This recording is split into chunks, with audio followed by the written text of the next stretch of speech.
revolution becomes the groove.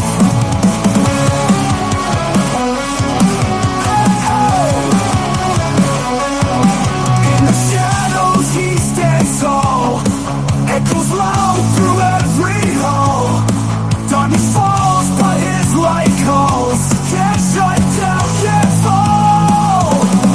Chaotic shot, shot, shot, chaotic truth. Storm in the calm, the world will move. Chaotic shot, shot, shot, chaotic truth. Revolution becomes a groove.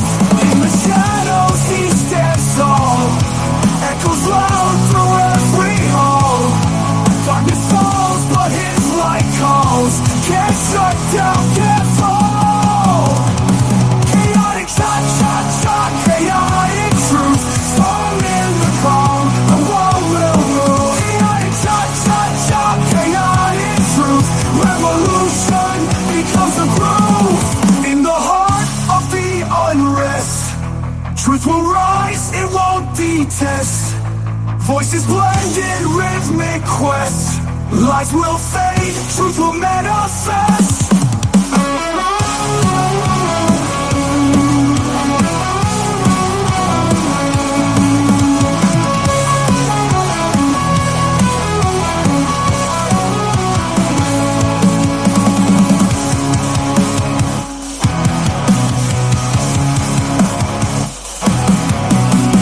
This is what I said to him. CT.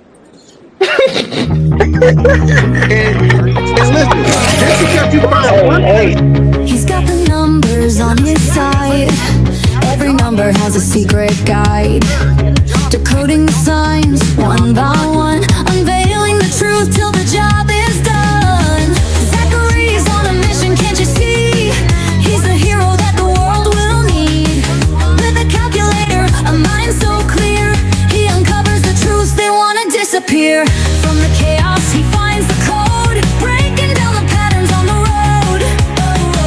Every day, every name, every day, Zachary's got the numbers they can't escape. He's the gematria hero, shining so bright, breaking through the lies, revealing the night. With his numbers he sees the way, unmasking the secrets they try to keep at bay. He's the one who will expose. Why don't you go read every single then? Why don't you go do it? Why don't you go up to the front line? To the jet. Fighting for the world no matter the cost.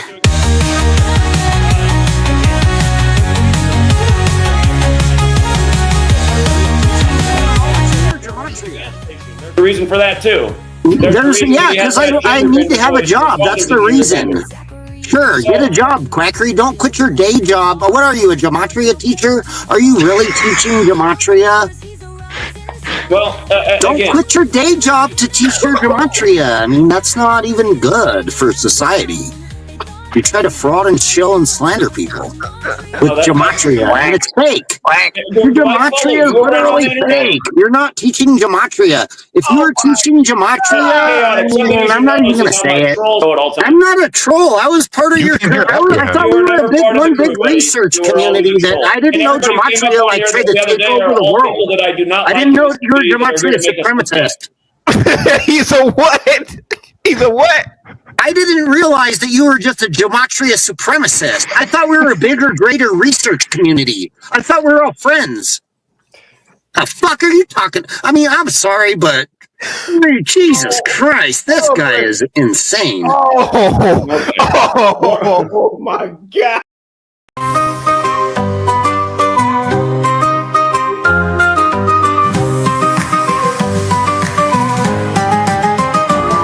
From the Oval Office, a voice so bold, a plan is forged, a story unfolds. With a handshake firm and a twinkle bright, he says, we'll fix this, we'll make it right. The canvas flash, the world's in awe. A new idea, a brand new law. Take the land, move them out.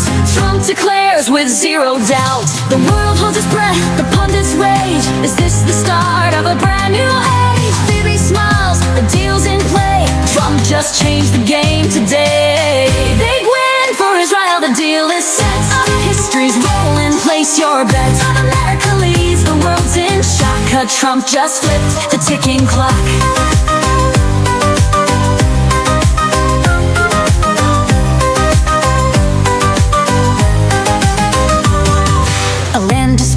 A tale so old, but here comes Trump, so fierce, so bold. Move around, let's build anew.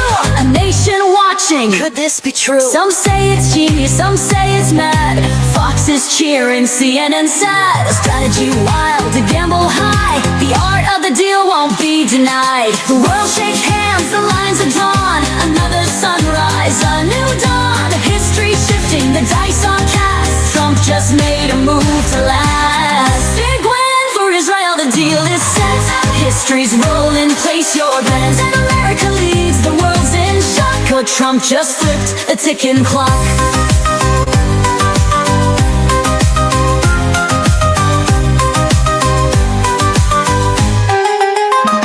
Some say it's madness, some say it's fate, but history favors the ones who dictate. Borders change, the strong survive. In the game of nations, only kings thrive. The protests rise, the streets ignite, but Trump stands tall, he loves the fight. Tweets all flying, the world debates, but history's written by those who create. Bibi laughs, the deal is signed. Palestine left in a bind. Trump waves big, hops on a plane. Another day, another game. Big win for Israel, the deal is set. History's rolling, place your bet. 'Cause America leads, the world's in shock. How Trump just flipped the ticking clock. Big win for Israel, fate is sealed. The leader's vision, a nation's shield. The headlines roar, the people cheer. Trump's mark is made loud and clear.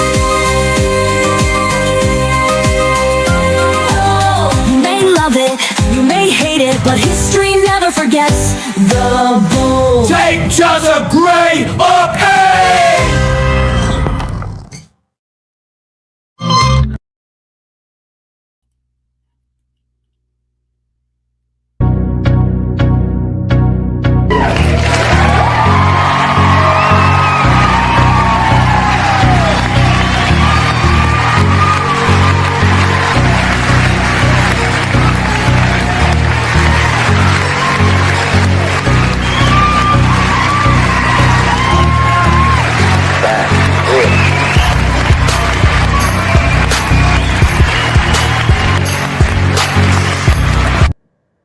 What's up, guys? Salute.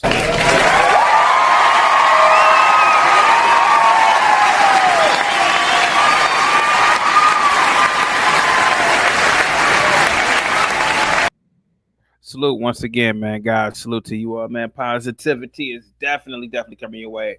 I am attempting or will try to do something a little bit new, double or triple headers per day. YouTube is very weird about the live streams. You know, anything over about 2 hours, YouTube probably doesn't market it because they want retention. They want the viewer. What is it called again on YouTube? Jesus Christ! They want the average view duration. Excuse me, to be of significance, right? So if you're watching an 8-minute clip on YouTube, like an upload, and a viewer so if you are a content creator and you do an 8-minute upload, and you get 4 minutes worth of an average view duration, that's 50%. So when YouTube is selling ad space to a company, they can always show them, hey, look, man, we get 50% on certain videos, 50%, right? So if somebody watching that will say, shit, man, I can advertise here, and because they get the amount of views. So anyway, the problem with live streams is you could do a 10-hour live stream and only get 15-20 minutes worth of an average viewer. Now, if you had 5 hours, shit, YouTube would look at that and say, man, it's a lot of eyes on this, or not just on this guy, or woman, or it's a lot of eyes just on YouTube, just continuously watching. But anyway, but yeah, I want to do that, and for a multiplicity of reasons, man, and to keep the views or the viewership fresh as well, so we won't go over the same talking points over and over and over. But guys, get the likes up, share the video. Positivity is definitely coming your way. Go to the previous video and leave a like. Go to the previous video and leave a like. The video is public. It is public. And or leave a comment, excuse me, not a like, but leave a comment under the last video. I put the link in the chat. Positivity is definitely coming your way at the speed of light, guys. I thought last stream was pretty good. Let me know how my mic is sounding, guys. Or let me make some adjustments. So the mic is good. The mic is good. Let me see how is the camera good. Is the camera good? Yes, the camera is damn good. Guys, get the likes up, share the video. Positivity is coming your way at the speed of light. I won't drop the StreamYard link until the previous video gets about 100 comments. About 100 comments, and then I'll drop, because it's damn near 100 people in here right now. So even if you are a hater of the channel, drop the comments, and I'll drop the StreamYard link as soon as I see the goal that I just named, the 100 comment goal. But anyway, guys, salute to you all. Positivity is coming your way. I've been back, or I'm back right now after a 8-day suspensione. So I'm back in effect to talk about politics, to talk about race, to talk about trending topics. We just talked about the incredible speech Trump gave last night, the joint session speech, and it was incredible. We talked about that.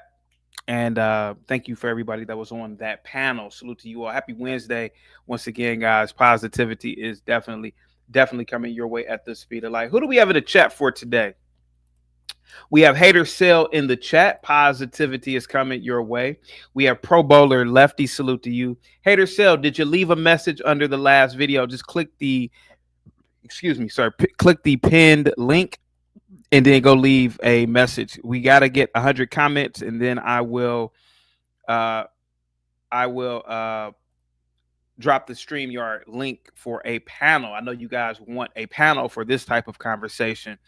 So Hater Cell, go leave a comment if you can, man. Salute to you, man. Positivity is definitely coming your way, man. I really appreciate all of your support, man. Happy Wednesday to you. We got Pro Bowler Lefty.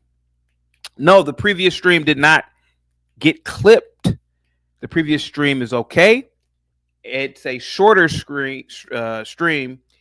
People are more likely to click on a shorter live stream and watch longer than a 10-hour live stream. 3 hours is good. I think 3 hours is good. This is a new thing that I'm going to start doing. It's not set in stone. I'm testing it out as a beta phase. But Pro Bowler Lefty, go and leave a comment under the last stream, my good sir. Positivity is definitely coming your way at the speed of light. Thank you so much, man, for all of your support. We got Roller Skater Texas Girl. Positivity is definitely coming your way. Thank you so much, Roller Skater Texas Girl, for all of your support. Thank you so much, guys. Give a big shout out to Roller Skater Texas Girl and all of her support. Positivity is definitely coming your way at the speed of light. Really appreciate all of you guys. Last stream was pretty good. It was only a few F-bombs, Jay Prince and Brave. It was a great dialogue. But the conversation, stayed on the topic for about 50% of the time. But it was good. I liked it. I liked it a lot, man. I liked it a lot. We have Woody Johnson in the building. Salute to you, Woody Johnson. Positivity is definitely coming your way. Happy Wednesday. Woody, did you leave a comment under the last video, man? Positivity is coming your way. Woody, did you watch the speech last night? Did you watch the joint session last night? Leave a comment, buddy. John Small is in the building. John Small, go and leave a comment under the last video. The video is pinned at the top. Just leave a comment, anything. Leave a thumbs up emoji, if you will. Positivity is coming your way, man. Guys, we got to get this channel to 1 million subscribers, guys. And you guys are a part of it. Guys, get the likes up, share the video.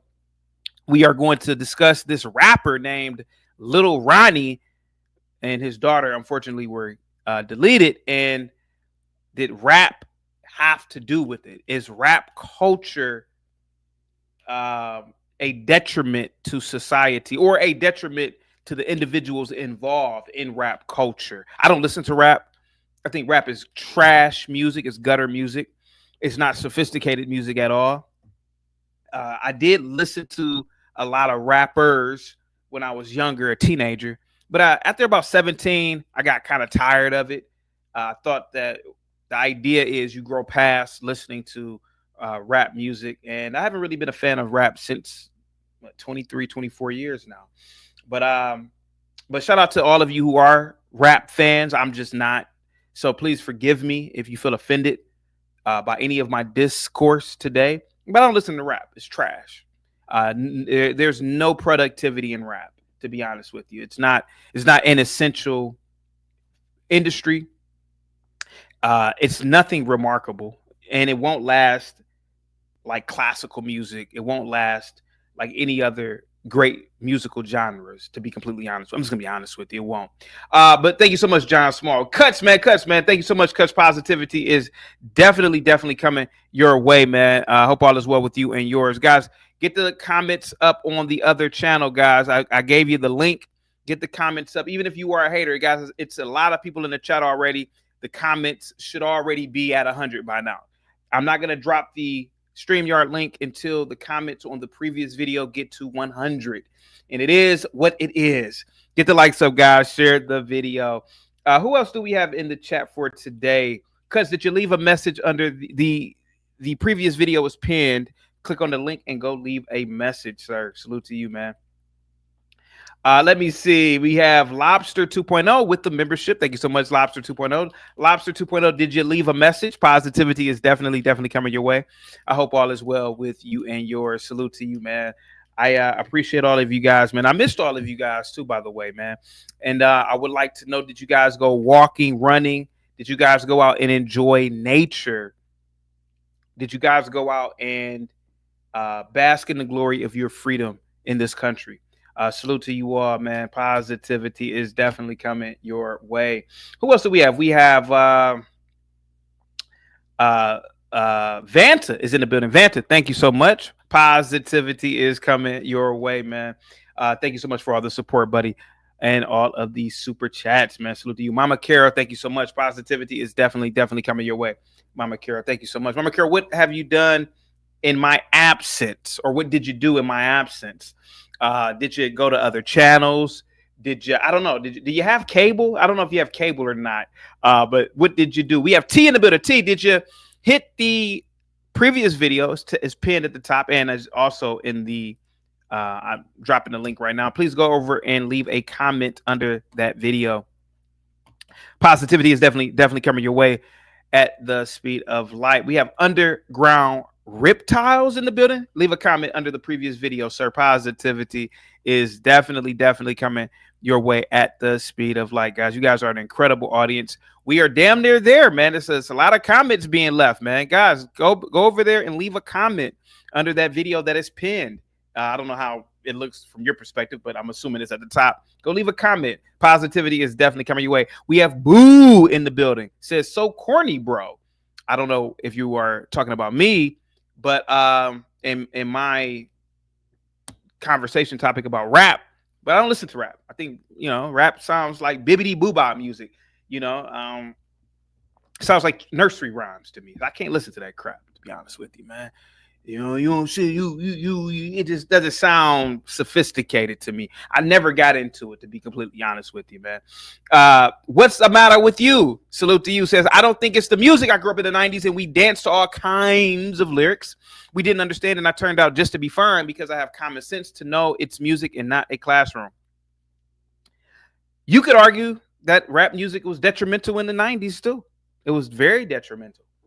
And it was nothing positive about old school rap either, to be completely honest with you. Rappers in the 90s discussed the same things that they discuss now. Let's just be completely honest about it. And a lot of us have nostalgia about the 90s. I know I do. But rap music was just as violent, just as gang-oriented, just as vile and vicious in the 90s as it is today. I'm not going to sit up here and romanticize the 90s and rap. No, hell no. Absolutely not. Absolutely not.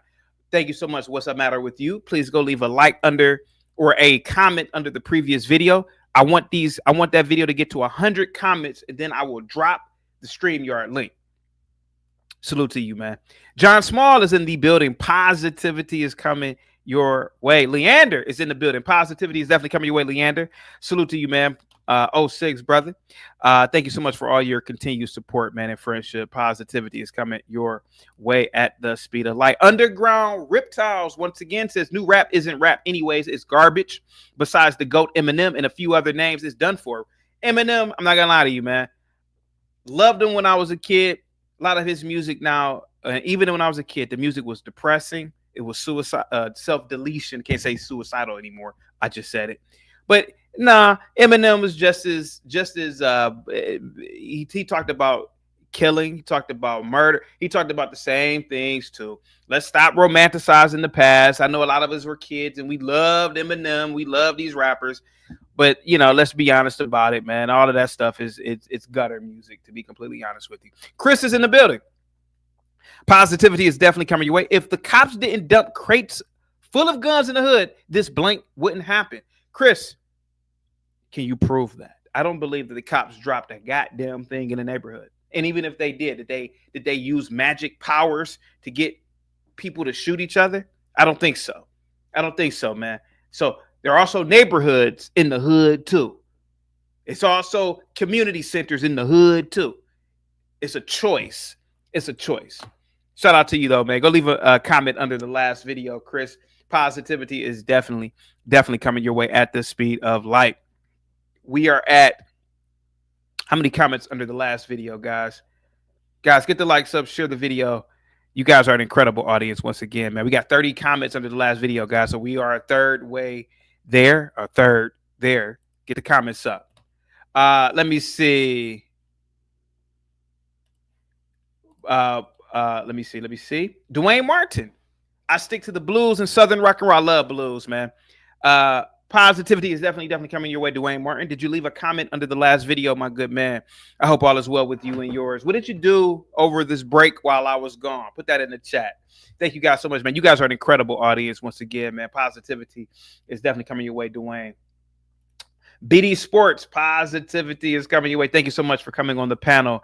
Vanta says, I went back to the 70s, 80s, and 90s music. Today's music is dog doodle. Yes, today's music is nothing compared to the golden era of music in the 70s or 80s. No, you can't even compare it, to be completely honest with you. And like funk, oh, please. Funk music is, man, dude, those funk artists, Cameo, Shaka Khan, man, those were incredible artists. These people now, nah.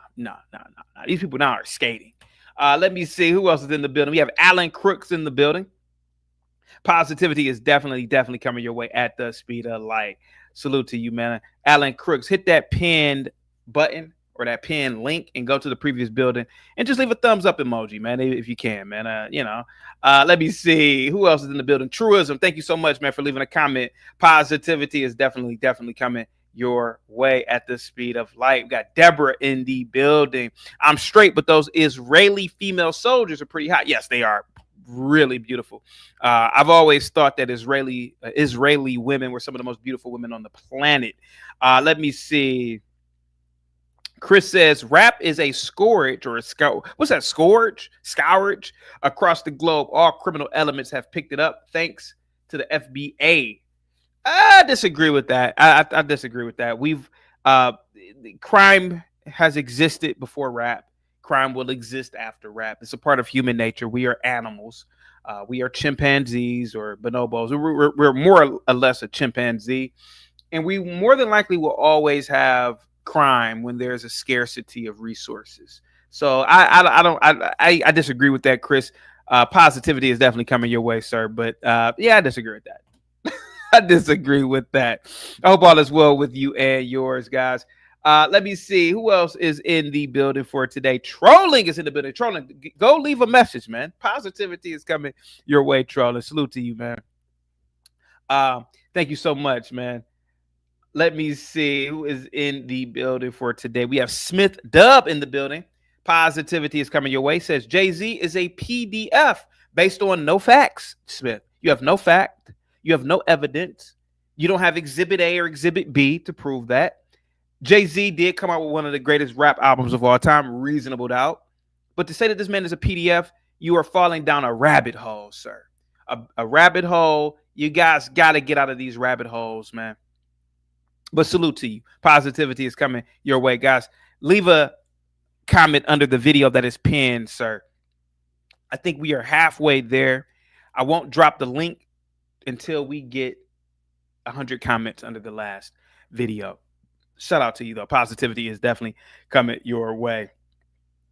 Randall is in the building. Positivity is definitely coming your way at the speed of light. I hope all is well with you and yours, man. Positivity is coming your way. Randall, leave a comment under the previous video. It is in the comment section, and I linked it. Go and leave a comment. Thank you guys so much, man, for all that you do. We got Wilmar in the building. Positivity is coming your way. Tall Mamba is in the building. Thank you so much. Positivity is coming your way. Gimpy says, come on, guys. So many are watching. So few likes. Hit the like button. Show your love. Thank you so much, Gimpy. Positivity is coming your way. Vanta says, CT, bring in people on the panel who only commented on the last stream. Laugh out loud. No. I got a threshold. You got to hit the threshold. This channel is an incredible channel. People were emailing me, DMing me over the break. When you coming back, man? Please come back. Please come back. Guys, show your love or show your hate and go over and comment under the last video. Shout out to you all, man. Positivity is definitely coming your way at the speed of light, guys. Who else is in the building for today? We got a lot of people commenting, man. Salute to you all. Who else is in the building? We have a lot of people. Jerry, salute to you. Positivity is coming your way. Lawrence is in the building. Moxie says, I love old school rap. This new stuff sucks.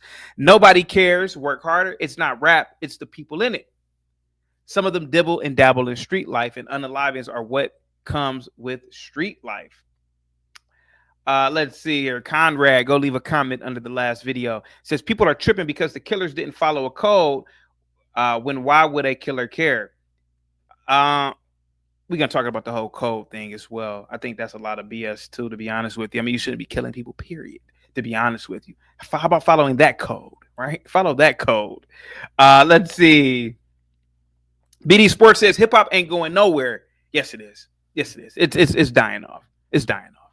It's dying off. You can clearly see it's dying off with the whole what's the guy's name? Drake and Kendrick Lamar debacle.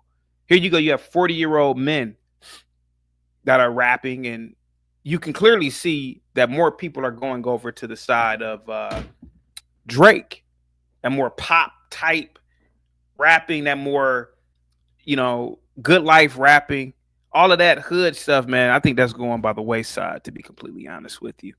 It might just all go back to pop music, to be honest with you. Pop music. Pop. Let me see. Cuts, man. What's up, man? Salute to you once again. Plasma Void. Salute to you. Positivity is definitely coming your way. Have you left a comment under the last video? Salute to you. It says terrible music and terrible culture affiliated with it. Shame on anyone who likes it. The music is terrible, but the culture affiliated with it has nothing to do with that culture, because that culture, jazz, blues, pop, that culture has produced some of the greatest musical genres on the face of this planet. Let's just be honest about it. Or at least in the Western Hemisphere. And that culture, most of the people in that culture don't listen to that garbage either. I'm going to be honest with you. My mother and father didn't listen to that shit. Most people in my family didn't listen to that shit. They grew up listening to folk, funk music, jazz. They ain't listening to that stuff. That's a big myth too. Everybody in the culture isn't listening to rap, to be completely honest with you. That's a subculture of people that listen to that garbage. Guys, get the comments up, get the likes up, share the video. Positivity is coming your way, guys. We almost are there. We halfway there, guys. Get these comments up. Get the comments up, man. Get the comments up. The comments should be at 100 by now. They should really be at 500, but I don't want to ask for too much. Distant Lights, salute to you. Positivity is coming your way. Distant Lights, positivity is coming your way. I missed you guys. I missed you. Please go over and leave a comment under the last video. Positivity is definitely coming your way at the speed of light. Who else do we have in the building? Deborah says that girl, or that beautiful little girl, only 5 years old. Tragedy. It's a damn tragedy, man. Damn tragedy. And we're going to talk about that as well, about that little girl too. Guys, I really appreciate the fact that you guys are listening to me while you are at work, while you are on the road, while you are working out, while you are maybe even doing drugs. Salute to you. I don't know what you guys are doing, to be honest with you. Get the likes up, guys. John Small says it was rough, CT. Let me see. Burkinabe. This guy's from Burkina Faso. I can't enjoy nature because young Negroes or YNs are sticking up people. Come on, please. Come on, stop it. Stop. Get the likes up. Did you leave a comment, Burkinabe soldier? Salute to you. Positivity is coming your way. We got a lot of people commenting. You guys need to put these comments in the other video. Shit. Let me see here. Bob is in the building. Salute to you, Bob. Old school Pete, positivity is definitely coming your way. Deja says, CT, we missed you. YouTube is Garbo without you. Salute. Thank you so much. I really appreciate that. We got Caleb in the building. None of the above. And we all know that the U.S. government used rap to destroy the black community. The black community is not destroyed. The black community ain't destroyed. No, it's not. 2 million black people in America have a net worth over $1 million. The black community in America has some of the most elite institutions created in America. Jack and Jill being one of them. The Divine Nine being another organization. Y'all need to stop. The black community ain't destroyed. Sorry. That's BS.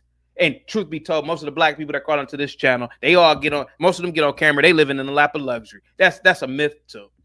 Rap is a subculture.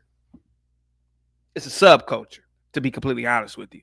And it's a subculture of people who follow it, to be honest with you. Everybody ain't listening to rap, you know. So I disagree with that, Caleb. But positivity is definitely coming your way at the speed of light. You are an incredible audience, man. I really, really appreciate all of you guys, man. Thank you so much. Give me 1 second. Let me see. Yeah, rap music ain't destroying no black community. It ain't. That's a sub. No. Most black people are homeowners. Most black people have professional jobs and even working in trades. That's a big myth too. Y'all got to stop looking at that goddamn media, to be honest with you. If you want to kick in the backs of certain people, fine. But to say the black community, y'all need to stop. No. The black community ain't destroyed because of no goddamn rap. Let me see. Yes, I was listening to Chief Keef. I will admit that. Yes, when I was teaching, the kids were playing a song called Sosa. I thought it was really good. I ain't gonna lie to you. I like the song. I like the song a lot, you know. But did I play it on the way home from work? No. When the kids would play it, we would, you know. What's up? Shayna Positivity is definitely coming your way at the speed of light. Put a 1 in the chat if you went over to the video that is pinned, and I'm gonna put it in the chat again. And you left a comment. Sheena, did you go leave a comment under the video I pinned? Positivity is coming your way. I'm not going to drop the StreamYard link until we get 100 comments under that video. Let me see. We got Prince of Petty in the building. Prince of Petty, positivity is coming your way at the speed of light. Let me see. Who else is in the building? Jalen says, I would rather listen to J. Cole or J. Electronica than drill rap. I don't know who these people are, J. Cole or J. Electronica, but I'm assuming they sound better than drill rap. I don't know anything about this type of music, to be completely honest with you, other than it sounds horrible when I listen to all of it, you know, to be honest with you. Acid Reflow says, I have never liked rap or country. Hair metal bands and even newer rock is my thing, especially with female lead singers in heavy metal. Yes, I went to a heavy metal concert. I thought it was incredible, to be completely honest with you. I went to one for the first time last year. I was an older guy there, but it was cool, man. I liked it. Liked it a lot. A lot of heavy metal, man. It's a lot of positive. If you listen to the lyrics, man, it's a lot of good lyrics in that stuff, man, to be completely honest with you. Guys, get the likes up. Share the video. Positivity is definitely coming you guys' way at the speed of light. Let me see. Let me see where the comments are at so far on the other video. Give me a second. Guys, we got 35 more comments, guys. 35 more comments, and then I will drop the StreamYard link.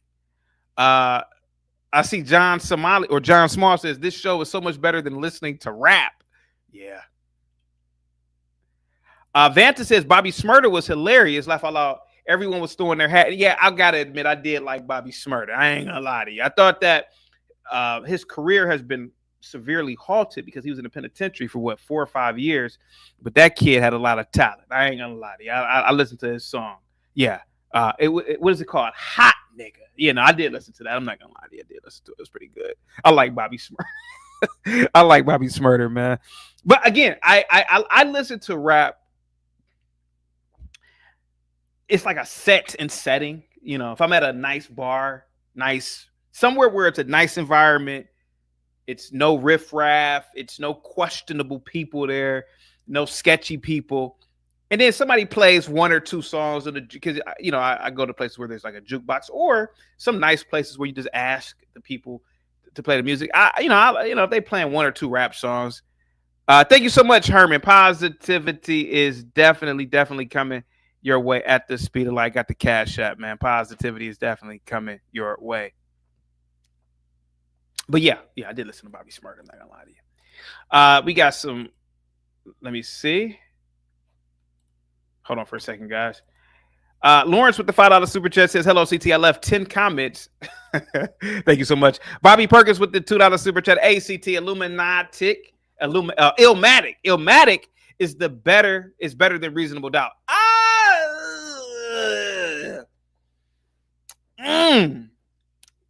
Illmatic is more for an intellectual, you know, and the symbology of having 10 songs, I thought was an incredible decision on the part of Nas.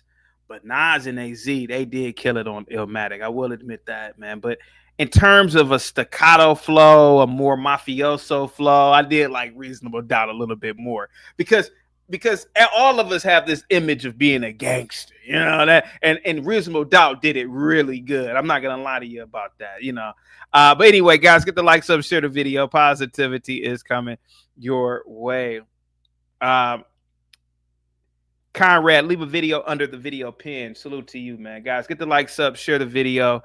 Positivity is coming your way, man. We need more comments under that video, guys. We need more comments, not the same person doing 50. I mean, I don't mind it, but we need more comments. You know, YouTube will look at that as spamming too, by the way.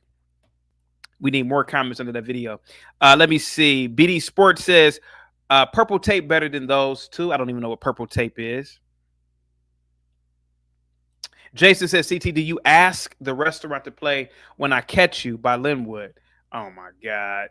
American Man with the this fool fixed his lips to say he doesn't know who J. Cole was. No, I don't. I don't listen to that. I'm saying I don't listen to this stuff anymore, man. The Undisputed Truth, man. Positivity is coming your way. Leave a comment under the video that is pinned, people, man. We need to get to 100 comments. Some people have wrote or written multiple comments. So we need about 150 comments, man. I will drop the link. DMville, salute to you, man. Positivity is definitely coming your way at the speed of light. We need more comments under the video that is pinned. Bill Allen is in the building. Who else is in the building for today? I hope I'm not missing anybody. It's a lot of people talking in the chat. Let me see. Yeah, but Illmatic, nah, I disagree with that. I don't think I think Illmatic might be number 2 to Reasonable Doubt. Yeah, definitely. Who else is in the building? Undisputed Truth says, I like Latino Macarena. Bamba, and I don't speak French. I'm sorry, I don't speak that. Let me see. Rush is in the building, says salute. What's up, Rush? Positivity is coming your way, guys, at the speed of light once again. Banana Cake says, so happy that you are back, CT. Thank you so much. I really appreciate all the love from you guys, man. Thank you so much. Moxie says, Distant Light, when Nas dropped Illmatic, he was a lot younger than when Jay-Z dropped Reasonable Doubt. Yeah, Nas was 18 or 19 when he dropped Illmatic. Jay-Z was 26 when he dropped Reasonable Doubt. That's probably why both albums seemed a little bit different. You know, it seemed like one album was a kid who was, you know, just learning. And then the other album was somebody who had lived a life of being a gangster. I don't know. So it did sound a little bit different. You are correct. Thank you so much. Let me see. BD Sports says, seriously, CT, shaking my head. How you king of FBA and don't know what purple tape is? Only built for Cuban Link Raekwon from Wu-Tang Clan. Oh, my God. No, I don't. I'm sorry. That was more New York. I don't. I was more Bone Thugs in the 90s. I ain't going to lie to you. Ava says, CT, if you know who J. Cole is, I'm taking your black card on site. If you don't know who J. Cole is, I've heard of, I guess I've heard of J. Cole. I ain't listening to all these people, man. You know, I know who Mozart is. I know Mozart. Hot Black says, CT, you should drop a diss track on Tariq or Zach. You would be a good drill rapper. Zach run up on me, man, for talking about the Gematrians. Let me see. Vanta says, I saw Mos Def, Eminem, Kanye, Fabulous live in Abu Dhabi. I was the only ninja who knew the lyrics. These Arabs just head bop and laugh out loud. I didn't even know they went over there to do concerts, to be completely honest with you guys. Get the likes up, go to that video that is pinned, and leave a comment. I'm not gonna drop the link until you guys do. We're having fun today, guys. Happy Wednesday. It is March 5th. Salute to you all. Positivity is definitely coming your way. It should be thousands of comments under that video, to be completely honest with you. Just me. Did you go leave a comment under that video that is pinned? Says, I say cancel it. Black men don't own the industry. Former overseers do. Rap should be banned, in my opinion. Right? But who am I? It's filthy music, man. It's disgusting music. You know? And people say, oh, man, rap was good back in the 80s. And if you go and ask someone, well, give me some lyrics. Give me some lyrics. That's how I used to do a lot of shows debunking this myth about rap being like a goddamn episode of Sesame Street in the 90s. No, it wasn't. No, it wasn't. It wasn't even in the 80s either.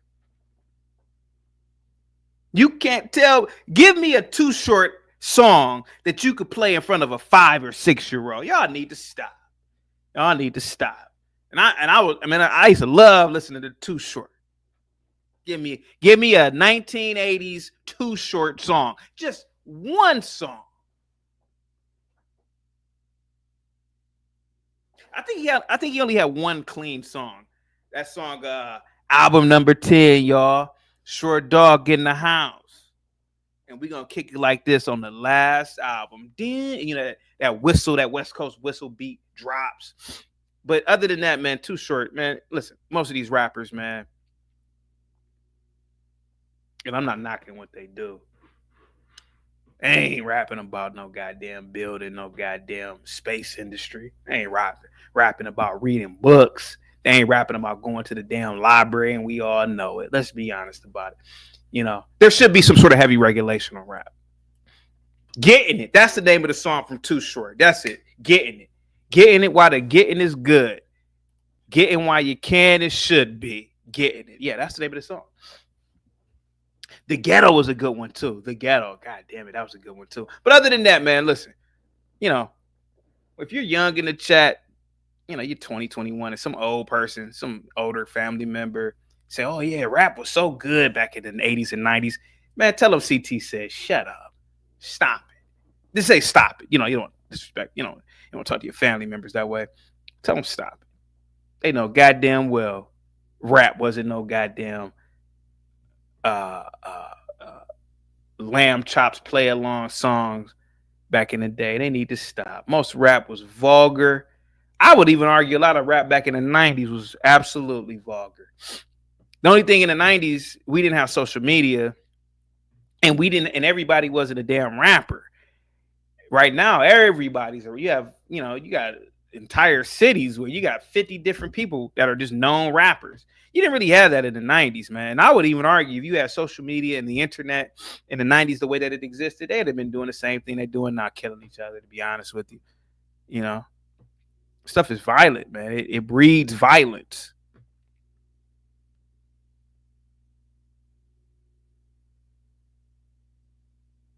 It breeds violence, to be completely honest with you. Guys, get the likes up, share the video. Positivity is coming your way. Leave a message, leave a comment on under the previous video, guys, that we just did today. We're almost there, man. I'm going to drop the StreamYard link as soon as we get to 100. Get the likes up. Brian says, CT, right. Everybody a rapper now. What gives? Yeah, everybody a rapper now. And anybody, and so now you have gang members that are rappers. They just rap. They just get on tracks. And then really they just have beef with other people and they just talk about it openly. And, you know, they killed each other any damn way. So this little girl, man, she's just a victim of, I don't even know the whole story, to be completely honest with you, man. But I do know that people will try to romanticize, you know, rap as,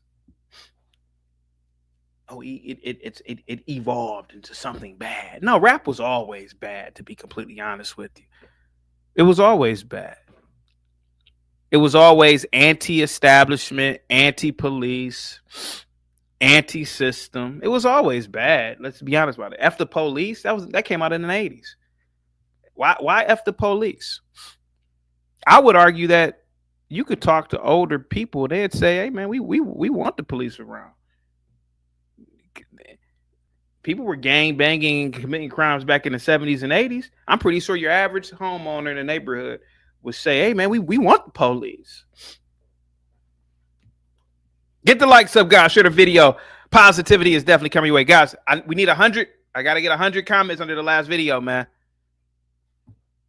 Get the likes up. Nope, it ain't there yet. Get 100 comments. Get the comments up.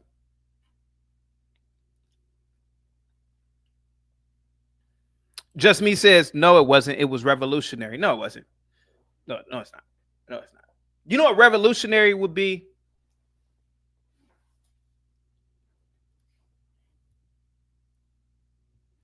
Building a company that hires 50,000 people. That's revolutionary. That's revolutionary. I get it. You guys are in love with these rappers, you know, Dr. Dre, Eminem, yada, yada, yada. Man, but what's revolutionary is building a company, building industry for people so people could work and put food on the table for people. Creating a company where people can get a pension. That's revolutionary.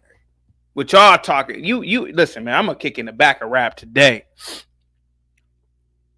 Cause I'm 40, man. I'm telling you, I grew up in the 90s. So y'all can't lie to me and tell me and romanticize these rappers to me, man. Tell me something about some goddamn Tupac. Man, Tupac talked about some of the most violent things I ever heard in my damn life and openly talked about it. What are y'all talking about? Y'all need to stop. Revolutionary. Revolutionary my ass. It was revolutionary. You know what's revolutionary? Being independent. Founding your own country. That's revolutionary. Fighting against tyranny. Fighting against taxation. That's revolutionary. Fighting against a monarch. Building a country. That's revolutionary.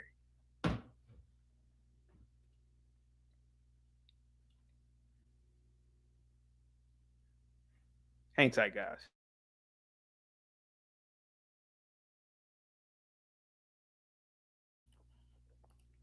Just Me, don't fall into that BS. Oh man, you know, oh man, rap music is revolutionary. No, it's not. No, it's not. No, it's not. You know what was revolutionary? The automotive industry when it first came out. Now that shit was revolutionary.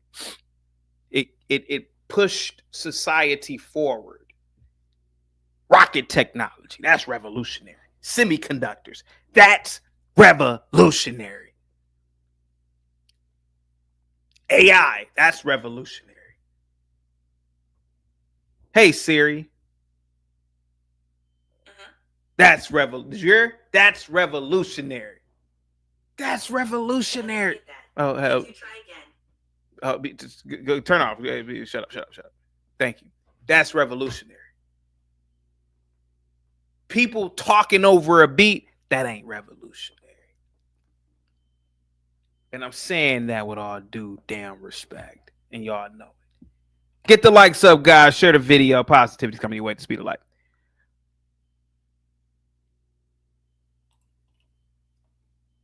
Hot Black DeSagiano says, let's keep it a buck. 95% of rappers are just criminals that make music. Maybe so. I don't know. I don't know any rappers. Must be the money. Must be the money. It's got to be, cause I got what's wanting to be my friend. Get the likes up, guys. Share the video. Positivity is definitely coming your way. Let's see. Guys, go over to the previous video and leave a comment. I'm not going to drop the StreamYard link until you do.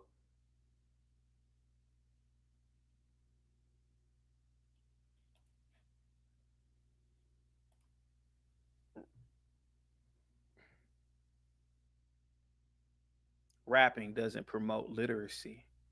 How can it promote literacy and you can't even understand what the damn rapper is saying? Huh? Broken English, jumping around, cano. Rap is just a subculture of music.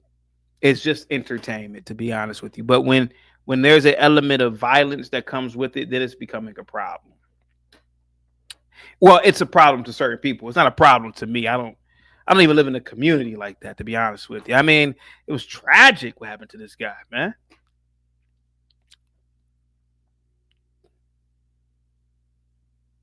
But for the last comment or commenter to say that it was revolutionary, it's not. It's not.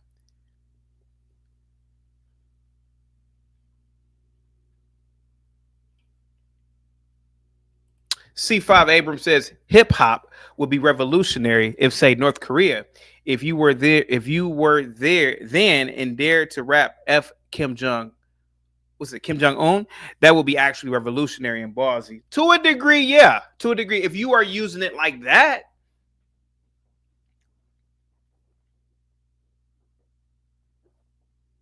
There are a lot of, I saw a podcast on Joe Rogan a few years ago. North Korean woman, she defected and talked about the nightmare of living under Kim Jong-un. Now, if she stayed there and rapped and she knew that there was a threat of her going to the gulag or just death, now that could be seen as revolutionary. But some dudes just rapping, talking about F the police and stop breaking the law. Stop breaking the law. You ain't got to say F the police if you ain't breaking the law. Stop breaking the damn law. I am me, man. Positivity is coming your way. Bob Marley was trash. I'm not dropping the StreamYard link into the comments or up on the other channel, man. We got 9 more comments to go, guys. Get the likes up.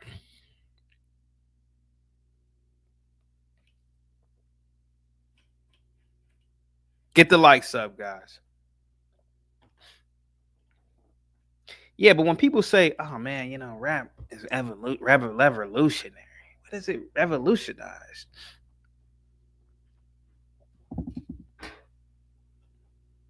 Is there policy that's been created because of some rap? Revolutionary for what? What are you talking about?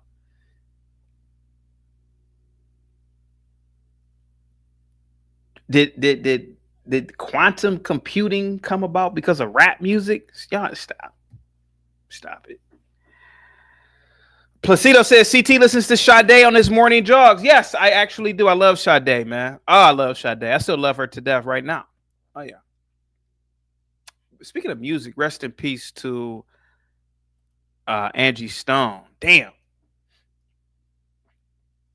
Yeah, Angie Stone passed away. She was unfortunately deleted in a car accident. And I love some Angie Stone. I used to listen to Angie Stone when I was in college.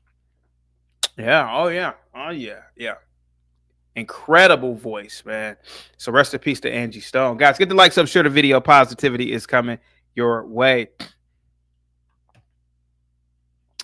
We got another $5 super chat from Antoine. Says, when I was coming up, we gave passes if women and children were present. This is unacceptable. Must be the Monday that's got them on my side. Must be the Monday. Must be the Monday.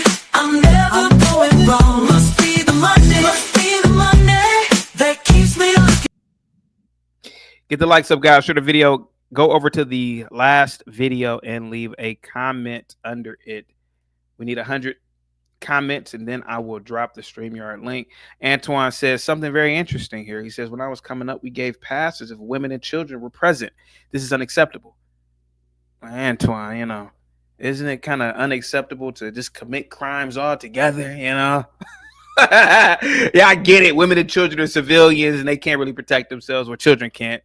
But yeah, man, maybe it shouldn't be. Yeah, man, maybe the whole thing isn't unacceptable, man. I get it. But I don't think this had anything to do with well, I mean, excuse me. I believe rap had a lot to do with it because it gives you a gateway to commit more crimes over the airwaves, to be honest with you. Criminals who are talking to other criminals that they are enemies with, you know? And it's toxic. You know, you never hear of rock stars gunning each other down. You know, you never hear of jazz musicians. Could you imagine if John Coltrane and Miles Davis were gunning each other? That's what because these people were actual musicians. You know, that was a difference. They were actual musicians.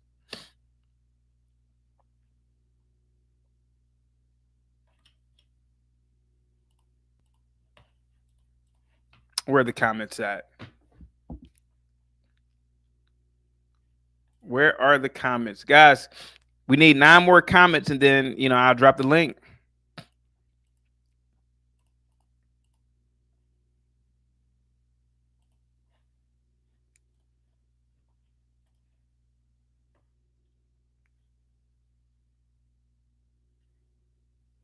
Can you imagine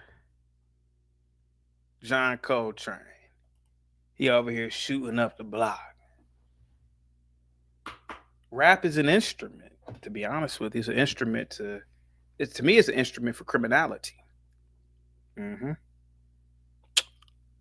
Because the music is criminal.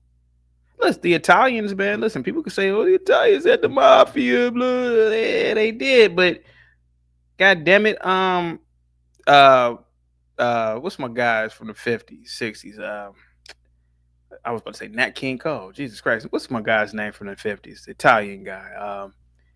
Flying. What's that? God damn, I'm losing my damn train of thought, man. Come on, guys. Help me out here, man. What's my guy's name? Frank Sinatra. Yeah, the Italians weren't using music for criminality either. You know, they were singing about romance and shit. Find me. You know, what's my guy who died a few years ago? Tony Bennett. Yeah, they all had mob ties, and hell, they may have even been in the damn mob, but they didn't rap about mob stuff, or they didn't rap about criminality, you know, back in those days, man. They used it for music. But rap, man, you know, to me is a vessel of sending messages to somebody, to be honest with you. Hey, I got a problem with you, mother. I run up. It's just literally telling you know, to me, that's what rap is. I've always thought that about rap. Dean Martin, another one. Yeah, these guys were heavy into the mob. What level? They may have just been associates for all. Well, they were definitely associates, but they didn't rap. They didn't sing about that shit. You got a problem with somebody, keep it low key, man.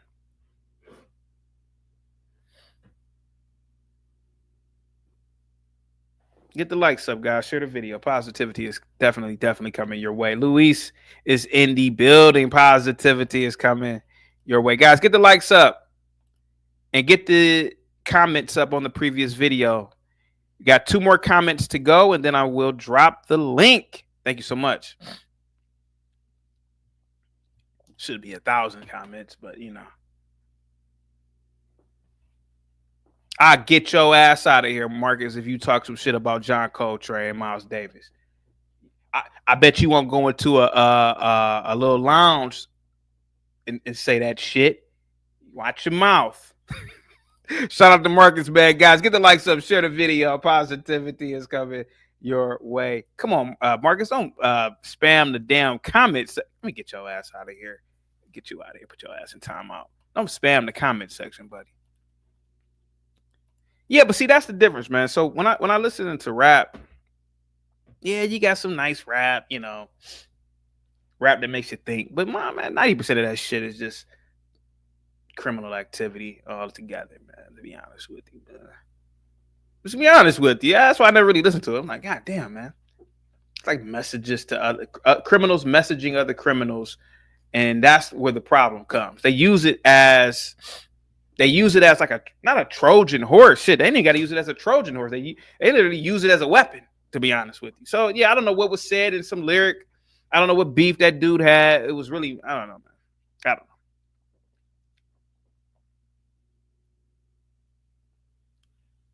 Get the likes up, guys. Share the video.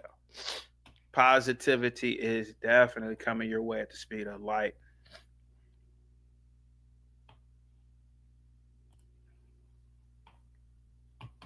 Camp Low. Oh, yeah. See, now Camp Low, that's nice rap, you know. Especially that Lucchini. But then again, they're robbing a bank in the damn video. But it was nice though. It was like a nice. I mean, you know, again, robbing a bank is never a good thing to do, but it was a nice video. Lucchini. This is what, you know. This is it. What Lucchini from the sky? Let's get it. What? Introducing. I forgot the damn lyrics, but you get what I'm saying, guys. Shout out to Lucchini. Yeah. Oh yeah. Lucchini.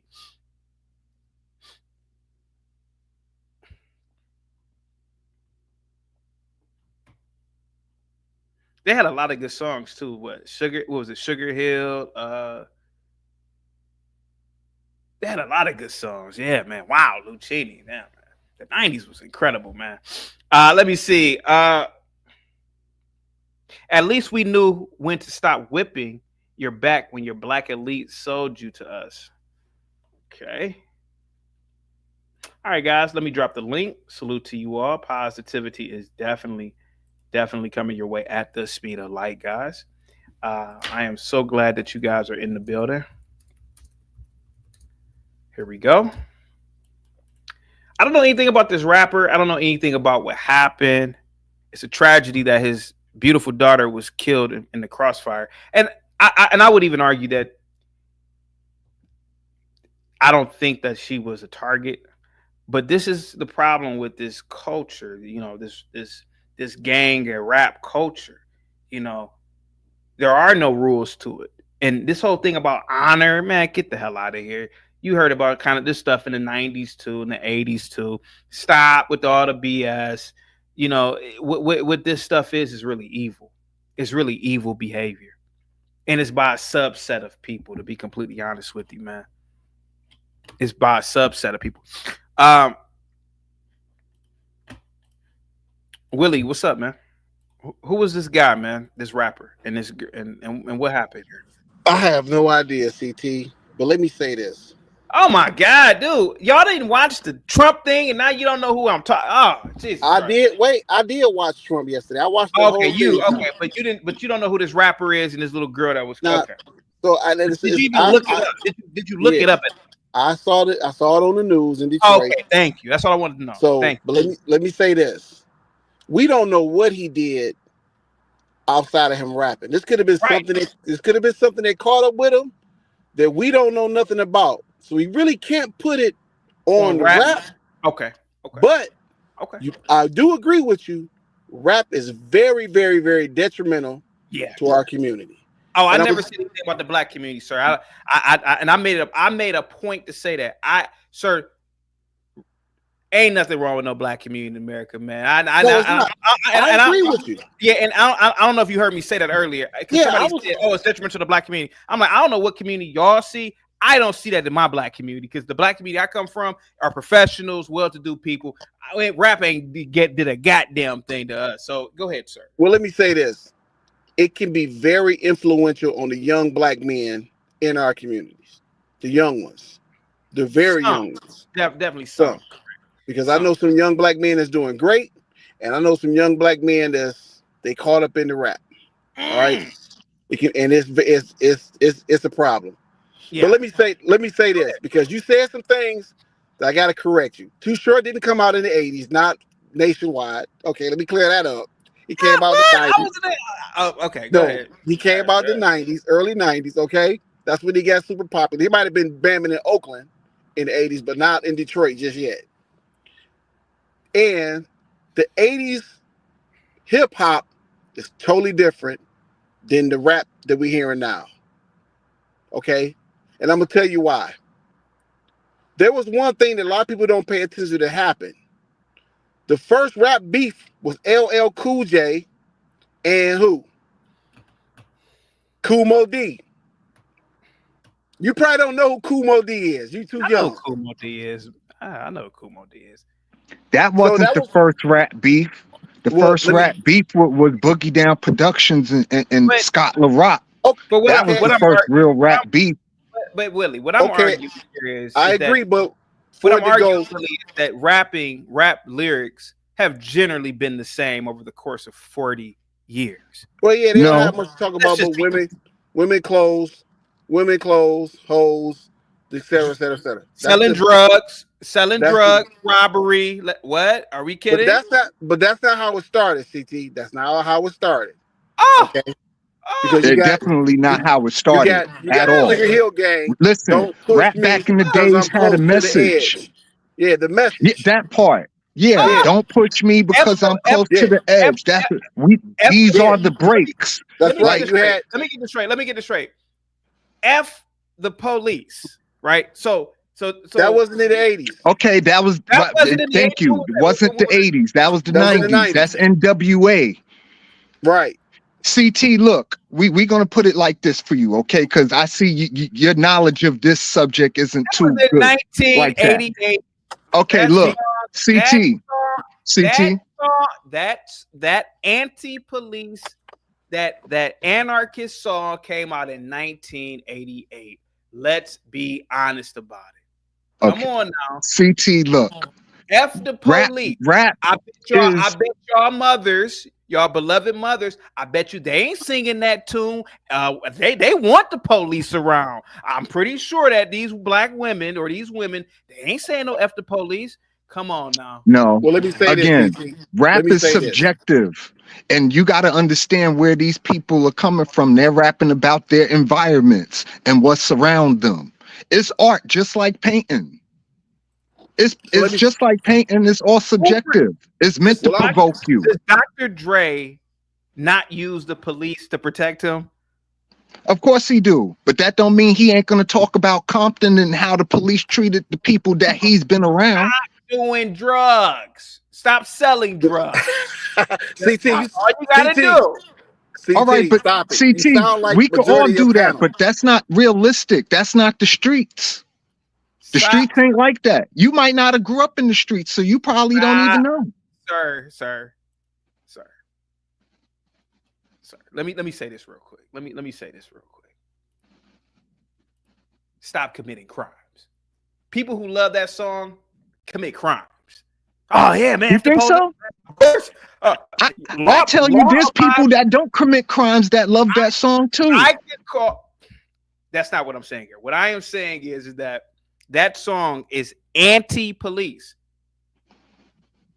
That's all I'm saying. That song is anti-police. Okay, CT, in what art form has there ever not been some type of dissension? Bob Dylan was anti-government too. Oh my God. Go ahead, and man. he wasn't no rapper. Last time I checked, nor was he a black person. Bob Dylan didn't do songs promoting criminality either, sir. Was he still not anti-government though? Did he also do songs promoting criminality? In one lyric, you're saying F the police, and then in the next lyric, you're talking about literally selling drugs. Hey, Tupac made a living doing just that. Here's the same person who wrote Dear Mama and then turned around and hit him up. I'm just asking you, did Bob Dylan promote drug dealing? No. Okay. That NWA album, I'm almost certain that the next song is promoting drug dealing. I'm almost certain it is. I gotta go back and look, but go ahead. You can talk. Go ahead, buddy. Go ahead. Okay, look. The rap music has devolved over time. Listen, the rap music I grew up on, CT, I'm a little older than you. See, I grew up on Curtis Blow and Grandmaster Flash and the Fat Boys, KRS-One. You understand what I'm saying? That rap music had a message to it. They wasn't talking about killing each other. Slick Rick, A Children's Story, Lottie, they wasn't talking about killing each other. What was that story talking about, though? That story talked about armed robbery. It did talk. He was telling a story, though. Okay. That's the difference. It was plain enough for a child to understand. When did Slick Rick curse in that song? He didn't have to. He did. My point exactly. It was simple enough for a child to understand that, but that was rap in the 80s. The 80s was about nursery rhyme raps. That's what they did. And then, hold on, let me finish. Then a dude named Rakim came along. And talked about robbery in his songs. And not even that he was talking about robbery. The delivery of what he was saying. He changed the entire complexion of what rap music was. Instead of it becoming just the simple nursery rhyme stuff, the stuff Slick Rick was doing, you understand what I'm saying? The stuff that you can remember after you listen to it 1 or 2 times. You can remember a Slick Rick song after you listen to it 1 or 2 times. A Rakim song, though, you got to listen to it maybe 4 or 5 times because he's actually talking about something. And you got to decipher what he's saying. But let's be honest, rap has been used as an instrument for criminality, whereas other genres, it's just not like that. Listen, you're not seeing rock stars gunning each other down. You don't see jazz musicians gunning each other down. Did CT get knocked off? Can you guys see me? Yeah, I can see you. Okay, yeah. So he said I got knocked off. That's all I was saying. So that's what I'm saying. So what I'm saying is that maybe rap music is a vessel for criminals to do their to communicate to other criminals and shit. Yeah. I don't believe that. Okay, all right. I believe it's rap music is art, just like painting is all subjective. It's how you look at it and how you compare it to your own anecdotal experiences through life. All right. Go ahead, Savage. This rapper, man, his daughter. Go ahead. It's sad that his daughter died. But yeah, it is. Question, CT. Can you tell me how many bodies Picasso had?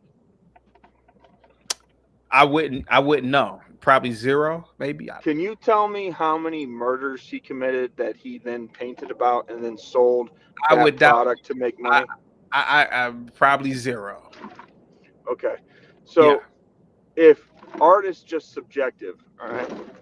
So was it subjective when King Von was rapping about the specific people that he had killed? No, that wasn't subjective. That was him actually telling you what he did that wasn't subjective. That was what he said he did, right? Yeah, I just like don't know how that you can make this argument. Yeah. BD? Oh, that rap is art? That argument? Savage is on to something. I mean, saying what I was saying. It's not art. A lot of the time. It's not a form of expression? Of course it is. Oh, yeah. So please give me your definition of what art is. Well, Savage just said Picasso. So art is just exclusively painting? No, I mean to a degree, rap is art. It is, man, but it's just something that it looks like. Okay, that's all I was saying. And every rapper is not King Von, CT. That I didn't bring his name up at all. You know, you got some rappers they got some conscious rappers out here that actually rap good information for us. Y'all ain't listening to no conscious rap, man. Stop. Y'all stop. Really? That's not true either. Yeah, and I definitely do, Jake. And listen, y'all might listen to that stuff, man. But most big time rappers ain't conscious rappers. Come on, man. And truth be told, never have been either. Y'all can talk all that romantic stuff for the 90s. CT, you're right. CT, you're right. But let me say this, CT, before y'all get into where y'all about to go. Go ahead. We have to pay attention to what happened and how we got to where we at now. Those early 80s and 90s rap beefs generated a lot of money. And certain people saw that. Certain people saw that. And they took control of an industry and they pushed that narrative straight down our throats. Yeah. And these young guys gravitated to that. Because if, I don't know how old you are, CT, but I highly doubt if you're older than me. I remember when it started. I was around when it started. My mother owned a record store in Detroit when it started. So I marched from the beginning to today through it. And I saw the transition from it, from what it was, and to what it is today. And I can honestly say I didn't know it at the time, what was going on, but being an older man, I realized what happened and how a good thing was turned into a bad thing against us. So you were saying that rap originally was a good thing. Oh, it was great. When rap first came out, my mother even listened to The Message. My mother listened to Eric B. My mother listened to a lot. My mother owned a record store. She was not against rap until it went to stupid stuff. Until it went to NWA. When NWA came until out, it became gangster rap. When Ice-T came out with all that crazy music, my mother was like, And hell what no. year? And what year was Ice-T? That was, I would say it was in the late 80s, Late early 80s? 90s. Early 90s. Late Early 80s, 90s. Are early we 90s. sure? Are we sure? I'm I not want to say 100%. Ice-T was late 80s. He came Early out late 90s. 80s. Early 90s. Late 80s, early 90s. Yeah. Are we sure? Ice-T? Yeah, because late you got to 80s? remember, Yeah. CT playing games right now. Are Remember, we He is. sure? It was, hold on, CT, hold on. They come out on the West Coast. Back then, we didn't have cable TV and cell phones and stream music. So if it came out on the West Coast, it took a little bit of time for it to hit the East Coast. Especially if it wasn't a hit. Thank you. Like my man Blow the Whistle, like you was talking about Too Short. Too Short Too wasn't Short, popping yeah. to none of us on the East Coast until Blow the Whistle came out. Right. And that's when we all learned No, about he Too had Freaky Short. Tales. He had Freaky so Tales. let me, okay, so you guys are blaming West Coast rappers No, for the no. beginning. The East Coast rappers was on the gangster stuff too. No, Okay. CT, what we saying That's is, just what it devolved into, because Yeah. that's where the money was. right, what we saying is, CT, is even with Jay-Z, most people didn't hear of Jay-Z until Jay-Z went mainstream. But if you lived in New York or close to New York, you knew of Jay-Z as an underground rapper. Same That thing on the part. West Coast. Ice-T was already rapping 5 or 6 years before he got popular and hit the other side of the country, the Midwest All and right, the let me East read the Coast. super chat real quick. Wine with the $2 super chat. Ice-T used to be rock. Now, real Yes. quick. Now, real quick. When did rap really officially come out? Like become a genre? Like everybody, it was like known, right? What year do you think? Well, there's hip hop and then there's rap. Okay, Hip-hop well, was like, give me a time frame here because I want to ask. I would say hip hop is like the Late 80s, early 90s. Yeah, late yeah, 80s, that's early rap. That's 90s is rap. when it started transitioning to Yeah. rap. Yeah, because the origin was from late. So other 'Cause genres. what really happened was we went from listening to the radio to watching music videos. I got that part. on but what I'm MTV. asking That's is what happened. What I'm asking is jazz music, blues, Okay. classical. How come these musical genres never devolved into something like this, but rap in a short period of time? Well, Is The there better kinda- question is why none of those genres evolved hold on. No. with the time. Evolved. I can answer. I can answer this real quick. CT, hip hop absorbed those. They absorbed it. Motown, blues, funk, jazz. It became a part of hip hop. It got absorbed, and then it evolved through hip hop. It evolved, and then that's the music you get since the 70s till today. It's a mixture of jazz, funk, rock, Motown.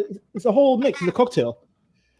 And jazz has evolved as well, CT. You got, Huh? you got older jazz and you got new jazz artists like Najee and all those up there. Jazz Yeah, I know who evolved as Najee well. is. How come Najee never gunned down Kenny G? They God had no damn real it! beef. I mean, don't if you do really that, think CT. about it, Don't right, do that. think about it, right? And again, not to say that these dudes ain't about that life either. You know, I'm pretty sure if you run up on Najee, he'll put some slugs in you, but only in self-defense. But the thing is that why is it just rap where you get this violent culture of people? Like, is Because that's somebody, what they one of the pushed. rappers, They pushed the violent culture to make one money. of Okay, BD, who's One of they? them- Name it. Name who's they? One of the They- rappers said it in his song, CT, that you don't like, Tupac. Uh-oh. Oh, really? He said, when you die, you're gonna make more money. You're more like Tupac. valuable dead. You're more valuable dead. And it's been proven right over and over and over again. Willie, why would you MJ? Why would you MJ? John Coltrane made the industry money. I mean, Cameo made the industry money. What's the difference between him and rap? Cameo, really, CT? It's like no, CT, don't do that. Not Cameo. Don't do that, CT. You lying right now. Right. You know you ain't right with that. Look. Sade didn't have to pop her ass like Sexy Red. I mean, come on now. Sade was beautiful. Sade can really sing. I think Sexy Red is pretty. She lost all those goddamn tattoos. Time out, CT. Sade was under than Sade, but you know. And she's beautiful. No, guys, hang on. Sade was under a British record. She wasn't American. She was under British record label. Yeah, British rappers. What does that have to do with anything? Oh, Sade came from an era where the British labels would respect the artist. I don't know about America, but in Britain, they respect the Beatles, they respected the Oasis, Sade. They don't play that. They don't play the whole, we're gonna make you to a hoe, start twerking and all that bullshit. Nah. Well, Sade ain't have to do all that because she could really sing. Let me read this real quick. Wine with the $5 super chat. Ice-T and NWA are seen as pioneers of gangster rap, but also y'all's white counterparts didn't sing about popping pills. Guys, get the likes up to the video. Positivity is definitely coming your way. Let's get Savage in real quick. Go ahead, Savage. ACT. So if you make more money by dying as an artist, that label does, well, why didn't they use that same strategy on country artists or that same strategy on rock concerts? Like, why didn't they have Metallica kill AC/DC back in the day and make more money? That's right. And I've thought about these things. Why not them? You would think if this plan worked so well that they would have done it. CT, you do know that Metallica sold out. Like most of the fans hate them till today because they sold out. Metallica did sell out because they were we saw the money, we saw the glam, all that. Sell out when you sign a record, when you sign a deal, you sell out. They're selling out, and then there's like still sticking to your principle while making money. You can do both. You don't your have, principle when they sold would out, not be signing a deal. I have friends who are fans of Metallica. They said as soon as I can't remember the album, but it just went full pop. It sounded popish. It sounded like it no longer sounded rebellious. It sounded weak. It sounded corporate. And they were coming after people that was downloading stuff. Remember Napster, LimeWire. Who was the first band that came after everyone? It was Metallica. They were crying, don't download our music. I'm like, bro, I thought you guys were rebellious. I thought you guys were the anti-machine. Fortunately, they became the machine, bro. They became the machine. Well, that's the way of the world now. Everybody get their music downloaded or streamed. Yeah. That's just what it is. BD, Metallica was the first band trying to sue everyone for downloading music online. They were right, because I know I had Napster. If you ever heard of that, that's what I said. Napster. Old yet, but you're not that old, so I understand you don't get it. But you can't be 18, 19, 20 years old and have a rebellious music style and keep that same energy for 50 years. Like, people get old and they change. Like, that's just the nature of people. So this argument of this, go ahead. I'm sorry. My bad. Carry on. The argument of them selling out automatically goes to them signing a record deal. You're getting a loan from an organization to make music that they own so that you can profit. You are selling yourself out to make money. That, like, the same idea with Nirvana signing a record deal when they were punk rock. Like, they're selling out. By your definition, they're selling out. I hear you 100%. I hear you. My concern is like with any music, rap, rock, etc. Just be honest with the people. Just be honest. Don't say rock and roll, and F the government, but then you're part of the system. Like who's the band? Rage Against the Machine. Now people call them Raise for the Machine. Because they're like, we're Democrat. Yeah. 40 years though. 40 years. I know, but no, I get you, Savage. But I'm saying they think they're still rebellious. Oh, we're rebels. I'm like, no, you sold out. You're part of the machine. Just admit it. Be honest to the people. Say, yep, I took the money. I'm no longer rebellious. I'm done. I'm just trying to here to make money. The machine when they signed the record deal. Like, that's what I'm trying to get you to understand. Okay. So you're saying from the beginning when they signed, that's it. They're done. They're out. Okay, I'll get you. Yes. If your dad owned slaves and he died and you got his slaves, you're a slave owner. Like, you become part of that system. Perfect. CT, this is perfect. So what happened with hip hop in the early 90s? A lot of rappers sold their soul to a certain tribe. And the certain tribes run the game. And I'm not saying the tribe is evil or whatever, but that's when the game changed. It went from, we're for the community, the 4 elements of hip hop: graffiti, bebop dancing, rapping, and DJing.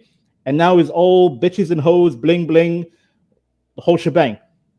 Who runs the game? Who runs the game? I have no idea. Well, you got to understand that's what the public wanted at the time. The gangster rap was appealing to the public. NWA sold millions of records. Tupac sold millions of records. So it's not like people wasn't eating this stuff up, but because they were. And that's why everybody was so easily able to transition. That's why the conscious rappers that you speak of, that you say don't nobody listen to, the Most Defs of the world, the Nas's of the world, the Talib Kweli's of the world, those people like that, they get drowned out because they were actually talking about something, but you actually have to sit and listen to them to get it. You understand what I'm saying? The NWA, the fuck the police shit, you ain't have to listen to that to get it. All you had to do was remember the hook. You ain't have to know a single word to the song, but you knew what the song was. Who's pushing? You understand what I'm saying? It was very easy and simple, and it made a lot of money. I get you, but who's pushing the Mos Defs and Talibs? Who are pushing them away? Is the umbrella controlling hip hop today? It's the market demand that's pushing them away because people don't want to pay to listen to that. But who's running the market? They want to pay to listen to the gangster stuff. Marketing is behind psychology. They hire actual psychologists to deal with marketing, understanding the listeners and all that, understanding the different generational, different what do they call it? Age groups, different ages. They have psychologists. They have smart people knowing how to market to who. And I'm saying, who is running the whole game? And people know who the people are, but they don't want to name them. They don't want to name them, but you know who's who. Yeah, I can't sit here and act like I know who's running what in the music industry. All I could go by is what I hear, what I've listened to, what I have bought in the past. In terms of music or whatever, what I've downloaded or streamed or whatever the case may be. My thing is, it's all era specific. It's kind of hard to compare rap of the 90s to rap now because it's two completely different sounds. But what you can say is that it has devolved over time. Yeah. That's what you can. That's the one consistent thing you can say. It went from telling stories from Slick Rick and Run DMC and performing with Aerosmith. I know you know that song, right, TT? Yeah. Walk This Way, Talk This Way. You know that, right? You old enough to know that, right? Okay, Thank so God. It went from that, right, to selling drugs, pimping hoes, and you know what I mean? Pop now is popping pills and still pimping hoes and having sex and doing dumb stuff. I mean, this is what it devolved to, but this is what people want. If rap can be easily corrupted, then maybe it should be considered a sort of like a detriment to a because my thing is how come rock isn't like this or other music isn't like this? Rock is dead, to be fair with you. Rock is dead. Like where are the real rock is dead? You think rock is dead? Yeah, where are they? Where are the real rockers? I mean, other than Taylor Swift isn't rock. She's pop, right? Pop not dead. Pop is alive and well. Country's alive and well. You understand what I'm saying? But the classic music, it's alive and well. Country is alive and well. The classic rock and roll, the Metallicas, the Guns N' Roses, you understand what I'm saying? That kind of rock and roll it ain't really out here like that anymore because don't nobody want to listen to that. The sound No. music changes over time and people taste change over time. I disagree, BD. It's not people don't want it. It's people have been manipulated to wanting a certain type of music. I still love rock. Like I listen to a lot of rock from the 70s, 80s, 90s. But now, yeah, look what you just said. You listen to rock from the 70s and 80s, and you're not listening to the rock music that's being produced today, right now. Just like I ain't listening to the rap music that's being produced today, right now. To me, the rap from today is trash. You ask me, they mumble rapping. I can't even understand half the crap they talking about. You understand what I'm saying? I'm with you, but I'm saying it's all manufactured. It's all planned out. What's popular and what's not popular. And you say country has now become. It's like it's been what do you call it? Devalued. People tell me, oh, this is not country, bro. Beyonce won the best country album in the Grammys, best country album, and it sounds like a regular R&B / pop music. It's not even country that much. The genre is dead. A lot of genres are it's like one big mud. It's like a mud ball. It's all pop, bro. It's all well, they pop. consider Old Town Road to be a country song, and last time I checked, he was rapping. Exactly. And he had the 808 beats and all that. It's like this little ninja who's also gay, by the way. I'm just saying, a fruity ninja. Bro, the whole industry is damaged. It's all damaged. It's horrible. Current music is shit. I'm just saying it. I'm sorry, CT. Yeah. No, you could say shit, man. Okay. So they released a photo of the two guys. Supposedly, these are the two kids who did it. Here we go. One of them is Adonis Robinson. The other one is Jacoby Russell, born in 2000 and 2003. Go ahead, guys. What say you? Tarantula. I'm just gonna say tarantula. I just see tarantula here. Yeah, just a sad waste of black youth. Yeah. Just a sad waste. So you don't think rap had anything to do with it? It's nothing to do with rap. Listen, I think it had to do with how he was living. How was he living? That's what I think. That's what I think. Most of these rap crimes have to do with is how these folks are living outside of the rap. We only hear the rap, but we don't know what they doing in their personal lives. A lot of these people, rap is subjective. Again, like I was having this conversation with a coworker of mine about Drake and how Drake is not a rapper. He's a combo of a lot of different things, but he raps. But he's more of an entertainer, but he's not a rapper, whereas Kendrick is a rapper. You understand what I'm saying? So you trying to bring a knife to a gunfight. You understand what I'm saying? And when he got smacked, they couldn't understand, well, why did Drake get smacked so bad? Because he's never really a rapper in the first place. He should have just stayed in his lane and did what he been doing. You understand what I'm saying? And left Kendrick alone. But show that he a rapper though. They're not even on the same level. They're not even on the same level. Like Drake way up here, Kendrick way down here. They're not even on the same level.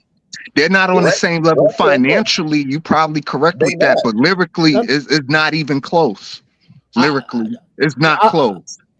You can't compare Kendrick to Drake lyrically. It's not even a comparison. Kendrick has a Pulitzer Prize, my nigga. A rapper with a Pulitzer. Drake that sink in. Drake is a complete artist. He's not a rapper. He's a complete artist. He can sing, rap, write. He's complete. Whereas Kendrick is just a rapper. Drake came from the umbrella of Kanye, and because Kanye started the whole Kendrick is not a good writer, man. He got a ghostwriter, man. A lot of his material has been written by other people. Kendrick? No, Drake. Drake is a writer. I don't like Drake, to be fair with you, but I have to admit, he is a good writer. He writes for a lot of people. Even Kanye, who else? Jay-Z, Lil Wayne, also, yeah, he's a great writer. He's good for writing. His penmanship is good.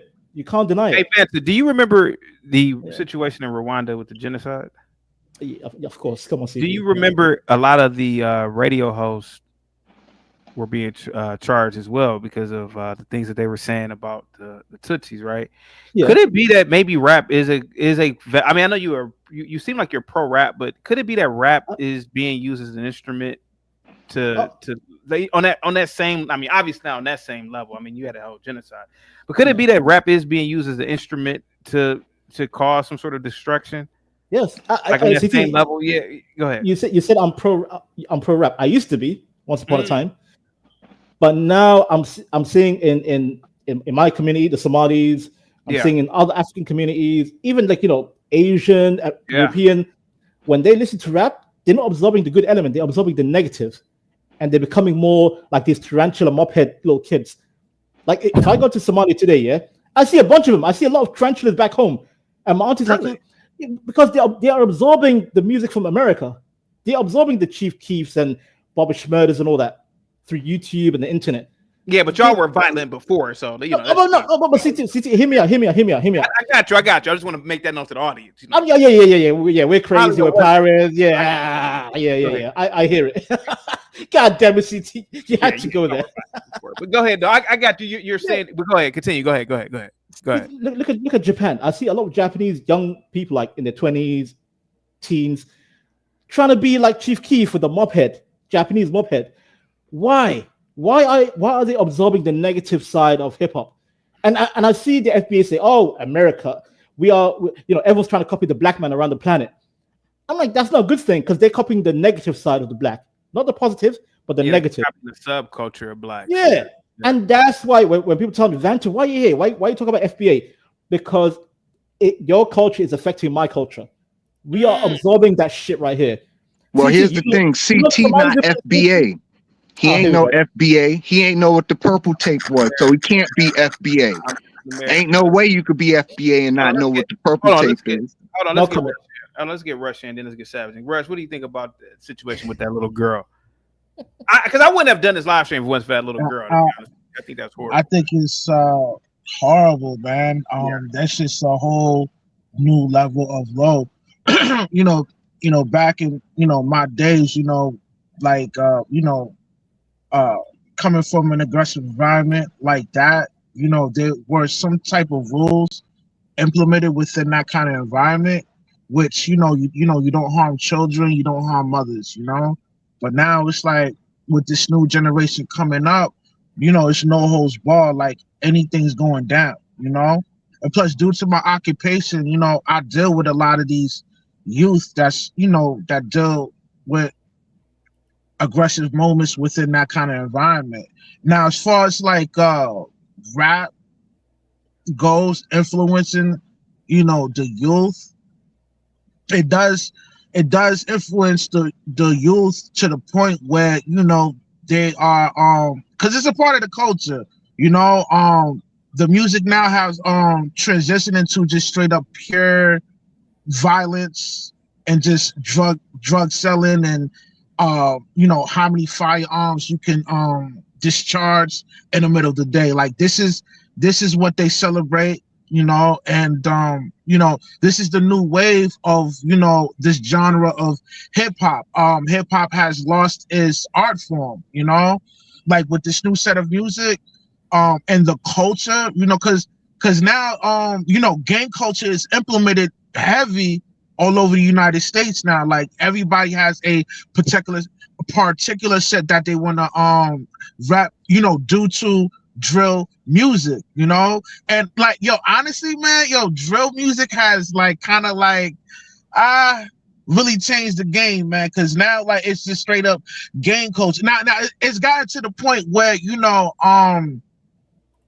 where they decease their op or whatever, like they celebrate and mock the person at their gravesite. Like it's just like I said, man, it's no holds barred with this new generation, man, and definitely hip hop have definitely lost its art form, Russ, I'm trying to be funny here. Why don't they use jazz as a conduit? How come they don't use blues as a conduit to do it? You ever notice that? Go ahead. It's not a part of our culture like that, And blues, I hate to say it, man. Hip hop is heavy a part of our black culture in America, man. CT, let's be real. Let Rush finish. The first okay, my bad. No, you good. Let Rush finish. Go ahead, man. Like rap culture is a part of our culture heavy. You know what I mean? Especially within the urban environment, and like all different types of cultures embrace hip hop. People in Japan, they still listen to the old '90s music and music of hip hop, and they do the b-boying and all that. Like they harness that kind of art form from back in the day out there. Same thing with Germany. So hip hop is a cultural thing, man. And most people don't view it as a culture because I don't know, because it derives from a black neighborhood. But I mean, it is what it is, man. Vanta, Yeah. how come they don't use blues as a conduit of putting these messages out? I mean, I get what Russia's saying, but actually, no. The UK actually is using blues a lot. In the last 15 years, they've been using blues a lot. Like a lot of UK singers, like Adele. And they use blues to talk about their ops. No, not the ops. Just life That's what story. I mean. What I'm more or less saying is, to be clear, there's some sort of frequency in rap that evokes or invokes or evokes, whatever the word is, some sort of violence to it. I'm not gonna lie to you, man. It summons the spirit. It summons it. So I'm wondering, it's something about rap. That's why I say it is kind of like some sort of danger to it. Yeah, because it does get you to think a certain way, man. Whereas other music doesn't do this stuff. Like how come they don't use classical drill rap music or classical music as a conduit? Not they used to, like a lot of rappers back in the day used to, like for example, Outkast used to do Andre 3000 back in the day. He used to merge, a lot of classical, funk, blues, jazz into his music, and it was kind of uplifting. It was good energy, right? Okay. But a lot of these like new age rappers, they just come with venom. It's pure poison. Okay, so you're saying it's the person. Let's get Savage in. Yeah, it's the person. Yeah, there you go. Yo, CT. Before that, let me just say this. A lot of these record labels, they have shares with private prison. So there is an incentive to conjure up a prison pipeline to get a certain demographic of people to get put in prisons. Know what I mean? Okay. Interesting. Okay. Yeah. Go ahead, Savage. So Beyonce won that country music award. Who gave it to her? Who gave her the best? The Grammys. The Grammys. Okay. So, does anyone know that there's the CMA every year? Yeah, I knew that. Yeah, so country music isn't dead. They have their own awards. They have their own thing. So, I don't understand how the Grammys giving Beyonce a Grammy for Best Country Album has anything to do with country music, because it wasn't the CMAs or, Savage is the mainstream perception, like a lot for the not for the regular country viewers, the normies around the planet who watches Grammys, like, oh, Beyonce, she's the queen of country. That's the perception. They take it in, and then they'll start thinking, oh, Beyonce is the queen of country. Yeah, but the point that I'm getting to is that someone said that country music and rock music is dead, but are also making the same argument that the only thing that's really a culture is rap music. And the problem is most of the people that are thinking this aren't aware of the actual culture of country and rock music. Like that's an example of their worldview. That's not an example of actually what's going on. Right. Like literally 2 years ago, it was 2 or 3 years ago, not one rap album was on the top 100 list for a whole year. Yep, I remember that. So like there's plenty of other music that's going on and other people that are doing things, but they're just not, you guys aren't paying attention to that. That's it. Taylor Swift didn't become a billionaire making pop music because rap is the most dominant culture of music ever, all the time, for every day. Like, she doesn't rap. Like, there's obviously other music outside of rap that's going on. The only reason why I said rock and country is dead, because unfortunately, that's what the Muslim planet sees. Like, again, people follow the mainstream. Yes, I agree that you have the country music awards, you have rock, but that's for the niche, for the people that truly follow their bands. But globally, people think, oh, Beyonce, she's the queen of country right now. Like, and I think it's retarded. But here we are today. I'm just saying. I'm not arguing against your point. I'm saying the global is retarded. That's my point, CT. It's the globe. People just went crazy. And speaking of rap, Kendrick won 5 Grammys for what? For a diss track was Drake. So who's a bigger artist? Who's bigger, Taylor Swift or Beyonce?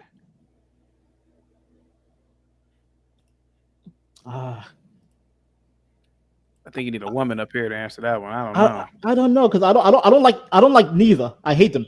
So I don't know. I don't follow them that much. What would you say, Savage? So, what about you? What do you think? So who sold more albums? I don't know. Okay. I think Taylor Swift did. I believe Taylor Swift. I couldn't tell you. Yeah. And I don't. So just think about this. Taylor Swift has never made a rap album. She's never made an R&B album. Mm-hmm. She's never made a drill album. She's never done that. Mm. As big a star, if not bigger than Beyonce. Beyonce never made a country album in the 20-some years that she's been an artist. Mm-hmm. She just made one. Mm-hmm. Now she's the queen of country. Like, that is just a low IQ take. That's all that is. No, I don't think it's that. Let me jump in here. I don't think it's that. I think it's you got to look at the artists and those that sign the contracts, and those that give the contracts, and what labels they signed. This is a machine. Music, acting, entertainment is a juggernaut. So I agree largely with what Savage says, but to be bewildered as far as, so I don't understand how that happens and how that can come about. It's within the industry. It's what the consumer and the genre of music that is being pushed by the juggernaut, the industry. So that's how that happened. Now, I don't listen to rap music. I've never really liked rap music. There's a few artists that came along through the years that I've heard of that I can say they were trying to do something, pushing something consciously to the people, like X-Clan and a few groups, Nas maybe. But I don't come from that generation. I come from a generation of singers, musicians, blues, jazz, Coltrane, and people like that, Miles Davis. So rap is not a genre of music that I listen to, because it's racket, it's noise to me. But it has a societal element to it that is offensive and that is degrading to us as a people, that people tend to follow and merchandise because of the people that are putting out the music, because the consciousness of the people are at that level. But I would say this, as I don't like rap music and don't listen to it. I don't listen to rap music. I don't listen to drill music. I don't listen to country music. I don't listen to heavy metal. I don't listen to none of that crap, because it's all noise and racket to me. So, like the stuff that they be doing in the mosh pits at the heavy metal, or it's noise to me. And also, I would say this: it has been proven from a physiological standpoint that music, and based on its vibration and the amount of hertz that the music is putting out, do affect humans' reactions and emotions. That's the reason why music is such a part of church. It's such a part of religion. So those pianos and keyboards and all that you hear, it has a rhythmic effect on vibrational being. So you can hear music that can have you to react and respond negatively or positively based on your vibration So when I hear rap music, I turn it off immediately because it's noise to me. It's like somebody smashing pots and pans together. I don't care what they're rapping about or what the message is. It's way beyond it's way out of my generation element. So that's all I want to say about that. But the industry drives it. Because there's competition in the industry, and there's capital, and there's money in the industry, and the components that are a part of the labeling and marketing an artist. That's big. They don't care nothing about who made the soul the best or whatever. It's who they're targeting and who they're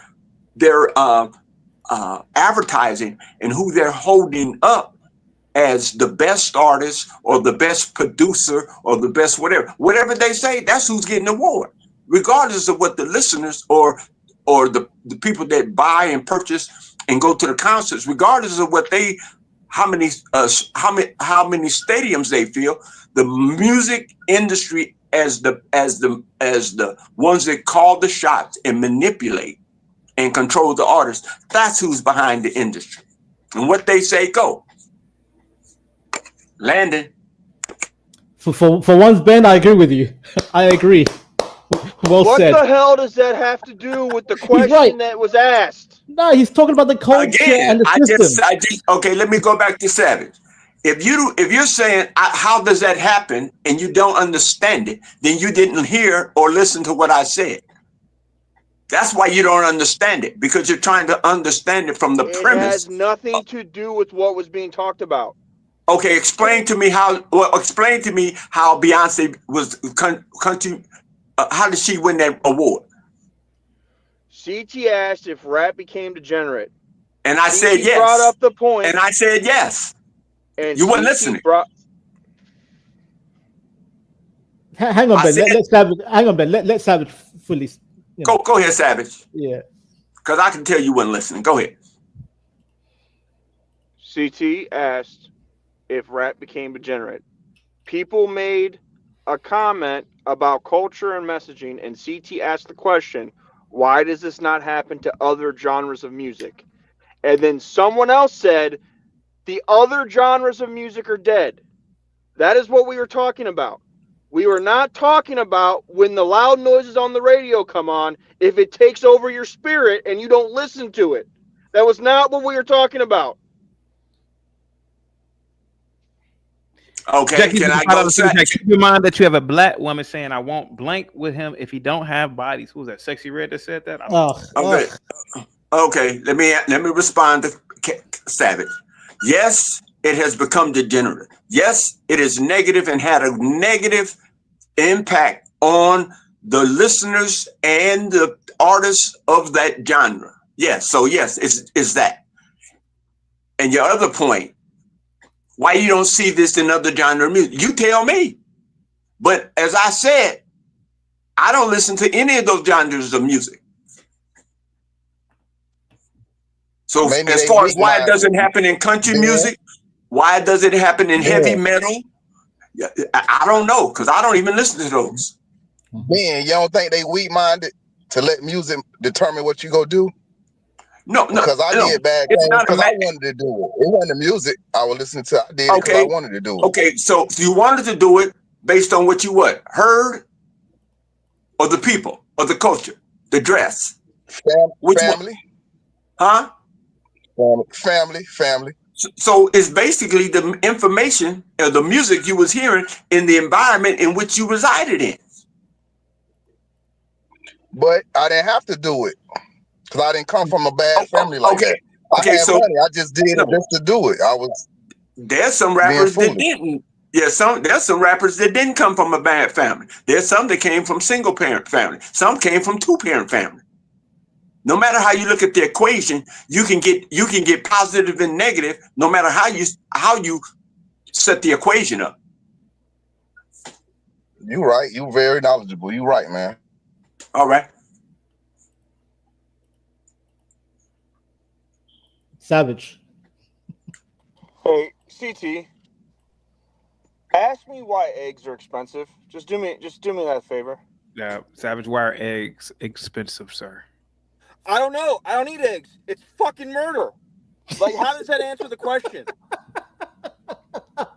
Okay, he's being cynical. He's being cynical. Okay, what is it that you're missing, Savage? What the fuck is it? Oh, excuse me. I'm sorry.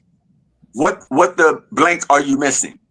Ben, getting into who controls the industry, who's a sellout, who like. I didn't say nothing about a sellout. The conspiracy nature of the industry has nothing to do with the question of it being degenerate, and why it was not. You're not seeing this in other genres. That the same people that own this rap label they own both sets of music. Okay. So why did they give Beyonce the award? The Grammys gave her the award. I know that. I'm asking the question. Why did they do it? Why did they do it? I know who gave her the award. Mm-hmm. See, now you're not answering my question. Just say you don't know or say you do know. Straight up. CT, is there a point where you get to a certain age that you just start regressing back? No, let's not go there. Let's not go there, Savage. You're a smart man. You're a smart man, Savage. I don't know why your day is going like the way it is. I don't know if you set up a electrical box and got shocked, or I don't know. But I'm not expecting you to agree with me. If you don't agree with me, so damn what? You don't agree. But by the way, Ben, can I clarify real quick with Savage? I'm the one who said rock and country is dead. And I know that. Dead, yeah, I didn't mean dead like, you know. I meant dead in the eyes of the mainstream, in the eyes of the normies. I understand this. I talked about you, and then Ben came up talking about conspiracy theories and loud banging noises when he hears music. Like, this is no, you're lying. I said when I hear rock music and rap music. So I didn't say when I hear no damn music. So don't put words in my mouth. I didn't say when I hear music. I said when I hear certain genres of music, and I named those genres. So don't be trying to put no damn words in my mouth. What does your taste of music have to do with the question? CT, what's the question again? Put the question on the table, because this man's about to have a conniption, and I think he's behind the wheel of a car, and I want to make sure he's safe. We just went left. How about this? How about this? How about this? How about this? How about this? How about this? Put the question on the table. Now, how about this, Vanta? Yes, sir. Will rap have a classical music has been around for centuries, right? Do you think rap will be around for centuries, Vanta? No. Okay. Tell me why. Go ahead, sir. Because I think it will evolve. Okay. It will evolve. That's what rap does. Rap evolves. I've seen rap turn into a mix with dubstep, a mix with synth wave, a mix with rock, a mix with country. Rap will always evolve with whatever's popping. It will somehow merge. So do you with the sound of the next generation or whatever? Yeah. So what we are seeing now with all the violence, that'll eventually stop on its own, because if it evolves, then I mean, again, it depends on the culture that, like, okay, it depends on the culture that's adopting the music. If the cultures are naturally it's violent, then the music will heighten it. Because what Ben said music it affects emotion, it's a frequency. So if the music can make you more darker, then the violence will come out. If the music is more chill and more mellow, you'll have a more chilled out community. This is so CT. You're just saying it's just race based. It depends on. No, it's not race based. It's emotion. It's emotion. It's not race. It's emotion. Yeah, it's human emotion. Like I remember back, like in the 90s, 80s, like even my parents, they used to listen to Sugar Hill. Was it Sugar Hill Delight? Yeah, that old school. I said a hip hop, hippity hip hop, don't stop, bro. That kind of music was kind of fun for that era. It was fun. Yeah, like party music. Yeah, it was like what's it called? Block party music. Yeah, the block party, and then it eventually devolved into gangster rap, and it became like it's like a area code, like hood. Yeah. CT, even in the UK, we have CT. Some parts of in London back in the day, if you wear a certain color of a shirt, you'd get attacked. Really? Yeah. Where did they get that mindset from? From the Bloods and Cribs in LA.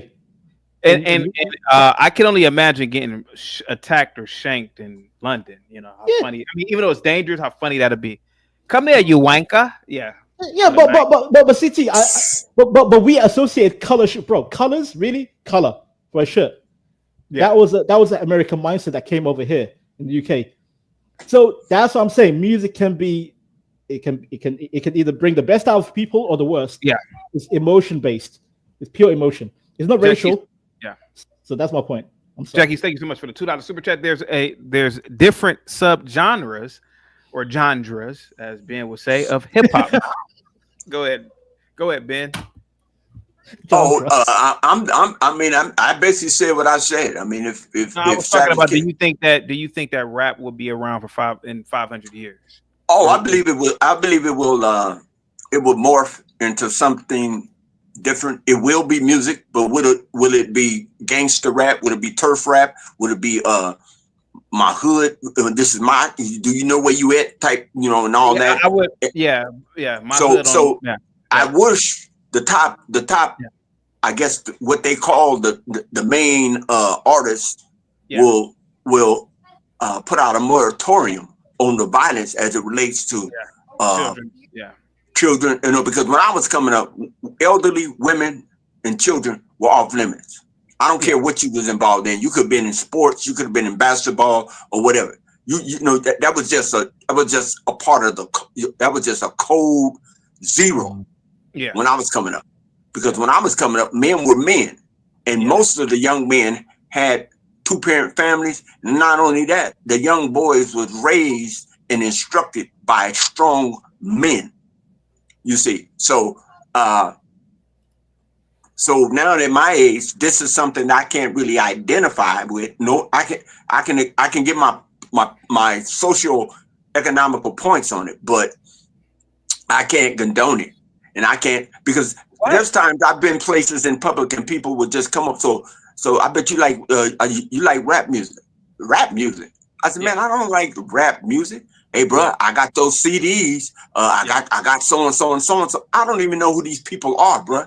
Yeah, I'm not from that generation. Let me ask you a question, Vanta. Why hasn't thank you so much, Ben? Why hasn't classical music changed? How come it hasn't morphed? Like I feel like, for example, Hans Zimmer can go back 400 years and it still sound just like any other musical piece. Why hasn't classical music changed? Because it's more respectful and strict with the discipline. Like classical artists have tutors, they have mentors from generation to generation, like going all the way back. So they keep the lineage as pure as possible.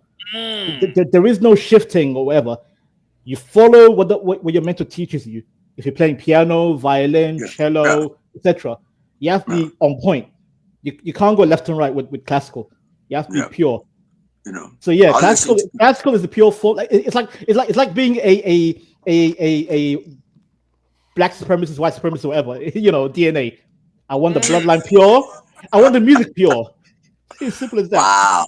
I'm just saying that's how I see it. It's like genetics. Yeah, if you want your genes to be pure, you want your music to be pure. Stick to the formula. You got to be a eugenicist to. Yes, that's the music, man. Classical music is eugenicism. Thank you, Vic. Thank you. Pump your brakes. You got to be Karl Marx. Pump your brakes. It's real. Classical music came out of a genre of the music that was associated with that time in the Renaissance. So you had the Bach, you had Beethoven, Chopin. Yeah. So you had all of that. Ben, that's called school. It's a school. Yeah, and it's a strict discipline to that music, and that's the reason why it hasn't been modified and expanded. So just like jazz had its Renaissance. So those you can bend notes and expand on that, but it's going to still be classical jazz or jazz that it comes from the Renaissance of the jazz era. But the young brothers and sisters that listen to rap, they're the ones that got to solve this thing. They're the ones that got, hold each other's feet to the fire. CT, that's where hip hop messed up. If hip hop had that pure discipline, like from the DJ Kool Herc, African Bombata, who's the other father? Grandmaster Flash.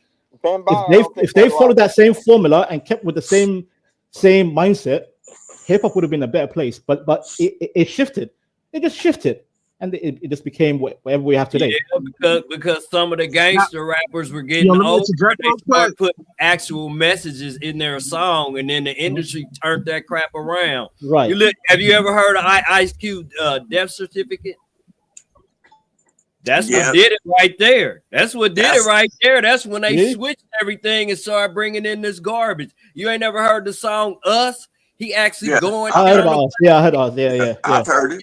Black community telling us to turn it around. When certain folks heard that, they started pumping that garbage, and this is why we have what we have now. Who turned it around? Who turned it around? Ben, I said it. Do you want me to say it? I can say it again. People who control the industry. CT, do you want me to say it? Talking about earlier. No, wait a minute. That's a conspiracy. Because Savage just told me that's a conspiracy. Ben, I can say it if you want. I can say it. And that's why he gone off the panel. Because the light of Zartha came up here. The light of Zartha came up here and diminished that darkness. He knows what's going on. Can you say it? Yeah, I want you to say it. I want you to say it. It's not my channel. It's CT's. It's CT. Real quick, Aston Refill with the $2 super chat says, "I'm surprised MC Nemesis hasn't chimed in." Go ahead, say what you got to say. Go ahead, say it. Oh my bad. Say it. They always bring up that gang, that the gangster rap that don't have morals and stuff into it, because a lot of that stuff, like I was talking about Slick Rick's song. The last line, the last two lines of that song, it's a moral to that. He just indicates about the wrong path, straight and narrow, or your soul gets cast. Good night. That's a moral. Don't do this. I just want to know who the they. I just want to know who the they are. Again, Ben, I can say it, but CT's channel. If CT allows me to say, the dark forces that control the world. That's the dark who? The dark forces that want to control the world. So the dark forces are physically signing contracts. Name names. They're signing contracts. He won't. Man, when you use a euphemism, hold on, man. Calm down, bro. Calm down. You calm down. You always button people out. Let me get to my point. I just asked you to name the they.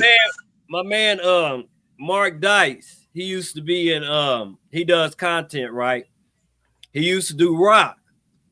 And he said he stopped doing rock because the people that wanted him to sign a contract said, "We worship Satan. Do you?" And he said no and didn't sign the contract. Dark forces. Boom.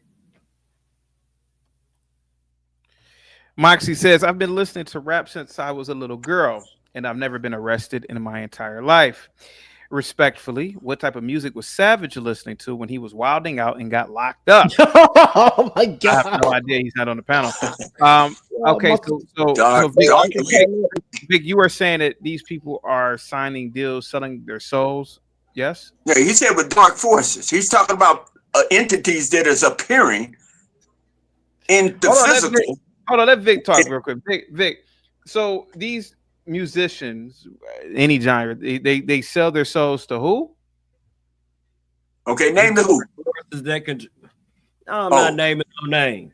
Oh, that's as far as he can go. I think you're talking about like actual dark forces, like spirits or something. Okay. Yeah. No, I mean, spirits use people's bodies, don't they? But do they write? Do they sign on paper? That's what I'm trying to ask. Ben, I have a name, Ben. One name. Lyle Cohen. Cohen. Okay, I'm done. Okay, my question was answered. But he back there with the black cape or whatever's behind his, and he afraid to name names. It's a picture of you behind me. No. Don't do that, Vic. No, I can take that. I know I can take that because Vic drinks. I know he drinks. I know he drinks. I could tell. I could tell someone that indulges in libations. You can judge all you want to. I'm not judging you, brother. I don't drink. I don't drink. You get up here and act. You talk more like you drink more than I do. But I know you now. See that he just admitted more than I do. Oh, hang tight, Ben. Real quick. First, Carl says in 5 years, 90% of music will be AI generated. So enjoy human music while you can. Do you guys agree with that? I can see it. Yeah. To a degree, yes. To a large degree, yes. Being one of That's the where it's going. too, because I irritate him when I get up here with my light, boy. You always got to try to take a shot on somebody. Well, if you haven't noticed, you ain't got a pot to piss in and a window to throw it out of, but you want to try to cap on somebody. Who you talking about? The music now don't even have originality. How many songs have you heard recently that just remakes of other old songs from the 70s and 80s? I can't even name how many songs I've heard recently that just steal beats from other people and just sing to it. Something different. But BD, can I be real with you? Can I be real? Like, artists have been doing that since like the mid-90s. They've been copying. Yeah, but it wasn't as prevalent as it is now. True. Now it's every other song. Yeah, you used to get in trouble for it. They used to try to sue you when you sample music. Yeah. You know Kanye abused what's the name? Shaka Khan back in the day. Damn near all of his tracks were Shaka Khan samples. God damn. Yeah. True. But they do sound nice though. Hey, they sound nice. Yeah. I loved it back in the day. Hey, guys, real quick. Hey, Ben, from now until 4:23, you are not allowed to talk because Gimpy sent over. Excuse me. He sent over a cash app. He sent over a cash app saying Ben can stay but can't talk for 10 minutes. All right, so Ben, you gotta keep it quiet for a minute and then I'm cool with that. I'm cool with that. All right, go ahead, good, Ben. Yeah. Can I comment on the video? And then I got into rap after I DJ, so I saw the turn. You can't deny that it was that when certain stuff came out, people took notice to that. And then turned this crap around, and that's why we have what we have now. You can't deny that. You got a Tribe Called Quest, you got Public Enemy, you got UTFO. Man, Farside. You remember Farside, Vic? Farside? Yeah, Farside. You keep on passing me by. Passing me by. Even the Yo Mama song didn't even have no cussing in it. They was talking about each other's mamas in that, man. Come on, man. People saw that and they did exactly what they did. They fed it to that element that they knew didn't have no male guidance. That's what they did. Yeah. But even then, Vic, well, you gotta blame the public too because the public was buying it. They were buying it at the end of the day. The public was buying the stuff. They force it in your face and telling you this is good, this is good, this. Nah, if this art, like I was saying, it's subjective. It's only good if you feel like it's good. That's an individual choice. But as a collective, people were buying it. And Scarface's hand on the dead body with that duet with Ice Cube. That's what turned it around. Because they was preaching and telling our people stuff right there. Vic, I have the same mindset. Do you blame the drug dealer or the drug user, like the drug buyer? I blame the people who put it in the hood. Okay. I agree. We don't have the planes to go get it and bring it here. I agree. Well, why not sell it and use it then? How you gonna blame them? Don't sell it and don't use it. It's simple as that. Don't blame it's the individual choice whether to sell it or use it. It's the individual's choice. Bringing it over here, huh? All right. No, Vic, hear me out. Like I had uncles and cousins who are hardcore gangster rappers. Not rappers, gangster rap. Listeners. I was the one guy who listened to the alternative. I used to go for like the quote-unquote conscious, lame backpack rappers. That's me. Vanta, yo, weirdo. Yo, they used to call me a weirdo because I used to listen to like the Kanye, the Lupe Fiascos, the Mos Def, Talib Kweli's, all that. While they were listening to like bloody Gucci Mane and Lil Wayne and all that. That was not my music. That was not my. So I did not choose to buy that music. I did not choose. I had to do it all. I had to play it all, man. Does Texas have a death penalty? Oh, doesn't Texas have a death penalty? Yes, it's just like Florida. They got a death penalty. Yeah, Antoine, it does. Antoine, death penalty for those two boys, if it's proven without a doubt that they killed that little girl. Yes, we need to bring back mutual combat. What? Fist. We need to bring that back. Fighting, man. We need to bring it back. Or have a debate. If you got a agreement, have a debate. Debate somebody on something. And if you don't want to fight, you know what I'm saying? That's jealousy, man. They walk fight with away. jealousy as riches, man. Bring back dueling. Lawrence with the $5 super chat. Vic, you can say life is like a box of chocolates. Life is like a Like box, a box of of chocolates. But you never know what you're gonna get. Vance, death penalty. Should the state get those boys death penalty? What they did for the killing. You said they killed a little girl, right? Yeah. Yeah, absolutely. Yeah. I'm pro death penalty but you know what, CT, there's a very fine line because again you're relying on the government and the government is goofy. Don't trust the government because government is insufficient. So if the government can clearly prove that they did it, clear 100%, then yeah. So did the little girl get hit in the gunfire or something?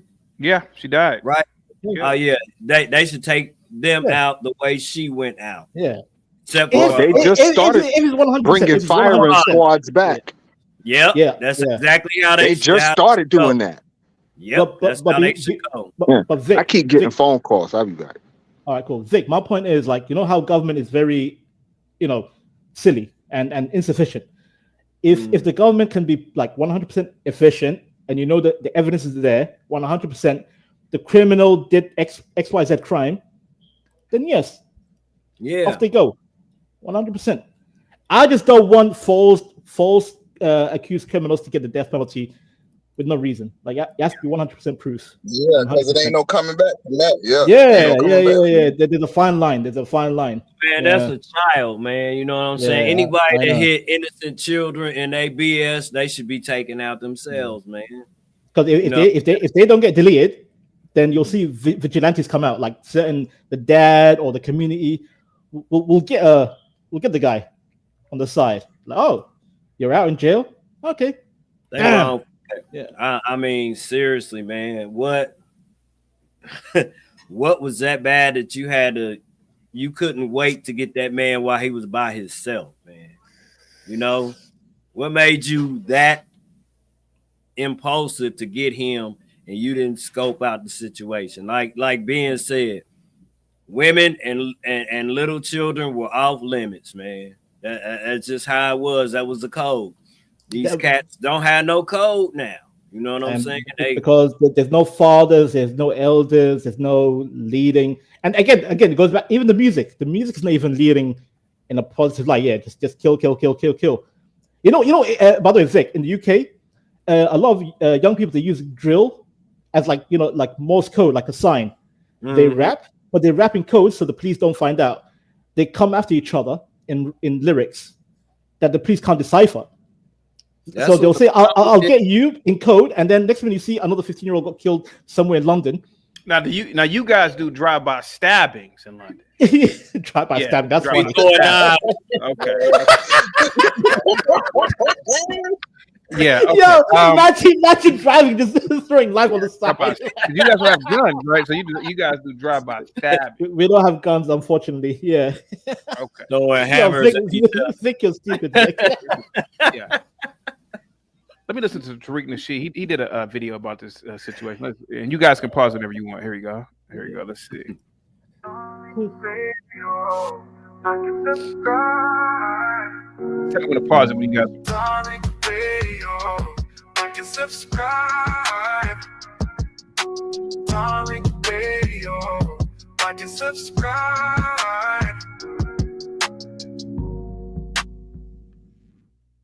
There was an up-and-coming rapper out of Fort Worth who just got killed, and his 5-year-old daughter got killed too. That's such a tragic thing. What's the guy's name? Where's my Texas people? A lot of people are talking about this. Where are my Texas people? What's his name? Yeah, I don't know the guy, but he was an up-and-coming guy. Do I have any Texas people in here? Throw a hand up if y'all know who I'm talking about. Chariot. Let me know what the guy's name is. You know what the guy's name is, Chariot? Chariot, hop on. Tariq, I don't know the guy's name from Texas, but I want you to remember our sister Phyllis Hyman. She was up under Clive Davis as well. Phyllis Hyman. She was wasn't she the lady in School Day singing, right? Vic, you on mute, Vic? What you say? Yeah. Yeah. That's my gal. Quality Time. She got that. Yeah. I She never committed. meant to feel you. I meant to hold you something, and I don't Yeah. think you love me. Yeah, her. Yeah, she could kill that. And how she passed away. I'm not sure if you talked about it. My bad. I did. I touched My on it. bad. Thank you, brother. Yeah, I did touch on that. Okay, yeah. If I ask y'all to raise your hand, okay, that means raise your hand for something that I'm asking about now. Y'all, please. I hate when I'm having a brain fart, and I'm like, hey, does anybody know this guy's name? Hey, I know. Raise your hand. Yeah. Where can I get Hidden Colors in Memphis? Is there a store I can go to? Okay. Let's stay on. Please stay on topic. Please stay on topic with respect. With respect. Let's get Ani. Brother Ani knows. Ani, what's up, brother? Brother Ani Asaru. Yeah, brother. His name is Get Money Lil Ronnie. Okay. Oh, that was his name. Get Money Lil Ronnie. And, okay. I just want to say rest in power to Angie Stone. She's from where I'm from out here in Columbia, South Carolina. And we do find it very, very strange. 9 people was in that van and only 1 person died. Yeah, I do find that a little bit odd too, but so thank you for talking about it. Yes, indeed. Same thing with Left Eye. All them people in that car, only 1 person died. She was the only one who died in that car. Yeah. Same thing with Left Eye. Who's on Arista Records. Yeah. But these coincidences are crazy.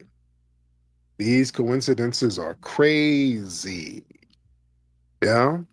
But the guy out there in Texas who died, that was horrible. That was very, very horrible. He got shot, and his daughter, 5 years old. I don't know if the shooters knew she was in the car or whatever. Well, that's such a horrible thing. What I don't like, though, I don't like the narrative that it's now. Yeah. Oh yeah. Go ahead, buddy. CT. If this happened, if they didn't know she was in the car, would that be still on them or what? How does that work? I know you used to be with them.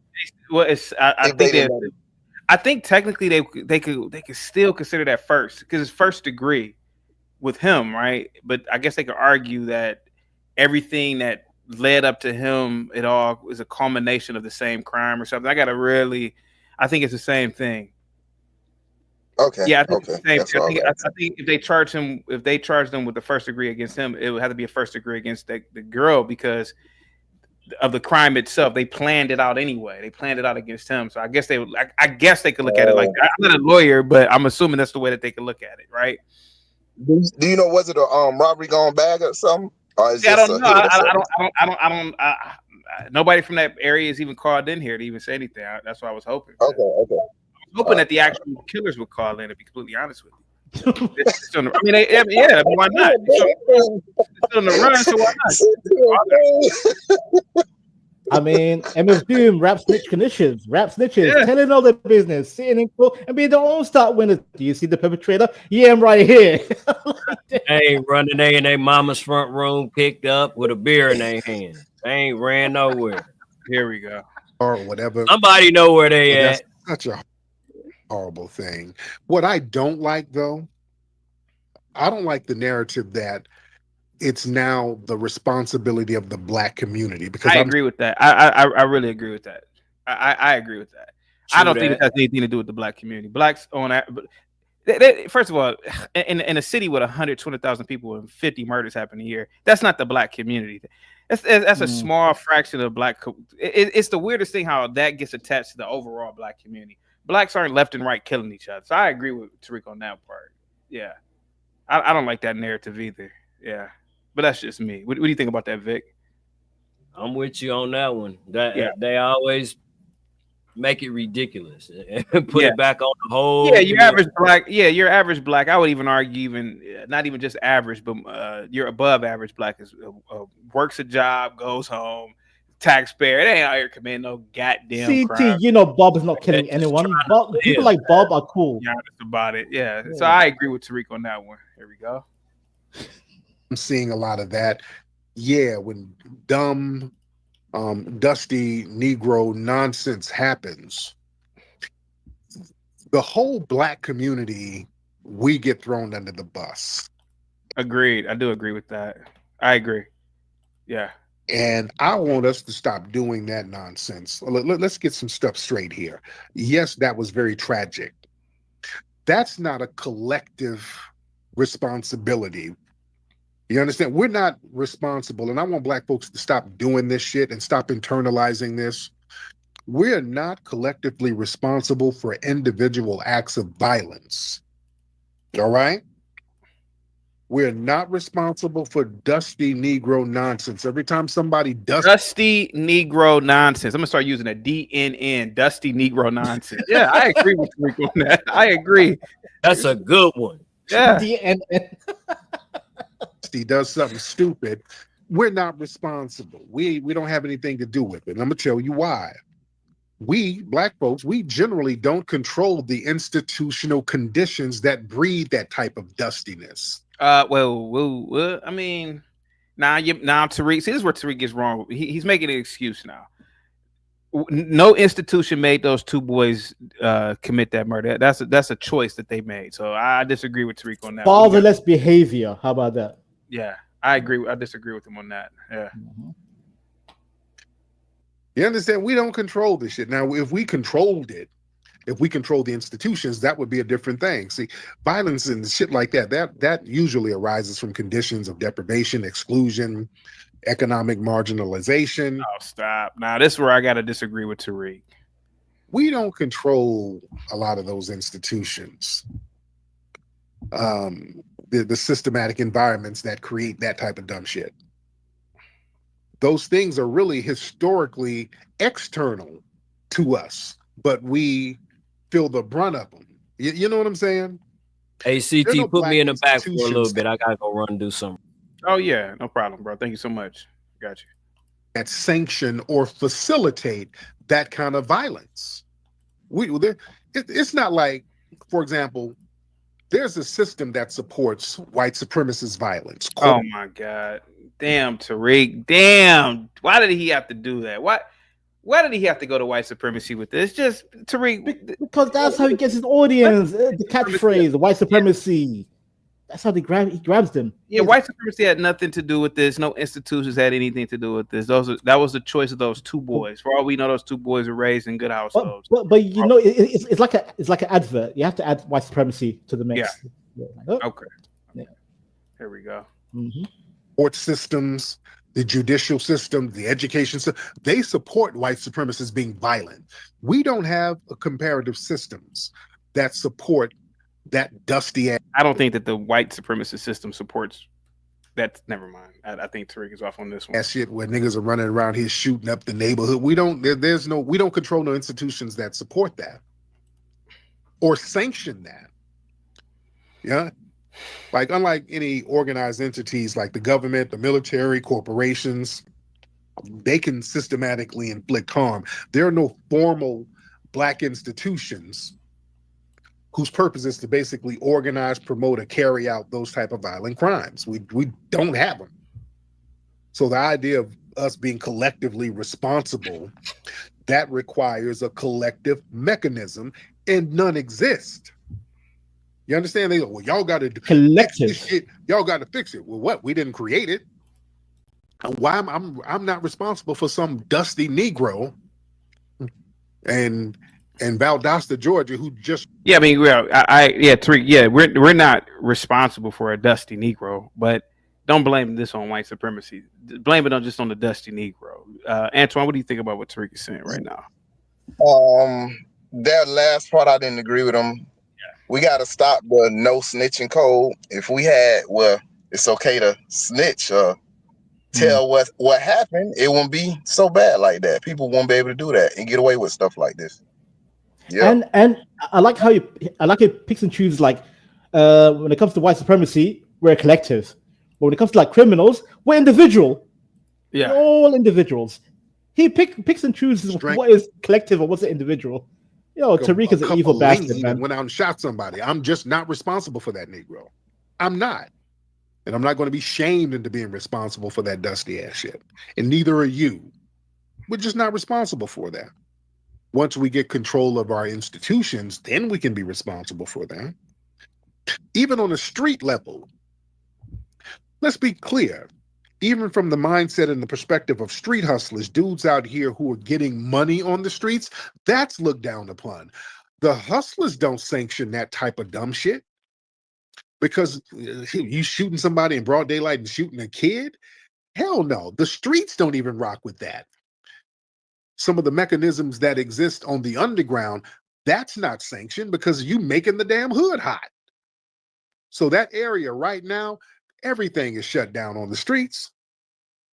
You ain't moving no way. You ain't doing nothing now. The whole hood is hot now. You done shut down everybody's goddamn money. Ain't nobody making no money over there now. They're out here looking for some idiot who done shot a damn baby. You moron. Ain't responsible for no dumb niggas like that. Yeah. Yeah. The streets hate them niggas more than the squares. I don't know. Is that true? I mean, where are these boys at? I mean, is the streets going to turn these two boys in? Or I don't know. They have parties when people come home. When you get out of the joint, they have parties now. Yeah. Oh yeah. CT, they don't have parties for neurosurgeons and heart surgeons and all that. That's a big myth too, man. Black people, particularly when a black gets a degree, they have a party too. So where CT? Where? Show me the party, CT. Because I can show you a ghetto party. Santa, I can show you anti-convict party. I grew up in the black community. I'm telling you, man. A lot of that stuff is just stereotype. It's fun to be funny with. But I've gone to parties where people have gotten their doctorate degrees, their medical degrees. They have parties, bro. I'm telling you, we have parties for everything, man. I saw a big concert for Big Meech who came out of jail. You would get that element too, man. But black people, man, we celebrate success just as much. Yeah, that's a big vibe. They call Ben Carson a coon. They call Ben Carson, Uncle Tom a coon, etc. But see, that's niggas. But see, that's general heart surgeon. Yeah. But see, that's niggas that do that. That's not your average black respects the fact that Ben Carson is a neurosurgeon. To me, right? The ones that I don't know these blacks, right? I'm telling you what I've seen, man. Nobody's gonna say he a coon to his face with a white jacket on. It ain't happening, man. My doctor is black, man. Ain't nobody. Is she in there helping me? I ain't about to call her no coon. You a coon. You a coon. My doctor's black too. So yeah, right. No, you not. You ain't. No, that's what I'm saying. A lot of that stuff is just lies and just yeah. Yeah, you're right, CT. My graduations, we had graduation parties. My son, he just became a firefighter. We had a big old party for him. So yeah, that's true. Yeah. Hold on. A lot of stuff is just lies, man. You messed up the streets money. I'm telling you this. Yeah, the streets. If he goes to jail, whoever the dude is, they gonna lump him up. Whoever did it. I'm telling you, the streets hate that shit more than anybody. Huh? But yeah, we got to understand, look, crime, that's an individual act. It's not a cultural directive. These crimes are committed by knuckleheads like that who do that dumb shit. These are dudes who make personal damn decisions. The dude who went up and shot that baby like that idiot, he didn't parlay with nobody. He didn't have a meeting. He didn't go to some institution where there were other people. That was just some dumb Negro doing dumb Negro shit on his own that nobody is co-signing. Yeah. So yeah, we just don't have that type of institution that allows that. And also we got to understand when people do that whole collective blame game, that's a tool for racialized narratives. See, no other group in our society is collectively blamed for individual crimes at all. We're the only ones who get done like that. When you have these white supremacist groups shooting up schools every day, what do they say? This is my problem with Tariq. It again. We get it, man. Whites do stuff, but this ain't got nothing to do with white people. This is that's what I'm saying. Why is he bringing up white people at all? This is only my problem with this take on it. What do white people have to do with this? It's the whole huh? It's the whole what aboutism. It's like, oh yeah, we're evil, but what about that group over there? Yeah. It's the what about mindset? I hate it. I can't stand it. But yeah. Oh, he's a lone wolf, knowing that they're not, by the way. They know good and well these people are not lone wolves. These people who do these shootings, 9 times out of 10, they're connected to some type of bigger network underground. They're always connected. They got they got websites like 4chan and Stormfront where they sit up and organize that shit. Then they have these little pockets of white supremacist groups who never get RICO charges, the Patriot Fronts and the Proud Boys and 3% or whatever the hell these guys are. They never get RICOs, but damn Young Thug and them dudes get RICOs.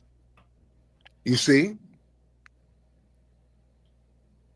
So they never sit up here and say that, hey, this is a collective crime where multiple people are involved. They always say, well, those white guys are just lone wolves. And speaking of that, the white guy who shot Trump, they did some research and they admitted that he wasn't acting alone. They tried to lone wolf him. They admitted this week that, yeah, he was part of a larger network. He wasn't acting alone. Duh. Damn it, duh. We knew that. Of course he wasn't acting alone. You don't get that damn close to a president acting alone. Hell no. That dude got through all of them security breaches and got on a roof to get a clear shot. Common sense tell you he didn't act alone. Of course he did. Okay, Tariq, let's talk about what really happened now. Come on. Alone. Yeah, he was getting assistance from the inside too, by the way. But I digress. But listen, this whole thing where we're responsible for dusty Negroes who shoot kids and all of that stuff, no, we got to stop internalizing that because listen, law enforcement agencies, they're the ones who are supposed to control crime prevention, not regular citizens. When people start talking about that we need to do this and we need to do that, well, what the hell do we have a police force for? How come they're not actually stopping real crimes? Police are here to really to protect the businesses, Tariq. The community or the people should be able to self-govern. So I kind of disagree with him on that. What do you guys think about what he said there? CT about the shooter. Yeah, he said he was part of a group, whatever. Like, I kind of agree with him, but I want him to be specific. Like, who exactly did that shooter belong to? Like, you can't just say, oh, he's part of something. Where exactly did he come from? You know, because I kind of agree. I don't think he was individual. Like, he just came out randomly, pow. I don't think that. But who backed him? Where did he come from? How come we don't find his full record? It got all deleted quickly. Like, who is he? But Tariq, you know what Tariq is trying to do? He's trying to blame it all that on just a white system. Oh, it's just a white system. Yeah. It's like, oh, the white system got this kid trying to shoot the president and blah blah. It's all vague. It's all nonsense. Yeah. He's appealing to the simple-minded people. Yeah. That's what I think. Yeah. I think they need like an intervention where they go into the inner cities, like scared straight or something like that. Because a lot of them got uncles and cousins and stuff that's in the penitentiary, and that's never coming home. So you get there, you load a weapon and try to go do something like that. It's like some of them never coming home. So they need to get scared straight, and I think it'll like tone it down a little bit. Because one time I went to jail for 5 days. I said, man, I said, mistaken identity. I said, I can't do this, man. Lesson learned. Yes, man. Yeah. Like, why would you want to even like? I don't get people who brag about, I went to jail. Like, why? Like, I don't want to be there. That's the problem. is why we need reparations. This is why we need the same thing some of those Native American tribes. This is where Tariq loses me all the time. The girl was killed. This girl was killed by two idiots or two savages, if you ask me. Yeah. He wants to talk about reparations. Man, this is my problem with what Tariq does with these FBAs. It's always it goes back to not taking accountability. Tribes have the red ones, where you have your independent police agencies that are federally funded so that the community can police their own community. See, if we have surveillance resources, the intelligence resources, the militarized weaponry that they have, we could prevent a lot of this stuff from happening. And in fact, many black people, black men, when we know that a crime is about to happen or if there's some kind of beef that we're aware of, a lot of brothers will step in the middle and try to negotiate and kind of get in between to kind of squash that shit. Do you think that's needed? Say that one more time, CT. My bad. Do you think that's needed? Like some sort of commission? Like, for example, like in The Godfather, I know it's a movie, they had like a commission with the families. And they said, listen, we're doing our business. There might come times where we have to fight, but we got to do certain things, right? We got to keep certain things away from certain communities. So you think that's what Tariq is more or less talking about? Yes. But I think that's only for people who are violent people. I feel like you don't need to do that for people who are at peace, right? So is he saying that there are elements of a particular community that need that type of negotiation? I could speak from an African point of view. Like when there's like a big drama or there's some big crime back home, elders take place ahead of the state. People go to the elder first. Like, all right, elder, something happened. Let's say there was a murder or a husband beat the shit out of his wife, whatever. People go to the elder, and the elder will decide, okay, well, either we can have a conversation, a mutual understanding, or if there's like headlogging, take it to the court, to the state. That's how it used to be. So I think maybe the black community needs like an elder, and not a female, by the way. No, I'm talking about patriarchy, a patriarchal head who dictates, okay, what's going on? What are the kids doing? Why are people fighting? Why not a female? Why not a female, man? Listen, you know why. Come on, man. Emotional damage. Listen, it's emotion. We need level-headedness, right? And men, sorry to sound like a sexist, misogynist, whatever. Men are more level-headed when it comes to like violence. If it doesn't work out, then you take it to the state. Take it to the government, the courts, whatever. Unfortunately, even in the West, they it's emotion. It's pure emotion. People just go pow pow pow. People die. Things happen, and then the courts just take it. I don't know this. I don't listen to rap. I don't know anything about this guy. Right. The only reason why I'm covering the story is because this beautiful angel died. Yeah. And what do you think led up to this? I want to say it was the rap, but I just feel like rap is just the vessel, right? CT, how did it happen? Was it like a crossfire? Was she caught? Did you get There's caught? a video online. He's running through the. Well, supposedly one of his ops told him not to come to this gas station. He's and in defiance, I'm gonna do what I want to do. Okay. What you gonna do about it? Okay. So I don't know, man. I wonder what happened here. I mean, I don't think you can show the video because obviously it's graphic, but I haven't seen it. I haven't seen the whole thing that popped off. So I'm just going by information. You just said two guys, a girl got killed. I don't know what transpired in the conflict. All I'm saying, them two tarantula head mob heads, they deserve the death penalty. I'm just saying, death penalty, direct. Because any child that dies through murder, innocent child, you're done. You're done. No mercy. I don't know about you, Antoine, and Be Brave, but for me, no mercy. No, okay, but you just don't even, you can't even surmise as to what transpired. See, I don't know this culture. I want to. Oh, okay. Here we go. Okay. I don't know. He's at the car wash. I don't even go to these types of car washes. They look like he's running. Look like Okay. it's happened at 10:48 a.m. Wow. In the morning, Jesus. Okay. Yeah, I don't know what's going on here. See, they getting up out of here. They like, So what did the murder take place? What happened? Oh, wait.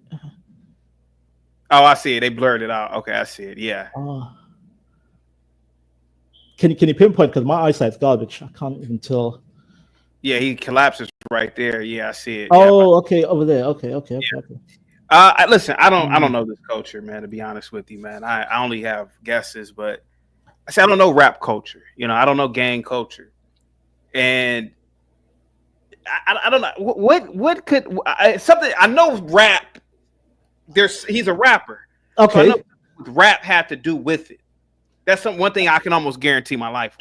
I could defend Ben when Ben was talking about music and affecting emotion.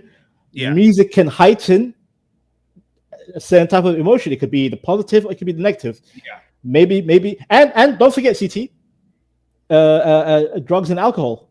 Maybe. Yeah. Maybe there. So what you said? Hey, hold on now. So what you said earlier ain't right then, because men, we don't supposed to be emotional, but it seems like we the most emotional people in the world. We can't even control our emotions not to hurt nobody. Those are not men. They're boys. Those are boys. They're not men. These are boys. Okay. They boys. Yeah. When I say men, I think of people like be brave age, like the elder, like an old head, as you guys call it, old head. I'm not talking about people in their 20s or 30s or 40s. I'm talking like 50, 60, 70, who lived that life, maybe who lived a life or they've seen it, and they're like, hey, listen, I've seen things that happened before. Chill out. That's the elder I'm talking about, Antoine. I'm not talking about like some young blood. I'm just saying, yeah. Look at Antoine. Look at him. Antoine is. Hey, CT, you got me nervous just looking at their pictures, man. Well, I mean, he's trying to tell me, hey, Vanta, they're boys. Yeah, I mean, again, I mean, I could pretty much have guessed what they look like without them even releasing these. They just released this, but the fact of the matter is, I'm trying to figure out what really happened. And I know something had to do. It had to be something with this rap, some lyrics. But they're messaging each other through the lyrics. So it has to be something with that. See, that's what I'll back you on this 100%. You can do your research on London gang violence. Yeah, drill music is being used as a code between two gangs to attack each other. Yeah, and even the police in the UK police can't even understand, like, how are these kids fighting? Like, we can't find text messages, we can't find phone calls. You know why?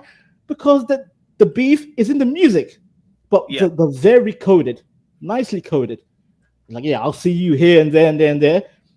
And guess what? Next day, stab. How many songs does this cat have?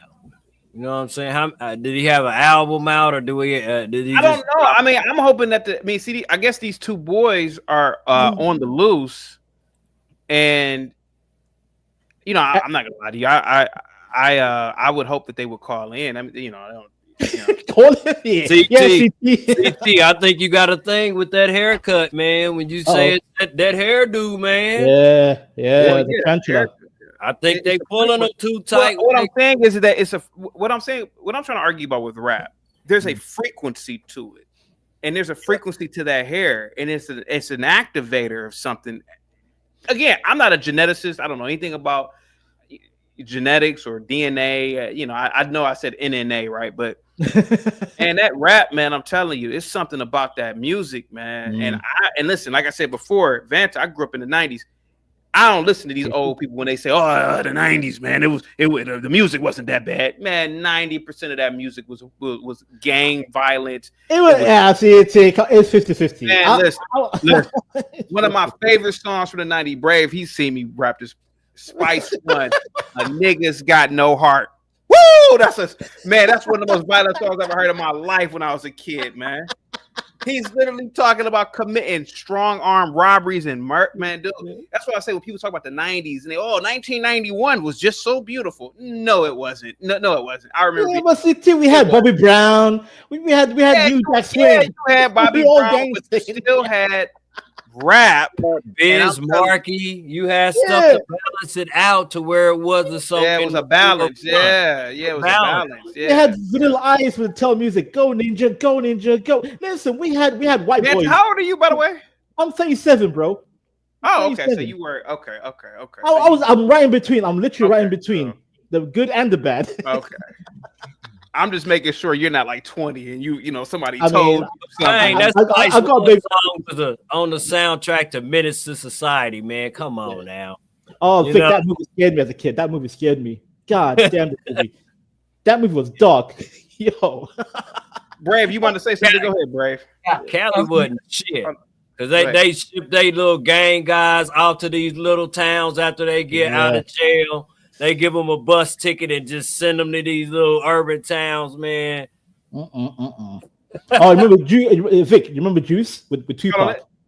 Yeah, let Brave go real quick. I'm sorry. Go ahead. Yeah, Tariq had a point. I said 30 years ago that the only way to confront what's going on in the inner cities is with official presence. It's way beyond anything else. It's way out of hand. You got to have an official presence. And the reason they won't do that, well, you know me, I'm thinking that the corporate machine is using the blacks as a weapon. But that aside, another reason why they will not do the official presence and take care of business with law enforcement is because it's going to disproportionately lock up a lot of black people. That's another reason why they don't do it. But at this point, the only thing to be done is police and official presence. They're so violent that any citizen group will end up killed by ops. You can't confront them. It's over. These people, these teenagers will kill you. They will kill you. So there's only one thing to do and confront them with official presence. So actually, as sick as Tariq makes me, it's not like he put that bug in my ear. I said that 30 years ago. We have to use the police now, and we're not doing it. It slays me why we can't. And I guarantee you, if they did, you'd have riots in the street because they'd be wondering why the disproportionate number of blacks are in jail for violent crimes. Well, that's because on the streets they're doing violent crimes on the streets, and the police are on the streets looking for violent crimes. It's not complicated. So you took this one incident and you have made it or turned it into a broad thing. Do you believe it's broad? Yeah, no, I believe this is nothing. It's everyday occurrence. Not for a rapper, and look at the rapper. My question is also if he had threats and he has ops, why would he even have his child around him anywhere near? That's a lot of question, but I mean, no, right. That's what I'm saying. It's psychopath. It's psychopathy. These people are nuts. Yeah, we're dealing with people that are fucking nuts. They have. I'm sorry. Yeah. Dog it. They have no. Wait! Wow! Rise girl with the $50 super chat. Chaotic, please don't stay away. You are live. Guys, give Ross Girl a big thumbs up emoji, $sign emoji. Ross Girl has been a friend for many, many years. Big supporter of the channel. Thank you so much, Ross Girl. Positivity is definitely coming your way. I'm sending you positivity at the speed of light. Guys, give her a big thumbs up, $sign emoji. Must be the money. Must be the money. Got to be, 'cause I got what's wanting to be my friend. Must be the money. People I never knew, people I never thought I'd connect with. Oh no, I don't know what it is. Talk to me, check it out. Thank you so much, Ross Girl. Go ahead, Brave. Yeah, it's no, this isn't one situation. It's a daily occurrence across the nation, and of course, it's not a rapper that gets shot, but these people that are doing this stuff are now, they could care less. And the rap music, you talk about the frequency and stuff like that. I don't know about any of that. I do know rap music will drive you nuts if you've got a good mind on your shoulder. If you got a good head on your shoulders. It'll drive you nuts. It could be used for torture. Yeah. Rap to it. You could use He's not lying. Yeah, exactly. Negan on Walking Dead, huh? Go ahead, Brave. You said rap could be used for torture. Go ahead, Brave. I'm listening. Yes, it could be. All you'd have to do is just keep playing it, and you could even use 10 different songs and they all sound the same. So it's like there's something real wrong with people that are putting this much stock in music that is so simplistic and basic and silly. It's like if children can do it, it's probably not got a lot of value to it. I agree. So it's like, it's like the first time I heard rap, I thought it was Saturday morning cartoon music. It turns out adults are listening to this stuff. Yeah. Blew my mind. Hey, Brave, I didn't want to make this a normally I'm trying to say I don't consider rap culture black culture for some reason, because I've been around black culture and I've been around high level black culture, and I can tell you a lot of rap ain't really a lot of certain types of blacks don't even listen to rap, to be honest with you. But anyway, ain't that sweet? Go ahead. But let me just finish, Brave. I'm sorry. Rosger, thank you so much. Brave, one of the reasons why I stay out of certain black establishments is because they will play rap music. Like you could be in an establishment, right? Midday, nobody's in there. And I've been to some black establishments recently. They playing rap music, blasting it. And I'm like, excuse me, 40-year-old bartender who's my age, excuse me, 45-year-old black man who's next to me. Are y'all listening to this? Why do we have this playing? This is not even our generation of music. So I don't want to make it a black thing, but Brave, truth be told, it is sort of. It is. It's a black culture thing, and I feel sorry for blacks. Why y'all listening to this music? And it's like even these people who are in their 40s, they're not even understanding why they're listening to it. CT, let's be real. It is black music. They're listening to it out of being a member of the herd more than enjoying it. That's what it looks like. I think it's gotten to where if they feel like if they don't listen to it, the 70%ers will somehow look down their nose on them now. Yeah. That's why I say the black culture is shot to hell. It's just it's the worst of the worst now are controlling everything the black culture is about. The problem I always had with rap is I feel like I can't choose. Like I don't have an option. Yeah. Like I feel like when I'm around someone, like if I get if not my wife, but if I'm lifting somewhere to go kick it, go hang out, I get a black driver, I know it's going to be a complete nightmare. Not because the condition of the car could be nice. Yeah. They play rap, and don't let it be a black woman. Man, you better not tell her to change her radio station. Hey, excuse me, sweetheart, can you Brave, you better not now. You get into a car with a white, you get into a car. For some reason, I get a lot of Arabs. You get into a car with an Arab. Oh, do you want me to change the music? They Allahu Akbar. Hey, you want me to? What do you want to listen to? Jazz, classical. It's like rap is like this. It's so overbearing, and it's like you can't even question it. It's a weird thing. It's like they're forcing this on us, man. Or like people around us, companies. It's like I'm forced when I go into a store. They're playing rap now. I'm like, why are they playing rap in all by design, CT? All by design. Why are they playing rap in Sax Fifth? Who is in here? Excuse me, 65-year-old white guy. Or do you want to listen to this? Excuse me, 47. Because it's low frequency, low IQ music. I'm not a conspiracy theorist, Brave, but there might be something bigger than what we think, and I don't think it's just black culture. There might be some agenda here because everywhere you go is rap. Oh my God! Yes. And it's not only rap; it's the filthiest porn. It's the filthiest rap. Yeah. So now here what you got is you got your Lyft drivers, and this is where black culture is so failing. They're not even about customer service. Nope. The Arabs and the white guys about customer service. I want to provide this service to you, Mr. Customer. Blacks don't give a shit. It's all about them. That's why I'm saying black culture is over, man. Now, Vic, listen, I've been trying to be neutral. Vic, I've been trying to be neutral, but now, I have never been in a black Uber or Lyft, and they have been courteous enough to turn that shit off. I have never been in a lift. Really? Oh, Right. Has his own. You should I'm just saying. I've never been in a lift either. Done I've been in Uber. I've been in Uber with Africans, and even Africans are more hospitable. They're like, "Oh, what? You want to play? Oh, yeah, play me some whatever's on the radio." But I don't know about America. I'm like Mace. I don't understand that language. I ain't been in nobody else's ride. Yeah. No. No, it didn't end off too well for me the first time I did. Damn. Would you like us to? Would you like to tell the story? Simply, I was with the wrong crowd. Like my probation officer said, they had you pegged for the fall guy. If you had been driving, you would have got charged with everything in the car. Ooh.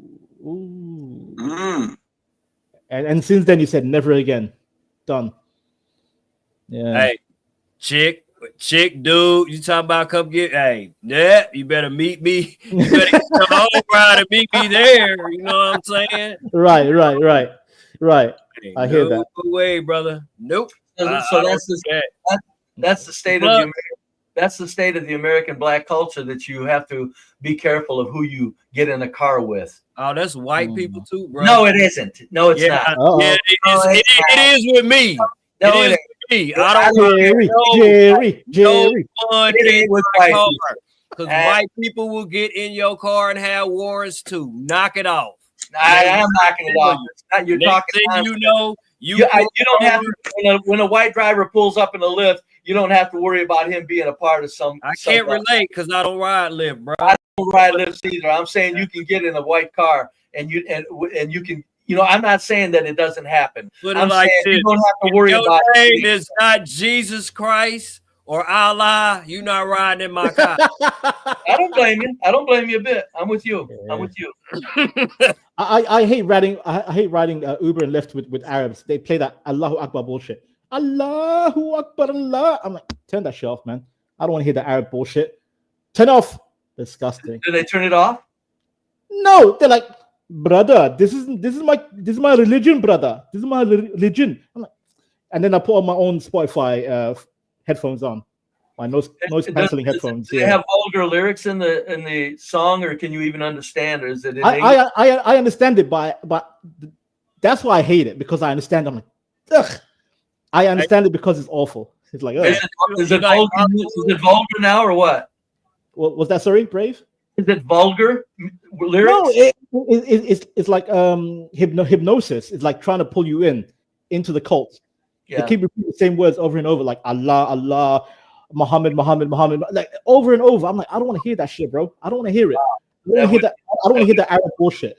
Hey, is that Bollywood popping over there in the UK? Listen. I grew up in Bollywood. I grew up in Indian music. Hey, I don't know.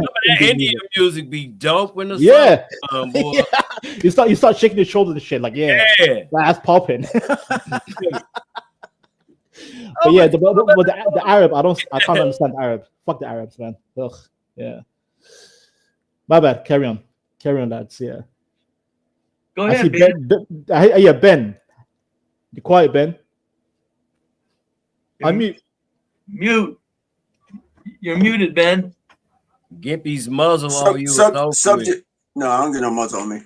That's what the format of a CT show is, and when you get the Skrilla, he it's almost like a PAC. It's like a political PAC that funds a particular party based on their projects. So he doesn't know he don't know what he did or what he's doing when he's doing it. He's actually confirming something concretely in my mind and in my understanding and study.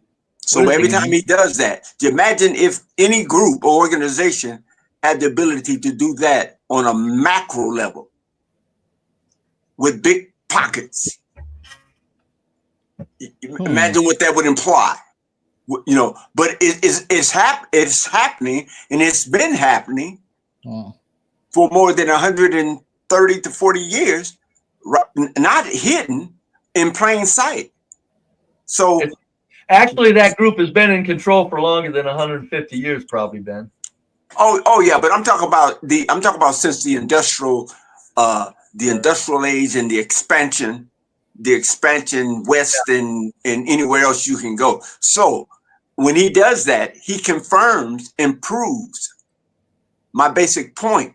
See, because Gippy keeps saying and implying. See, this is the thing. When you look at the origin of the people and the word. I'm sorry, Ben. What group are you talking about? I'm talking about the Vatican, the corporate machine. Oh, I'm talking about all the players. I'm talking about the Vatican. I'm talking about the small head. I'm talking about all of them.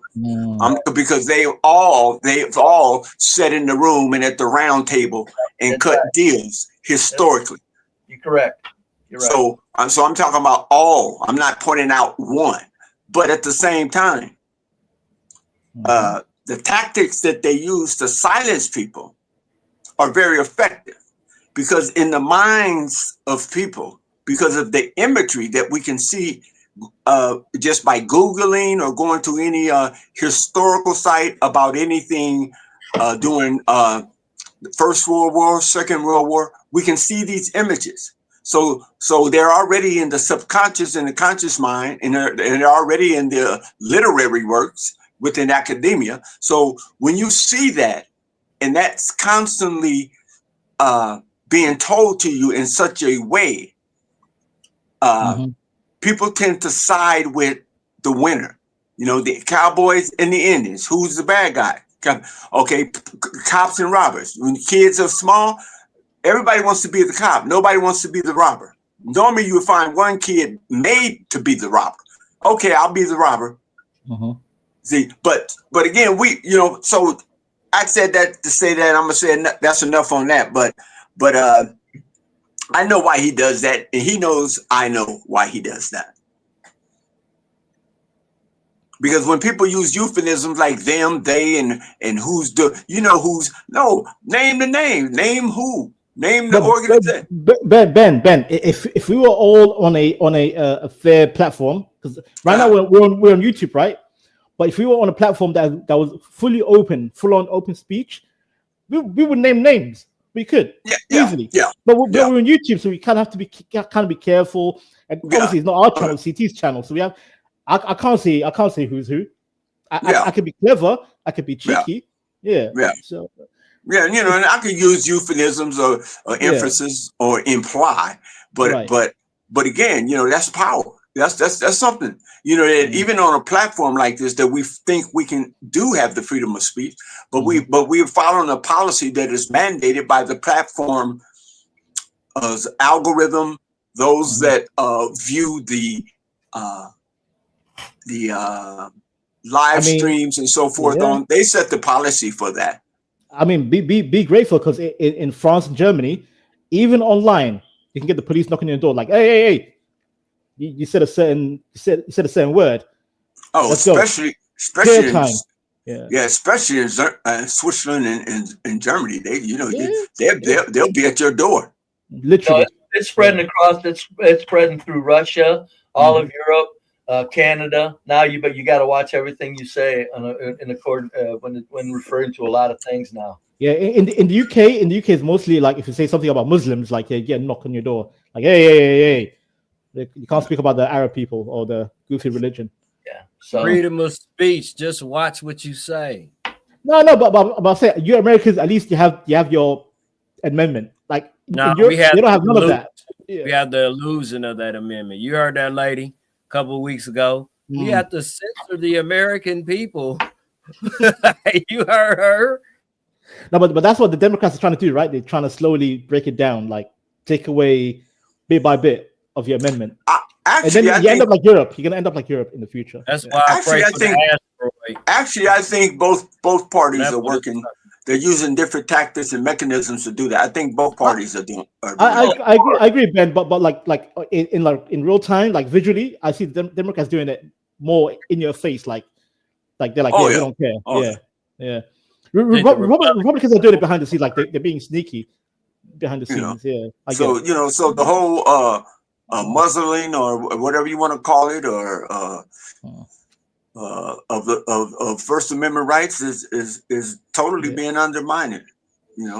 I'm just saying. You guys are like 5 years behind Europe. Like when it comes to like a dictatorship or like any communist bullshit. Like you guys are kind of safe at the moment. Whereas me and in Europe, we're dead out here, bro. We're done. Yeah. It said we should be rebelling every 17. What is it? Every 17 years we should be, or is it every 12? I forgot what the forefathers laid down. We should be rebelling every 12 or 17 years. Oh well, I don't think that. I mean, even based on what the Constitution's Declaration says regarding that, I don't. Because of technology and because of the foresight and the will of the people, collectively as a people, as a nation, as a society that has a government, they don't have the teeth for that, man. They don't have the real gruntness. There's nobody. We're done. I always say we're finished. Live your life and enjoy your life. We're still living like that. And be like me and pray for the asteroid to hit so we can get our crap. Yeah, let's go, Vic. Go. Event is the only thing that's gonna help us out as a species, man. It's gotta end totally because it'll never end gradually. You're correct, Vic. It's gotta happen. It's gotta be a catastrophe because the people in the U.S. and let's put it this way: the white people are the ones that, with the political power, none of them have the desire to do what it takes to do anything, and none of the black people do either. But the white people, brave. I want the whites to wake up because if the whites are finished, we're all finished. No, they're not going to. So we're done. That's why I say you got to understand we are powerless, but you can still live like a god here as a powerless person. That's what you want to do, rather than fret over it, rather than worry about it. Just live your life because we're living like gods. Don't fret over it. It's a big club, and we ain't in it. Ain't even close. Shout out to George Carlin. Straight I just wish the blacks would do this in America. Rather than try to find out, because the racism isn't going to go away. We're all racist. To a certain degree, we're all racist. I'm racist. How about that? I'll say right here. I'm racist. We all are. We all are. I call it first degree racism, second degree racism. That's right. Racism. We're all first degree racist. The second and the third degree is where you can start calling names. But this is what I'm saying. I wish the blacks would do this. Look up at the goddamn throne, the global corporate machine, that goddamn throne, and understand the blacks need to understand that they're being used like a weapon, and they don't get it. They are being I don't know about the black friends you have, Brave, but the ones I hang around with and one that I cipher with definitely get it. Hang tight for me, guys. I want Brave up here while I do this. Brave, in the chat, they wanted me to read the lyrics to Little Ronnie's Gang Talk. Okay. I thought it'd be kind of funny if you were just up here. We ain't finna duck shit, little nigga. Play with us and that's lit. Don't pull no thoo-wop if you ain't busting it, nigga. We'll make a nigga sprint. Old broke ass nigga got a pocket full of lint. Every day I blow a nigga rent. On gang AA. Good dope on the counter right now. What you wantin', you can go ahead and buy. Get drop off top. I'ma keep it 100. You don't even need a tester. You ain't even gotta try. Hold on. Just give me 1 second. Let me whip it and hit it with the blessing. Cool off. Let me drive. Popping these perks till a motherfucker tired. Fuck the other side. When we catch them, we slide. Hey, back on the road for the blow. I don't even like to drive. Hey, bitch, I'm on the way with the shot. Hey, chips on me like I'm finna pull up, play poker. Backstage at the show with the door like a promoter. Hey, if a nigga really wants smoke, we loaded. Hold on, what you say, repeat, it ain't quoted. Hey, back on the lean in mornings like 4Gs. For the bread, go fed, leave them dead like trolls. Brave, do you know what I have said so far? Fuck no, I need a translator. Okay. How old, when was that written anyway? This song, shit, I don't know. Let me look it up. No, I mean I'm serious. There's a lot of that. I'm going. What does that mean? What's swap? 2019. No, this was made in 2019. Yeah. Okay. No, I don't. There's a bunch that's said in there. I'm going. I don't know. I'm telling you, I couldn't tell you what it means. Okay. My life depended on it. Tough guy, you gotta. I'm requiring all the dudes to get on camera or pay a $25 no cam up fee, cash up only. Scoot up, busting shots out the Mazzy. Niggas, they talk like they tough, but not about it. How you a trapper? You spend all your profit. Catch you on the block. I spot. I got him. I got this bitch giving sloppy toppy. When I'm finished, I'm a kicker to the dirt. You a little bitch. You ain't putting in no work. I be killing niggas. I might go buy me a hearse. It's enough of the spilling back to dipping. I just went and broke your bitch for the digits. Lame ass nigga riding around in a Civic.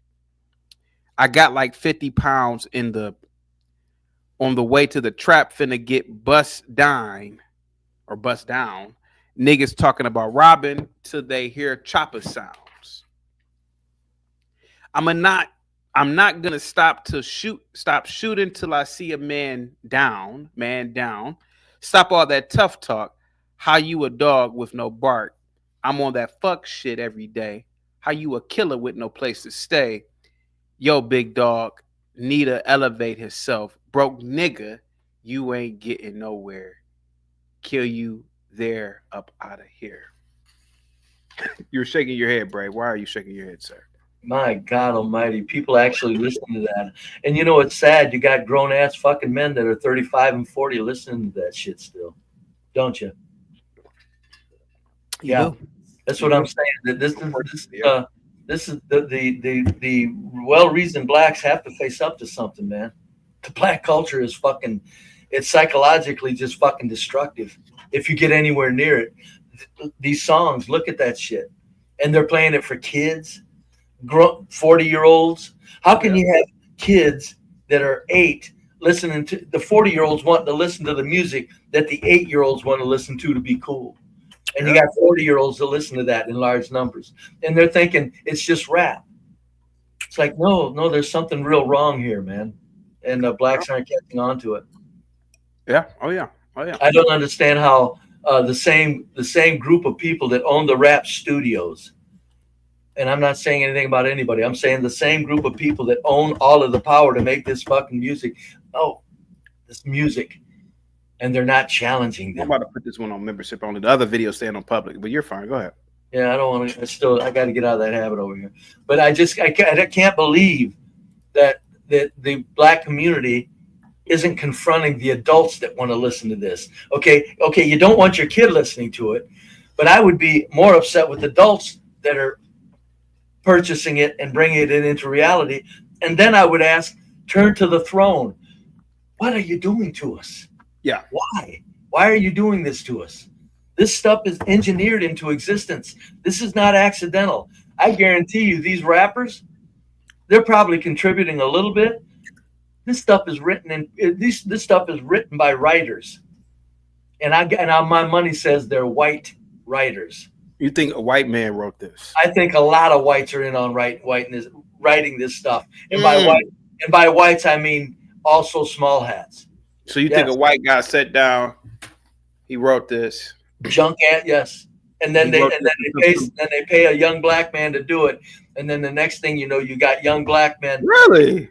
thinking, yes, then you got young black men thinking this is an artistic, some sort of artistic form, and they're impressed with it, so they're acting it out. It's just diabolical, man. I mean, it's spooky to me that blacks aren't catching on to this, considering the damage it's doing to their children. How can you have porn rap and death rap played to 10-year-olds in a culture? So you believe? Go to anyone, they say whites are consuming this stuff. I guarantee you go to a white household, they don't have porn rap in that white household.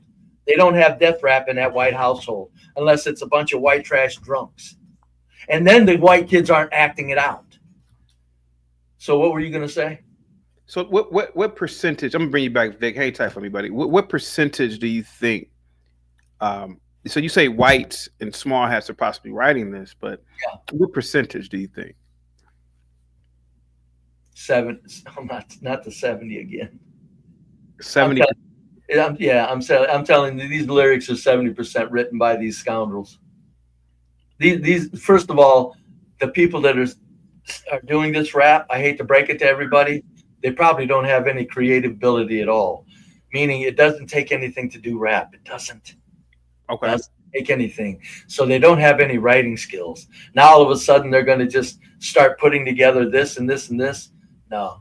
When it comes to the hits, now if there's an independent rapper and he's selling out of his trunk, okay, props to him. He may have written his stuff. But when it comes to a lot of this death rap, porn rap, and all of this stuff, I guarantee you there's white people in on writing that. You can damn well bet on it. That's why I said blacks just don't understand what they're being. But this is where I'm giving blacks the ability, if they wanted to grab the victim card. They are being manipulated. But I got to take the victim card back away because you can see it. You can tell you are. Why So, aren't you? are you saying that? How long has this been going on? Do you think that there being white or small hat ghostwriters? I think there's small hat ghostwriters in rock and roll back then in rock and roll. So yeah, and even the folk music, there were ghostwriters. The folk music that was part of the anti-war movement. In other words, when there was probably ghostwriters when it comes to old country and country music and old country rockabilly, probably ghostwriters, to a certain extent. These people know what they're doing with music, man. These people that control the music industry, it's not kid stuff. They know what they're doing with this stuff. Guy I know just got killed. Brave say the name. Why is he even concerned? I don't know what Jack Keys are talking about. Thank you so much, Jack Keys, for the super. No, I don't know anybody that just got killed because I don't hang around with black people. So Brave, white people get killed too, Brave. I know, but you know what? Not in near the same numbers. You know how many blacks you could get up here, CT? And get 100 of them up here. You know how many of them can say they know this, and this happened, this happened, and this happened? 80 of them. Brave. 80 of them. So line up 100 white dudes, and you'd have one white guy that could perhaps tell you a horror story. Go ahead. So, Brave, let me ask you this. So, if whites are writing or the ghost writers for many of these rappers, then what would these rappers do if? So, are these just blank templates that they just can't think for themselves? Yeah, blank slate it's called. Yeah, however, yeah, they do the writing. They get a rapper that's perhaps as capable of talking in the silly rhythms that it takes. Might have a peculiar voice. What do they got now? They got voice machines. You don't even need to have a real voice. Oh, this is nothing but sheer engineered destruction of the black culture, man. And what percent do you think? What percent? Of? Well, let me be clear. This rap culture destroying what you say is black culture. What percent of black culture is being destroyed by this? Right now, all of it. All of it. I wouldn't, if I was a well-reasoned black man, I wouldn't want to stand anywhere near black culture. man, it would just make me sick. I don't know how a lot of well-reasoned black people, I mean, I know how they do it, but it's such a shame that they got to go, they got to look over and they got to go somehow in their mind separate from that stuff. Even if they can't separate physically or in public or in a public place, in their mind, they're having to separate from it. They're having to put up barriers to understand that I'm not part of that. Repeat it. I'm not part of that. I'm not part of it, because it's so evil.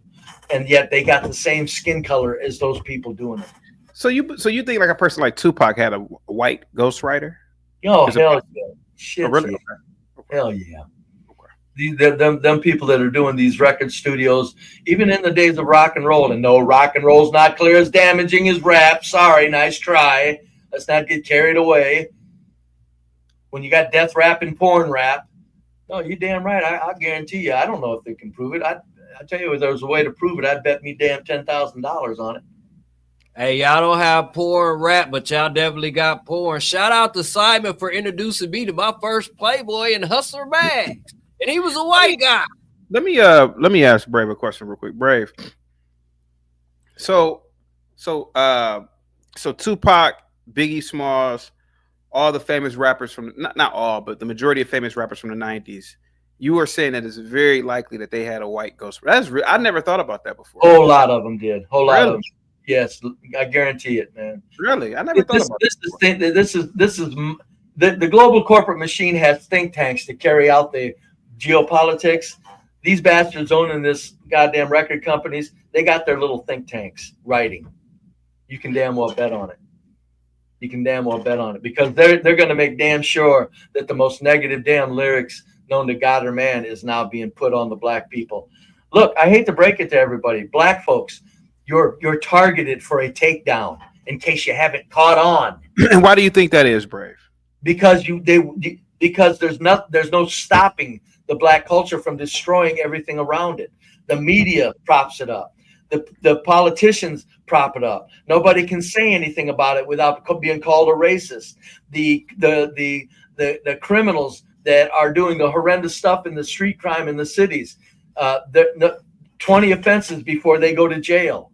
I mean, black people look at who can confront black mothers and their destructive behavior. You know how easy it is? You know how easy it would be to go into inner city schools, CT, where all those kids are acting like animals? You know how easy it would be to actually take control of that if we wanted to? Immediately. Wouldn't be a problem. Yeah, it would be immediate. But they don't. You got to add that shit up. You got to somewhere go, damn, this is being done on purpose. This isn't out of control. Certain aspects of black culture, this is being done on purpose. They don't want them kids to settle down. Look at the, you're into the wonders of technology, CT. Yeah. Look at everything around you. Go look at a piece of heavy equipment in a mine. Go look at a $20 million piece of heavy equipment. Yeah. We can create that shit, but we can't outsmart 14-year-olds. Yeah, I've always thought about that. Yeah, when do we catch on to this? When is my question? It's like, okay, but if we can't stop it, I get that. But at least the black race could come to the conclusion that they're being targeted without blaming whitey and blame the goddamn corporate machine. You know, if blacks turned on the corporate machine like they turned on whitey, I'd be in with them. I'd be with them. Why do you feel as though large number of particularly blacks, why are blacks not fans of classical music? Oh, I think that, well, a lot of them would get in trouble with their friends if they were a young black man. If he wanted to listen to some sort of classical music for relaxation, he probably would. These days he might. What he would do is he would defend himself, probably, and in defending himself, somebody would take his wording offensively. He could probably get his ass jumped. I mean, when you got that dynamics, when you got black kids that'll jump anybody over anything in these schools, where the attraction to classical music would start, because that's when you first learn like classical music. Okay, you're not into it as a kid, then you get into it as a 13-year-old. Nope, not yet. 15-year-old, not yet. But you know, you're not even allowed to have it around. If one black kid was into it, I mean, it would be interesting to do an experiment. Have a black kid walk down the hallway and be just playing very quietly, not loud, some classical music, and see what he would go through in a black school, inner city school. They wouldn't leave him alone. And if he actually tried to defend himself, he'd probably have 3 dudes jump him. So, I mean, you know, how can you listen to any classical music? How can you learn to enjoy something that you're not allowed to even enter into? That's what blacks are up against on 1,000 different aspects of culture. They're up against it. It's like, no, we can't do that or we're going to be in trouble. We can't do that or we're going to be in trouble. Who's causing the trouble? About 3% of violent psychopaths that we somehow just can't stop. This is crazy, man. Black people are being you're being used like goddamn animals, like rabid pit bulls, and you don't get it. Leave whitey alone. That's not your problem. Oh, there's a global white power structure, but leave old whitey alone at the street level. That's not your problem. I'm gonna bring everybody back up in a minute. Hang tight. I want to read something to you, okay? Go ahead. I want to just print it out. Give me 1 second. Because I never heard this before, Brad. This is really interesting, man, to be honest with you. I want to read something if I can find it.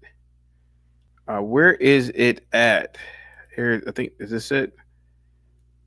I want to read something real quick to you. I never thought about this, but you know, I'm just gonna read something very briefly. I'll just do the first 2 pages. I'm gonna read something because this is one of my favorite rap songs from the '90s. And then I'm gonna bring up Ben and Willie so we could talk some more about this. Because this is interesting. I never thought about that before. The ghost writers are white. Oh yes. Okay. They've been doing that for 60 years now. And now with blacks, with the destruction of black and death rap, you would think people would like, okay, look, we got to start looking into this. Go ahead, CT. So this is one of my favorite gangster rap songs from the 90s. It's a man named Spice One. He's about 50 or 51 years old now. And he had a song in the 90s, man, that I fell in love with gangster rap. Now, mind you, I was only a fan of rap until I was a teenager, really. And it never really affected me. I listened to all types of other music, but he has a song called Niggas Got No Heart. And I've said, I don't know if you recall me ever reciting this song before. The intro goes, a niggas got no heart. A niggas got no heart. A niggas got no heart. I'm sick up in this game. I'll take no motherfucking shorts in. Slam dunk these bullets up in your ass like Jordan. Menace to society, motherfucking killer. Just call me the East Bank gangster. I'm your real ass nigga. Quick to make decisions, and I'm quick to get my blast on. Do a 187 with this motherfucking mask on. Rolling about the cut, deeper than Atlantis. Tore his chest apart, left his heart on the canvas. Now I got more mail than the rest of these pushes. Rat-tat-tat-tat-tat came my tech from the bushes. I blast with no heart because I'm heartless in 9 tray. Brave 9 tray means 1993, by the way. Okay. AK blast on that ass if in my way, nigga. Slanging cola, meaning cocaine, since the very, very start. Much love for this game, so no niggas got no heart. And then the chorus goes, ain't no love, bitch. A nigga got no heart. Now, Brave, are you telling me a white man wrote that? Mm-hmm. Could very well be. Oh, okay. Hell yes. Okay.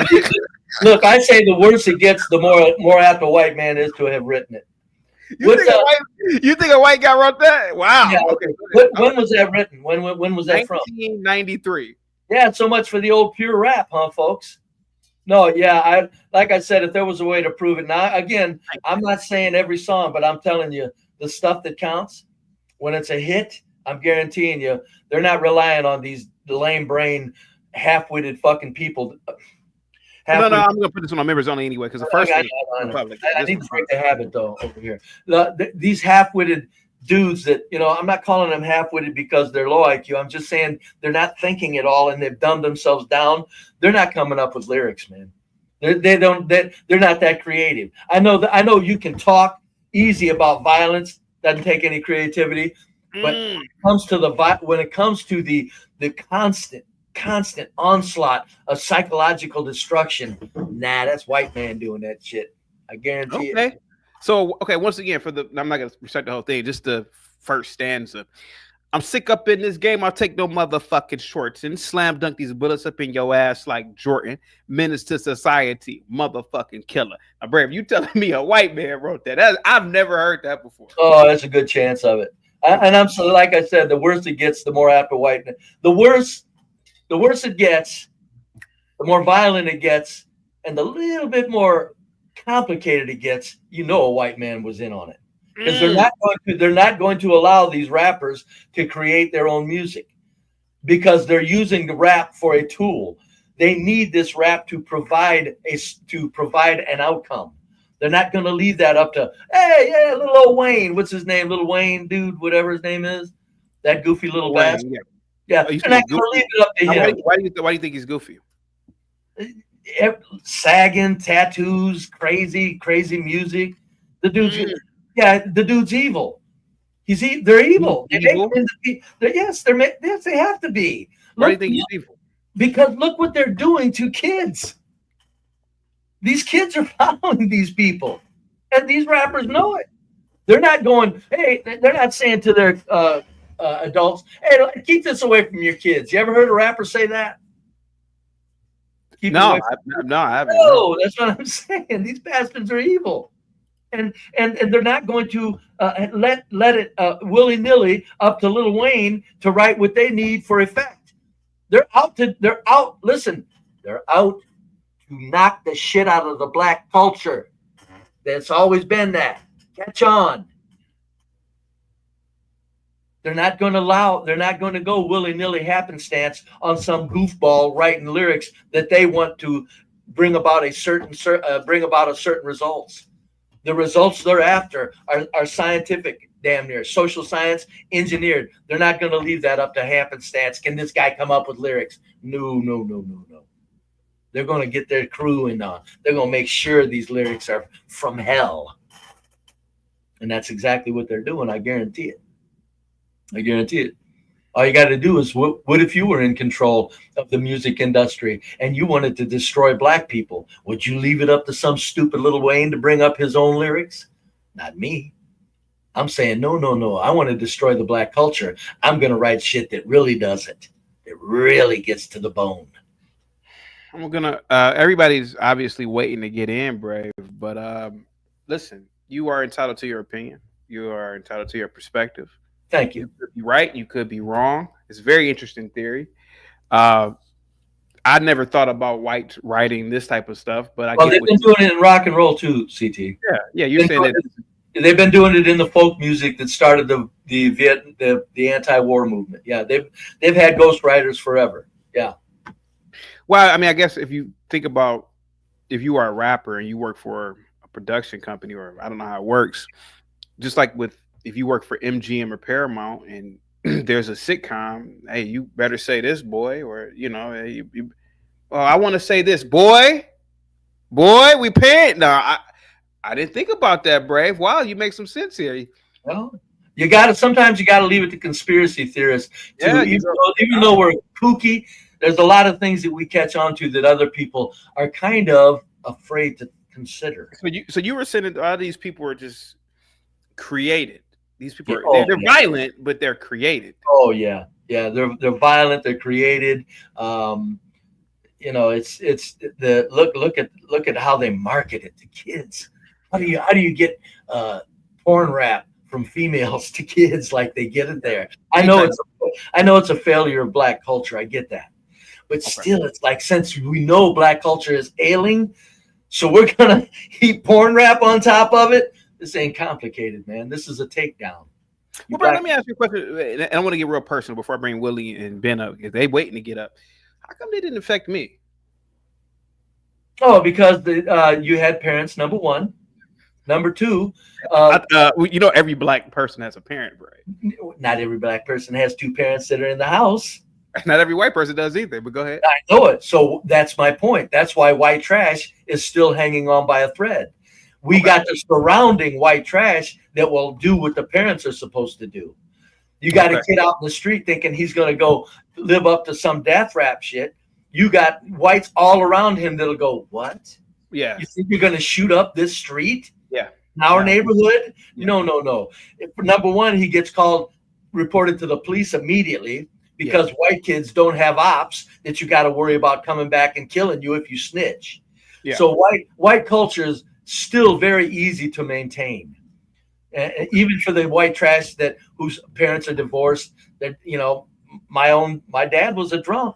Bless his heart. We ate. He had gardens. We moved all the time. My mom was a sweetheart. They didn't care anything about academics. So I mean, but yet it was the surrounding white culture that kept us there. What they've done, they've taken the surrounding black culture and they've turned it into a pile of shit. All right, there we have it. There you have it. You're very slick, CT. I'm not slick. I'm just. Oh yeah. I know what you. Oh yeah. Nah, he listen. Just asking a question. You asking rebut. He asked some valid questions, Ben, and got some. Who's asking valid questions? CT asked some valid questions. He got some ridiculous answers.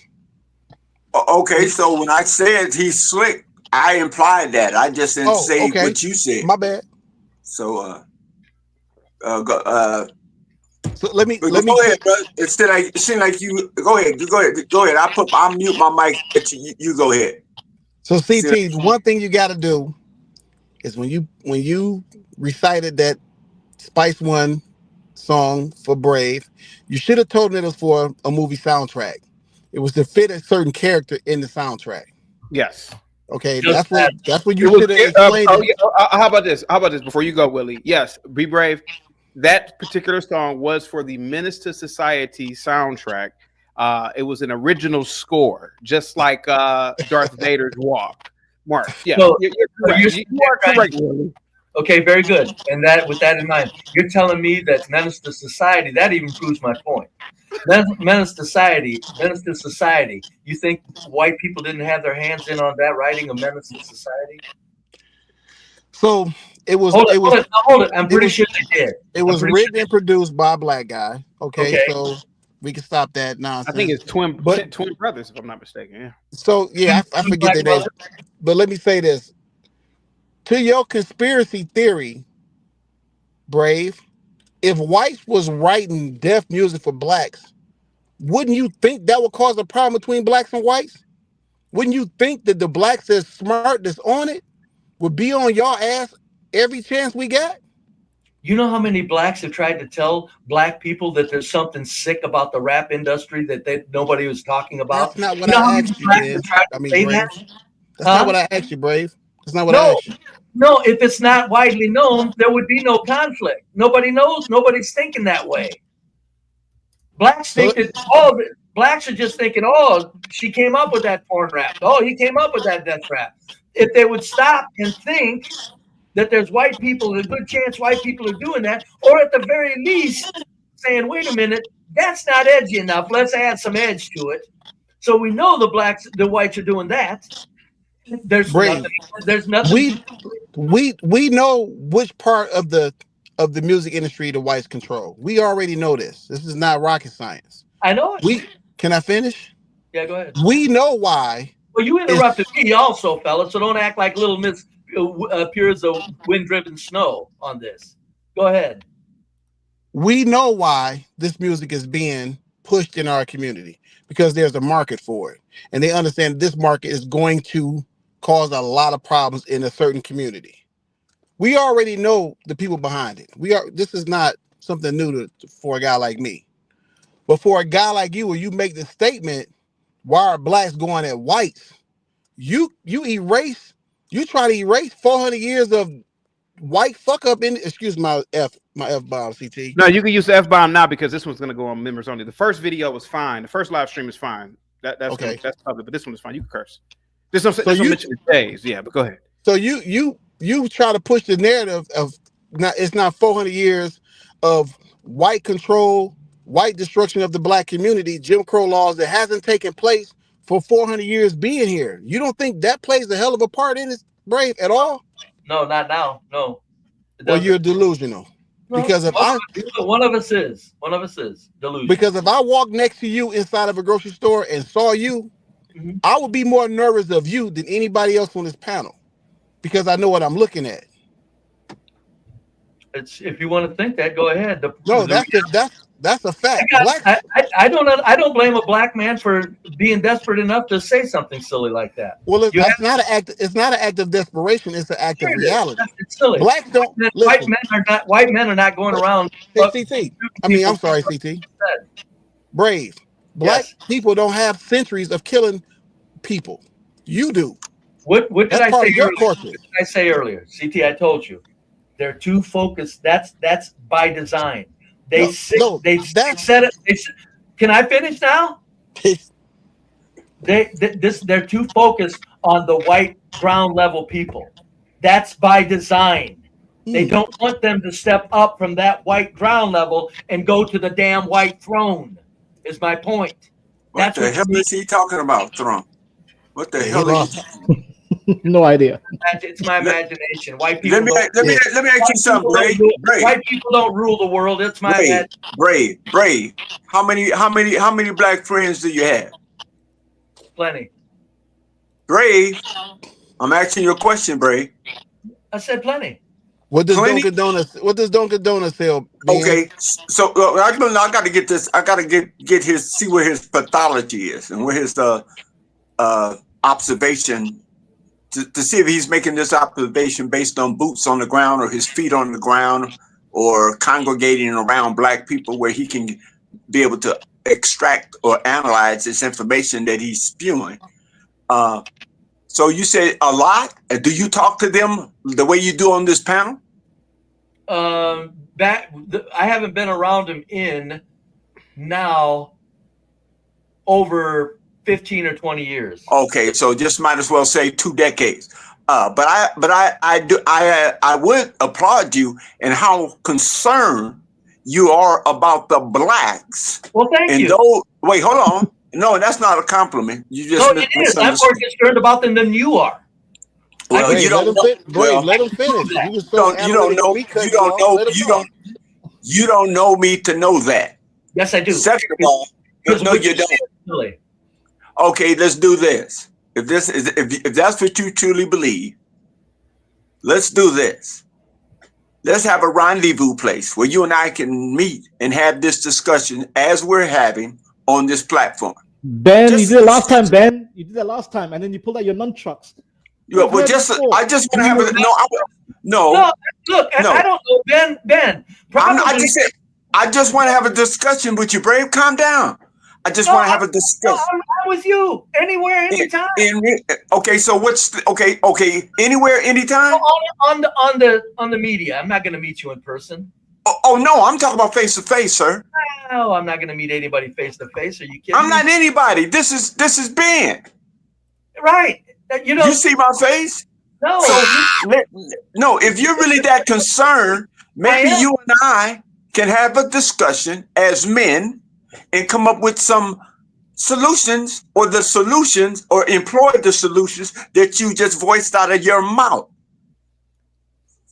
This platform, I have a show. You're never over there. No, I didn't say the platform. I'm saying face to face, sir. Oh, that's the best you're going to get. We can talk on the platform as well. Hold on. I've got a stream. I will shut the stream down except for me and Ben for 2 hours. Me and you 2 hours. But we can meet or eat and have a coffee or tea. No, I'm not going to do that. Why not? Why not, Brave? I don't want to. Because you really just don't. I thought you're concerned about my people. I am. And the youth. Round 2, CT. Your people are being okay, destroyed. And there's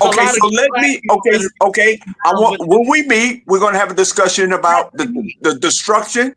I've got we're gonna wait. Hold on. We're gonna name who the perpetrators of the destruction, writing the music, signing the contracts and giving out the monies to go on tour and all that, you and I can have that discussion face to face as men.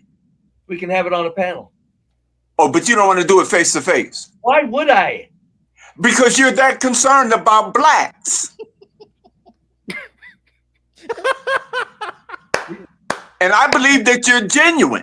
You are genuinely concerned. So let's have it face to face. And we can stream it. We can stream. No, we can stream. No, if I was full of bullshit, Ben. Sir, Can't you tell there's some people when they're talking, sir, We're not Dear getting sir. nowhere with this Sir. conversation, Ben. We're not getting nowhere with this. No, we're not. Sir, We need some lunch Sir. truck. Where the lunch trucks at? so you're trying to tell me you're not that concerned. You just I don't have platform to prove- social I don't media have- concern. Meeting you in person proves nothing of my level of concern for the black culture.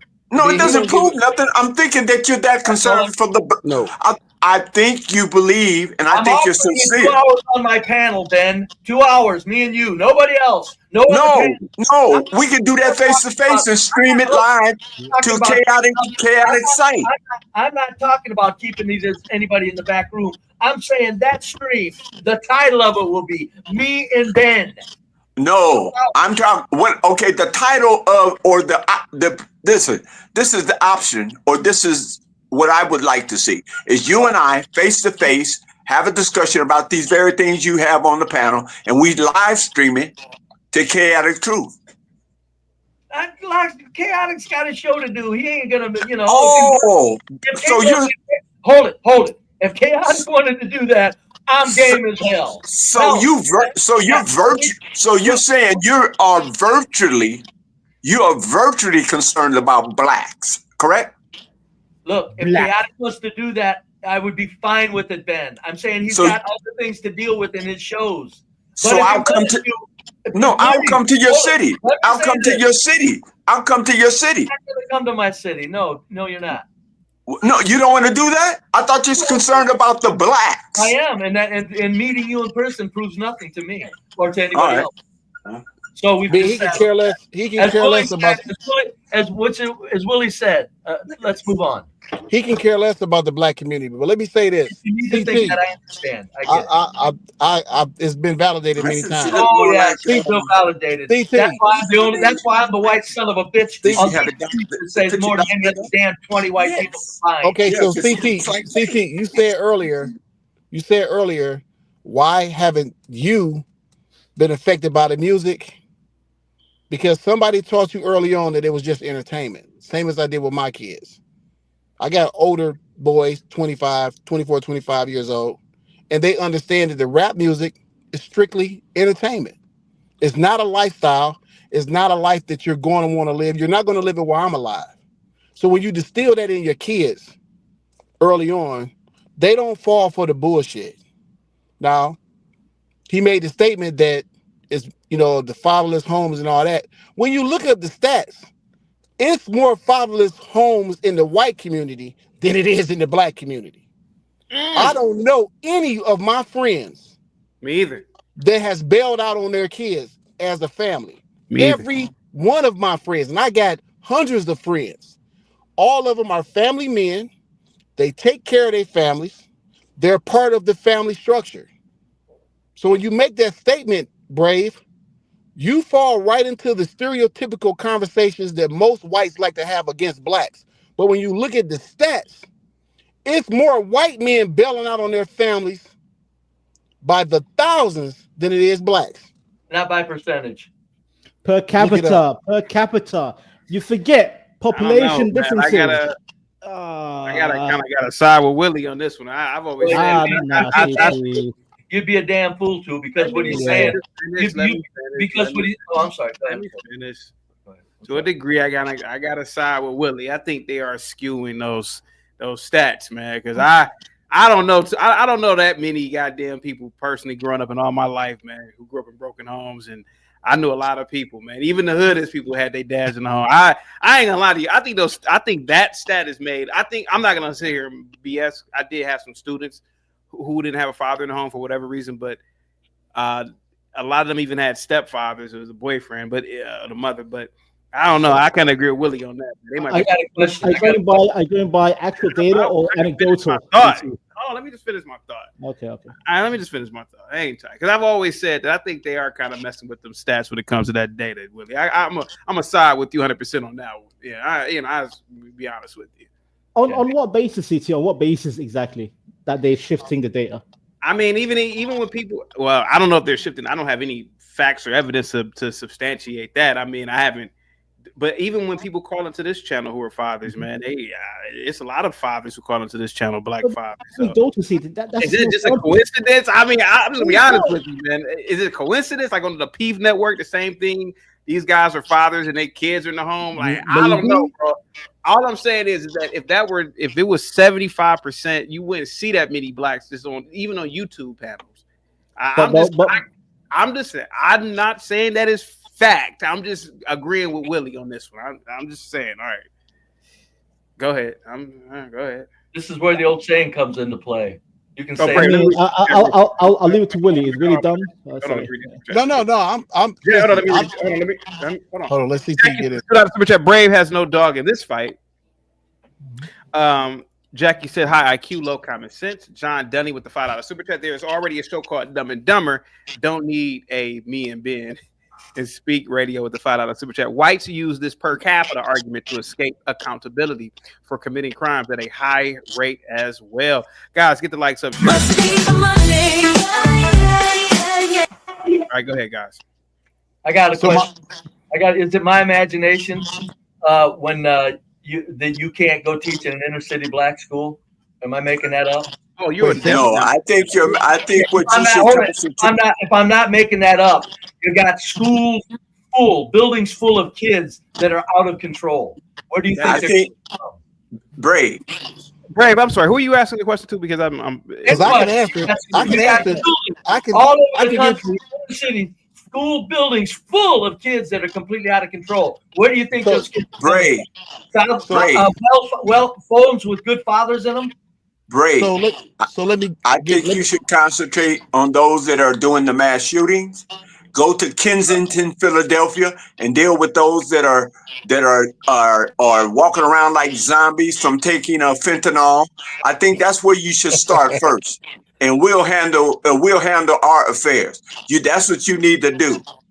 And also, by the way, stop over where the Amish are and the polygamists are and straighten that out. That's what I think you should do and concentrate your efforts on. So let me focus on. I would concentrate on that, Ben. If the people I'm talking about weren't killing people in the streets.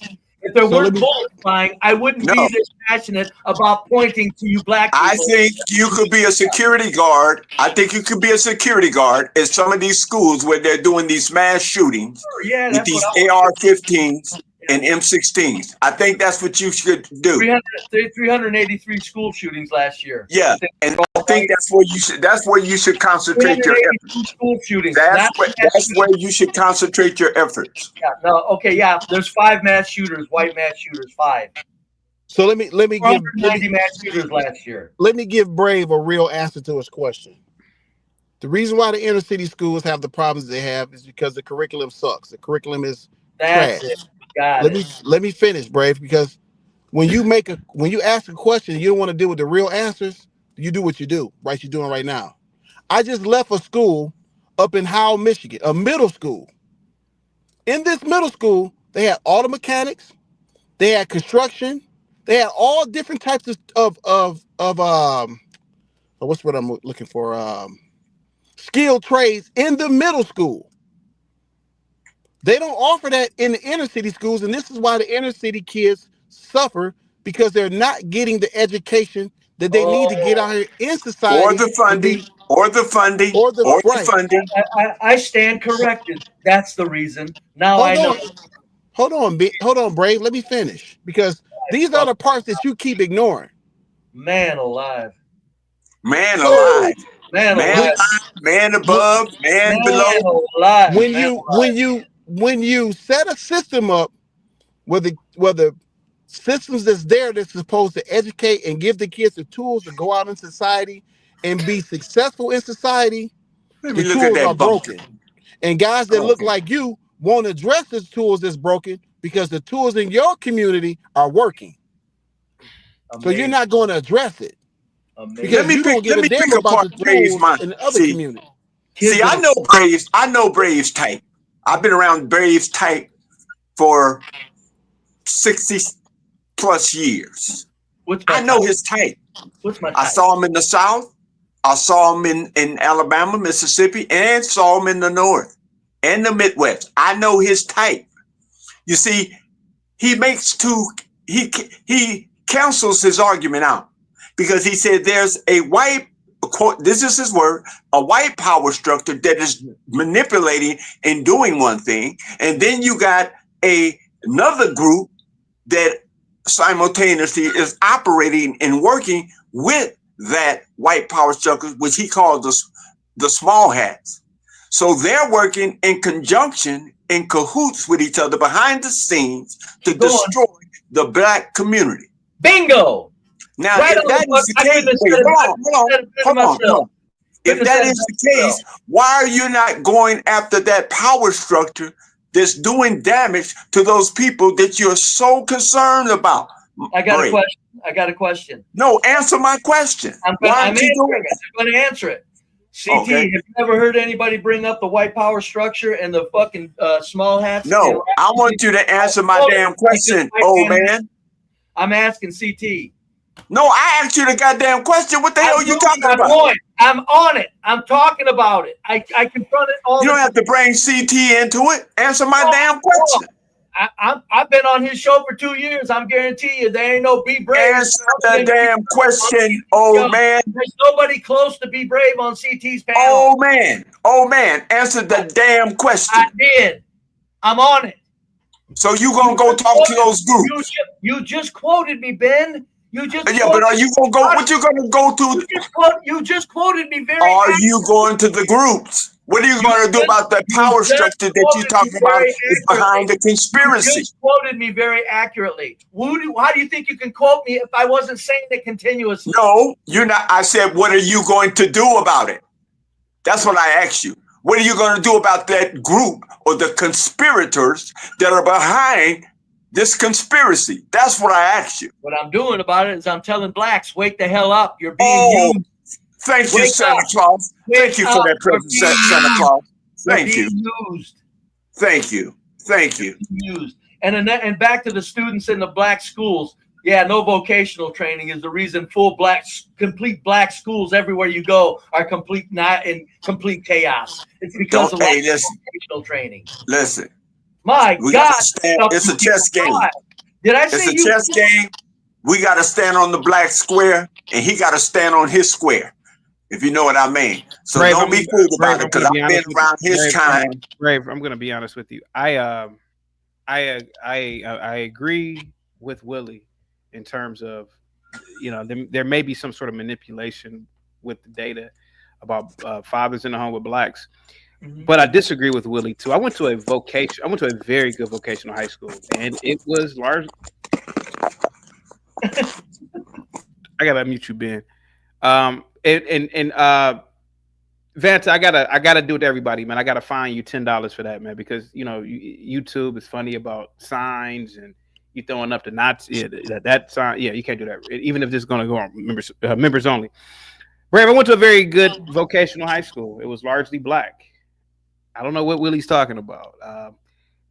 I'm telling you, man, there are vocational schools, Willie, where blacks are in, man. So I'm confused, man. And that was just 20 years ago.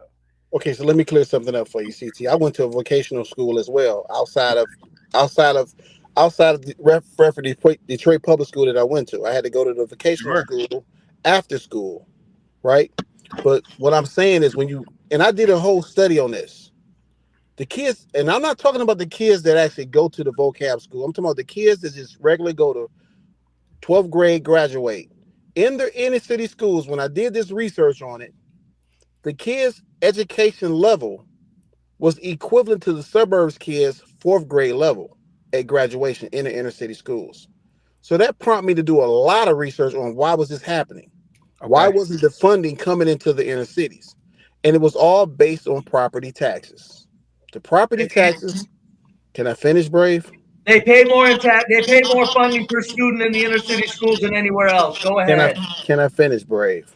Go ahead. The Funding. property taxes was an issue because the property taxes wasn't allowing the schools in that particular community to really benefit the most from the taxes. That was a huge problem because it was affecting the school, it was affecting the curriculum, it was affecting a whole lot of things. But when you really start breaking it down, why was the kids in the suburbs, let's say, and I give you a city to compare to Detroit, let's say West Bloomfield, Michigan. When you look at the school systems, you got 1 or 2 schools in West Bloomfield, you got 15 high schools in Detroit. The money is spread out so much further versus one going into one source, and most of the kids in that school are benefiting from the source. The curriculums are different. The whole school system is different. So why is that happening? That's the biggest problem. Why is it happening, and why is it not being addressed?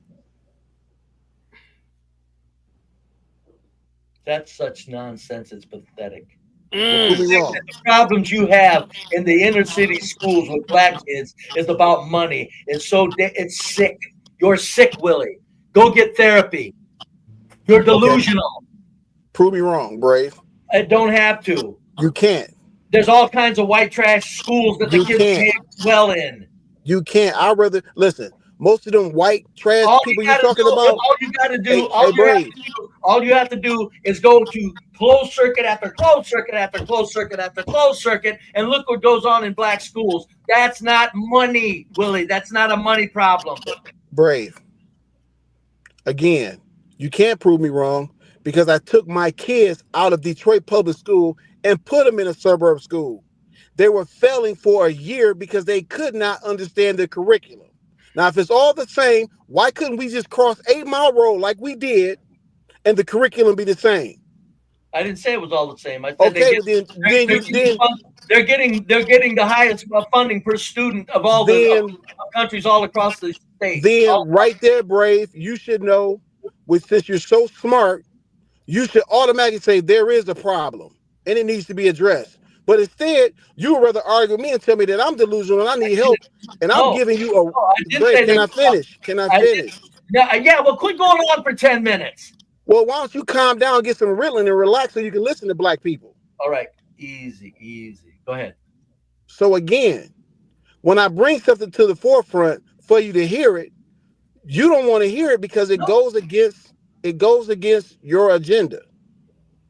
Everybody knows, Willie, you're the only one. You're the only fool up here that thinks money is what's facing the black inner city schools as a problem. You're the only fool. I don't have to. He didn't say that, Brave. He didn't say only money. He didn't say that. I'm saying this. The inner city black schools, your problem isn't money. It's culture. Your culture is shot to hell. Okay, well, let me ask you something about your culture. Let me ask you this. What culture? Shit. I don't even know what the hell he's talking about. But I'll say this. I know you're Brave. I know your type. Oh, I know who you have issues with, and I know who you don't have issues with. And I know you know. And I know that your type. You're gonna say something. Who I got issues with. No. I know your type. I know your type. If you can get one group out of the way, then you can assimilate fully, unrestricted into that society. Because I've never been affiliated with it. There's no you in assimilate. It's assimilate. No. What have you assimilated into? How can somebody with no black friends make objective discussions or give advice to a community in which you have no respect, no interest, and you're not there directly experiencing the things that they're experiencing on an educational level or a cultural level? How can you do that? You're basically just projecting and speculating. You don't know any of this by being on the ground. You know this through social media and through network media. But I know what's deep inside of your heart, deep inside your psychology, and you know I know what it is. That's why you talk the way that you talk. That's why you speak the way you speak about the people you refer to. You don't say African American. You don't say African in America. You just say black, boy, color. You think that we don't read those things? No. You don't think that we don't understand this conspiracy that you speak of? And I know that CT studied African study. He knows who Jim James is, John Hendrick Clark, Asa Hilliard, Ishaka Musa Berashangle. Man, He might have forgot about him. He been on here. No, he know who they are. He know who they are. George J.A. Rogers, he knows who they are. He might have forgot about them. No, he knows who they are. And I know he knows who they are. Well, there you have a CT. But one thing that CT does, he does give them a platform. He does give them that are not like us a platform to espouse their true nature and their true sentiment that they have against people that look like you and I and even look like CT. So he gives them a platform to espouse and express and get things off their chest and also beat their chest. So I'm real curious on what Gim got to say. He got a serious look on his face right now. I just had a question for you. First of all, Willie, I want to apologize. Earlier, I threw smoke at you. I was just in a really bad mood. It wasn't. Yeah, I want to jump off a bridge behind that. I was so.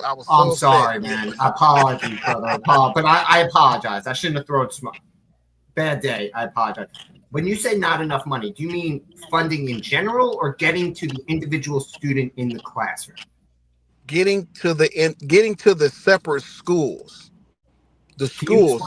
So let me say this. When I went to school in Detroit, our books was raggedy. Our books was torn up. We had to really like get to the nitty-gritty to read the books in our classes. They don't renew, right. Right. So we had an issue where we were dealing with just the funding for the material, the funding for the curriculum, and then they took out of Detroit public schools all of the all the skilled trades. Before, you can go to school and in high school, you can leave high school as a plumber. You can leave high school as an electrician. You can leave out of high school as an certified auto mechanic. They killed all that. Yeah. And they started taking them out of the inner city schools. But when I put my kids in the suburb schools, guess what they had in the high schools? Oh, they had trade schools. They had trade in the high schools. Yeah. So you understand that that's a concerted effort by specific boards of education. And again, I'm not saying black in inner cities because it applies to the location, not the culture. It's that inner city because they're trying to milk the federal government for the largest amount of money, right? Like, let's use Baltimore for an example. They pay about $18,500 per kid. Maybe 9% of that makes it to the classroom, if that much.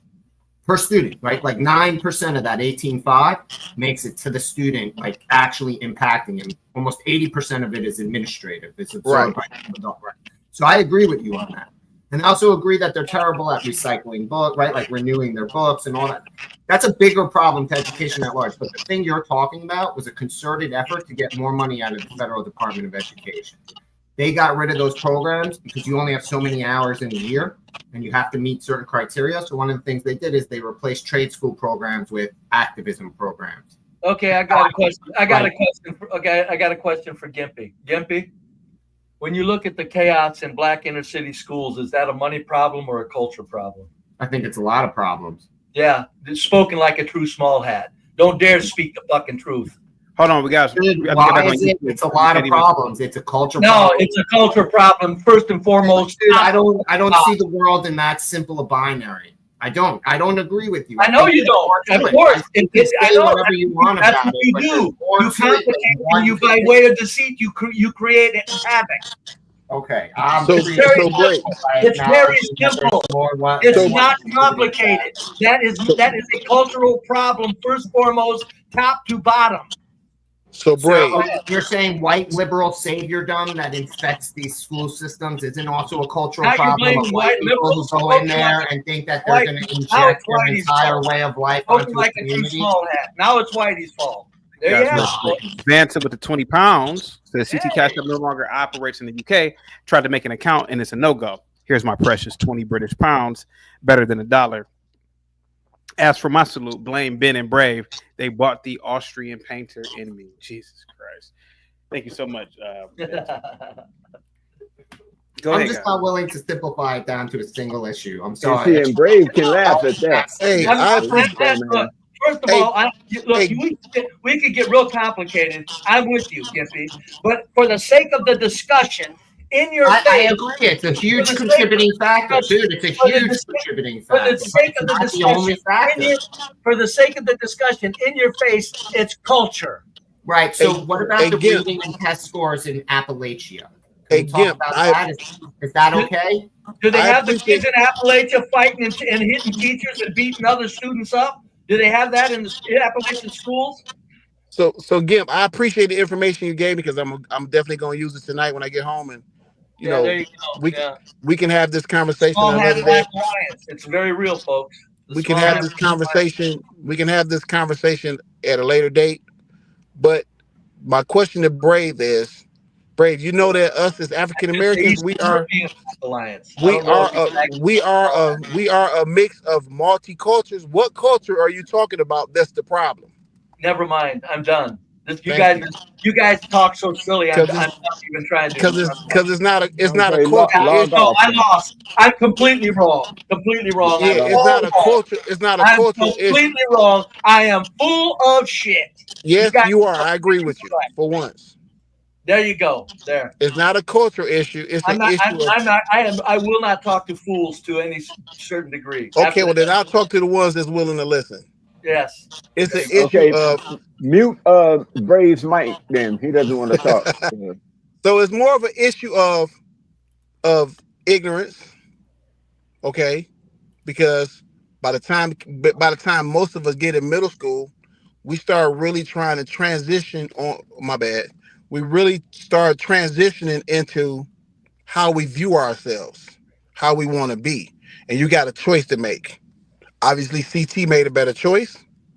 Myself and most of my friends made different choices to be different people. But there's a lot of us that get caught in between that because they become a product of their environment. No, and that's called culture.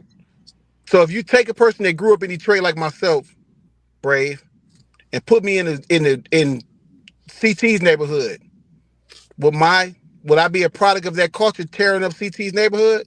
Yeah, the culture would reach out and you would have to think against it, just like CT had to think against it. That's how powerful the black culture is. You have to think against it. You have to prepare yourself against it. Constantly. I thought you said you was muting up. I thought you said you wasn't talking anymore, Brave. Let me ask you this, Brave. What have you prepared yourself against in that dominant culture that you talk about so much? What have I prepared myself against? What? The dominant culture that you speak of. The dominant culture is white culture. No, I'm saying, but what are the social ills? What are the social ills and the negatives of that culture? A lot. But right now we're not shooting. No, I want you to name the things that you have. You're not tearing up the street. We're not impossible to ride a city bus. We're not making it impossible to ride the subway. We're not making it impossible to New York City. Okay, let me ask you this. Is it doing anything to the economy? Is it doing anything to the economy and to the democracy of the country? Is it doing anything to that? Amazing. Is it? Answer the question. No, it's amazing. No, you're smart. No, we're all screwed. I said that 1,000 times. No, you don't listen. You don't listen. You do not listen. Either you need a hearing aid or need to get waxed out of your ear. I'm not going to answer your stupid ass question. I said, what do you do or what do you say to that dominant culture? Do you challenge that dominant culture? Do you challenge that dominant culture or that other culture that you speak of? What do you call it? What do you call it? This is why I say, folks, blacks are in trouble. Okay. If we're in trouble because of talking what? Like bombastic damn fools. Oh, you just have just a soft spot in your heart for blacks. Thank you, sir.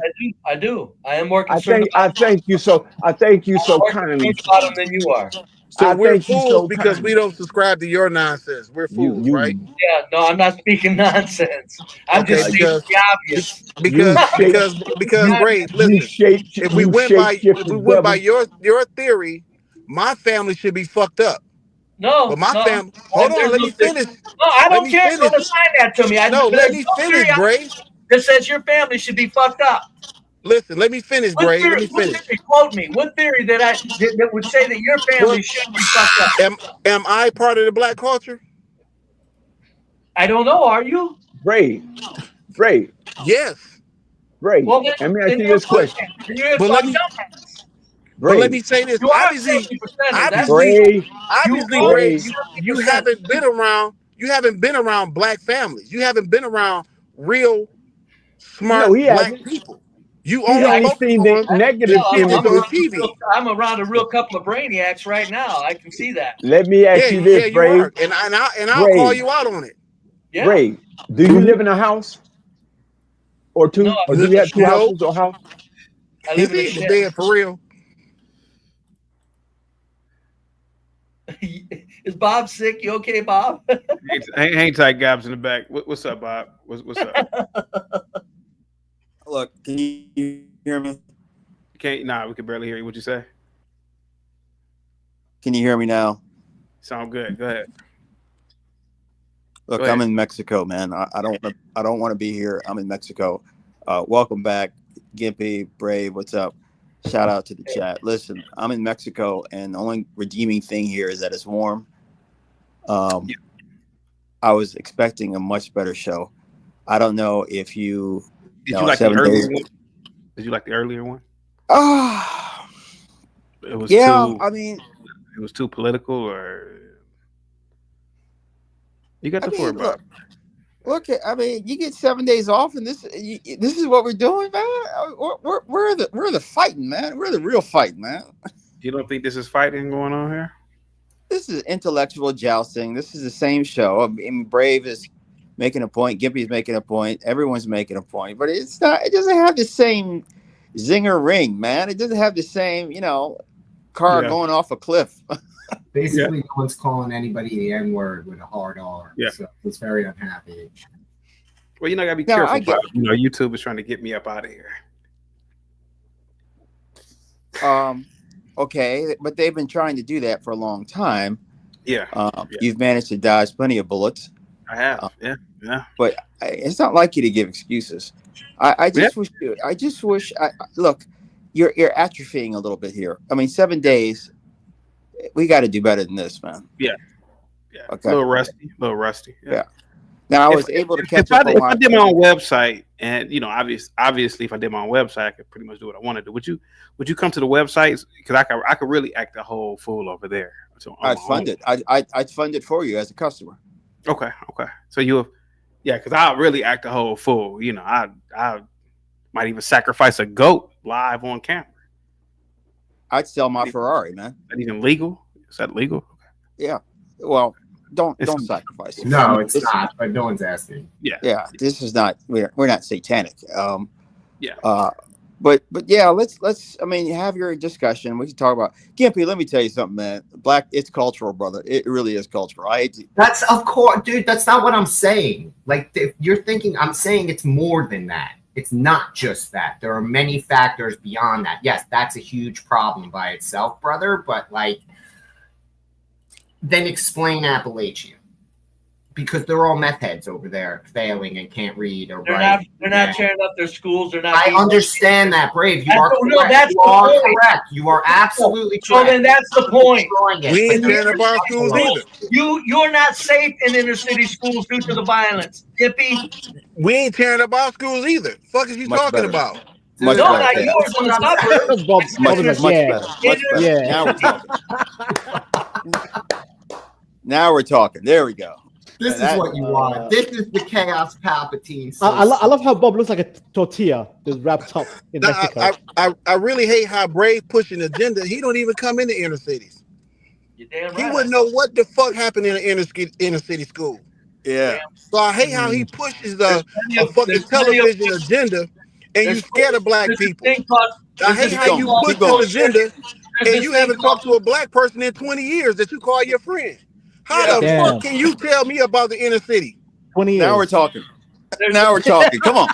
If I keep getting interrupted, I'm gonna say thank you and then. No, let Brave go. Let Brave go. Because yeah. Go ahead, Brave. You got the floor. Yeah, I'm not gonna. I don't need interruption. I don't call that fun. I call it ridiculous. Well, how about this, Brave? How about this? To be fair, Brave, why don't you ask me the questions, right? And then, because I'll give you the straight up answer. Go ahead, Brave. Oh, I'm absolutely game. Absolutely No, game. You look like a whore. There's this thing called closed circuit. Look like a tortilla in bed. Brave. There's this thing called closed circuit footage that we all can see all over the nation. Brave. Yes. I look like a piece of shit in the tissue. Brave. I've been trying to be neutral since I've come back, and I've agreed with Willie, but now I will have to disagree. Inner city schools are an absolute mess. An absolute mess, and we all know it. I don't know what Willie's talking about. I would advise any rational thinking person never ever to go into some goddamn inner city school to do anything. It's true. These inner city schools are funded. They have to abide by they have to abide by district, state, and federal regulation and laws. They are heavily funded. The kids generally don't want to learn. And what it is, Willie, let's just be honest about it. 1 or 2 kids can cause a disruption in that class that affects the 25 other kids. It's always the few that mess it up. And the problem is, Willie, you and I both know, as black people, we spend an extra amount of time on the degenerate. The kids that should just be kicked out, we spend an extra amount of time on them instead of the smart black kids. Let's just be honest about it. I've worked in these schools, Willie. I'm telling you, these kids, I agree with Brave when it comes to that 70-30, whatever his number, what he does his number. Willie, let's stop lying to ourselves, bro. We can't even have goddamn football games. They're a bunch of niggers. I mean, Bob, that wasn't even like the perfect timing, Bob. You know, I mean, Jesus Christ. I mean, Bob, that was. Nah, it was perfect. It was perfect. I can't lie. It needs to be said, chaotic. But Willie, I've been trying to agree with you, Willie, but let's just be honest about it. These kids get free laptops. They probably get free iPads now. There was a time, Willie, when where the kids wouldn't even get homework, man, because the kids wouldn't even do it, bro. When was this? I'm making it all up. Okay, I'm just making it all up. I'm asking, when was this? Yeah, CT, you're making it all up. When was this? When was this? Willie, brother. You can go to any state report card, anywhere in America. The schools that rank the last are the inner city black schools, bro. It is, and I wish it wasn't like that, but we got to stop lying too. Let's just be honest about it. Yeah, let's just be honest about it, bro. I'm just gonna be honest, man. But Willie, do you want me to help you, Willie? Even in the UK, the lowest schools are full of blacks. I'm sorry. Yeah, and it's because Willie, honestly, and I will have to say this. It's because I gotta say it, Willie. It's because of people. Bob, I'm not lying, Bob. Man, hold on, man. I agree. I'm gonna put y'all on mute, Willie. It's because of people like you. It's we got to stop lying to ourselves, man, about these inner cities. You got to stop lying. Okay, but CT, I'm asking you, when did the kids not come home with homework? Because my kids came home every day with homework. You don't get it. Your kids probably one person. Now they have a. Your kids probably don't. Listen, my oldest son is 26 years old. He's close to your age, CT. He's closer to my age. How's 26 close to 40? Well, I mean, I'm in my 50s, CT. Willie, all right, man. We can agree to disagree with this. You get what I'm saying? And they came home every day with homework. And it was mandatory. They had to do their homework. So you're all wrong, CT, because his kid behaves. You're all wrong. Listen, it's not just my kids. I got nephews. You think blacks are in big trouble? This is why. Listen. It's not just my kids. I got a huge family. All my nieces, nephews, everybody played a part so that they didn't end up as a part of the negative community that you only see, Brave. I mean, let's just be honest about it, man. Education is not emphasized in the Mexican culture, the black culture, the way that it is in certain cultures, man. Not to say You're that it's right. not, it just isn't, man. And I agree. I wish it wasn't like that, brother. But some of those kids in these inner city schools shouldn't even be there in the first place, man. If you ask me, you know, Listen, let's be honest, CT. Sure. There is a big problem. There is a big problem with the education system and the kids that's a part of it. So are we going to address the problem, or are we just going to keep ignoring the problem? Willie, some of the best teachers I've ever seen are inner city teachers, man. And I feel so sorry for some of these gifted and talented people. The education isn't the problem, man. Some of it's a lot of these students, man. It's the culture, man. You know, and it's the culture of not taking responsibility. You know, I wish I could meet you halfway with this, man. I met you halfway. I even agree with you about the whole fatherless home thing. But Willie, come on, man. You know, but CT, I asked you, Gimp gave me a good point of view. He gave me a great point of view. So if we're going to have a conversation about what's damaging the black, I can't speak on the UK because I'm never going there, ever. There's nothing there interests me. But in the United States, if we're going to have a conversation instead of beating it in the head on how fucked up it is, we need to really narrow down to why it's fucked up. What's causing it? It's not culture because listen, hold on, CT. We don't come from a culture of that. That's not part of us. I know it's not. I didn't grow up like that, but what I'm telling you is that in terms of the inner city, I've worked in some inner city schools and charter schools. I gotta kind of agree with Brave on this one, man. It's culture, bro. It's culture. But there's something that's. And I'm not saying that it's. But what I'm saying is that listen, all you got to do is go to the state report cards for many of these districts that are heavily black, and it's terrible, man. Yeah, I agree. But what's influencing? CT, what's influencing that? What's causing that? I'll tell you what's influencing. I'm stuck up in this game. It's rap culture, man. It's rap culture. It's shaming the intellectual classes of blacks. You know, like the intellectual classes of blacks, really, bro. To be honest with you, are the punching bags of the black community. To be honest with you, they're the teachers. They're the ones. They're the ones who, you know, they have to bear the brunt of the stupid blacks, man. Yeah, man. Let's just be honest about it, man. I agree. The rap music is very, very influential to these kids. It's very influential. Oh yeah. Because if we took the rap music out and we put classical music or jazz in there and promoted black scientists, black doctors, anything positive for the black community, we wouldn't be having this conversation right now. I can almost bet my life on it, because it doesn't happen in other communities. They promote positivity.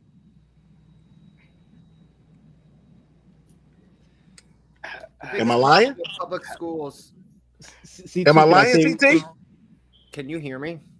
Go ahead, Gippy. Yeah, okay. Yeah, so yeah. the biggest problem with public, look, you know, my wife's a teacher here in Baltimore, right? Her real job, when she's not blowing minds on pop and politics. Anyhow, the biggest problem is there are multiple cultures that suck in the public school systems. Sure, there's the whole black culture thing you guys want to argue about, back and forth, whatever. But there's the teacher culture that's insane inside the public school system, and you know about it, where the teachers protect themselves, they rally around themselves, and curriculum that is activism, not teaching math or writing, and they're funded by state and federal board programs that issue these edicts like Bush did it. You want to talk about Republican ones? With Bush, No Child Left Behind, they literally created an attendance fraud mechanism to get schools paid. Do you really think they said anyone was absent when they didn't have to? They got every dime out of that No Child Left Behind program that Bush had, because it was totally based on attendance, period. You don't think at every public school I mean, Baltimore literally is passing kids that don't even have a report card. Like, there's a mechanism in place that the administration that runs these schools doesn't care as much as the culture that hates the kids that's in it too, right? This culture that you're talking about, fine. No one's arguing that there's some deadly culture in inner city schools, but you guys aren't looking at the other cultures that suck ass. Okay, let me see this. No, wait. I'll make it quick. I'll make it quick. Falsify records. I'll make it quick. Gimpy, that same stupid school liberal nonsense that runs the inner city schools run all the suburban schools. The white kids haven't lost their mind under that liberalism, sir. They're not violent. They're literally falsifying records. It's not the liberal environment. It's the culture of blacks. So you're saying that those adults who run the system are falsifying those records not for greed or corruption. I'm saying the same bullshit goes on in suburban schools all over the country. The white kids aren't tearing up their schools. The white kids are not tearing up their schools. And they're exposed to the exact same filth of liberalism that all of the schools are. So it's not the liberalism. Except for the fact that white schools in the suburbs have education problems now too, and their kids can't read or write or their do kids aren't tearing up the schools, sir. You can go there and teach. Teachers want to be where all white students are. I assure you of that. Because they too high to tear up the schools. Yeah, that's it. Look, back in the day, man, we didn't have. Can y'all hear me? Loud and clear. Good. Look, I mean, you think back in the 40s and 30s, man, they didn't have technology. They didn't have much of anything. They didn't have family values. All you got was a bench, a chair, and a chalkboard, and you learned. And you learned and you learned. How can you teach if you don't have any discipline? The schools look like monkey cages, man. It's a product of bad parenting. Why did you laugh at that? This is another one I'm talking about. Even our smart blacks act crazy. You should be ashamed of yourself, Chaotic. Bob, why did you say they look like monkey cage? Go ahead, Bob. Tell him, Bob. Be honest. What? Have you seen? Yeah, Gimpy, you laughing too. Bob, I'm not gonna lie to you. But I thought I was saying some wild shit. That might go viral. Dude, that's some craziness that you just said that. Wow, I never. You looked in the mirror lately and noticed the complexion that you are ever? Because you just said even the smart blacks. Does that include? Well, inherent in generalizations are perception are exceptions. Chaotic. Why did you say these schools look like monkey cages, buddy? Have you seen a monkey cage? Have you seen an inner city school? Yeah, I have seen a monkey cage. Yeah, they're running around here. I mean, they're fighting and grabbing each other. Not even just throwing people in lockers. They're straightened up. Like you, what? You look at me crazy and knock somebody out? How do you teach like that, man? Hold on, let Bob finish. Bob, you about to go viral, bro. Metal detectors in schools. Y'all had it rough in school. I don't know. If y'all was just punk. Okay, go ahead, Bob. Please continue. This metal detectors in schools, man. I mean, come on. At least in Memphis, man. I mean, on the news all the time. Another fight breaks out. Then the parents come up. They interview the parents. Well, somebody need to do something. It's crazy out here. It's like even the parents don't know. The education boss in Memphis a couple of years ago got on and talked about inner city schools. The woman couldn't even talk. Yeah. She couldn't even talk. This is a cultural product of extreme bad parenting that is multiplied on itself, and institutions have built up around it that support that idiocy, whatever. See, I can't even do it. I'm starting to sound crazy. Gimpy, you're correct, but you're correct in only the sense that no matter how fertile you make the ground, things are not going to grow unless you plant a seed. And the seed is absolute extreme lack of parenting. You can spend all the money you want to. But Willie, you can throw jazz, you can throw symphony, you can throw all the great stuff you want to in any musical class in inner city schools. They're going to take that thing, they're going to steal it, they're going to bash each other with it.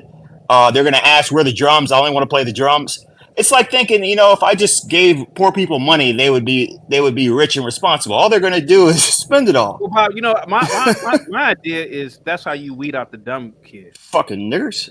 Huh? That's how you weed out. That's how you weed out the dumb kids. That's how you weed out the dummies. To be honest with you. They're all dumb. No, they're not. No, I disagree with that. They are not all dumb. Dude, but what about the school systems that are pushing parents out that want to be interactive? They're not all dumb. Places that they have, like there are whole school systems that are doing that are making it that parents' rights are reduced. The ecosystem of what we would call white cultures is so much that there are a lot of other things that stop the ignorance before it gets that bad. Okay, we had dumb kids when I was growing. I grew up in Jews and Asians. There aren't many, but there were dumb ones. There were dumb ones that were doing crazy, but the sheer mass of the institutions cushioned those kids, if you will. It didn't allow them to get too far behind. You don't have that in black schools. And again, I go back to when it was just, we had no technology at all. We didn't even have those little, things those little TV screens that you used to write. You just had a piece of chalk, a teacher that would slap your ass, a little bench, and that was it. And you know what? Those kids, they learned math, they read. Stop it. They learned math, they read, and you know what? They said yes, ma'am, and no, ma'am, yes, sir, and no, sir. They were embarrassed when they did wrong. They got spanked by everybody. That's the problem. And Bob, I don't even think they even fed the kids sometimes. Hell, they had no food. My dad grew up in a housing project. All of them did well. It's like, hey, you brought the food. Yeah. So, Bob, if you go viral for saying monkey cages, I'm older than all you guys, man. You don't know what the hell you're talking about. Here we go. Yeah, I like this part. Bob, hey, Bob. You're created with that whole thing, man, and you're insane. Bob, where are you at? Bob, you might go viral for saying monkey cages. I want to let you I'd rather not, but whatever, man. I mean, you're going to spin it in such a way where it makes me look like the bad guy when you're the bad guy. No, I agree with you. No, I think you're both equally the bad guys. Calm down, Lord Palpatine. Calm down. Bob, I agree with you. I just never heard that before. I'm with Bob fully. Because Bob, you never heard all the stuff you say on here, chaotic. Yeah, I know. Because what happened was I was just envisioning a cage full of monkeys, not gorillas, or because those aren't monkeys, but like little monkeys with the tails and. Yeah, Bob, I'm 100% with you because my father said the same thing. Yeah. Vance, I have respect for your father because you're still scared of him. I'm still scared of my dad. He calls them animals, bro. He calls them animals in the zoo. He hates these little urban youth in schools. He put me in private school. When I came to UK, I ended up in public. He told my mother, he's like, why are you sending my son to public school? Because he saw these little African, Turkish, Afghani. He saw these multicultural boards. He's like, this is sick. It's a zoo. Did he send you to an all Somali school? Did he take you out? I went to a private school in Dubai, and it was all Indian school. I went to an all Indian school, top school by the way. I was getting A's nonstop. I come to UK. Obviously, private school is so expensive. I have to go to public school. Public school, they sent me to a school full of Africans, Afghani, Turkish, barely white by the way, barely white. And my father was so disgusted, like, it's a zoo. It's a disgusting zoo. Sorry, Gimpy. I'm sorry. Was your father disgusted about your accent?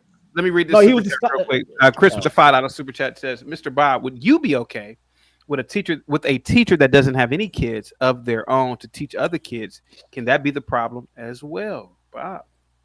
Hey, CT, I'm gonna get out of here. Listen, I want to say thanks to everybody on the panel. Yeah, I'm gonna do a little more research on it and have a better conversation with you, Gimp, maybe tomorrow or next day whenever I catch y'all on here. Y'all have a good night, all right? Thank you so much, man. Lawrence with the $10 super chat. CT, if Bob jumped off a cliff, would he make a big hole in the ground? Or would he I don't know. That's interesting. I don't know. Looking at his Catholic schools have looking at the size of his head, maybe. Brave, I agree with you, Brave. Thank you so much once again, Lawrence, for the super chat. I agree with you, Brave. It's culture, bro. It's mainly culture. CT, let me give you something. To the extent that that's what you looked at first and foremost. When I was going to primary school. Oh Jesus! No, you got to listen to this. Hey, by the way, that's how long ago it was, Bob. I went to. Just hold on, Gimpy. I know you went. I know what school. Thank you so much, Lawrence, once again, man. Chris with the $5 super chat says, Mr. CT, how hard would it be if we just turn public schools into private schools, since private schools don't have very many problems? I don't think it works like that, Chris. I don't think it works like that. I think if a parent is paying $40,000 a year, I think a kid is going to be on his or her best behavior, because a parent will constantly remind them that they are bankrolling their education. Public school to me is just welfare, to be honest with you. But anyway, Ben, did you graduate from high school? Oh yeah, definitely. And also I went to segregated schools, and I didn't even know I was in I didn't even know that, because I was too young to understand those dynamics. Segregate. Don't anybody interrupt me, because I see your teeth, Bob. But anyway, so I didn't begin to understand those things until after I became adult. But when I was a young kid, even then, even though I was in public schools that were segregated, I was getting more education under segregated schools than I did when they started to integrate schools. And I actually believe that based on those dynamics and all the policies that came down from the governor and the state, that it actually took away from that. It took a lot of focus on academics and education away from it. Now, you guys may laugh at this, but you don't understand, unless you were in the environment, unless you came up during the time, you really can't connect to it, because you think the world always exists the way it exists now within the past 40 years or maybe 20 years. So most of you guys, 30 years, most of you guys can't draw from that. Hey, man, why don't we turn the light on in there or something, man? What is this? Man, what is what? Why don't you turn the light on in the room? Turn some goddamn glasses, man. Well, I want you to see the glasses so that you may be able to probably see in the dark. What kind of logic is that? Wait. Hold on, guys. Mr. Boulay says, message for Sky Pilot Bob. Is the warm, dry climate of Mexico helping you with your thyroids? I don't know. Thank you so much. It's dirty down here, man. Brave, why do you think, or why do you believe that there are a lot of individuals who just want to admit the truth about this, Brave? Oh, it hurts. It's got to be painful. It's such a devastating reality. Yeah, that's what it is. If you really think about it, it's like, this is your race of people. It's your race of people. It's not mine. No, you're among the same race. And there are people, see how, Bob, you can separate and CT can separate. There's some people that can't separate. It just hurts too much. It's devastating. There's nothing other to explain it. Look at how they run from reality. It's just devastating. Brave, I'm laughing because me, Bob, Gimpy, and CT, we can't relate. Brave, I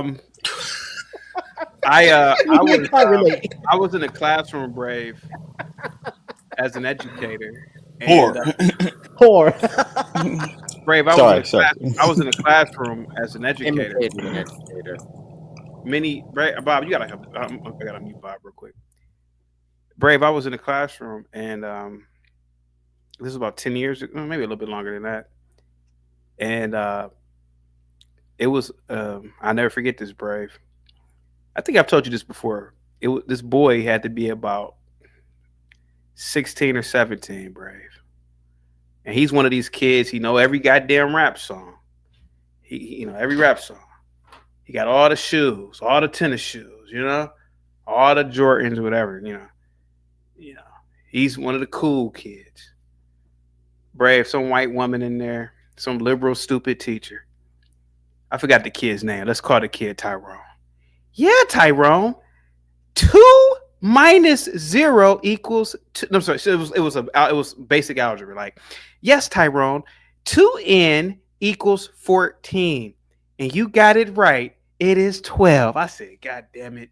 This kid must have been 16 or 17. He was doing basic arithmetic, Brave. He could, and the liberal teacher was applauding him because he figured out what the value of n was. Brave, 3-year-olds can do that, Brave.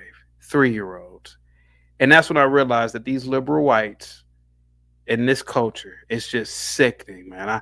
I wanted to scream to the kid, like, you're not, like, dude, you're supposed to be, doing quadratic formulas at the minimum. Like, that's just minimum. I was doing that in junior high school. But go ahead, Brave. Go ahead, buddy. No, the black culture is so destroyed now, and it's going down the drain to the extent to where I can imagine. I can imagine how it must hurt. I It can. does. It does. It has to hurt, and especially like you or Bob and the fella here. I understand saying to hell with it. If I was black, I would say to hell with it and separate myself. But still, it would be like a constant gnawing at you guys that can really separate. Imagine if somebody wants to stay in close out of duty and obligation, what gnaws at them, the realities that gnaw at them. It's got to tear them to pieces. All they can do is go back 400 years slavery, Jim Crow. Brave. Okay, in modern times right now, would you trade places? Would what? Would you trade places with those blacks that you hold so dear? Hell no. Okay. Okay, now, let me ask you this. That power structure that you talk about, that you mentioned earlier in your tirade, yes. Do you feel closer and more connected to that power structure that you talked about? No, I feel much closer to the black folks of America. Okay, so why don't you just move into that culture and help assimilate it or help build from what is usable or what's viable? You know how many people get killed that go into those areas? Man, take Gimpy out. No, I didn't ask you about who gets. I'm saying if you care that much. I don't have that. I'm not that devoted. Okay. I gave you. I posed a proposition to you. I said I would come to your city and you and I can sit down and have a coffee or tea and we can meet face to face. You said no, I don't want to do that. Okay, I'm gonna move on to Bob. Now, Bob, are you branded? What the hell does that mean? Are you in a fraternity? No. Okay. I just want to point out that Gimpy's face. Black people are afraid of white cops. Gimpy's afraid of his country getting nuked by Iran. But that shows you the distance of problems. No, but I'm scared of being. No, I don't dislike Gimpy. Hold on, Ben, hang tight. Jesus Christ, Ben, hang tight. Bob, where were you going with this? Go ahead. Well, I'm looking at the comparison of someone that's thinking local and someone that's thinking global. To Brave's point, is there a sting when I see blacks do bad? Not really. There is a sting to seeing There is a sting to seeing a child with a bad parent and knowing that child is going to be 20 steps behind, regardless of culture. You just don't see it as much in the white communities and Asian communities. But you do see it. That's where the real sting comes in, and that's because of a human connection, not so much a racial connection. Do you have kids, Bob? I'll go with you, Bob, and I'll go with that. But I'm still buying it, man. You can't get out of the fact that, man, you're of the same race of a group of people that are just Bob. That are Do insane. You have kids? They're insane. I'm of the same skin color as these people, but we are no more like each other than. No, I got you. I get it. But you have kids, Bob. Way in the back of that head, you just said that what really bugs you is when you see innocent kids being, know, they're going to be tore up for the future, and that's your skin color that has the culture, not your culture. Your Something's going on in the culture that's destroying them children.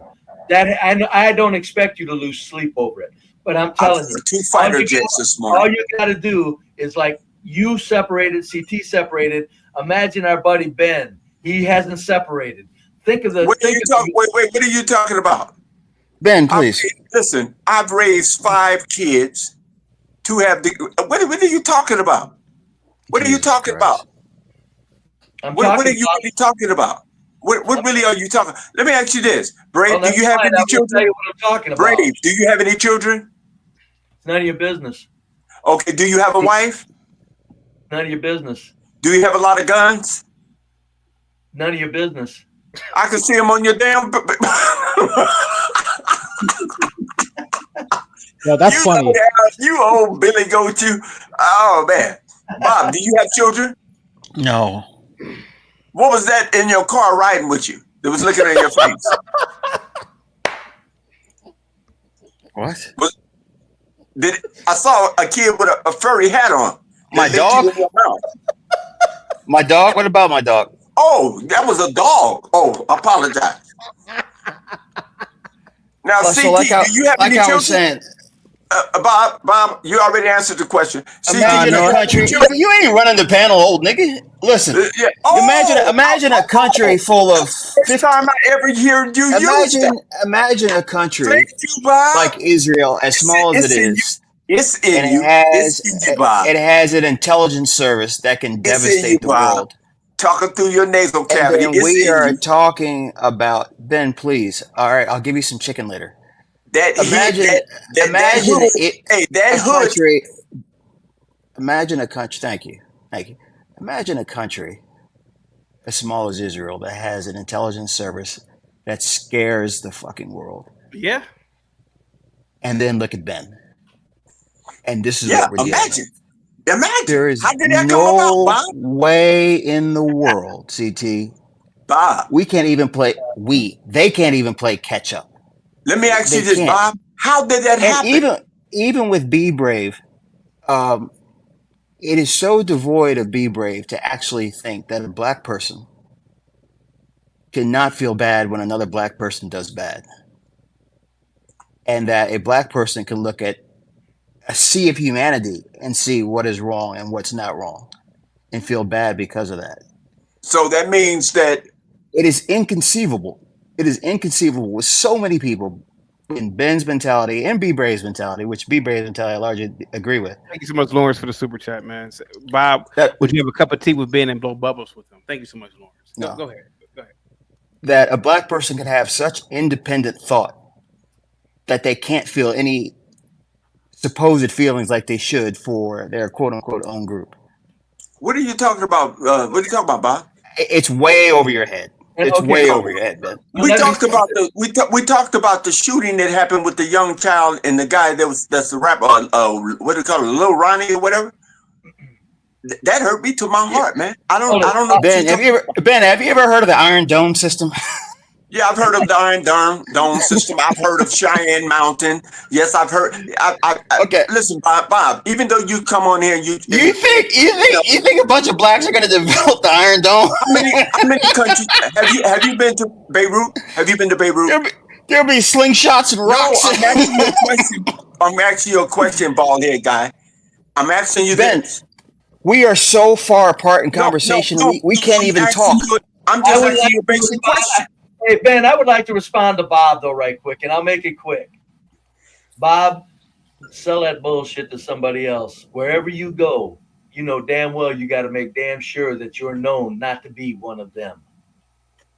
So, in other words, listen, black boy, you need to know your place. You've done well, but you need to know your place. No, that's not what I said. I said wherever you go, you know that the first thing you're concerned about, if it's an all bunch of white people, the first thing you're concerned about, not losing sleep over. The first thing in your back of your mind is, I don't want these people to think I'm one of them. Let me tell you why. Let me tell you why I believe, honestly, your lens is still racially inclined, like so many black people on the other side. Because when I go around a bunch of 80-year-olds, I have to think a certain way. When I go around a bunch of kids, I have to think a certain way. Mm-hmm. And behave. If there's any number, if I have my pilot uniform on, I have to think a certain way. And behave. But you're not you're not focusing on that. You're just focusing. You're not focusing on that. You're just focusing on the racial aspect, and that's why I say people will always look at you, blacks like Ben, and kind of you, Be Brave, as being black first, only, ever, and that's it. Nope. Not realizing that there are any number of different situations where an individual has to think differently and maybe separate or ingratiate themselves with a group. I get that. Come on, man. You think I'm stupid or something? I get the very variety of groups and the variety of circumstances. You think that you're stupid?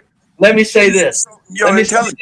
You're not in your uniform. Again, Bob, try to sell it to somebody else. You're not in your uniform. Hell, you might have on some raggedy ass work clothes. I guarantee you when you walk into a place, and I guarantee you're around them. You are around a lot of white people. The last thing, you're not worried about it. I'm not saying you're losing sleep.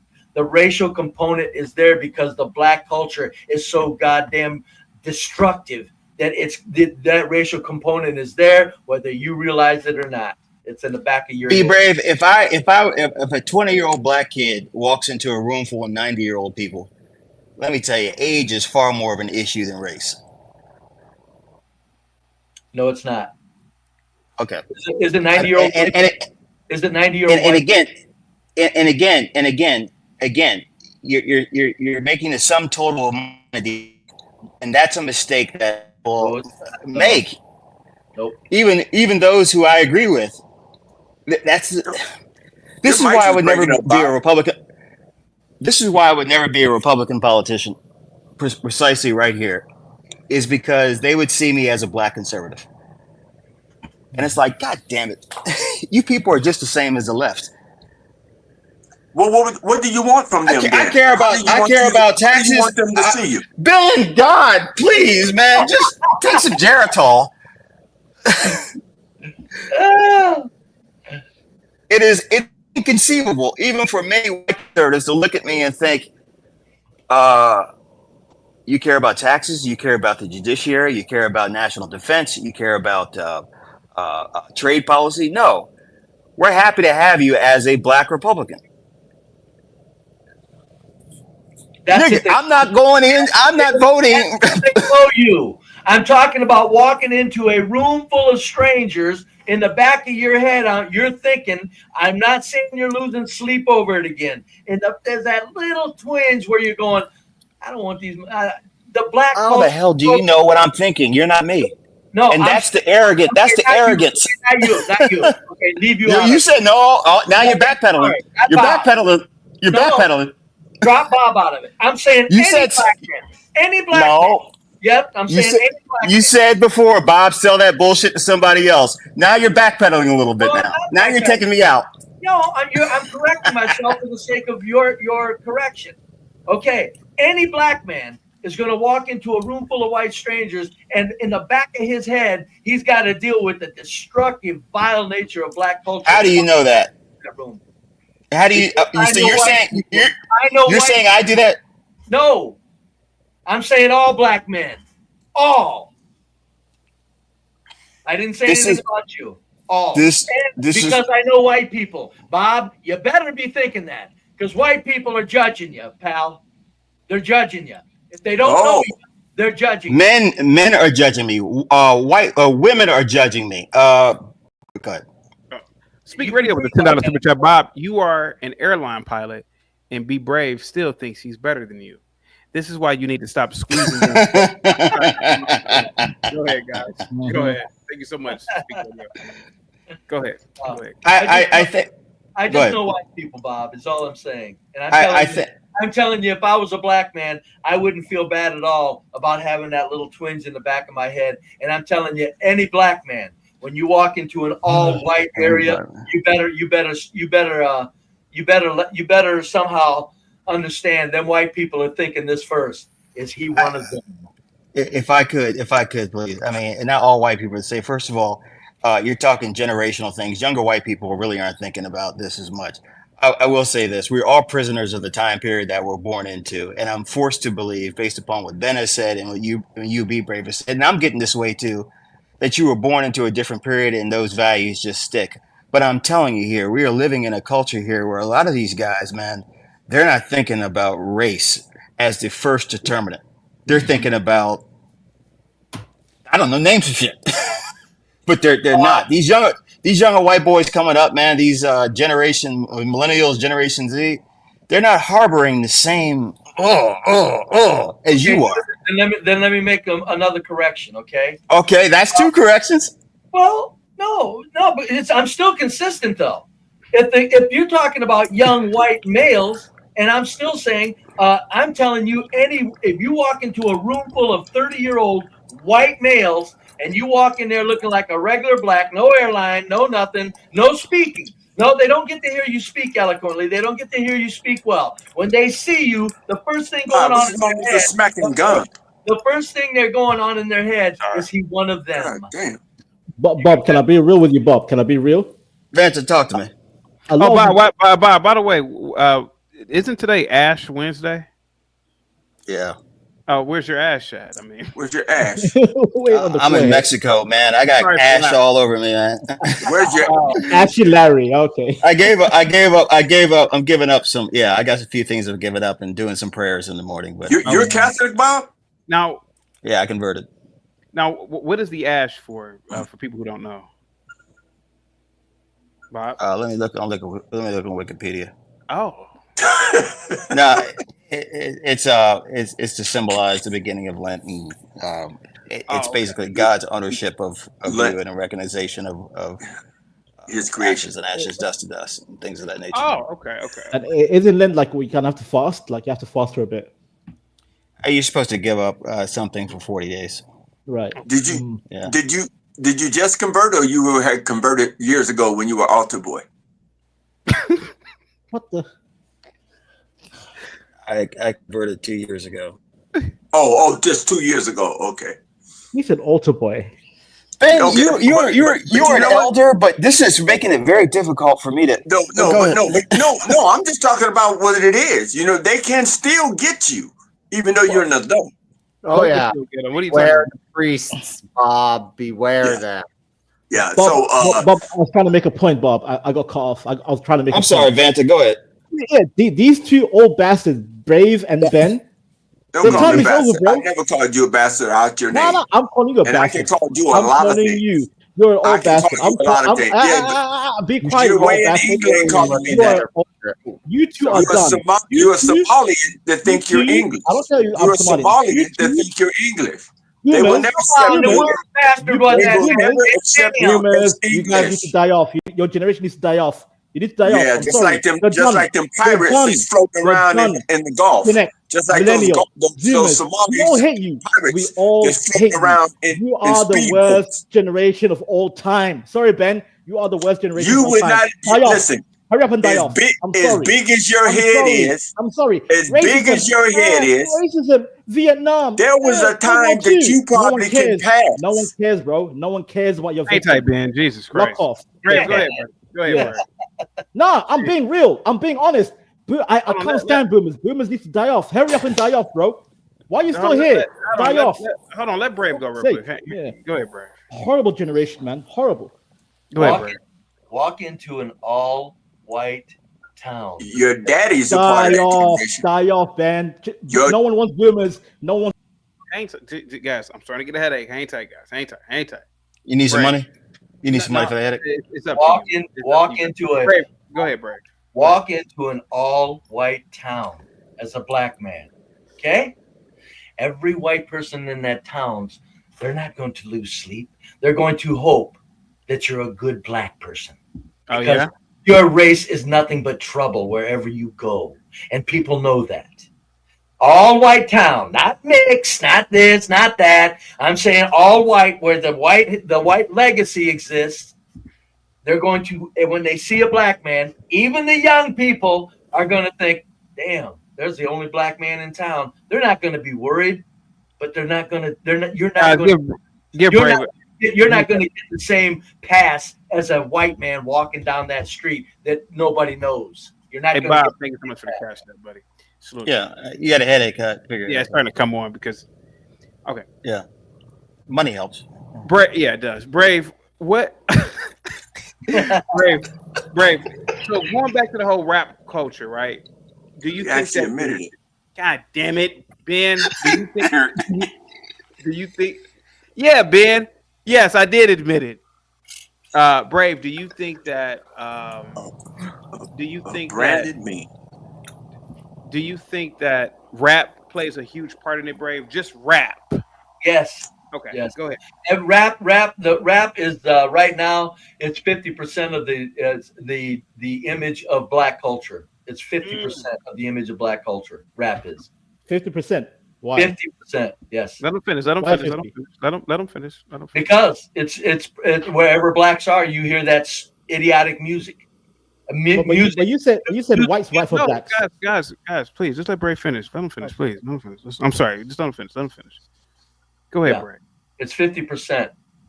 Because wherever you go and there's blacks and there's the 70%ers, not the 30% of well-reasoned, the 70%ers, it's black music. There's no, as CT says, you don't hear orchestra, you don't hear classical, you don't hear just smooth Frank Sinatra or an old time Temptation song. Nope, it's rap. Brave, I told you I dated a girl about 10 years ago. Little hood chick, I ain't gonna lie. Brave, I played some you know what EDM is, Brave? Yeah. So I was playing some I was playing some Odessa, Brave. Oh, cocaine music. Go ahead. No. I mean, it's more like psychedelic. It's drug cocaine and EDM. Yeah, well, okay, but anyway, Brave, her brain couldn't take it, man. She started going crazy in the car. She was like, "Turn that shit!" Like it just, her brain only listened to rap. It was the funniest thing ever, man. She said, "You fucking with me playing this?" I'm like, "I ain't fucking with you. I'm just playing." She thought that I probably just listened to rap like her. I didn't listen to rap.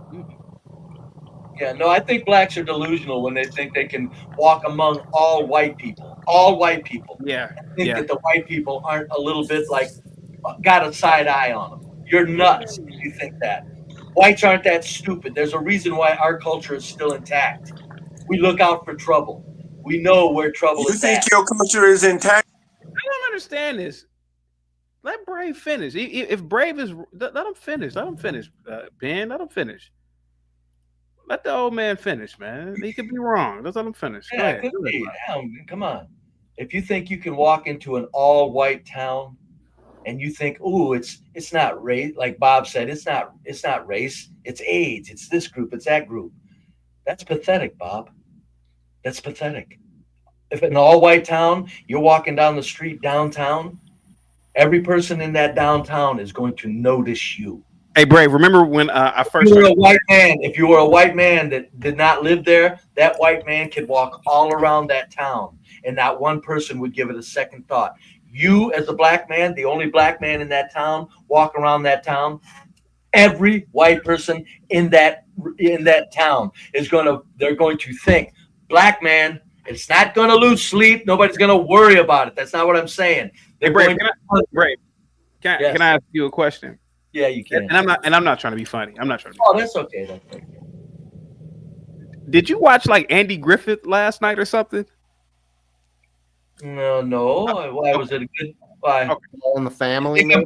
I lived around. I feel like around white trash all my life. I know.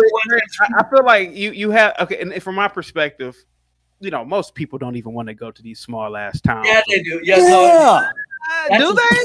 Okay. Yes, they do. Yes, if you were ever in them, the reason most people don't is because they don't know the value of them. Okay, let them finish. Go ahead, bro. Go ahead. No, I'm telling you, I lived in white trash all my life, and the last two towns I've lived in were all white. And I'm telling you, when you go to a carnival, and as a black person, every white in that carnival is going to say, "There's a black man." No, they're not worried. They're not fussing, but they're going to go, "There's a black man." Okay, so Brave. So when this happens, can you like do an example? So you're a white guy. Can you pretend that Bob is a white guy? Okay. Let me drop everybody real quick. I want to do the rundown of this. Okay, hold on for a second. What are you doing? Okay, so Brave, you are a white guy. Mm-hmm. Bob, if you don't mind being a white guy, let's do it. So I'm the black guy, but pretend like you don't see this hat. It's just a regular hat. I'm walking through with my jacket on this all white town. You know, I'm just buying some cotton candy. You know, buying some, what do they call the little with the powder on it, the little waffle thing? You know, what is it called? Yeah. Those are good. Yeah, man. You know, I'm there just playing darts and playing the games. Okay, Brave, go ahead. So you and Bob, you guys are white. Go ahead. Well, and you don't have your hat on. You're just a black. I don't have the hat on, but it's a red hat, and it could just. What do you dress like? Suit? Okay, let's do two scenarios. I'm dressed like this. Just remove this. Just remove the "Make America Great." But better yet, I'll keep the "Make America Great." I'm walking. Hey, how you doing? Just buying some cotton candy. I'm by myself. Just walking. Go ahead, guys. Go ahead. I'd be going, Bob. God damn it, boy! I'm gonna tell you something. God damn it. He looks all right. That's all I can say. He looks all right from a distance. Okay. Now give me another scenario. Okay, now you take off the hat. It's just my regular hair. My hair isn't cut, so I don't want to show my. Well, maybe I should. Whatever. So my hair isn't cut right now, as you can see. So I'm just walking. I don't have the jacket on. You stop it with the African spikes finally? Yeah. Well, no, I haven't got my hair cut, so I'm just. Oh Yeah. God, stop that shit. You're goofy. Go ahead. So imagine me with the African spikes that I do. That's what you call it. It's not even named that, Brave, but that was okay. And so I got my t-shirt on, got like some little muscles, just walking through. Just okay. Go ahead, Bob and Brave. Go ahead. Yeah, I'm saying, goddamn, Bob. He looks like he's probably pretty all right, but I tell you what, there's a nigger right there. Seriously though, I'm thinking. Seriously, I'm not cussing. When I'm talking to my white fella standing next to me, I'm saying, what the fuck is he doing here? Are you telling me what? I hate to break it to you. A lot of whites are thinking the same thing in that town where you're the only black walking through it. You know okay, what? so Bob, you were the white guy. So Bob, you were the white guy. How would you respond to Brave? Now you grew up in this town, so it's not you. Is he trying to be Shabozy or something? I refuse. Go ahead, Bob. Go ahead, Brave. You know Brave, Shabozy is. Brave. I hate to burst your bubble, Brave. I doubt that whites talk like that, and even in the No, room. they don't. They're not going to say it like that. I added a little spice to it. No, but I'm talking about what you. I'm talking about what you said. You said, "What the fuck is he doing here?" I don't think even. No, they're thinking it. They're thinking. Get out of here. You think? You guys live in a fucking dream world. That's I agree. All right, go ahead. I'm listening. You live in a dream world. You act like this doesn't exist. I'm telling you, whites don't want your black asses around them in large numbers. Even if it's just one. Even if it's just one, they're saying, "Oh, now in comes 10 more." Yeah. Now, be brave. I agree with that, but again, you kind of changed it a little bit because you said small town. And most of us don't live in small towns, America. No, that's what I'm going. That's not a change, Bob. That's the reality. There's small towns. I said when I said this, there's small towns across America. Now, Brave in there. Trust me, they're thinking, "Oh shit!" What? Brave, I got to tell you a story now. Go ahead. When I went to college in a very rural town. And I had moved off campus and I was living around some questionable whites.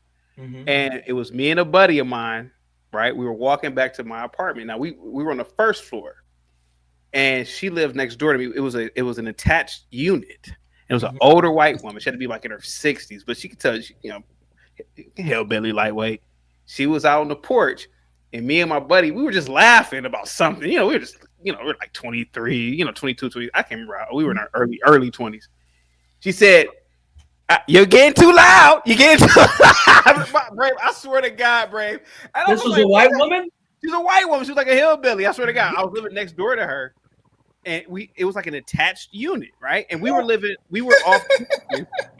off campus. And we were like it's like hillbillies where we were living at. You had a white friend, right? A white male friend with you. No, my friend was black. My friend was black. But my friend actually grew up now I'm giving away too much information. He grew up in a city called Stowe. Now Stowe is like a rural white town too, right? But so he kind of knew the area. But we were just walking, and we're young kids, and we're just laughing. And she said, "Y'all making too much noise. You're making too much noise." Now I don't know whether that was because we were. Right, it was the funniest thing I bet it was. Yeah, I bet it was. It was, man. I think she was saying, "Y'all better be quiet," because she probably was thinking, "Damn, if they're laughing and giggling now, they may be shooting and killing each other later on down the line." Right? Keep it real. Burglarizing my home, right? No, in the big cities, let me say this to go to the big city, Bob. Go into an all-white neighborhood in a big city. They're thinking the same goddamn thing. And they're more worried about it because in a big city, the blacks are right around the corner. In a white small town, you're 40 miles away from a city.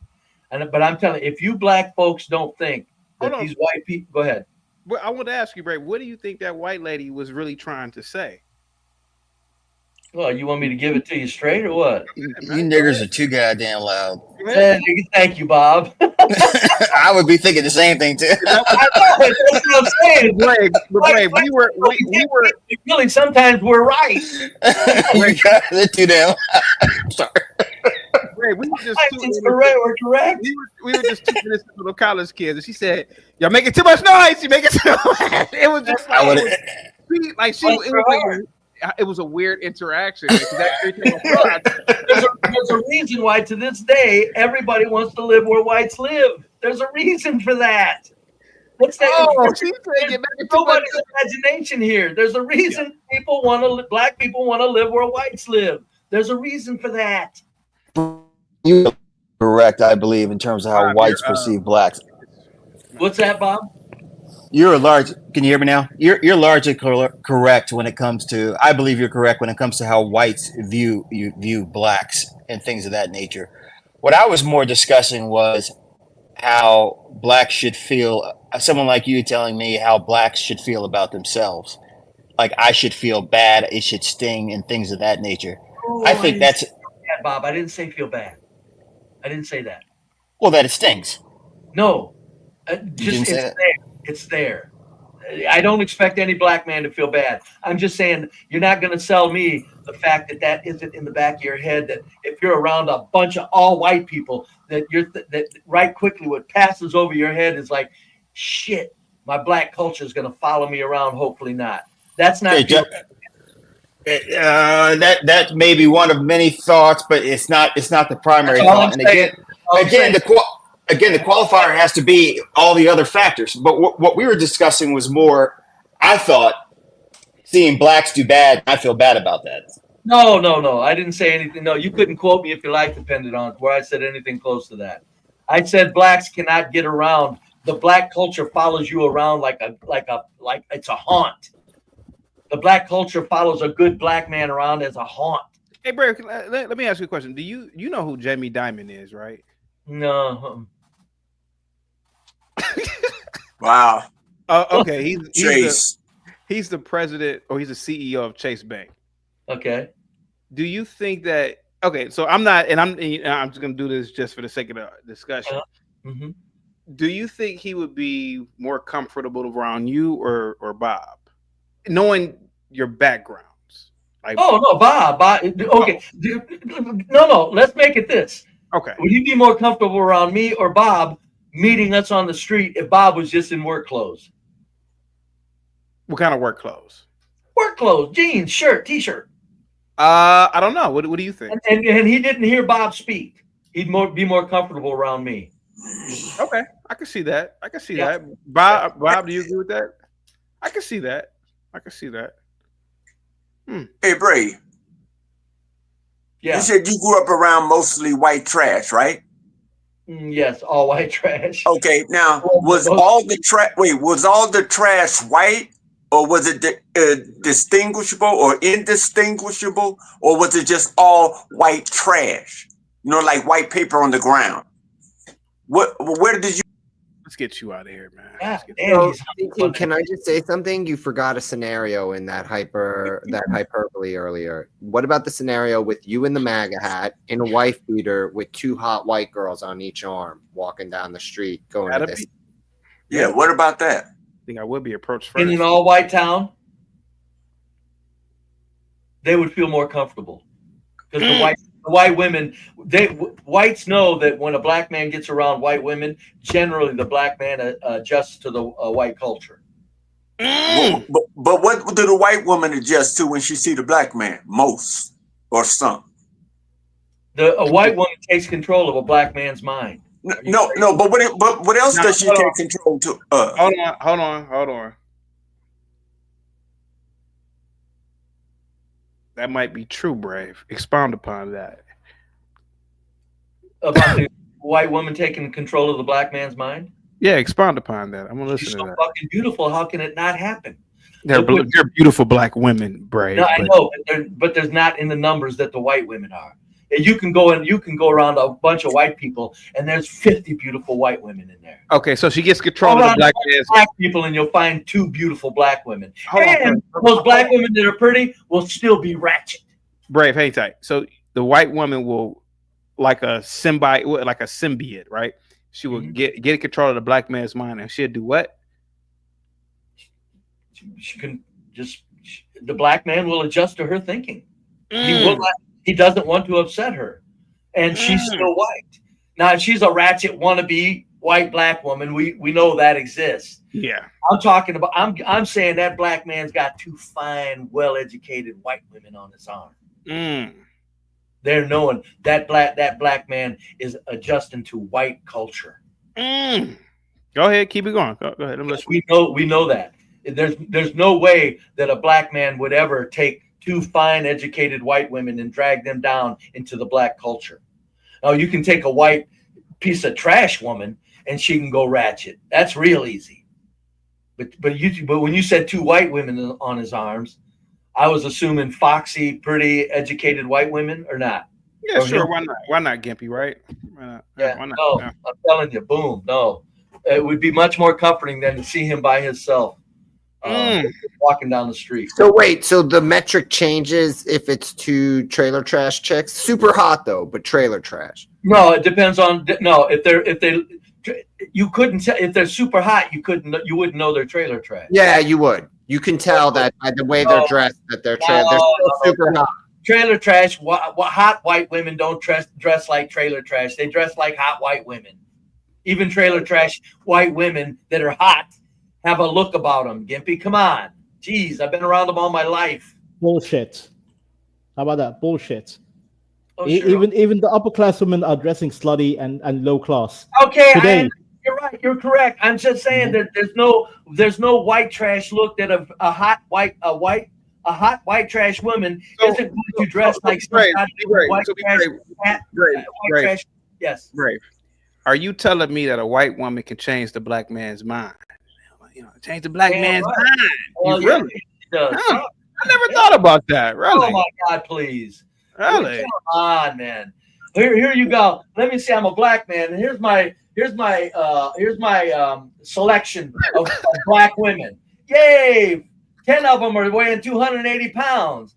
Oh, that one actually weighs kind of slim. She's all ratchet with 3-inch lashes and 2-inch raptor nails. Yay! Now over here you got 10 white women that are soft-spoken, feminine, sweet, just as pretty and just as talking as sweet as you want. They're going to melt that black man's mind. Really? You do this on purpose. Let him finish. Ben, God damn it, Ben, let him finish. Let him get it out. Yeah, there's no. Give me the same amount of time. I'll give you the same amount of time all the time, Ben. Stop, man. Go ahead, Brave. There's no competition. I'm telling you, when white women are going to be soft white women, there's nothing equal to them as far as the feminine. What about these women right here? These are beautiful black women. What about these women? They're nice and thin. And they're not bad, man. I'm telling you. But I'm telling you, I'm sorry. I hate to break it to you. They're not bad, man. And trust me, for me, if I was a white man, I'm going, they are nice. And if are they feminine? Or are they just a bunch of mean ass women in that picture? They look feminine. These are feminine Sudanese women. Okay, yeah, no. Okay. Now here's the trick. I mean, what do you think the occurrence of those are in a population of black women? 1 out of 100? I don't know. I mean, what do you think? I think it's about 1 out of 200. 1 out of 200? Okay. Yeah. CT, why are you showing the mid-level of East Africa? They're mid. Those Sudanese, well, that's just my opinion. I think those mid. I think those women were and I can speak on my side of the planet. I mean, that's just what I think. I'm not. No other black women prettier than that group right there. I think those. All right, CT, you guys, y'all take it easy, man. I don't know what happened to you on your time off, CT, but keep your brand on your chest and your arm, and have a good one. This dude is just mad about nothing, man. I don't even know what he's talking about. It's a black culture, man. Black culture is a cancer on the human mind, man. Dude, my question is if he's so obsessed with how awful you are, why is he coming back here for your attention? I have no idea, and I don't even know why he's mad at me today. Gimpy, you know why, Gimpy? Come on, you know why. Quick, Mr. CT, Mr. Brave is right. When the black male took a look at Eve in the garden, that black man wanted her, and that's the reason why white people are bitter towards black people. Adam and Eve were white. I mean, for black. I'm sorry, they were both black. Go ahead, Brave. You got the floor, man. Well, he's right though. The first black man, the first time he seen a white woman, went woohoo! Oh Lord, Brave, that's the jungle fever talking. That's not logic. It's your bias to the black. Look, no, You just love the chocolate, Brave. You love the chocolate. Admit it. I mean, I get it. Look, if it was my race of women that didn't compete with another race of women, I'd probably make excuses for it too. Oh yeah, white women are just on the planet, not Asian women, not Indian women, not African women. White women, if they're soft and pretty and soft spoken, there's nothing like them. There's no equal. I never dated white women. I always dated East African. Soft-spoken Japanese woman. Gibby was like,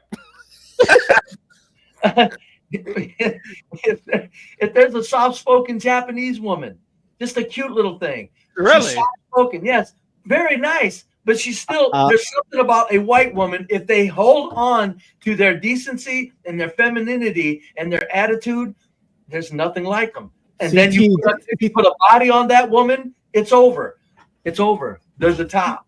They look like xenomorphs from Aliens. I'm sorry. They look like xenomorphs. Hey, look, bro, that's your opinion. Hey, Says the alien. Literally says the dude who Gimpy, I can show you better Sudanese women. I'm not saying that you can't, but it's just very funny that you, of all people, should call someone because alien. I know East African women. CT is showing the mid. That's mid, bro. Hey, look, bro. Hey, to each his own, man. I think those are some of the most beautiful women on the planet. Hey, man, to each his own. You believe what you believe. I believe what I believe. Hey. Actually, no, CT. If you could, East African women have a lot of white, don't they? Hang on, Brave. I want CT. No, not these women. Not Sudanese women. The Fulani. The Fulani. No, I'm talking about Eritrea, Ethiopia. No. I'm trying from the other side of Africa, the West African. The Fulani women. They're beautiful. Fulani women, near Nigeria, lovely. Yeah, Fulanis are nomads, but yeah. But they're beautiful. They're beautiful. Yeah, those are damn near white women. Are you crazy? Hell, they look white. They look better than the Sudanese, to be fair with you. Who looks white, Brave? Those black women kind of had white features, kind of. Yeah, okay, wait. So, and I'm sorry, and which white features are those? Go ahead, Brave. Go ahead. Let Brave finish. Go ahead. What are the white? Well, out free. Stop it. Stop the screen. Oh, hold on. Give me a second. I gotta go back. Stop it when they're up and facing. Okay, stop. All right, tell me to stop right here. Yeah, good. Okay. Okay. Where are the white features at? Go ahead, buddy. The little noses. Yes. The high cheekbones. They don't have a strong face. They don't have strong jawbone. This one, look at her. Look at that little teardrop face. The middle one here. The little teardrop face. You could put her in white skin and she'd just be as pretty as a button. He's not lying. Yeah. So black people don't have high cheekbones naturally? No, they do. But I'm just saying these black women, they have white features. They may be dark skinned, but I'd say somewhere, someplace, I'm not sure. Look at that one in the middle, though. How that little cutie there, you know? One in the very back. Look at the tough looking one in the back. Oops, that's why she's in the back. Look at the other one. That's why they're Hey, Brave, real quick. You think when they're shooting this shot that they knew what they were doing? No, you two girls get in the back. Damn. Brave. Wow. CT, I'll back him. I'll defend him. I'll defend Brave. I'll defend him. Because the East Africans are considered Caucasian by phenotype. There you go. Not skin color, phenotype. And that's what he's trying to say. They kind of look white. Remember, when I'm shooting from the hip, I hit a lot of bullseyes, man. He's right. They have He's right. Central Asian genetics, my friend. Not because they're white, because they have Asian genetic, not white. Cheekbones and nose they have are more in common with Chinese people than they are with white Americans. Like, let's be realistic. Eastern Europeans are considered Asian, aren't they? Yeah, Asiatic. Yeah, correct. Yeah. And also Gimpy, Caucasian was also considered Middle Eastern and Indian and East African. Yeah, so if you're going to talk about Asiatic features, because they all have Central Asian descendancy. That's why it's again. That's the point. But it's not because they look like white people that he's making. They look more like Asians than they do white people. When I hear white, I hear Caucasian. My point of view, I just hear Caucasian. I don't hear You know, I don't think like no. I get it. You're Hey, guys, real quick. Even though we're very distinctly two different people, I get it. Hey guys, real quick. Hey, Brave, if those women right there walked into an all-white town or some little carnival, what would people say then? Go ahead. Not the two in the back. We're talking about the three in the front. Jesus. One of those. Okay, sure. Those two in the back. Those two in the back would be okay. Don't get me wrong. See, show that again. Show the image. Those three black women in the front, if they had on really nice clothes and you know, just their white people would look. Here's what white people would say in this all small town. Boy, she's pretty, but they would be thinking, "There's a black woman in here." That's what they think, Brave. Yeah, there's a black woman in here. There's a black woman amongst us. I know, but I can't believe black people don't understand that. They don't. Hey, Brave. Remember when we first met and you said that when a black person moves into a town, you get on the phone call and say what? One of them moves in. One of them moving in. We got one moving in down the street. Brave, how many of your neighbors do you keep in contact with? Oh, not too many and too much in contact. There's one. There's Ron and Mike, and across the street, Tiffany, and next door, and Shonda and Justin. Okay, next so door. but you're saying if if Jay Prince, yeah, if he were to move in and knowing what you know about Jay, if he were to move in, that would piss me right off. Okay. I would spread the word. That's a troublemaking motherfucker. One of the troublemaking motherfucking black men on the planet. Yeah. I wouldn't say he's violent. I would not do that to him. But I'm saying that guy's thought pattern is fucking nothing but decay, and fucking hate whitey. Yeah, he definitely hates whites. Be careful. Be fucking careful. Yeah, he definitely hates whites. Yep. But I'm flabbergasted that. Come on, you guys. You know, CT. We had this discussion. One of the first discussions you and I had when we met on your station was you were trying to sell me some happy horse shit like Bezos wouldn't mind if some billionaire black moved next to him. And I said, I hate to break it to you, Bezos don't even want a billionaire black next to him. And why do you think that? Because they don't want they just okay. First of all, here's compliment to blacks. Okay, sure. Bezos a punky ass white male. Okay, you think so? Yeah. A lot of billionaire blacks. There's a good chance they're not as punky as Jeff Bezos is. Okay. So you got a billionaire black man that's successful, and all the white women know it. You think the Bezos want to play with that? Come on. So you're saying it's like a competition thing in terms of that situation, and say the black guy that was just not a billionaire. Say he's a millionaire. Just a millionaire. Now, could a millionaire afford to live next to Bezos? Probably not. Yeah, probably not. Yeah, no, he'd have to be. No, I'm telling you, whites don't want blacks in their neighborhoods. Deal with it. Deal with it. Rock on. There's nothing harmful. We can't stop it. Nobody's trying to stop it. Positive vibes for the $2. But I guarantee goddamn to you, if the whites could get together and say no, yay or nay, they're going nay. I hate to break that to all of you black people.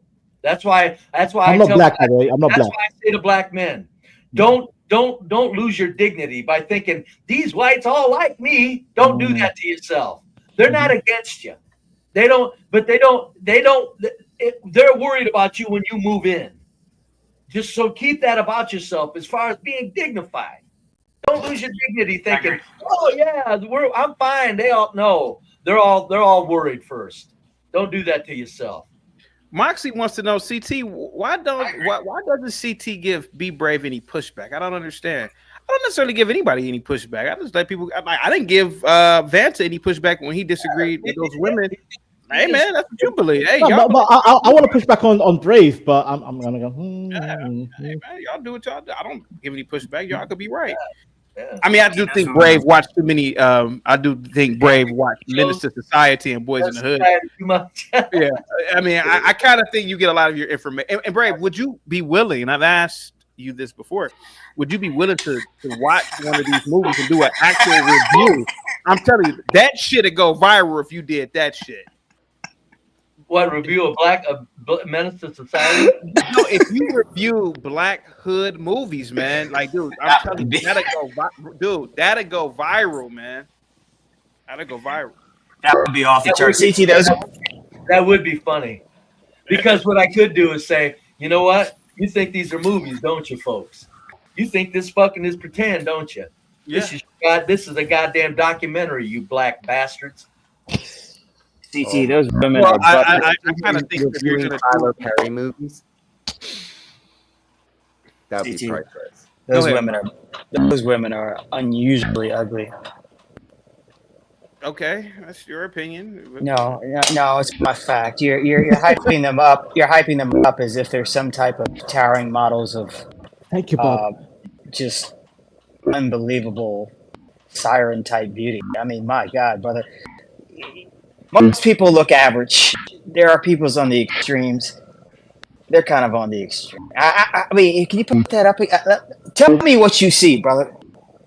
All right. Bob, do you want me to pull up the Somali women? I can pull up some beautiful Somali women. Compared to those aliens, they look like xenomorphs. Look at the xenomorph. Xenomorph from Alien. Good. They look like embryos. I could argue that just those 5 women look better on average than most women in the Midwest. Yeah. Oh yeah. All right. I'll pull up my women. CT. And your point. The small-nosed women. I mean, I'm not just, hey, you know. I know you don't believe that. I do believe that. That's just my opinion. I'm not gonna get. I believe what y'all believe. That's what I believe. No, I'm not giving them white. I'm not giving them white top of the line beauty, but I'm saying that they're pretty damn pretty. They're kind of pretty as it goes. I mean, damn, man. You know, it's kind of exotic the way their black skin is on top. Did you just say exotic? I hate that word. Don't say that again. No, I can't help it. They look no. That is a liberal way of. Oh, look at them. Okay. I don't care. Let me say it. It's my opinion. Those black women, because of their dark skin, that dark skin on kind of white features, are exotic looking. They're strange. Brave. That's called fetish. That's a fetish, bro. You're fetishizing these women. That's not natural. That's weirdo behavior. Shut up. See? I'm going. Exotic, my ass. What I like pretty women. Are the animals? That's animal behavior. Oh, look at the little. Yeah, we are animals. Yeah, we are. We're pigs. Yeah, we're pigs. Habibi, thank you, Habibi. Yeah, got you. I got you. Yeah. Exotic, my ass. I hate that word, bro. Don't ever use exotic with African women. Don't do that again. I'll do it again. All I fucking want. Behave yourself, my good man. Look up the definition of exotic. What's the behave yourself? I don't care, bro. What white man says exotic? That is. Look up the human as an animal. That's animal talk right there. That's zoology. Look up the definition of exotic. Don't do that. Don't do that, Brave. I'll do it all I want, sir. You ain't telling me what. Don't do that. Exotic. I heard that before. That's an old way of saying, oh, look at this black creature. Ooh, I want to keep them as a pet. God, I didn't hear Brave say that. He said exotic, bro. He said exotic. Don't CT. Come on. Look up the goddamn word exotic. Rewind it. I want to keep this as a lab experiment, you alien-looking motherfucker. So, shut up, you Jew. Look at you, vulture. Okay, I gotta do it, man. I gotta do another $10 fee. Fine, man. Jesus Christ, man. You know the YouTube algorithm can pick that up. Yeah, I don't know what's wrong with you, man. I don't know. What are you talking about? Something about you's off. I don't know. Something about you's off, man. You're just not, you know. What do you want to talk about? Well, look. A couple days ago or something on the Twitter space or something, you talked about Pinky. Yeah. Oh yeah. What about and how she was beautiful. Like, Gimpy's starting to lean back. I'm not going anywhere, Gimpy. Yeah, but what about it? What are you talking about? Okay. Pink, Bree Brave, do you know what Pinky is? No. Okay. Take your typical caramel skin black woman with a fat ass. Okay, you think Pinky's good looking? Yeah. Especially when she was younger. Yeah, especially when she was younger. Yeah. Okay, is Pinky better looking than those women? No. No, I was going to say. In my I'll opinion, say no. no. I'll say no. No, and she didn't have, and don't get me wrong, I love Pinky. She's been with me since I've been 15, but Gimpy, could you look up the definition of exotic sitting here, Mr. but Smart but, Ass? but let's see what Bob was going to go with this. But no, I think those women are far more attractive, far more. Every last one of them, in my opinion. They got the height, they got the looks, they just have everything, bro. Pinky doesn't have that. Pinky Go ahead. Pinky just has. She's just a W, and you fill out the rest. Go ahead, sir. Yeah, sex appeal. Sex appeal, yeah. Go ahead, sir. Okay, with you in this height thing, man. What is it with you in this height thing? Brave. I have insecurities. I have insecurities. I have insecurities about my own height. So, yeah, I've always liked taller women. Yeah. Gimpy, what's that? If you have insecurities about your own height, why would you? See, I don't believe that. Why would you like women who are taller than you then? Yeah, but you're going to say something about the women. What about the women?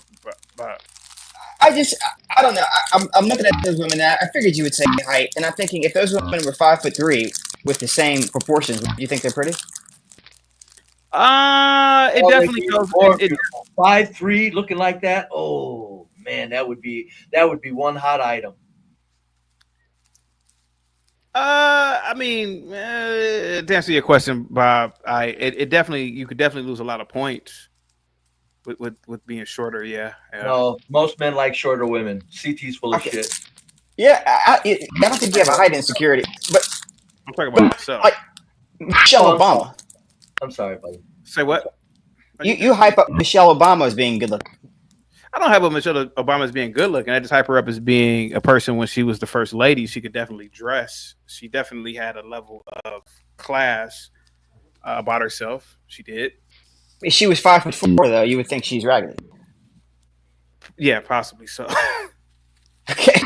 Yeah. Okay.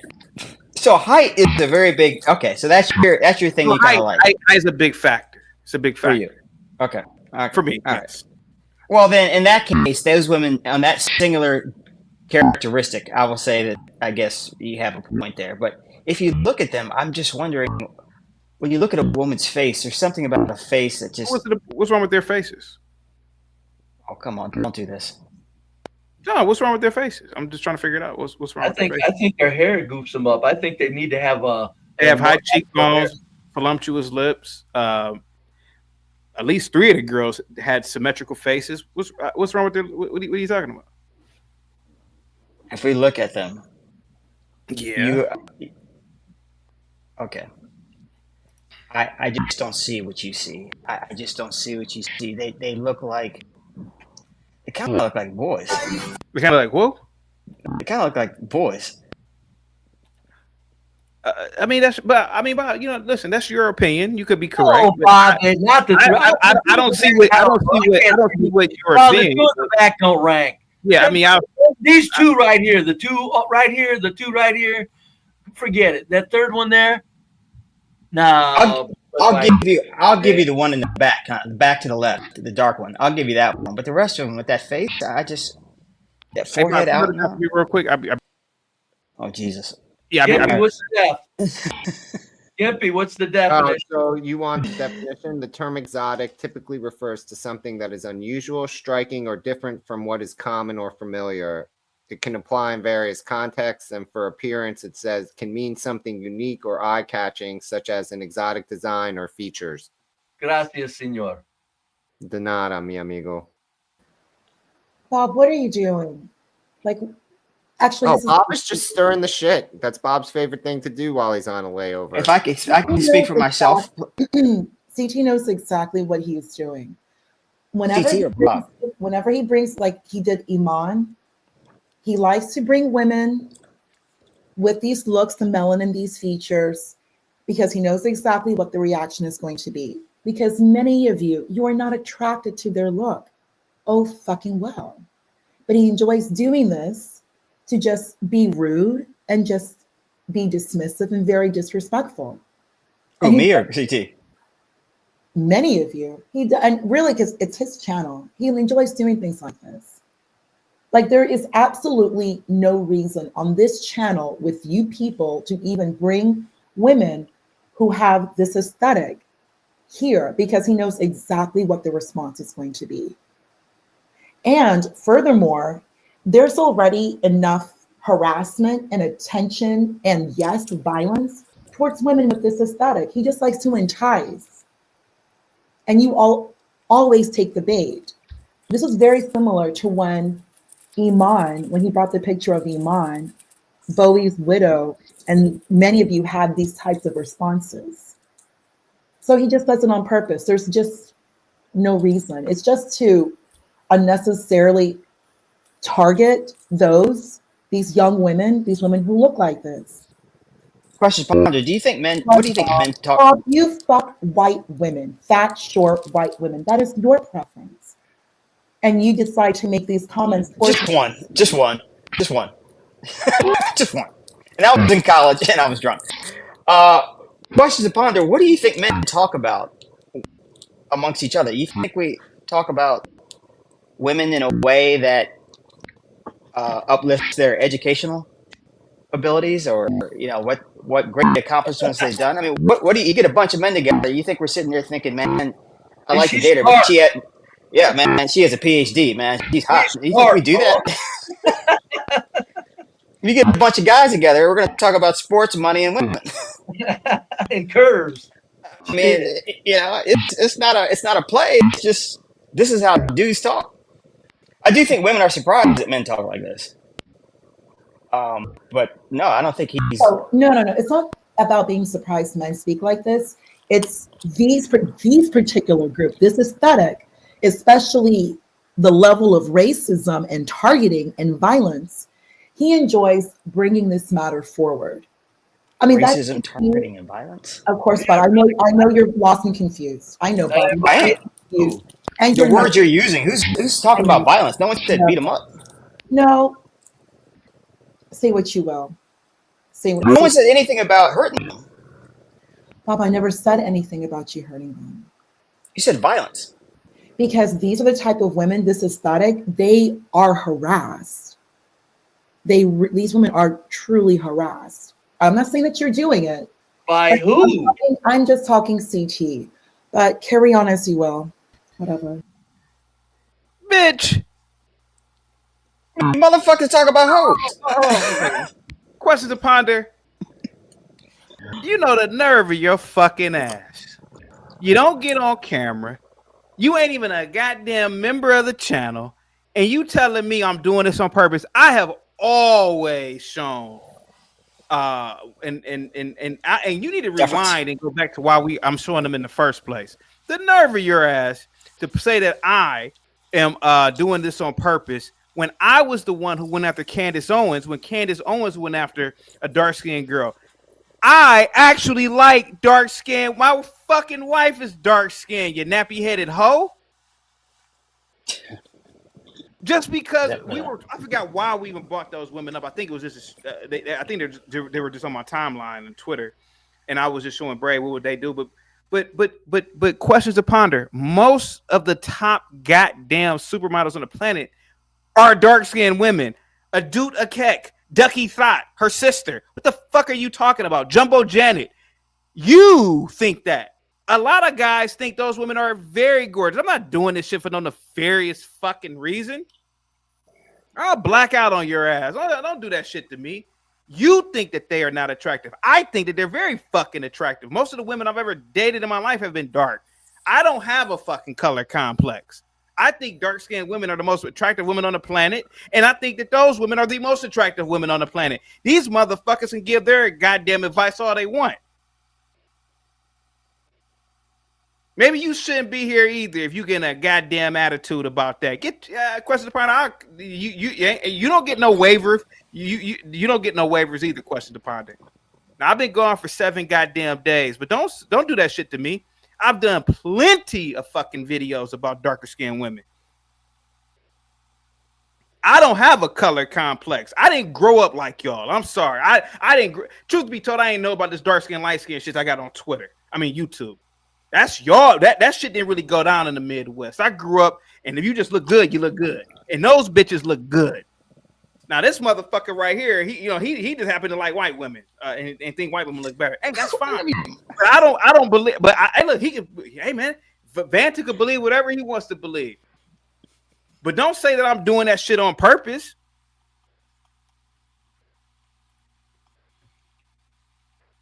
I kick your ass. Man, I don't kick her ass up out of here for that dumb shit. Get out of here. I kicked her out of here. Go ahead. The way you brought it up was perfectly going along with the flow of the show. I don't know what she's talking about. Because she has a goddamn insecurity. Damn. I don't find nothing wrong with that. And I'm not doing that to make fun of those girls. What the fuck are you talking about? I have friends who are fat in the fashion industry. I'm not doing that shit. I'm just doing it for God damn it. I'm just doing it for conversation piece. I got her ass out of here. Questions to ponder. Come back next year. Go ahead, guys. Go ahead. Damn, next year. Wow. I should take her fucking wrench away for that dumb shit. That was kind of weird, man. It was very weird. It was a little weird. It's like I've done nothing but promote fucking dark-skinned models and shit. The fuck are they talking about? Dude, you're the most promoter of black women ever. Like the most ever. I know everybody gets real black women, not these fucking half-breeds either. Go ahead. But the funniest stuff is that like you say you love the white woman, but you're always fighting with us, showing us black women, and you're like so. Whatever. People could say whatever they want. They just don't get the bit. A lot of people don't seem to get the joke, man.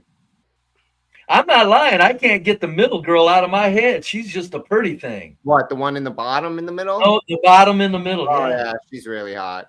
Dude, some of them are hot. I don't like the one in the far back. Right there. The far back.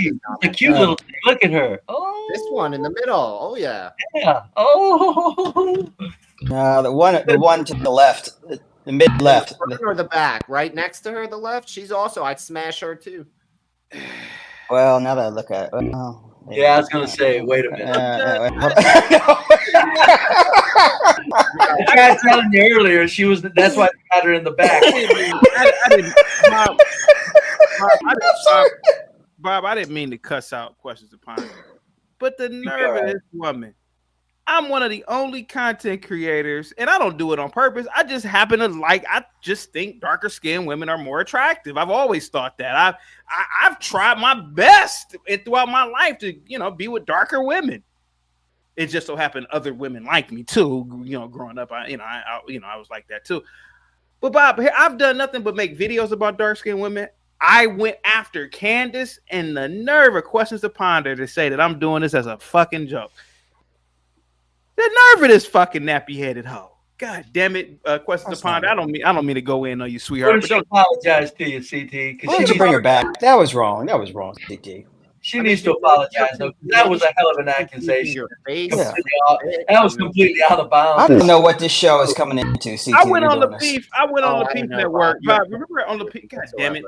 Bob, remember on the Lapeef Network, I did a show saying dark-skinned women are the fucking standard of beauty. Did I not? You did do that. Let me find this video. No, I remember you doing that. I'm just saying white women are like the standard of beauty, sir. What'd you say, sir? You do generally say, no matter how many times you made a show about black women, you do regularly say white women are the. What I mean is in terms of when it comes to clean it up, brother. Clean it up. Let me clean it up. White women are the standard of beauty, I mean more or less civilizations are built for the white woman's comfort. That's what I'm more or less. I'm using white women more or less. There are really good looking white women, but I'm more or less using them as a metric. When I say that black women are more attractive, I generally mean physically. When a black woman is attractive, Bob, that black woman looks far more attractive, in my opinion, than the most attractive white woman. That's just me. Now, I will agree with Brave. You put a lot of black women. Spreading the needle, buddy. That was good. You put them in the room, you're probably going to find more attractive white women in that population. I agree with Brave on that. But I've always said when it comes to just a black woman just looking good, the best To me, no woman in the 90s looked better than Naomi Campbell. That's just me. I'm just gonna say it. That's all I'm gonna say. That's just me. That's just me. So what I'm saying is, when a black woman is really attractive, she's really attractive. So for questions to ponder to say I'm doing this as a joke, I kind of resent that shit. I kind of want to take away her wrench, man. That was mean and rotten to say. It was. Yeah. For all you talk about not caring what people, why is she having such an impact? I don't know. Dude, I never saw you take her this seriously before, bro. Oh, that was a dirty damn accusation.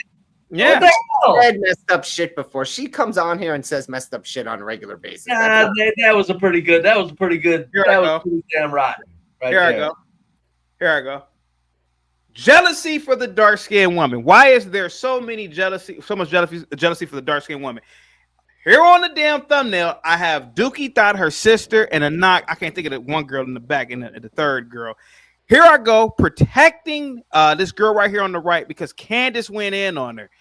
This says Nikki Thought and Brittany Shireen, femininity for the dark-skinned woman. This is me boosting and bragging and talking highly about the black woman. The nerve of questions to ponder. Questions to ponder, please don't ever do that again. I kind of want to take away that wrench. You see that, Bob? You see the title, right? Yeah, that was 2 years ago, but yeah. Title, right? Is that not me? Yeah, that's you. That's you. Is that not me? Yeah, that's you, brother. Does Ducky Thought look? Now you mean to tell me you wouldn't fuck? You wouldn't fuck Ducky Thought, Bob? Ducky Thought. She's pretty. No, I'll give you that. She's beautiful. Am I making fun of Ducky Thought? Who's a fucking Thought? Is that Ducky there? That's Dookie Thought. Her name is Dookie Thought. Now, am I making fun of Dookie Thought by showing her own Instagram? No, she's beautiful. She's beautiful. She's beautiful. I'll give you that. What the fuck is Questions to Ponder talking about? That's me right there, ain't it? That's me right there, right? Yes, it is. You niggas can't beat me when it comes to defending black people. You niggas, I'm kicking all of y'all back. Not you guys when I'm talking about Questions to Ponder now. Is that not me? Should say, you know what? These are having dark skin is powerful. And looking at these women should be, she's pretty. A sign of Is that fake hair? Did I just not say having dark skin is powerful, Bob? She's pretty. She has European features, but she's pretty. Brave. Now you see why I go in on blacks. Here I go once again, getting spit on, getting disrespected, getting punched with my own people. Here I go in the video saying dark-skinned people are powerful. And a black bitch gets up. God, and I'm saying this out of love, Questions to Ponder. I don't really mean to call you a bitch, but a black bitch gets up here and under my God damn it, you niggas are you just.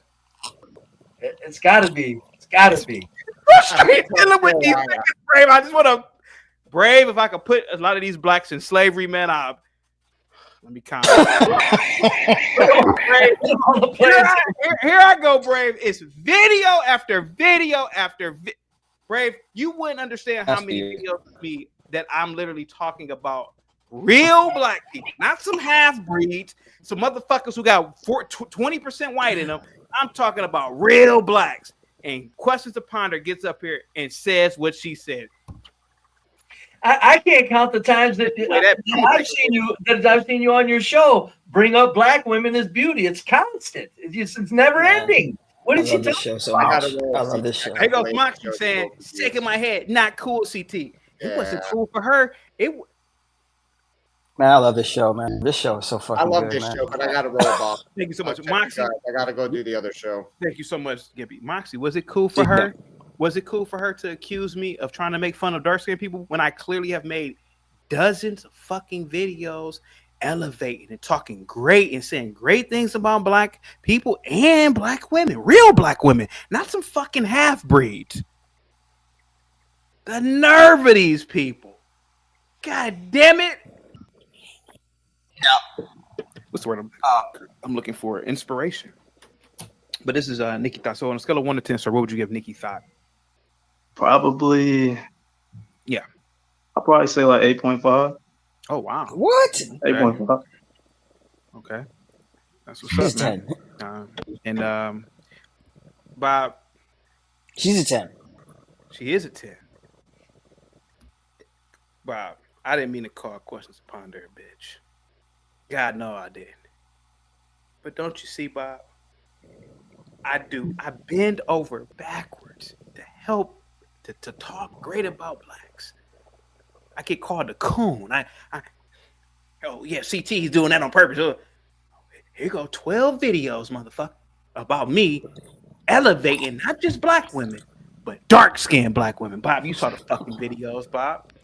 Shit, them women were blue-black. This is why I get frustrated when people say, "Oh, I'm a coon and Uncle Tom." I have more black pride than all of you motherfuckers that pretend to have it. I got more black pride than all you motherfuckers. You have actionable black pride. I will say that.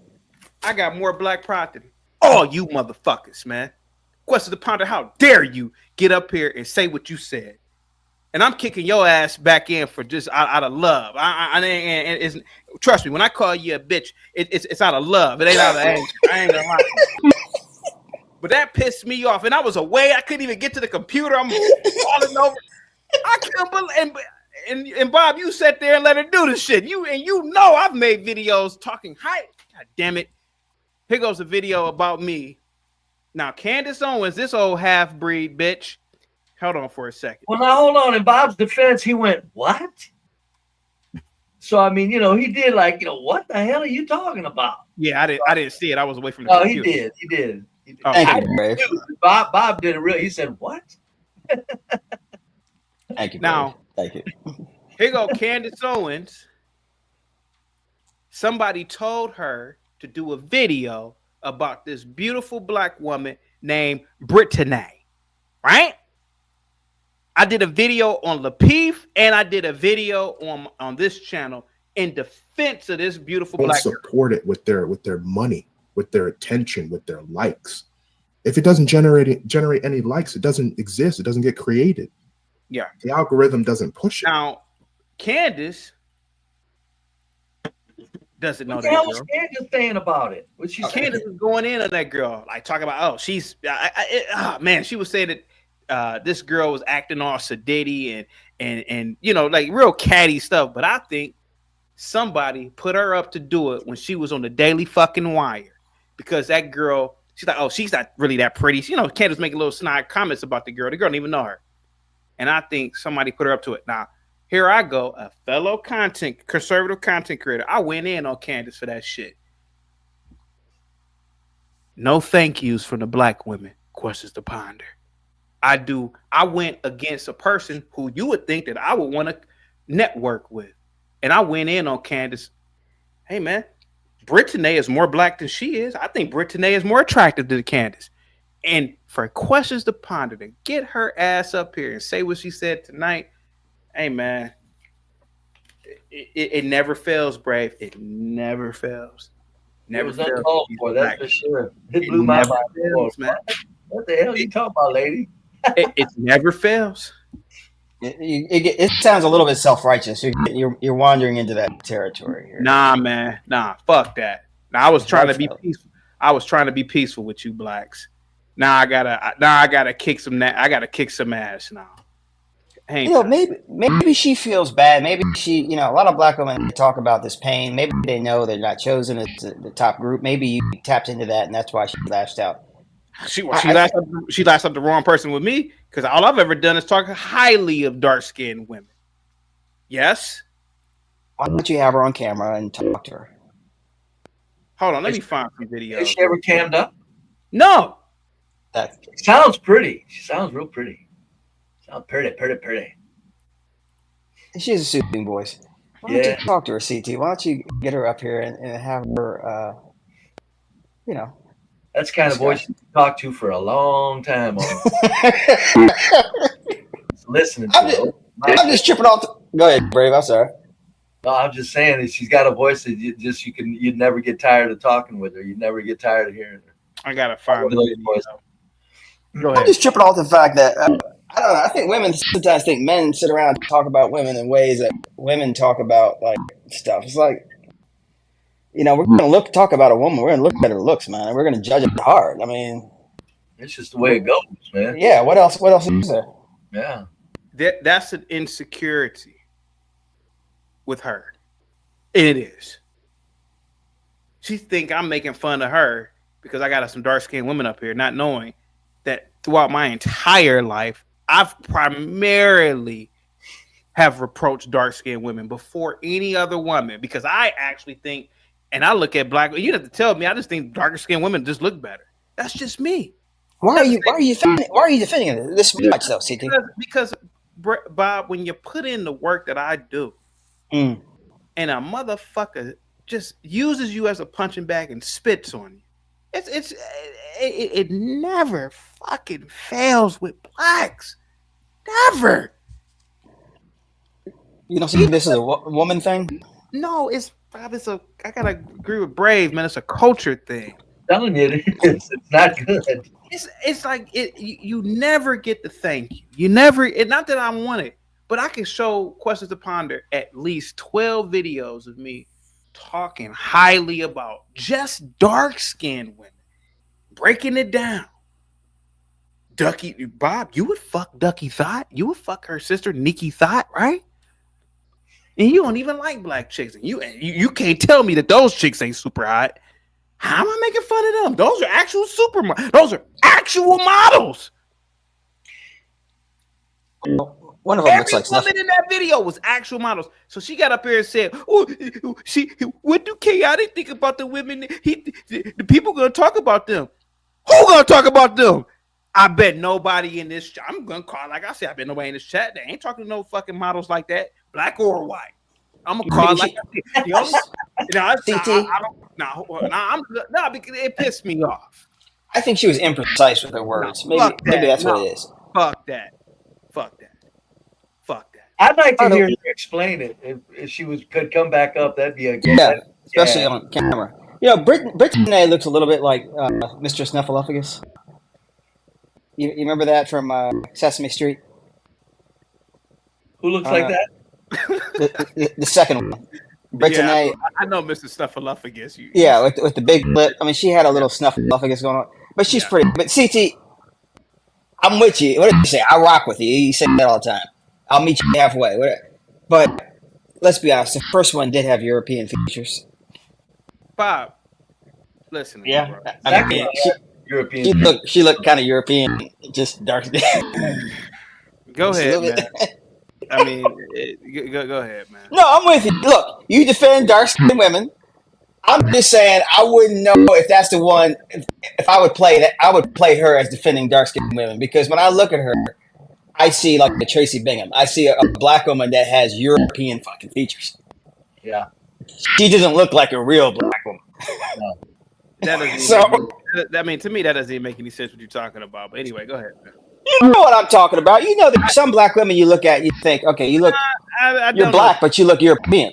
No, you got a skinny nose. Go ahead, Bob. Everybody doesn't. Bob, all black people come in different shapes and sizes. Oh, don't try that with me. Don't try that one with me. All right. Don't. I know the company line, but we know when we're looking at a black person who has features from other cultures and just has dark skin. Everyone, if you would look up Tracy Bingham, she was a model back in the day in Baywatch. She was black, but when you look at her, you're thinking she looks kind of European. So I'm saying, brother, listen, defend the dark skin. That's one characteristic. That's fine. But Precious has dark skin. I don't see you having Precious up here. Again, I don't have Amy Schumer up here. Okay, you were defending ugly ass white woman, isn't it? Yeah, I don't have Amy Schumer up here. I can name Bob. She's ugly. Just because I talk highly of white women, I can name plenty of non-attractive white women. CT, the first one you brought up had distinct European features. Distinct. Yeah, that's your point of view. That's your point of view, man. Let's just look at it. Look. If you're all for dark skin, I'm for it too. I just noticed you want to have a fat, ugly black woman up here with dark skin saying it's beautiful. Generally speaking, fatter women aren't deemed as being attractive. No, there's fat women with mighty pretty faces, though. Yeah, I mean, I know that, right? But you know, yeah. I'm just saying, look, man. If you're gonna go to war, just maybe you want to use some better ammunition because that looks like the enemy. That's like the enemy's playbook. I mean, she looks European with dark skin. Now, if dark skin is the category you're looking at, there are a lot of dark skin women out there that don't look European, obviously. Yeah, like Jumbo Janet or Janet Jumbo. You want to see how she looks? Yeah, yeah. Yeah. What does she look like? Let's see. Here we go. Oh, Jesus. I think I discovered her before IMG did. I'm just, just calling this one out. Here we go. I wanna know what's, please let me okay. If not, Oh, wait a minute. I gotta find something where you can Yeah, actually see her face. Jesus Christ. But I'm gonna say that I discovered her. I saw her way before she was put on. CT. Go ahead, buddy. Go ahead, sir. Now, look, man, we've been cool for a while, man. It's just I used to remember this guy in college that thought his girlfriend was really good looking, but he never said anything. I mean, we never saw a picture of her. And then he showed a picture of her, and she wasn't good looking. And our first reaction is all of us started laughing. And he was devastated for the rest of the semester. Like, he really took it hard. But he hyped her up as the most beautiful thing there was. Okay. All right. And I say that to say this, that the second one has got Sesame Street. And the first one, she's European. Right. Okay. What about Janet Jumbo? No, she's not as pretty as those girls in the. No, she's not. How are we looking at the same thing, man? You think she's pretty? Yeah, actually, I do, Bob. To be honest with you, I do. If I was on Tinder, I'd swipe left. That picture would still be in the air. Come on, man. That's you. That's you. I get it. I'm not knocking. I mean, it's your style. We all have different style. But I'm objectively looking at her and thinking, you like her because she's tall. That's not necessarily the case. I mean, if she was 5'2", you wouldn't think about her. Well, I am a hiatus, but now you like one character. That one characteristic is so powerful. It's like an ugly chick with huge tits. I get it. I like huge tits. That can really change a lot of things. No, most men like tall women, buddy. No, they don't. CT, I'm taller than them. Men like tall. No, women. they don't. CT, you're full of shit. No, they don't. My girlfriend's taller than me. My ex was taller than me. I get it. I get it. I've dated taller and short. I get it. But most men like women shorter than them. You just don't like tall women. You like excessively tall women, which is weird that you're a heightist because I would think most men who are worried about their height would date a woman who's a midget. Bob, it's not even just about the height. Some of those women have the symmetrical face. Some of them have the sharp cheeks, the chin. It's very nice, man. Even if they were short. Yes, I am a heightist to a degree, but Bob, those women are very attractive, and their skin tone, like the darker skin tone, in my opinion, when it's real smooth and even, it's the best skin tone on the planet. That real jet black. Oh yeah. I'll give my first two girlfriends were as black as this shirt I'm wearing. Yeah, I think you told me. Smooth, dark, black skin is very powerful. All right, it will knock you off your feet. Oh yeah. That said, smooth, dark, black skin is often on a rest of a figure that just doesn't make it, man. It doesn't cut it. It doesn't, Brave. I mean, if skin color is the only thing, yeah, but I think you were so into height and maybe the skin that you're overlooking some other features like how they look. No, I'm not. I'm not. In my opinion, I'm not. Brittany, which is an odd name. Do you see the Sesame Street character? I mean, you could argue that a tall woman can look like a damn giraffe, bro. What about She looks good here. She looks good here. Now, does she have white features, buddy? I mean, yes. other than the wig. But look at her face. And so she has a big nose like me. She has thick lips. White women generally don't have thick lips. So what European features does she have? Because I'm confused. She doesn't have that. She doesn't have the big, broad, nostril kind of deal going on. Not really. I mean, maybe it's the makeup, but she does not look. She looks like she could have some European somewhere. Yeah, yeah, okay. And where would that be, Bob? Where would the European be, Bob? I don't know, man. Colonization. She's Sudanese. Okay, so what is it? Belgium? Weren't the Belgians down there or something? I don't know. They're tall. Look, all over, man. Look, Europe was all over Africa doing all kinds of crazy shit, man. And some of them genes getting there, and then over time. Why are you so proud to say that? You was Europe was all over Africa. No, they were, man. You were quick to say that shit. You think them white men were tearing the hell out of stuff, man? God damn, man. Go ahead, Bob. Go ahead. Oh, you're one of your favorite guys, Thomas Sankara. Oh yeah, that's my guy. Yeah. And they spoke French, and his first name was Thomas. Exactly. Europe was all over Africa, man. I don't think that girl has a drop of white blood to save her damn life. But all I'm saying is that, and maybe I wasn't angry at Questions to Ponder. It was all fun and games. She accused me of doing something that I don't even do. If anything, I should be thanked for what I do. No other YouTube creator other than me does that. Oh, I know where this is going. No, that's what I'm saying. Like no other YouTube, and I do it just out of dude. When Candace talked about Brittany, I just thought it was appalling. Like, why are you talking about this female for no reason? Like, this chick has nothing to even do with your content, and it's because I believe that there is a jealousy for darker skinned women. Bob, I made the video years ago on Lapeef. I just think there's a jealousy for it. Yeah, I'm just wondering when you're gonna. And I just really think, Bob, no offense, maybe those dark skinned women that I showed are out of your league.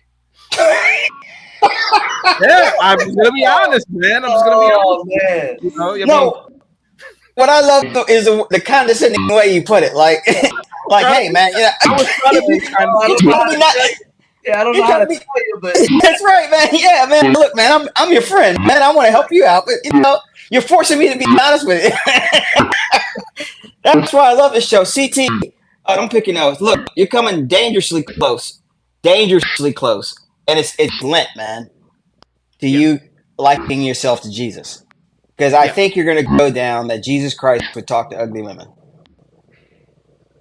I think you would go down that Jesus Christ. No, you would twist it. Jesus Christ would talk to the ugliest black woman there is to make her feel good about herself. And Bob, you got to admit though, God damn it, CT is probably one of the coolest motherfuckers on YouTube, man. Absolutely.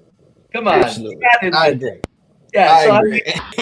When he goes into like straightening people out about his contribution, I don't think he goes overboard. I think he does. I think he's justified in doing it because I think a lot of people don't get the fucking value of this man. Thank you. A lot of blacks don't. They don't. And Questions to Ponder sure in the hell was off base. I can't wait till I would love to. I can't wait till the next time you and her talk. I just wish she was up here right now explaining to you, or you guys could discuss this. God damn it, that would be so cool.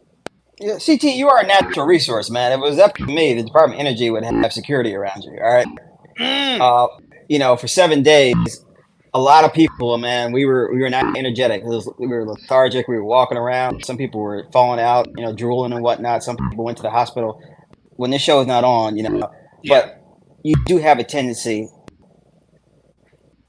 in a humorous way, to act like you take care of the poor, tired, hungry, and liking yourself to Jesus.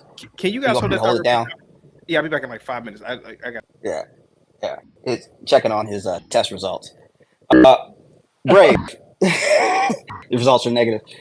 Brave, man. I gotta tell you, look, man.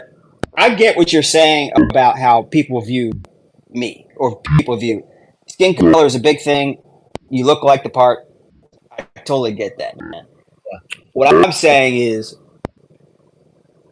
I'm just saying is, as an individual person, race is not something that I put high up as something I need to worry about, unless it's a situation where I guess it may come up. But I have found that I found that my generation, especially the younger generations, when you say whites, I just don't feel them carrying the same load. That's why I'm using the qualifier of age with it. Well, black tan. No, I understand. I'm telling you though, Bob. I'm just telling you, buddy. I'm not saying it in a way that I don't want to. I don't want anybody to think that whites are just full of hate or anything. But Bob, I know white people, man. I know what goes on in their fucking head, dude. And blacks are not making it any easier for good black. Blacks are not making it easy for them, for the black race. They're not. They're. And this is going to get worse as it goes on, because if the blacks don't let up and Trump comes in and gives Whitey the power to be Whitey, you're going to see more of what I'm talking about.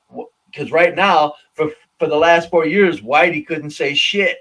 Now Trump comes in, white press secretary, blonde, attorney general, blonde, white woman. I mean, they're going white with this show, okay? And Trump's kind of giving. So I'm just saying, you're never going to hear whites say that to you, man. But I'm just telling you, with what blacks are doing to with the black culture right now, just don't ever think that you're walking into a room and getting complete, full acceptance without somebody going, I don't know.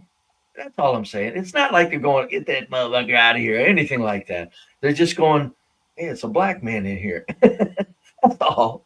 And the reason for that is because of black culture, man. Which I always say, like I said, if this black culture gets worse, I don't know how well-reasoned black people are going to separate from them, because they're going to have to, because it's just going to get worse. The stereotype is just it's going to become more and more poisonous. That's all I'm saying. And I get your thing about the generational thing and stuff, but I'm telling you, I've been living around white people all my life, and I'm telling you, that they think what they think about black people, man. They do. And right now it's probably better than it's ever been, which is why I get upset when I hear blacks trying to call whitey oppressor. I'm going, whites have been more willing to just go along to get along better than they've ever been in history. So I mean, it's just, who's Black Tax over here? What's this about? Hello, hi. How you doing, Hey, Bruce? Hi, Bob. what's up? What's on your mind? I wanted Brave to go back to what he was saying. Like, I kind of like how Brave thinks a little bit. I mean, I understand it is honest. I don't have hatred. He's like a white Ben to me almost, if you get what I'm saying, as far as separation and what, he really feels like. I'm not angry how you feel. I'm just trying to understand it. You see what I understand? I want you to revisit what you said about white people get scared about black people living next to them or something. Can you Not scared? They're concerned. Yes, concerned. concern? Yes. And In what? no uncertain terms are concerned. Yes. Okay. Now, why do you say? I understand what you mean by black culture. I don't think all of black culture It's not. is negative. Like, who gave a good example? If you like me, I'm a big Chris Rock fan. He's like, there's black people and then there's niggas. Yes. He did that. That stand up, and I agree. Just like there's bad in every race. However, I think black people get more stereotype of that's the collective. Most black people are like this, so they're concerned, and I understand. Me being black, I hate to admit it, some black people I see and I wonder too. Like if I'm in my neighborhood, I know they're middle class black people. They have something to lose. They're invested in the community. I don't have to worry about being robbed or shot or something. I feel safe in my neighborhood. We're very close knit, very good neighbors. However, if you put me in like maybe O Block or the ghetto, I would fold and be just as scared as the next white person. Yes, of course. Hang tight, guys. So Brave, this is Janet Jumbo. Now, let me see if I can find a. Okay, so Brave, go ahead. Oh, not bad, but I think the other three, the girls, I think all three of the other ones were. Yeah, Janet is Nigerian. The other girls are Sudanese. Sudanese women typically are just. Yeah, I think the Sudanese women, Yeah. especially that center one, man. I don't care that little teardrop face and little teardrop jawbone and all that stuff. Man, Sudanese women are. I mean, it's insane how you can have a room full of 100 Sudanese.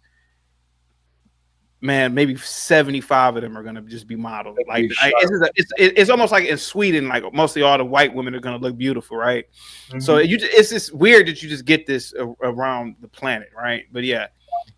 So I've always been a fan of. I didn't mean to go off on Quest to Ponder like that. It's just that bothers me, man. To be honest with you, man, because it was bad number to say what she said. It was wrong. It was just it was, and it's like, dude, even in my real life, man, my wife is actually dark skinned. Most of the girlfriends I've ever had were dark. I mean, I purposely have went with darker complected women.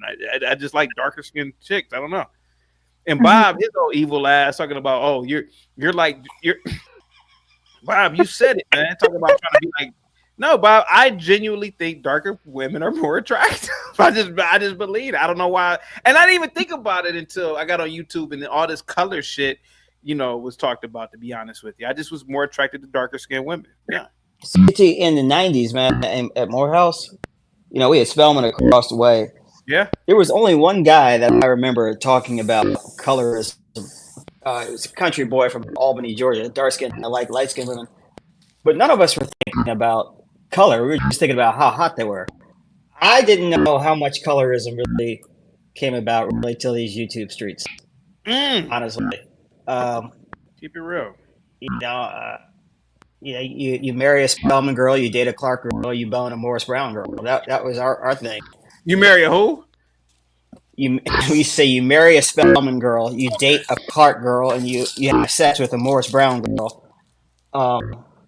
But the issue of skin color, no, is she hot? That was the thing. Is she hot? So look, I gotta take a shower. I gotta fly. It's always fun. What city are you? What's Dr. Flora saying? I'm in Monterrey, Mexico. Okay.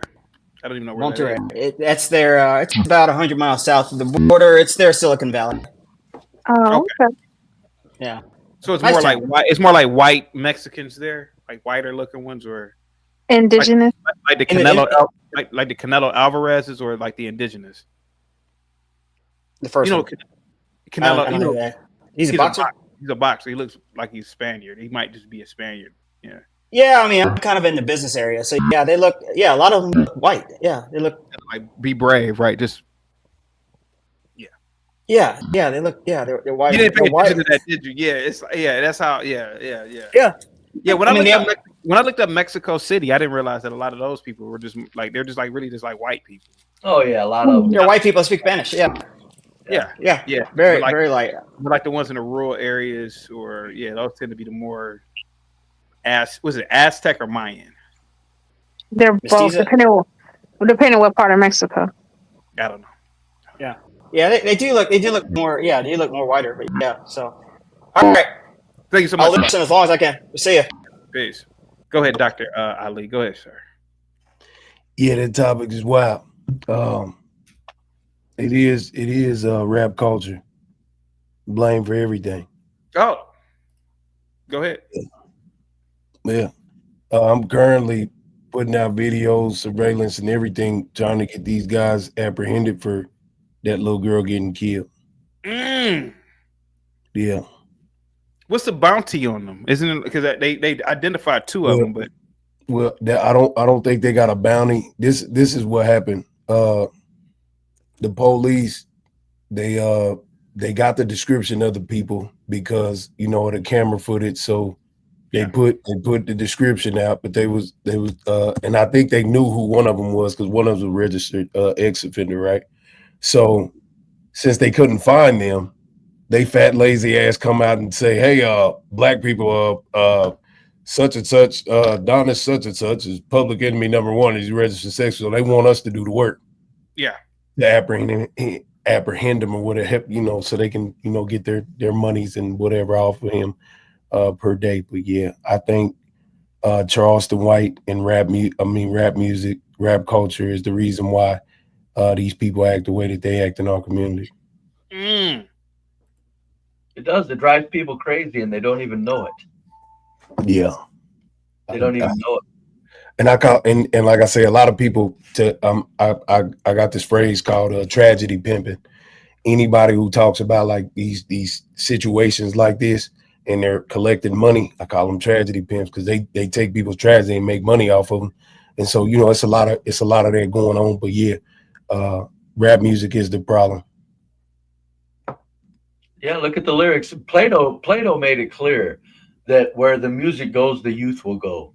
Fuck Plato. Tupac said, listen to these niggas' music to see if they care about us. Tupac said it better than Plato. A lot of niggas don't even know who Plato is. I know, but I'm just saying he was saying it that long I ago. heard what you said, but I'm saying I'm a nigga, so I'm talking from a nigga's perspective. I got it. I'm just saying. Do you think what I'm doing is tragedy pimping? No, because I've been here before. I know. I remember. I remember. Yeah, no, you just talking. Your dialogue is yours. But there's people like begging for cash apps. This is your regular routine having dialogue. You understand? We done been here before. I get it. Oh yeah. But I'm talking about those that sit up and don't got no content, don't got no dialogue, and you know what I mean, they tragedy pimping. So yeah. Okay. I was just curious. Okay. No, you just needed confirmation since I said it. I was like, you didn't want to be rude with it. So nigga, don't make it seem like I wouldn't call you one, nigga. And you is, nigga. But if you ain't, you ain't. You understand? So don't try to make it seem like I'm saying that you ain't, nigga. Nigga, fuck you mean, nigga. I got you. It's all right to remember. Is Plato the allegory of the caves, the one with the form? Yeah. Good Lord, when was he alive? 2,400 years ago. Dr. Ali, what makes you more upset? Had this guy just been deleted, you wouldn't have been that upset. It's just that. No, I know of these people. A lot of these people. Okay, the rapper Mo3, he was on a live as well. Yeah, on the freeway. Yeah, and these are some of his opposition. You feel what I'm saying? So. Now they're going. Some of the opposition is going at each other. Okay. You feel me? And Yellow Beezy is a part of this too. This is he's associated with these guys. I don't really listen to rap, but the only reason why I know who Mo3 is because of that damn cat in that. It's like a video with a cat. Mo3, he was killed on the freeway, right? Yeah. He had a song. I can't think of his name, but it's like this cat meme, and it's this cat that's driving. But the cat, oh man, does anybody know what I'm talking about? Put a one in the chat. Black Tax, you know what I'm talking about? Well, I don't know. What? Oh man, okay. Anyway, go ahead. I'll bring it up. Nah, so look, so the youngsters that did this to him, like I say, one's a registered ex-offender. The thing, what makes me more upset is y'all send a hit out on this dude. Y'all are a gang. In gang culture, ex-offenders are not even supposed to be allowed in anything. So why y'all ain't doing no background checks on this individual? You know what I'm saying? So on top of that, whoever gave his location, they knew where he was at. They were following him. Yeah. They parked. They didn't ask no questions. They didn't peep around the corner and look. They came around the corner because they knew exactly where he was sitting. Yeah. They just came around the corner and started shooting. You understand what I'm saying? So this was all reckless behavior. And people are going to say like, well, did they know that the baby was in the car? They knew that he was sitting right there and they sent a bunch of young idiots over there, especially a young ex-offender over there that's a part of their crew to go do that. So the whole thing is, y'all don't give a fuck about us. That's what makes me fuck that they did it. Y'all don't give a fuck about us. Like the civilians. Yeah, y'all don't give a fuck about people, life. We don't care about life. This is a human problem. Well, how do you say? Ain't that right? This is a humanity problem. You niggas is heathens. So Dr. Ali, the guy who was deleted, he was opposition with Mo3? No, he was in opposition with Mo3. Them two, Mo3 didn't have no problem, but his partner Go Yayo that's locked up was opposition to Mo3. So, Okay, so he was cool with the group of niggas that got, problems with 3. You did what I'm saying? okay, But how about both, this? go ahead. Just okay, because I don't really follow none of this. Yeah, What is well, your you gotta slow down in your mind. Go ahead. What is your theory as to what happened? What is this all over with this guy? What it wasn't, what was it? I don't know nothing about the theories. Oh, I know what took place. People are gonna telephone this shit and say all kind of stuff. I got the gist of what it was. Now there's 3 stories that took place. Some say there was a dice game with the victim, the father, that somebody got robbed, but all right, hold on. Let me do this. I can do this better with this right here. Let's do some visuals so we can. I think visuals help people. That's why teachers in schools and shit got dry erase boards and chalkboards and shit like that. Oh, okay. Look at that. Let me say this. I got to get going. Black Tax. If you ever wanted to have a discussion with me, I got a channel. Be Brave and Think. Just type it up and come over to my channel. I'm on every Sunday for sure at 12. I'd love to talk to you further. Will do. Thank you very much. CT, thanks Thanks for everybody. the invite. Yes, You have a nice night. all right, keep me in mind. I'd love to talk to you. See you later, CT. Thank you so much, man. All right. So we're just gonna say R for Ronnie. We're gonna say go Yayo. That's right hand man. That's his partner. CJ Casino. Okay. These are the 2 parties. These are Crips. These are Bloods. Okay. You see that right there? Yeah. Let me mark it off.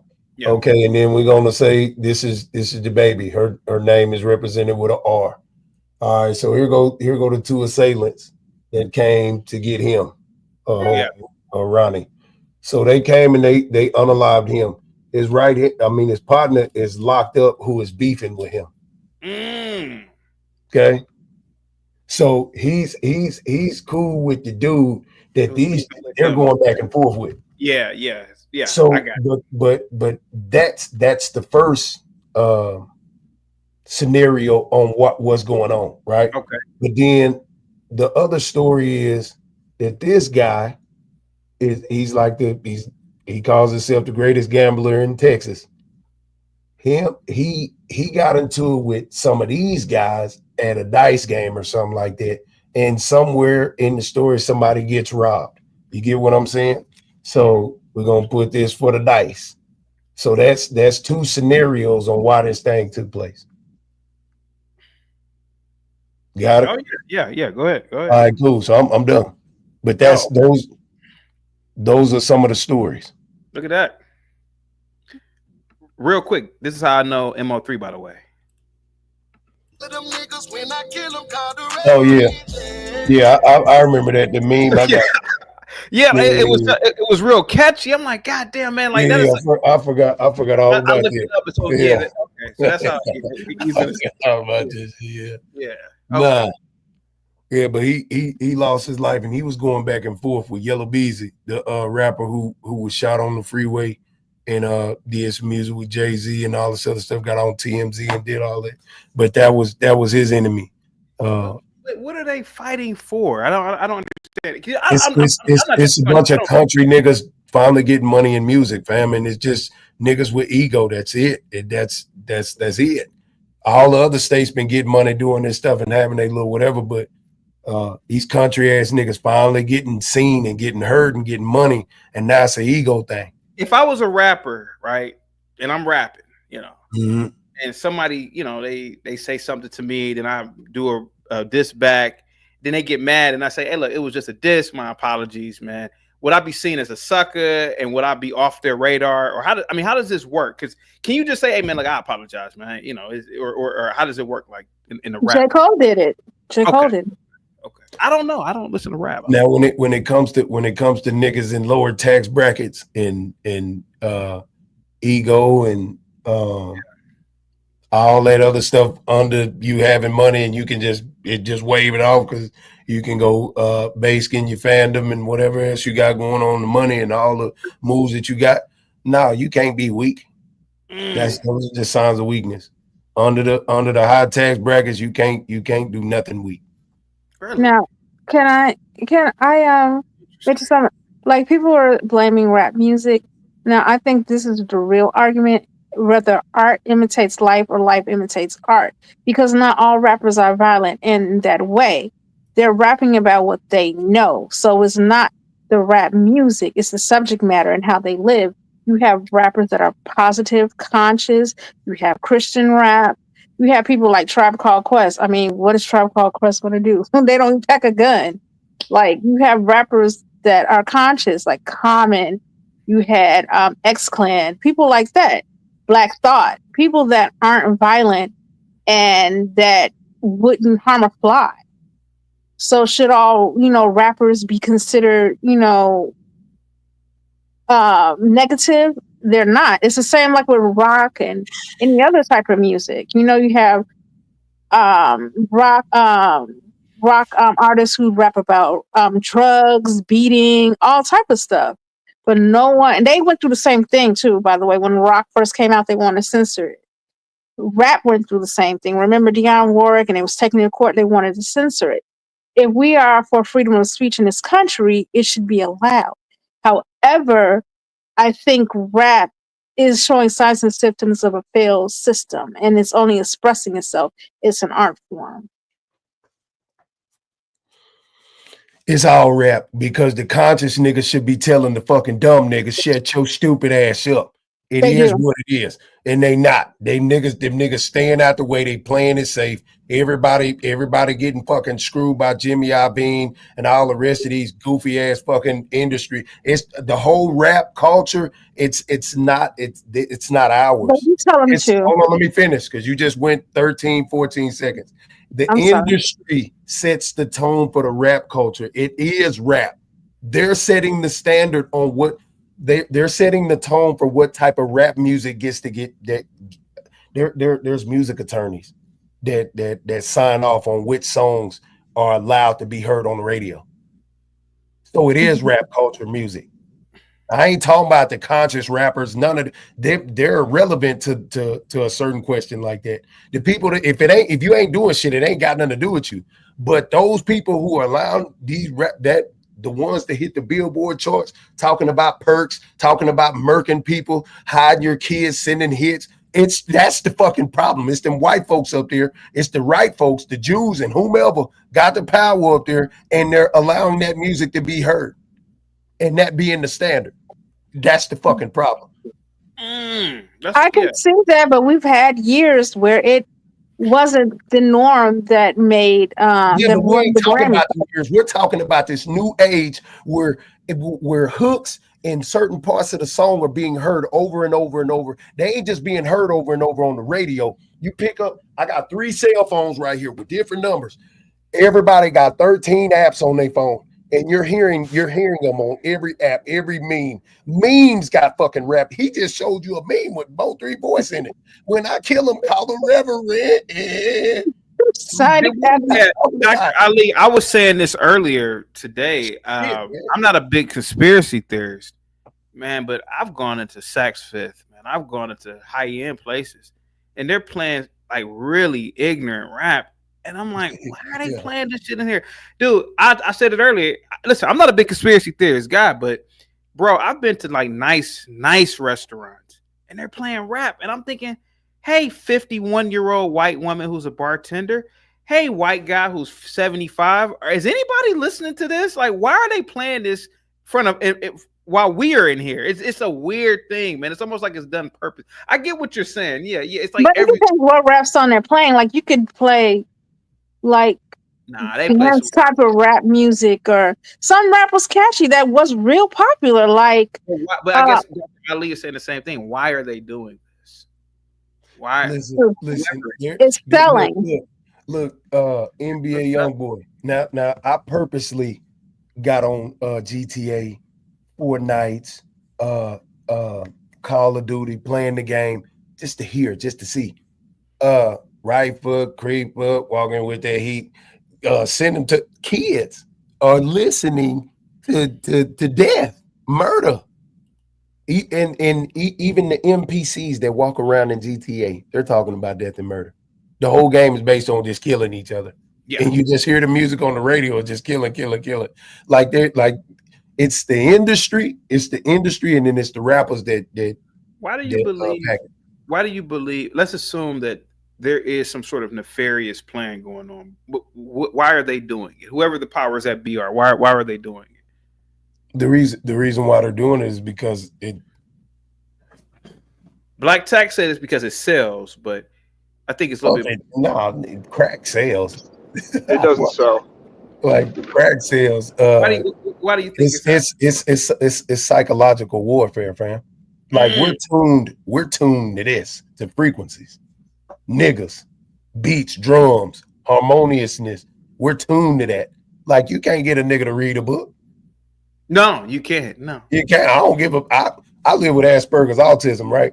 I don't like reading books. I like you are on the spectrum. I didn't know that. Yeah.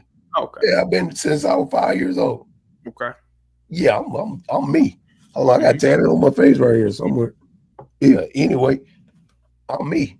But I can read. It's just I see so much stuff going on, so it's just difficult to just read, especially if I don't give a fuck about what I'm reading. You right? Yeah. So anyway, but the majority, I was born in 85, finna be 40, y'all. So watch this. The majority of people that I grew up around were illiterate. You understand? And the only way you can get them to respond to something, you had to use colors or sounds. Yeah. You understand what I'm saying? So you go through the ghetto, most of the things that we're attracted to is sounds and certain colors and certain materials or items. So with the music, you got the cotton on the shoulders, money. Got the hay bale of cotton on the shoulders. You got all the flashy chains, the symbolisms of whatever being locked. Like you got all of the things that niggas see and hear. Oh yeah, I need that. I need to hear that. I need to hear people call me the man. I want that lifestyle. You know what I'm saying? And that's that, because you don't hear there ain't no music that say get you a trust. I was saying that earlier, yeah. And I guarantee you, if you get you life insurance, police officer ain't finna be ready to kill you. Yeah. Why? Because your family finna get paid. If the majority of niggas went and got life insurance, they'd stop just killing us. It wouldn't be a plan to just because they know niggas ain't pre-planning. They know we ain't pre-planning because niggas rather buy snacks and honey buns and chips and cookies and shit, and jewelry and Jordans and goop and purses and shit. Yeah, like yeah. Come on. I was talking about the frequency thing earlier today too. Does this or will this start affecting more people globally? Yeah, because now we see this. Yeah, because this happened. So I think like Shanghai, Japan, they got niggas rapping over there, gang members. People, this shit is affecting the white people too. Like this ain't this. Yeah, I saw. I think damaging to us. I think in Sweden. I think in Sweden it was like 3. What are Arabs or whites that were gunning each other down? I saw one in the park. Yeah, over rap. It was this like some rap because it's a frequency. Okay, you know how music notes they organize music notes for certain, like in the opera, like it'll make you, or you know what I'm saying, they tell you, hey, play classical music while your baby's asleep in a kind of organized, you know what I'm saying? Rap music, if classic music can do that for a baby, what the fuck do you think does rap music do to us? Yeah, I've seen videos of babies reacting to rap and like they're like I'm talking about like they could barely even stand and like they're on the beat. I'm like, how the hell is that? To me, it's really fascinating. Yeah, interesting. So guess what? I learned that we generate about 1,000 watts within ourselves, and we can produce up to about 2,000. Yeah. Okay, so if we produce electricity at that magnitude, and we're getting frequency and sound waves pumped into us, oh, these vibrations are moving our body. So hell yeah, a baby that can't talk or stand, that music got the baby moving because the baby's watching the grown-up mimicking the movement, and then the music just got the baby moving. Like how a snake is charmed. Come on, man. It's that simple, man. So yeah, our music, the rap music is a it was engineered. That's why they got engineers the way they got engineers, but that music was engineered a certain way. You know, there's a lot of, you know, there's a lot of truth to what you were saying, because they do it with fast food. You know, the dyes, the colors, yeah, the smells. Yeah, like that shit is broken down to a science, man. Yeah. To attract you. I'm not gonna lie to you. When I was a kid growing up, man, even though my parents cooked incredible dinners, man, if I smelled some McDonald's on the way home or something, Exactly. hey man, mom, dad, look, we gotta go to McDonald's. And then when they would say we got McDonald's at home, well, like all parents did, they really were. I mean, it probably was so hard for them to really brainwash. I mean, to unbrainwash you, because that smell was just so strong. You could drive past one of them restaurants, and yeah, I get what you're saying. Yeah, yeah. McDonald's, check this out. Yeah. You see your hat? Yeah. Make America great again. The hat is not orange. It's not green. It's not yellow. It's not purple. It's not blue. It's red. McDonald's is yellow and red. That means caution, stop, slow down, and stop right here so we can serve you. I never thought about that. Oh wow. People don't think about colorism, fam. It's real. Yeah. Yeah. It's real. Bloods and Crips, blue and red. Gangster disciples and vice lords, blue and red. Politicians, blue and red. Yeah, left. Yeah. It is what it is, fam. They've been doing this for the longest. Yeah. Nobody knows psychology of colors. Go ahead. Can I just something real quick, guys? They were saying, you know, like I'm not being genuine about rap. That was like 90s rap. That's not true, because no, you just out of touch, and you just being wordy, being loquacious. You just talking to be talking. That's it. We had a good album to me.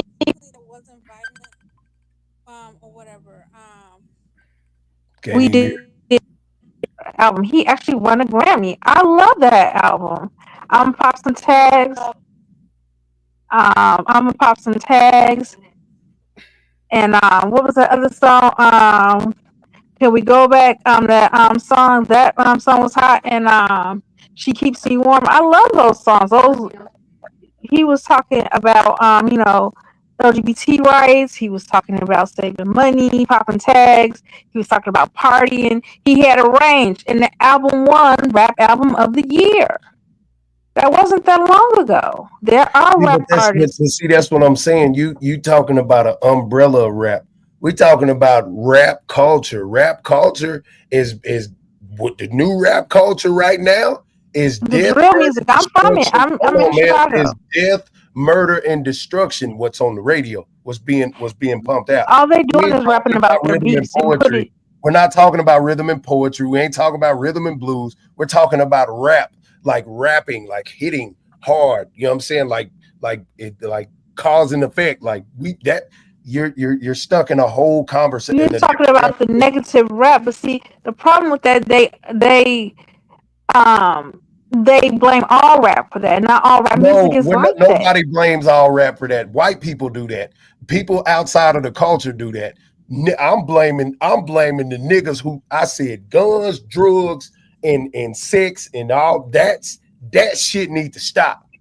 That shit should not be on the radio. It shouldn't be on Apple, Spotify. It shouldn't be in cartoons. They just played the Migos in a fucking cartoon. It shouldn't be in none of that.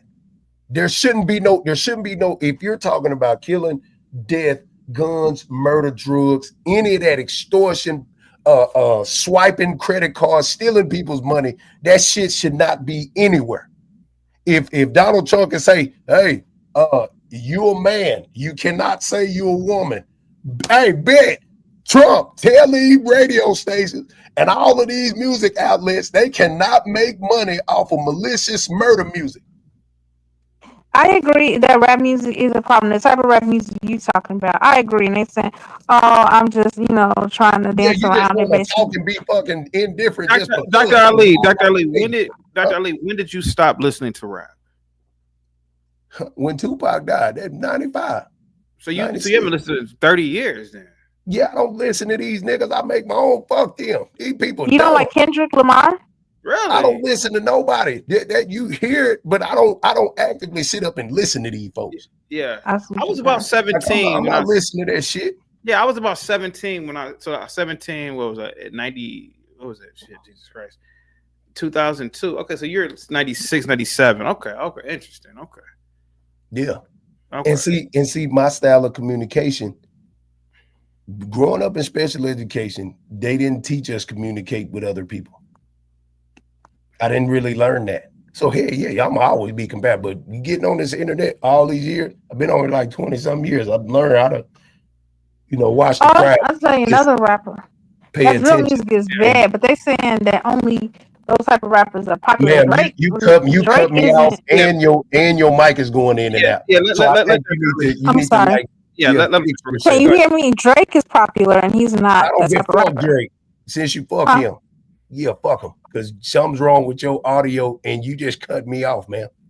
I'm sorry. My apologies. I'm not trying to make you mad, doctor. Yeah, you shouldn't because I'm not mad at all. It's just I'm gonna tell you about yourself. I'm not trying to be rude. That's a better. All right, well, hold on. Hey, let's get Savage in real quick. Savage, go ahead, man. Yeah, go ahead. Yeah, so there was just a interview from a guy that was going to sign $1 million contract to Polo G's rap label, and he came out and did an interview saying that he's now a gospel or a Christian artist, but he was going to sign with Polo G, and one of his buddies, who was this camera guy, told him to let him look through the contract, and he said in the contract it said that he wasn't allowed to use the word Jesus in any of his songs if he signed that deal. So I'm not sure how religious you are, but at the end of the day, the Bible talks about towards the end times, good's going to be considered bad and bad's going to be considered good. And as you can see with the progression from the 90s of them trying to censor violent or adult-rated music to now where they're putting it in everything, you can slowly see that agenda. Like the most famous rappers now, they're not that popular if they don't have a body. All right, well, look, I got Jesus Save tatted on my face. I got 1 Peter 2:9 tatted on my face. Not of this world and some other shit. I don't condone like none of the shit that these dumb rappers, these murderistic rappers be talking about. So yeah, them not saying Jesus. I don't think Jesus is not a selling point anyway. You shouldn't. When it come to business, like you shouldn't be talking about religion in the music anyway. We trying to sell drugs. We trying to kill people. We trying to whatever. You better not say none of that because you sending the wrong message. So I agree with the industry, even though they're evil. I agree you should not be coming in there changing their message. That's all they're telling these stupid rappers and people that signing them. Hey, you can't come in here being religious and saying God too much because you messing up our revenue. So that's just business, fam. That ain't got nothing to do with fuck your religion, fam. Like that's how the industry feel. They feel that way. You understand? Because they're doing business. No, I understand. But Polo G's record label heard this guy, and then they contacted him and wanted him to come out to sign a record deal.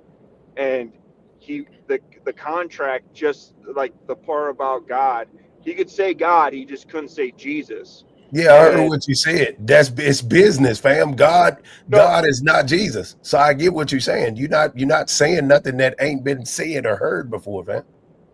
I know, I understand, but what I'm saying is Chaotic asked, why do you think it's like this? And I was just saying that there's something darker going on here. Was all I was trying to point out. No, ain't nothing darker going on. They just doing business. They ain't nothing. They're getting money. They just being greedy. That's it. They are trying to protect their business, and that's it. Now, what's dark that's going on? is the industry, the entertainment lawyers allowing artists that talk about shooting people and doing drugs. Those are the dangerous folks. Them the ones that got something going on. Because guess what? When them rappers are unaliving people like Lil Baby right now, he just went and did a music video. 2 little boys got unalived. Yeah. All because of his music, all because of his persona. You did? But guess what? It's the label's fault. It's the industry's fault for allowing Baby to even be popular with that style of music. You know, earlier today, Be Brave was a white guy. He said that he believes that the whites are actually the ghost writers. You believe Yes. that? Really? Yeah.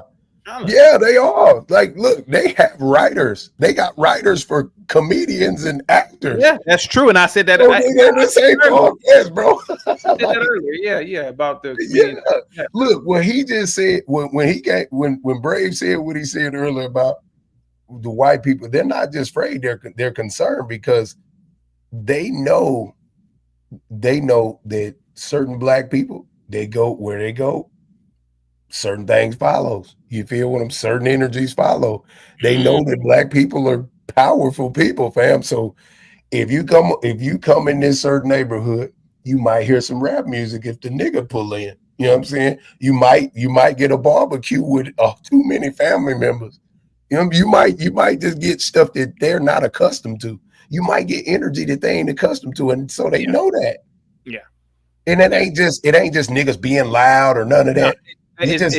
Yeah. We like black people so much. Damn, we just got some niggas moved in the community. They the only niggas. Damn, our kids are gonna grow up liking them. Yeah.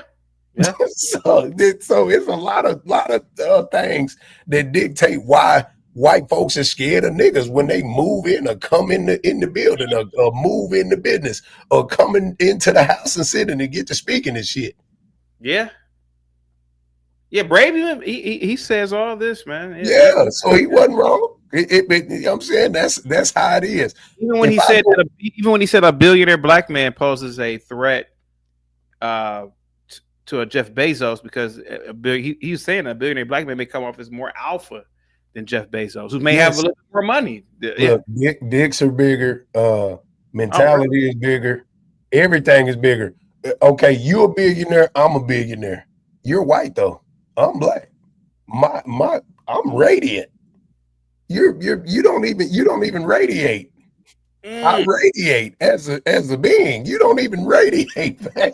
Like you're saying whites don't radiate, but just blacks. Yeah, the aura of niggas, black folks, is totally different. I don't give a fuck where they at. It doesn't matter. And I'm telling the truth. If you go and you look, who endorsed these presidents? They didn't have no country singers up there singing for them, did they? Where? In any of their little campaign runs when they was out there campaigning. No, they had played. Yeah. They all had nothing but fucking rappers on both sides. Rappers. Every time. Trump had rappers in the room. Yeah, he did. We got all these dumbass rappers, fam. We can't hear Shania Twain or something. Can we hear she is man, I want to hear some Garth Brooks up there, something like let me hear somebody else. Trump had country singers. But I'm talking about the majority of both sides in his highest being. They're using more rappers or people that do that rapping shit. All the shit like because they know that's what they need. They need the nigga vote. And if not the vote, they need to make it seem like, hey, we trying to make it look as equal as possible, even if we just got them up here doing some hibbity hop. Excuse me.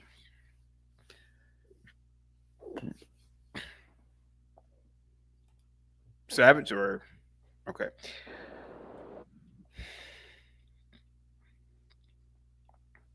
DMville says this man is an intellectual. He's the intellectual JP CT. Yeah, I can agree with that. So let me ask you this, man. Where do you see rap or hip hop at in 20 years? in 20 years, Yeah. It's not even going to exist. The type of rap that we're condemning, they're not going to allow it because certain people like what you're doing, you're conservative, right? Yeah, conservative. Okay, so you got a lot of black conservatives that are speaking out more than white people and Chinese and we got more niggas that know better that are speaking against it. Yeah. So in 20 years, they ain't gonna be able to rap like that because it's gonna be a different business style. Like, okay, so yeah, go ahead. No, I was gonna say, Dr. Ali, that's why I was saying earlier, man. When and I was agreeing. Do you know Tariq Nasheed? You ever heard of him? Okay, I was agreeing with when he said that. You know, a lot of people don't know, man. They say rap is black culture. It's to me, it's really not. Dude, I'm telling you, when I grew up, man, my friends' parents, shit, they ain't listen to that shit. Honestly, bro, like a lot of people I knew growing up did not listen to rap, man. Or if they did, it was like a side thing. Like you would hear it, but it wasn't like we're gonna listen to this one album. It wasn't like that, right? And I agree. So what happened with this guy and his daughter? Tariq is right. That's not a black culture thing, man. You know, most black people aren't committing murders, and he said that's a subsection of ignorant niggas. To be honest with you, most black people are law-abiding citizens, and that's where I do agree with Tariq. He's right about that. So to me, it's not black culture, man. It's a subculture within the black community. It's a hybrid. Yeah. Of niggas. It's the accelerated, drugged out. But the media makes it seem like it's going on all the time, man. I agree with that because even earlier today, man, they were talking about who brought it up again? Antoine was on the panel, and it was a conversation about black fathers not being in the home, and I said that's fucking bullshit. Like it can't be 75%, man. I think they take a pool, right? So they use a population pool of chicks in the projects, maybe. And I think what they do is they use that pool in data, right? They don't really count. Dude, I'm telling you, I didn't grow up with people all around me, didn't grow up with fathers, to be honest with you. So to a degree, man, I tend to believe that maybe stats are being manipulated. There are some nefarious things going on in terms of with music and the frequency. And I hate to be a conspiracy theorist like this, man, but I'm telling you, man, I really believe in a lot of that stuff, man. No, it's happening because I know a lot of people from the ghetto who didn't have no mama and are doing pretty good, or didn't have no daddy and doing pretty good. So you did know a lot of people. Okay. Yeah, but a lot of this stuff is exaggerated from where we from because I mean we niggas, what can we do about it? We don't vote properly. We don't voice our opinions properly. If we not in the middle class and up, we don't go ahead. Yeah, we don't none of that. So it don't matter what they say about us. All right. So CT, a couple of things. They don't have to take a poll when it comes down to the parent, dad being in the house or not. They can just go by government documents of birth certificates of children born. So I'll give you the fact that the numbers might be skewed because they might not have put the dad on the birth certificate and he's going to end up signing it later, or there could be some degree of variance with that. But like you wouldn't have to ask anybody because birth certificates are public records and that's information that's tracked. So like they wouldn't have to go down to 55th projects and just ask all those women there, for one. For two, I agree with you that rap isn't necessarily black culture, but I think it's a fine line because you have this thing where you have a lot of pushback to make black culture rap.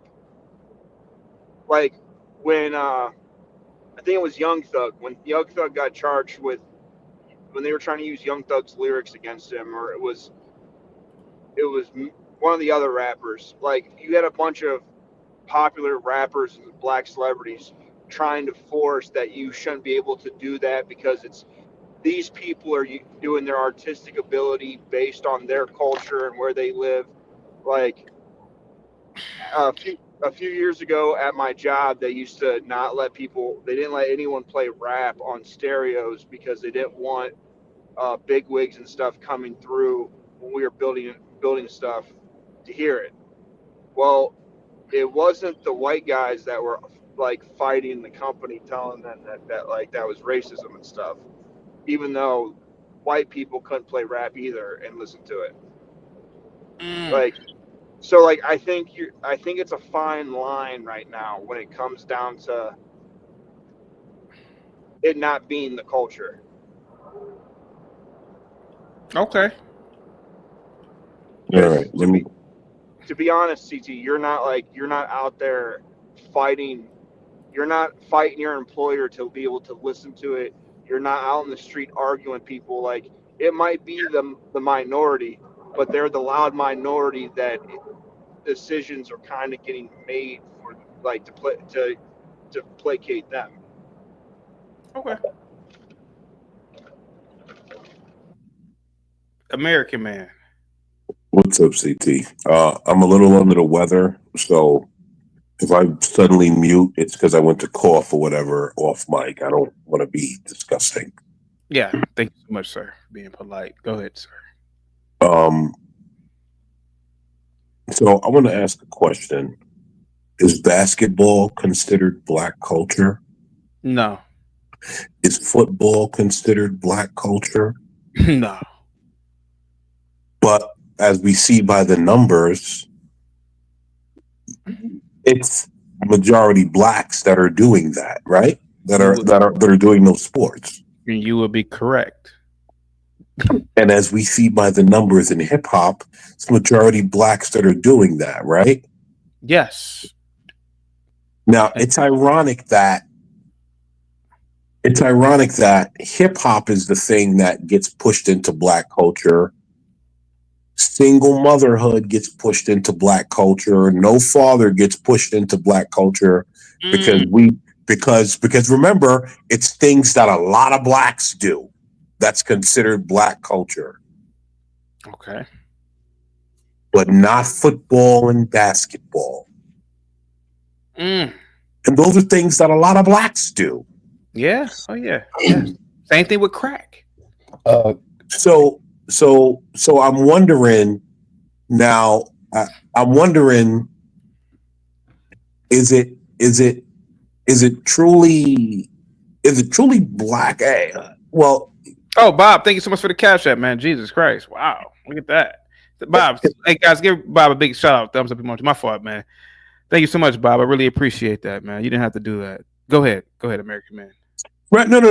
I want you to help me because I'm just working this out in my head, right? Like normally I would come with things already worked out.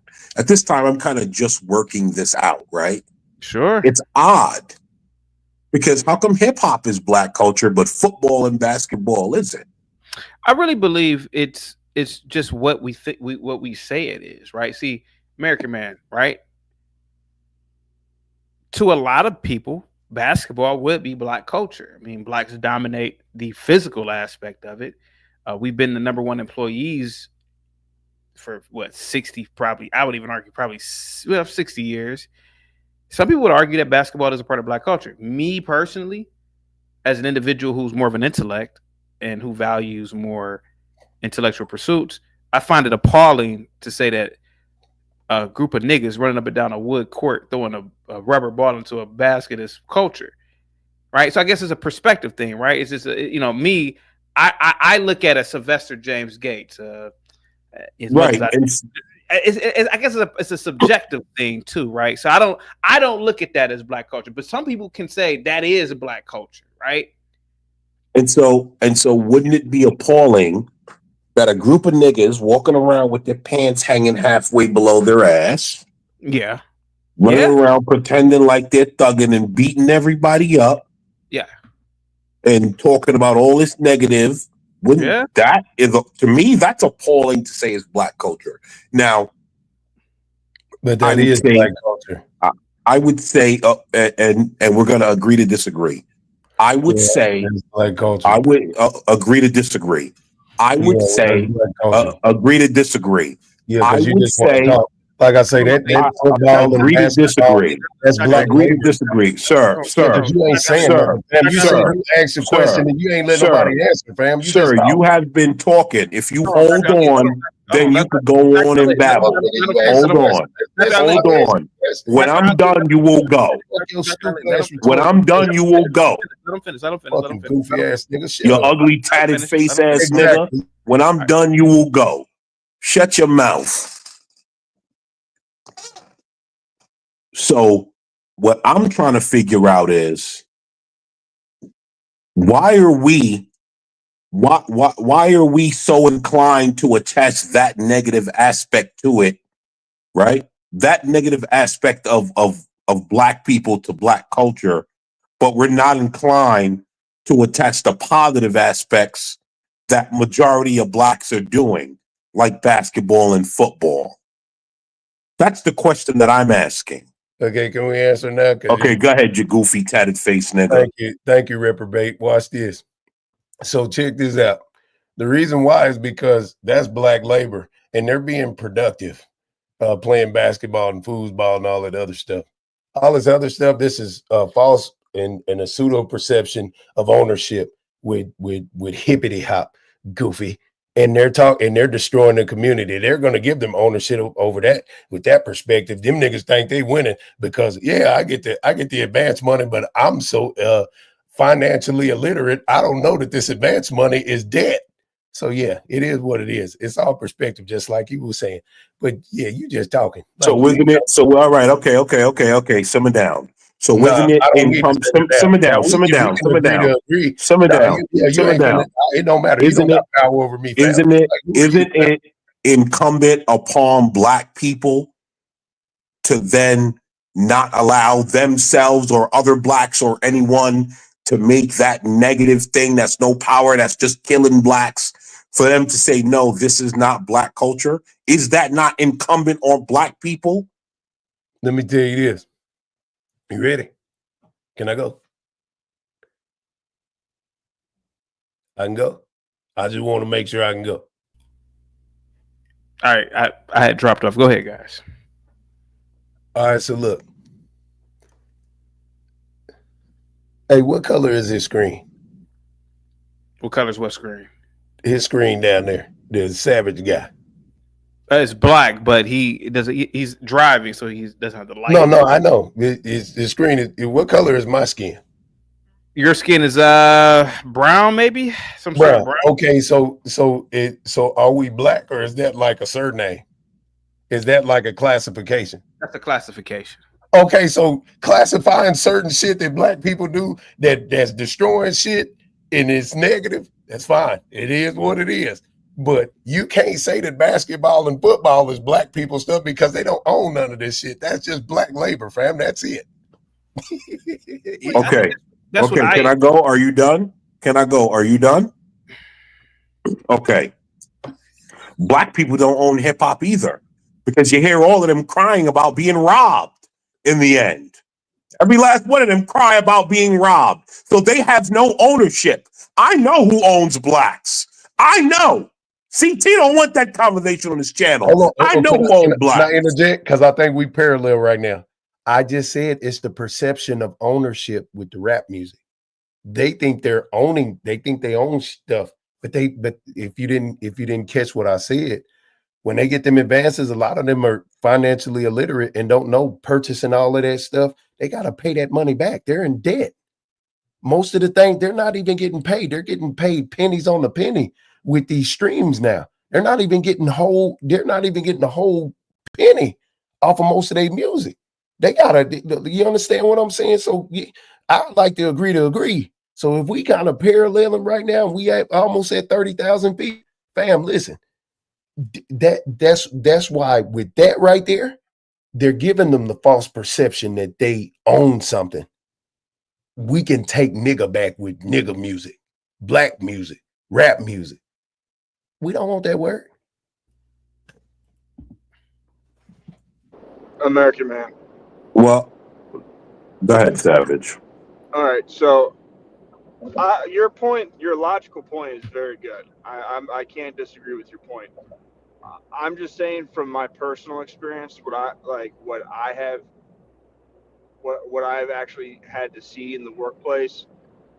I never seen a company get sued over basketball that wasn't a basketball company, but I have seen threats of lawsuits if they try to make a black guy do a certain amount of dress code, or if it came to appearance, like a lot of listen to music, like legitly, I am not even joking. Like I was overseeing a house for an electrical company in the Cleveland area, and I got screamed at for letting the guys that were beneath me listen to rap music on a stereo. And when I went and said something to them, they told me that it was just because the company was racist and they needed to watch what they were doing because they're going to get themselves a lawsuit. And now, 6 years later, the company doesn't care if they listen to rap music with a stereo. So Speaking of, I hate to say this. Speaking of music, American Man, guess who just died? Oh, Roy. I forgot how he said his last name. Roy Ayers. Roy Ayers. He wrote "My Life, My Life, My Life, My Life" in the sun. You know that guy? Yeah, I mean that's pretty much the only song I know from him. Like I'm not. Come on, dude. I'm Anyway, not- go ahead.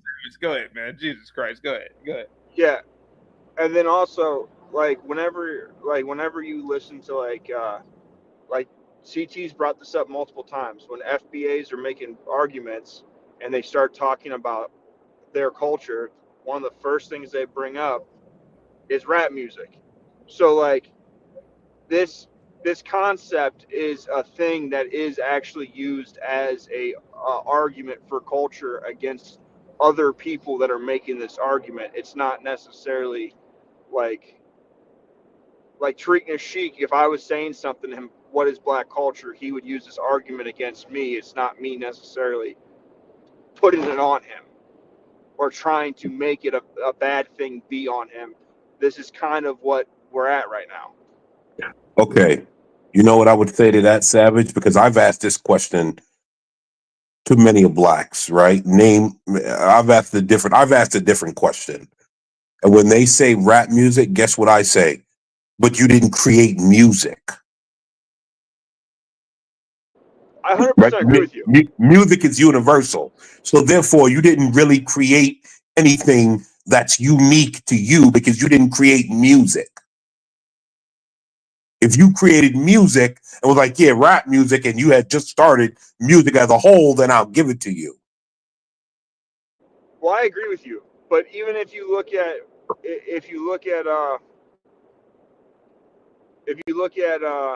Benzino, Benzino was crying on whatever that podcast was about protecting the culture because Eminem was a vulture. Like non-white people that report on hip hop news or talk about hip hop get called culture vultures. So like there is like this stigma of it being the culture. So like your argument's right, but I don't really know how fairly. I don't know a fair argument to say that it's the evil white man that's making people do that. Well, if you listen to what I asked Pharaoh Ali here, right? I said, why isn't the onus on black people? Right now, here's the thing, right? There's a small percentage of it that I could put on Democrats because I could show you a clip. There was a clip of them cackling hens from The View, prop calling something black culture, and it was just some ratchet broad doing something ratchet, right? So I could prop up. I could show you white people saying that this thing or this negative thing is black culture, right? But for me personally, I would rather put the onus on black people because at some point you just have to take your own accountability for what it is you're accepting and you're not accepting, right? I don't have to accept everything. As a matter of fact, I don't accept anything a black person says to me or a white person says to me. I don't accept it. I have my own accountability. I stand on shit for my own. And all black people have the right to do that. I 100% agree with you. Like, I just left a house. The circuit kept tripping. It was a lesbian black couple with a 8-year-old daughter. And when I was in there working on trying to get this to work, the 8-year-old was listening to she was listening to Eminem on her cell phone. I have an 8-year-old son that I would not let listen to rap music. Like, no, I definitely wouldn't have my 8-year-old listening to Eminem. That's insane. I mean, but here's the thing, Savage, right? To be honest, we shouldn't have been listening to Eminem in our teens when we were. Agreed. Like,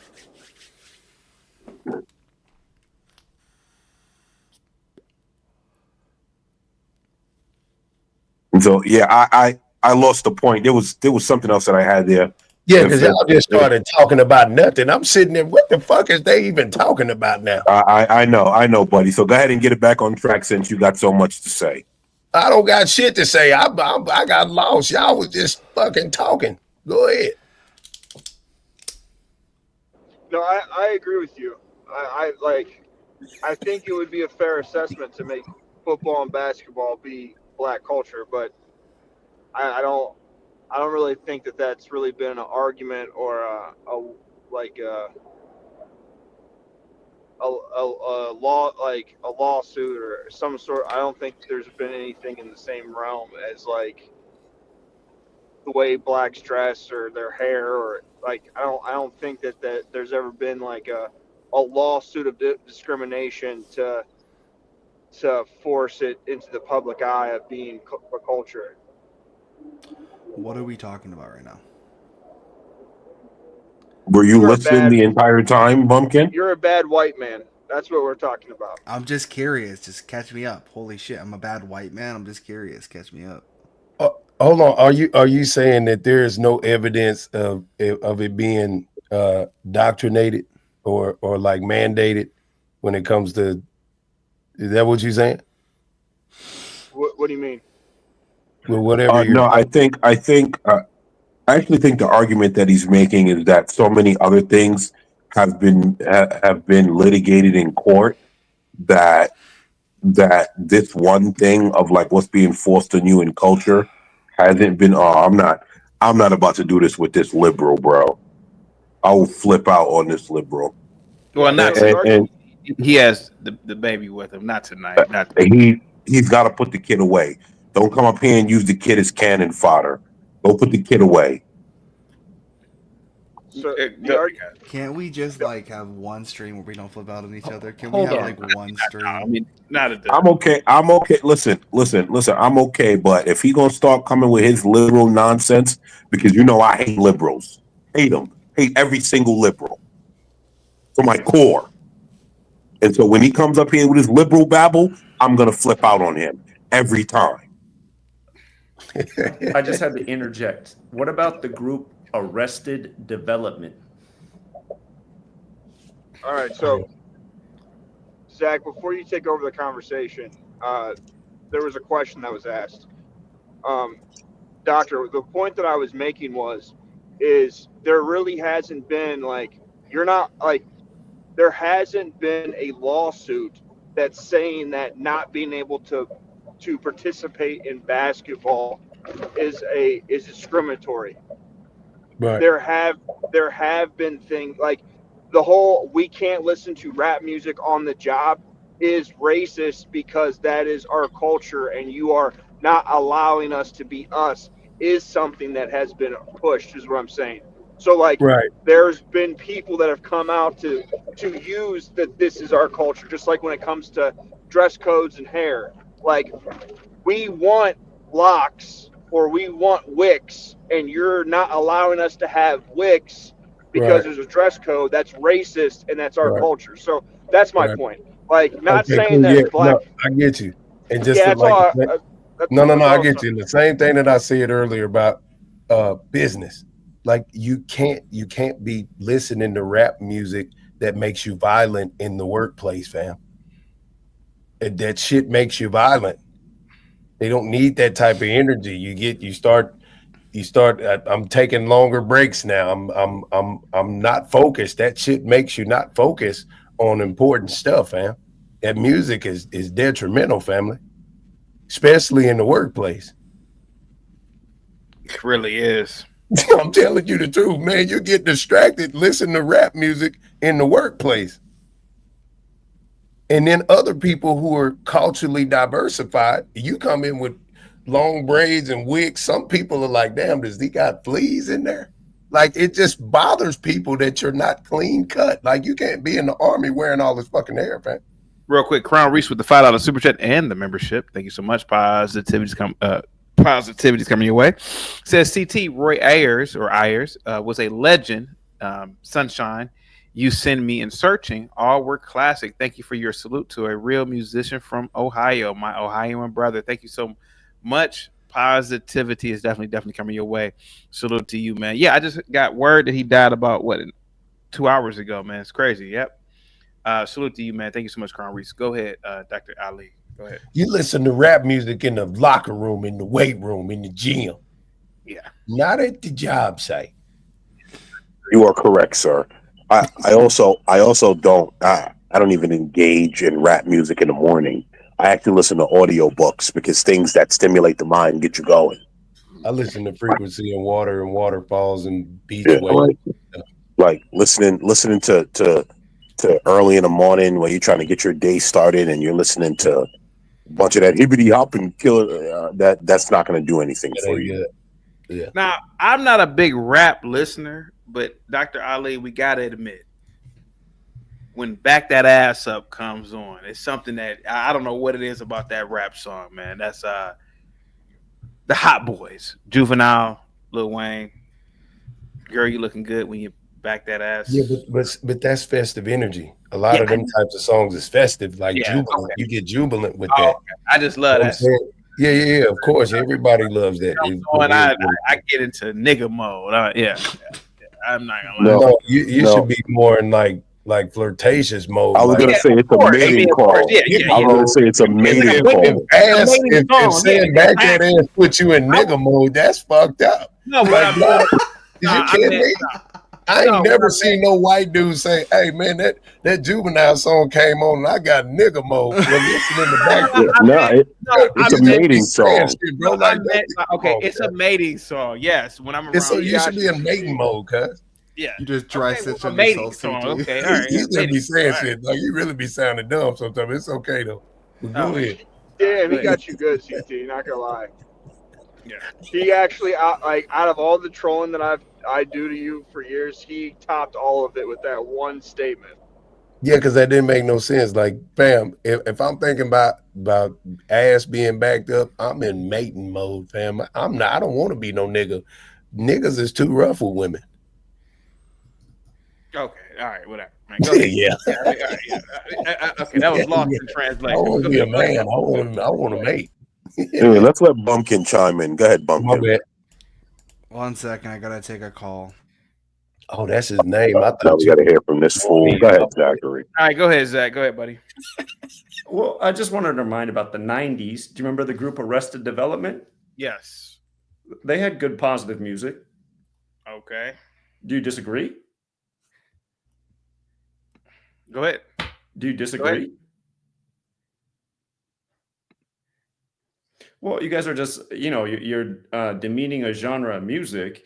But again, what got dictated about what was on the radio was the executives who ran the studio. If they wanted more Arrested Developments, it very well could have gone that way. So I don't think it's fair to demean the genre of music. There's a lot of positive rappers out there who've never made it to the radio. Yeah, and there's a reason for that. That's what I'm saying. It's like the record studio. Yeah, you wasn't here, but I said it already. It is the companies that delegate what type of music is being heard. Now, the certain style of rap that everybody is frowning upon, it needs to be categorized as what it is. It's murder music, death music, and just take it away from rap. It needs to be classified as that. Yeah, and it is murder music. Literally, the verses are kill you, shoot you, slide on you, smoke the ops. Your mother will cry at a funeral. Yeah. Nothing else represents death more than that. Yeah.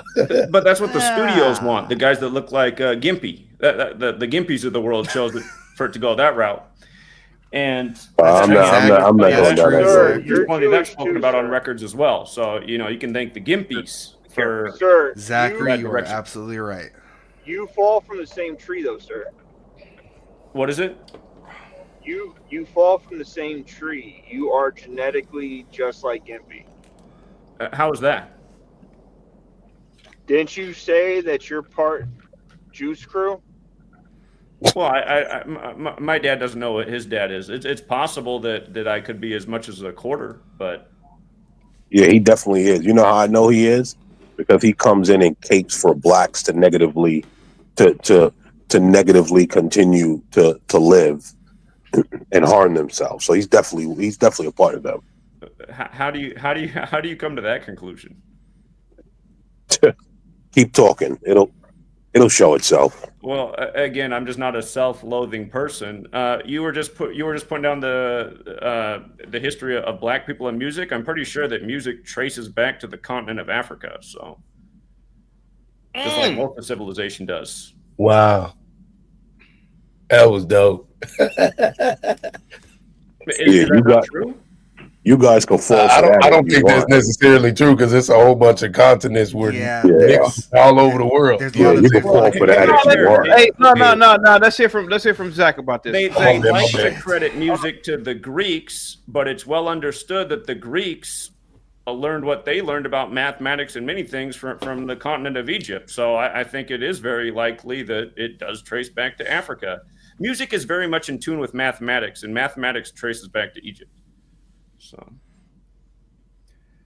just like a lot of civilization. But, CT, that's what I don't get. I don't understand why you always play that clip of the guy who's, what's he always saying? He's hollering about the black man doesn't know anything because he never built anything, but some of the greatest wonders of the world are on the African continent.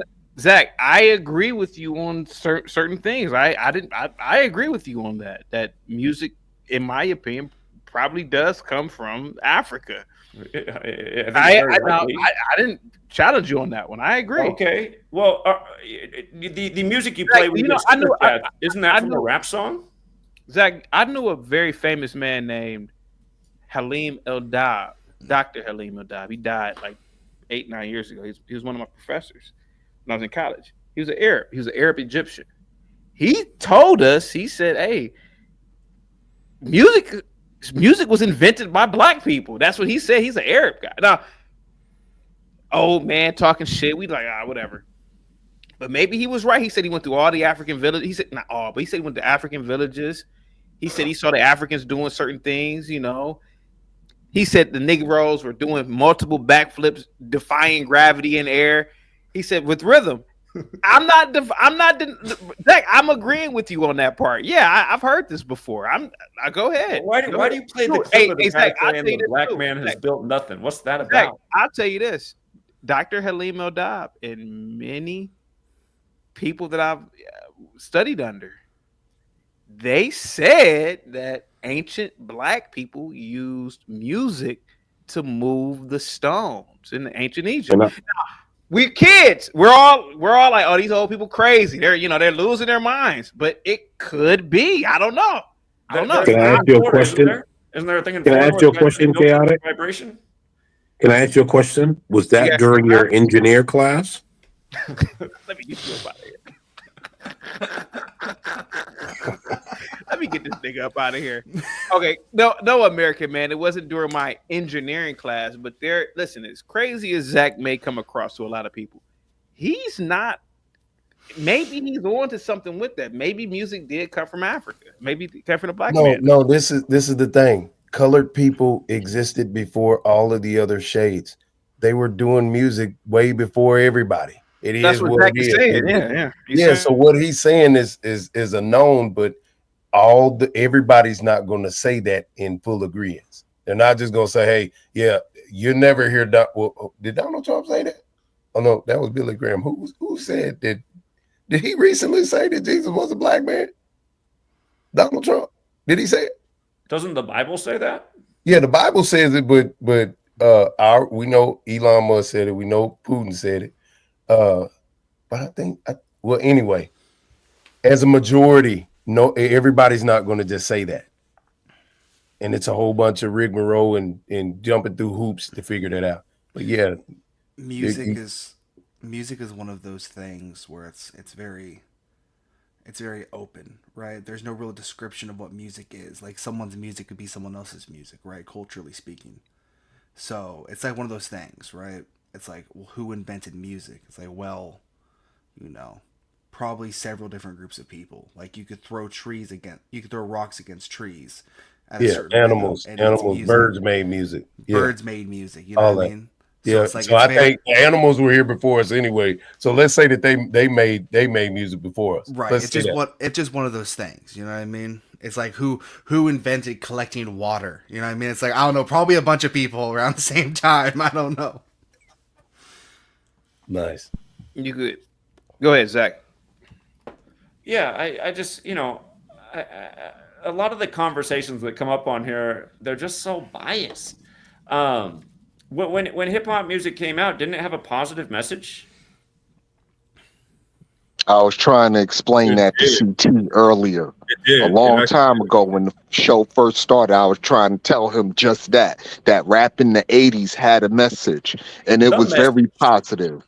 And it was nursery rhyme rap, but it wasn't this gangster rap that it devolved into in the 90s, early 2000s, etc. It wasn't that. Curtis Blow, Run DMC, Fat Boys, Grandmaster Flash, they wasn't talking about that. Rakim, they wasn't talking about that. Right. Hey, I get. Does anyone know how much, like, how old the written history of China is? Like, do we know how far back their written history goes? Thousands of years? Yeah, I'm guessing thousands of years. Or Probably like 5,000? 4,000? maybe 7,000. So, did they have music? Yeah, I see where you're going with it already. Yeah, they probably had documented. I'm not sure if they called it music, but I would think so. 7,000 years, like they have a long history, bro. Well, I'm not sure who invented music, but I will tell you Dolomite was the first rapper.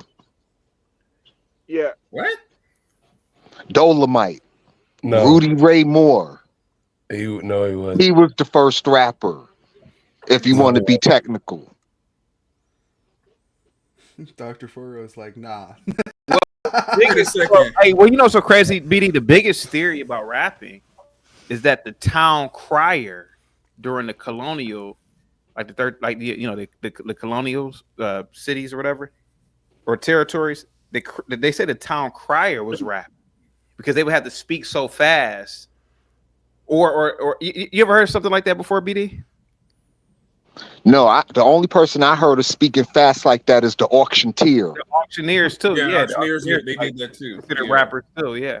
Well, even if you go back to the tribes of Europe, like the Vikings, a lot of the cultures around that time all had a guy that sang and told stories for entertainment. Just give the black folks something, bro. Like, they ain't no go back to Vikings. But to a degree, no. Savage is right. I mean, I'm telling you, even the town no, crier. but what go I'm ahead. saying is, there's certain parts of life that are going to be universal. So I'm sure other cultures had a person that came and told stories because there wasn't a lot of entertainment. So that's probably where rap comes from, is from the storyteller at night that entertained the people around the fire.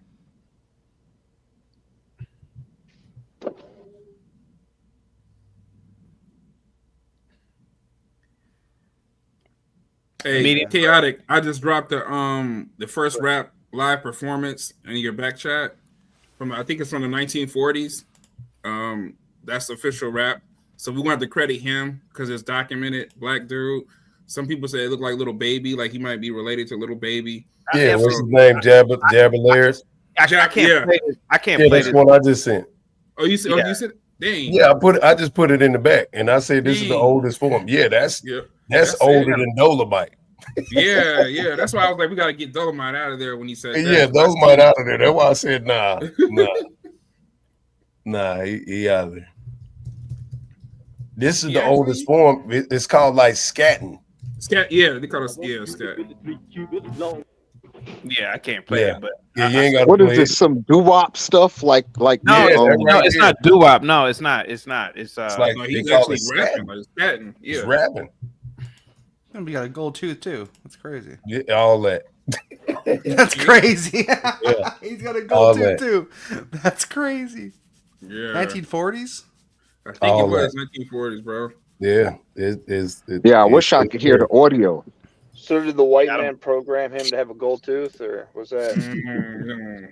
I don't know why they had gold teeth back then. Yeah, I don't know. What did they say? He probably did it because that was probably how they did cavities back in the day or something. No. That was they said that a lot of that was slave marking, and it just became a cultural thing after that. What do you mean? Ain't that the same shit Cab Calloway used to do? The scat and stuff you referring to? So in the slave market, they had put gold on teeth. Hey, there was like a little Kim in like 1920s, man. I forgot her name. Damn, what's that chick's name? She had some really raunchy lyrics. God damn it. What's that chick? Do you know why they would put gold on the teeth at the slave market? I was in that conversation many years ago. I can't. Hold on. Let me just do this to see if I can find something close to the conversation. So okay. So real quick, Lucille Bogan. She did some like kind of like rapping like Lil Kim in like the 1920s. Man, you should look at Zach. Do you know who Lucille Bogan is? I don't. Yeah, you should look her up. I've listened to a few of her songs from like the 1920s. It's kind of really kind of crazy. Yeah, go ahead, Zach. She was kind of like rapping, and she was really raunchy rapping. Yeah. Go ahead, Zach. Look it up, and then come back in 48 hours and tell us how the Jesuits and connected to something Trump does. We've been having a good conversation, American man. Yeah, I mean, you know, that at all. Okay, forgive me. I said it backwards, y'all. It was a symbol of freedom and status, class, gold teeth, in the like, you know, slaves being free. It was just it's a status thing. But way back in Egypt, they had gold teeth. Yeah. Okay, so I truly do want to ask BD this question. Actually, I'm sorry. I'm talking to BD. Let me ask you a question. Ask. So just because you say Dolomite started rapping, rap originally started positive, where are we now with rap? And why is it that Black people are not allowed to detach themselves from that level of degeneracy in 2025? Okay, well, that's a multi-layered question, and there's a lot that goes into that. Like, there's no one simple answer for that because it's a lot to unpack. Like, rap is for me, rap music is kind of like basketball. It's era specific. Like, you have the 1980s and then you have rap today. But if you listen to a song from Grandmaster Flash, per se, and then you listen to a song now from a Little Baby or No Cap, it sounds like one speaking English and one speaking Spanish. You understand what I'm saying? Like, you don't know what the hell really going on with that. It has devolved to that point. You don't know what they're talking about anymore. At least the rap that I grew up with in the 80s, you could relate to. You knew what they were talking about. It was plain, it was clear. The rap that kids listen to, they're mumbling half the time. Half the time, I can't understand what they're saying. I got to listen to the song 4 or 5 times to understand what a Future is saying. what the baby is saying. I don't know what they're talking about for real. But So I doesn't think it a lot of further? it is money. So I think a doesn't lot it of further? it is money, that the sound changed when the money changed. So doesn't it further prove my point that blacks should detach themselves from it because they don't know what it's saying and they should not be saying it's black culture? If you're sitting down saying, I don't know what I'm saying, I don't know what they're saying, should you at this point be detaching yourself from it and saying, nah, that's not black culture because I don't know what they're saying? Hey guys, real quick. Let's get Bumpkin in real quick because he's been waiting. Hey, I can't answer his question. No, let him answer his question. Sure. Okay, CT. It's all right. I think black people need to make a choice and find out what they really want to do or not to do. My main issue with the rap music is the vagrant use of the N-word and how using the N-word has become so prevalent in rap music that it's now in everybody's everyday speech. Like, I'm from the inner city. I'm from Brooklyn, you know what I'm saying? And nigga was just a term of endearment between two black people. And you've been growing up saying that from kindergarten. I am from Brooklyn. Don't tell me about New York, bro. That's you my know city. how I know you're not But from anyway, Brooklyn? Because you said I'm you're from not gonna Brooklyn. tell You know me what where I'm I'm saying? from. You're not You're from not gonna Brooklyn. tell me Stop where it. I'm from, bro. Stop it, bro. You're not Stop gonna it. tell me where I'm from. Stop it. Where you from, American Stop man? it. Stop it. Where you from? Tell me where New York it, you bro. from. I tell you where Stop New it. York I'm Stop from. it. Okay, hey Stop guys, it, bro. hang Stop tight. I I'm like from it. the hood. Green and Marcy, that's the hold nigga. What are you talking about? Guys, hold on. Okay, so I'm not from New York City, but let's do a tit for tat. Name some streets or I'm not. No, CT. I'm not don't going to let do him whatever bait y'all because. into that, Hold fam. on. That's crazy. Hold on. Here's why I'm I not ain't going got to to do tell. it. I know Hold where on. I'm Hold from. on. I ain't got Hold to on, listen to CT. that. Okay, cool. You don't have to listen to It's that. funny though. Here's how I know. Someone's not from Brooklyn. I'm from Brooklyn. You know what I'm saying? No, you're not from Brooklyn. Okay. Okay, Would you continue. rather me say nah I mean? Would you rather me say that? Nah I The mean? fact that you put that on the You know what I'm end saying? to emphasize something I'm shows saying that because you you are act like not you from don't a know what I'm city. talking about, American man. Like, if you from the hood, you know what I'm saying, and you know what I mean? That's New Don't York try to shit. appeal to Nigga. me, What are you sir. talking Don't try about? to appeal to me. I'm the last person you want to appeal to. I'll lynch you, nigga. I'm not Trust me. trying to appeal to you. I will lynch you. Is it Believe possible me. for you guys to Don't name? appeal to me.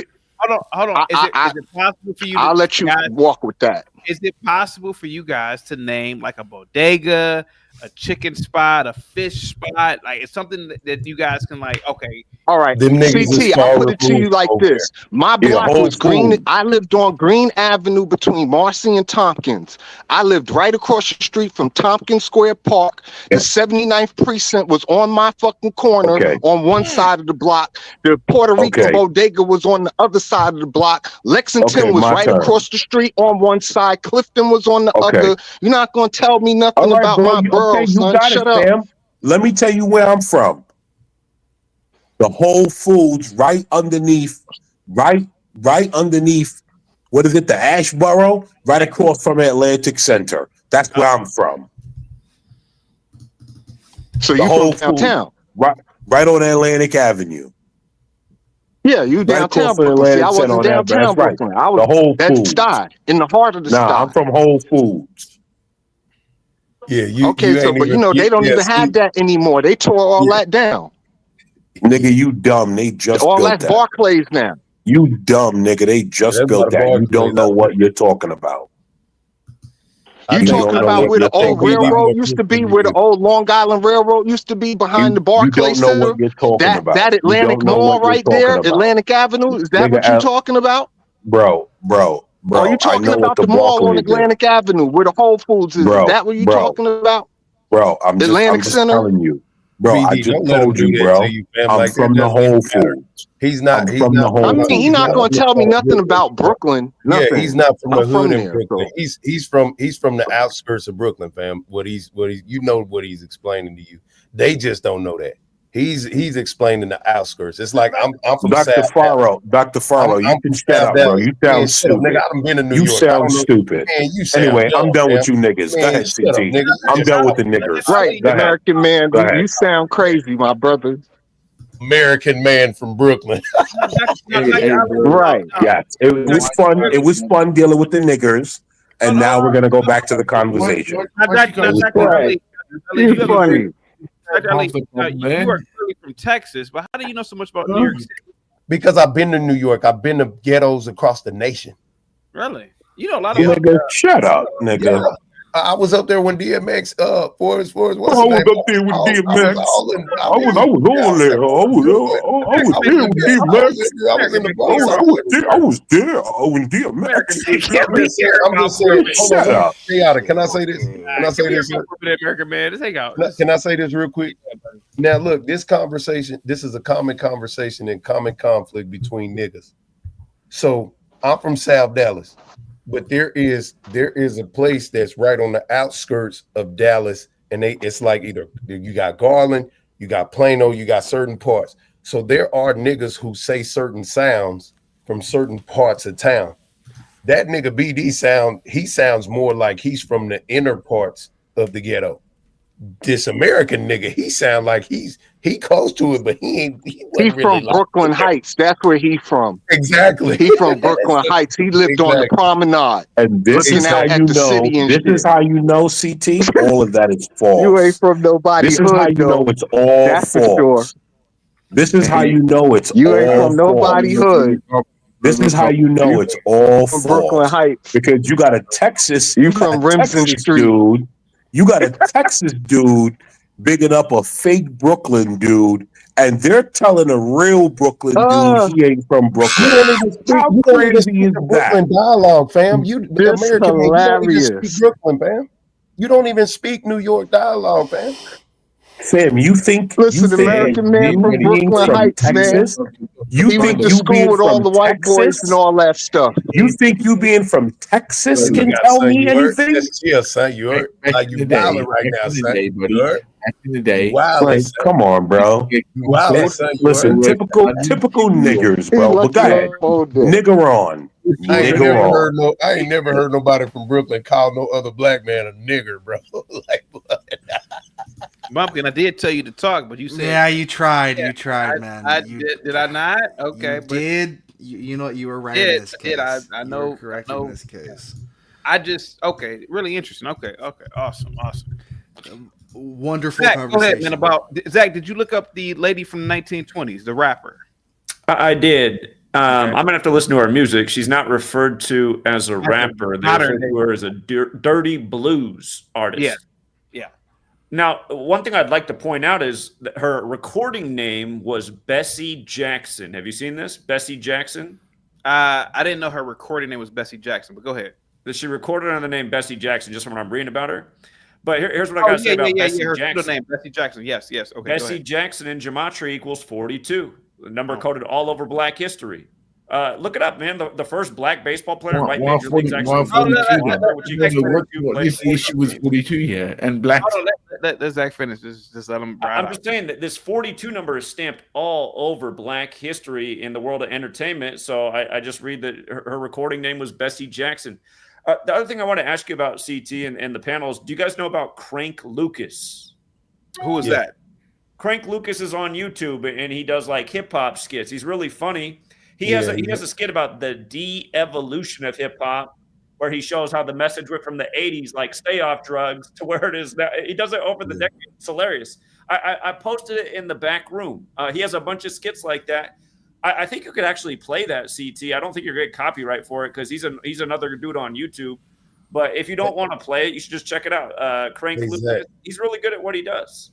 Since you do gematria, 4 and 2 equals 6, though. I mean, it's the number of Fibonacci and some other stuff. You dig what I'm saying? So, Dr. Ali, you are familiar with gematria, Dr. Ali? I'm familiar with everything. I live with Asperger's, autism. I'm a Gemini. I just know shit. Have you done your IQ? What do you think your IQ is? I'm dumb as hell when it comes to IQ because I don't focus. I don't really read. Yeah. I don't like when it comes to that. I'm not programmed like y'all. Yeah. So it's hard for me to like when I get there. Yeah, it's not the same. My IQ is totally different. It ain't based on But aptitude test. no, I'm listening to you. Okay. But you're saying you No, we're- hyperfixate on certain stuff for small periods of time?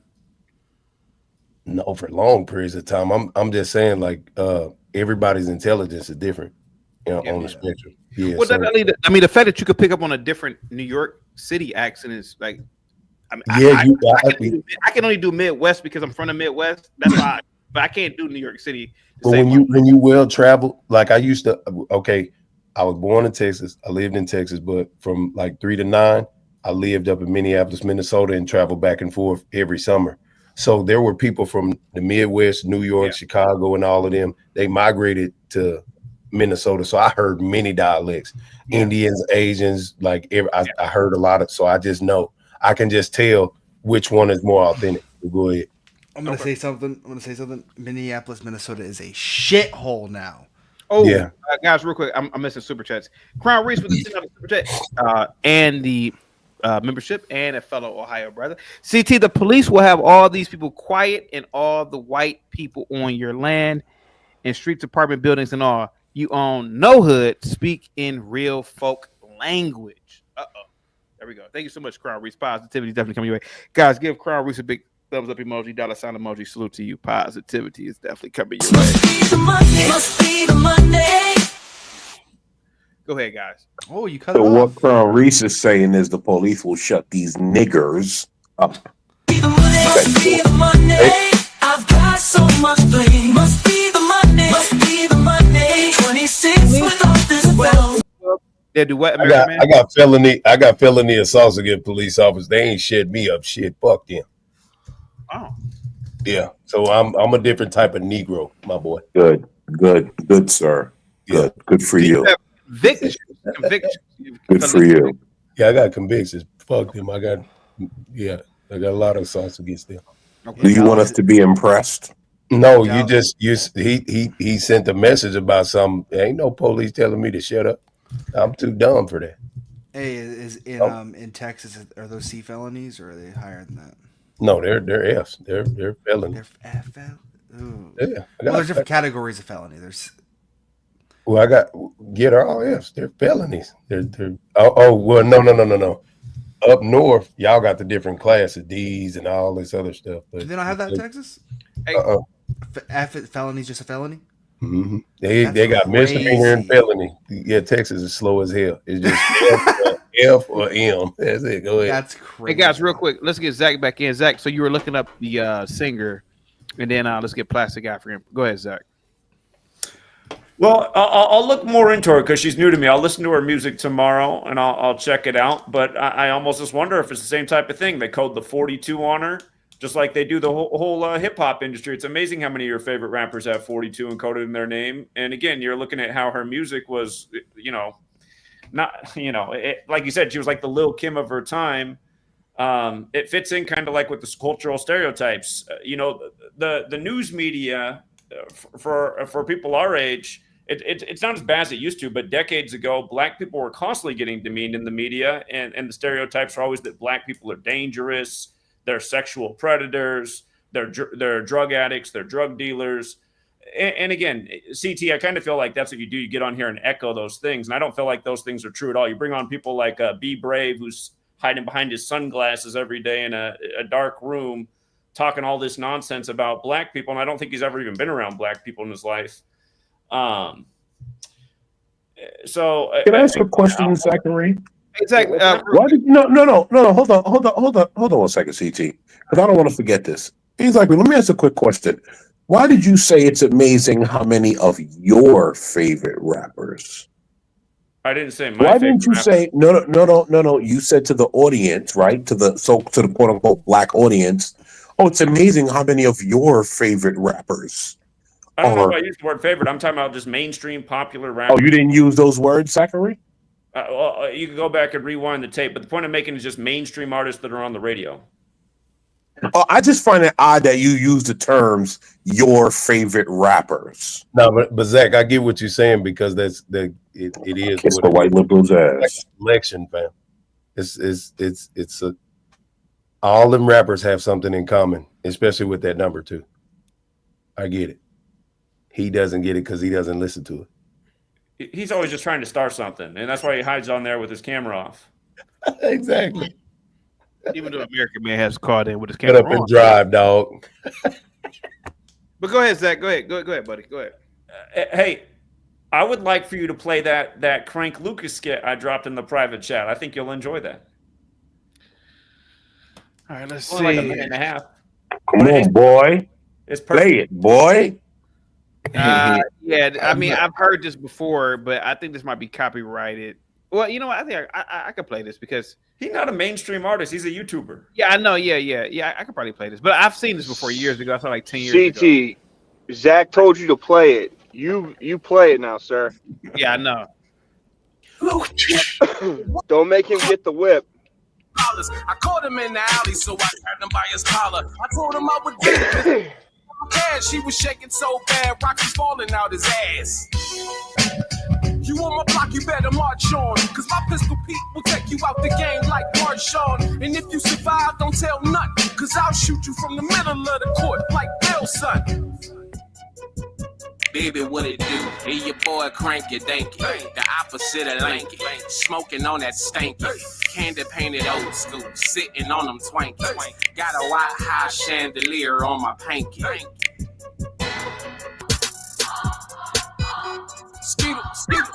It's over with. It's done. Skid on the hip, dab on the nigga, dab on the baby, dab on the teeth, skid on the choir, dab on the preach. Damn. Zach, go ahead. Tell me why. I think that skit captures it perfectly. I mean, it just No, it does. But Jay-Z was hip-hop, doing conscious at the rap. beginning, he's speaking against drugs. By the time he's just like out of his mind, rapping nonsense. Yeah. That's the evolution of it. See, and here, you see, CT, I got to get up. But one thing I want to ask you is, you try to kind of demean the idea of, foundational Black Americans. They're so proud that they're behind hip hop music. If I wanted to make the argument that music really is one of the most, if not the most important thing people have ever created, do you feel like a strong argument could be built around that? Because music is such a powerful thing. Yeah. Zach, I never said music wasn't a powerful instrument. I never said that. Okay, but I feel like I have heard you like downplay, like I've heard you say things like, "Who cares about it's music" or something. It's like, all I said was when rap is presented at the forefront of Black culture as an industry, that's my only problem. I also said that rap could be a conduit for criminal enterprise. Other than that, Zach, I don't have a problem with music, buddy. I'm a big fan of music. Okay, Zach, but do you listen I to just feel Tupac like with your kid in the room? Easy. Come on, Zach. Go ahead. Well, I'm just making the point. If we understand how important and influential music is and how many purposes it serves, again, you can understand why somebody would be proud of that.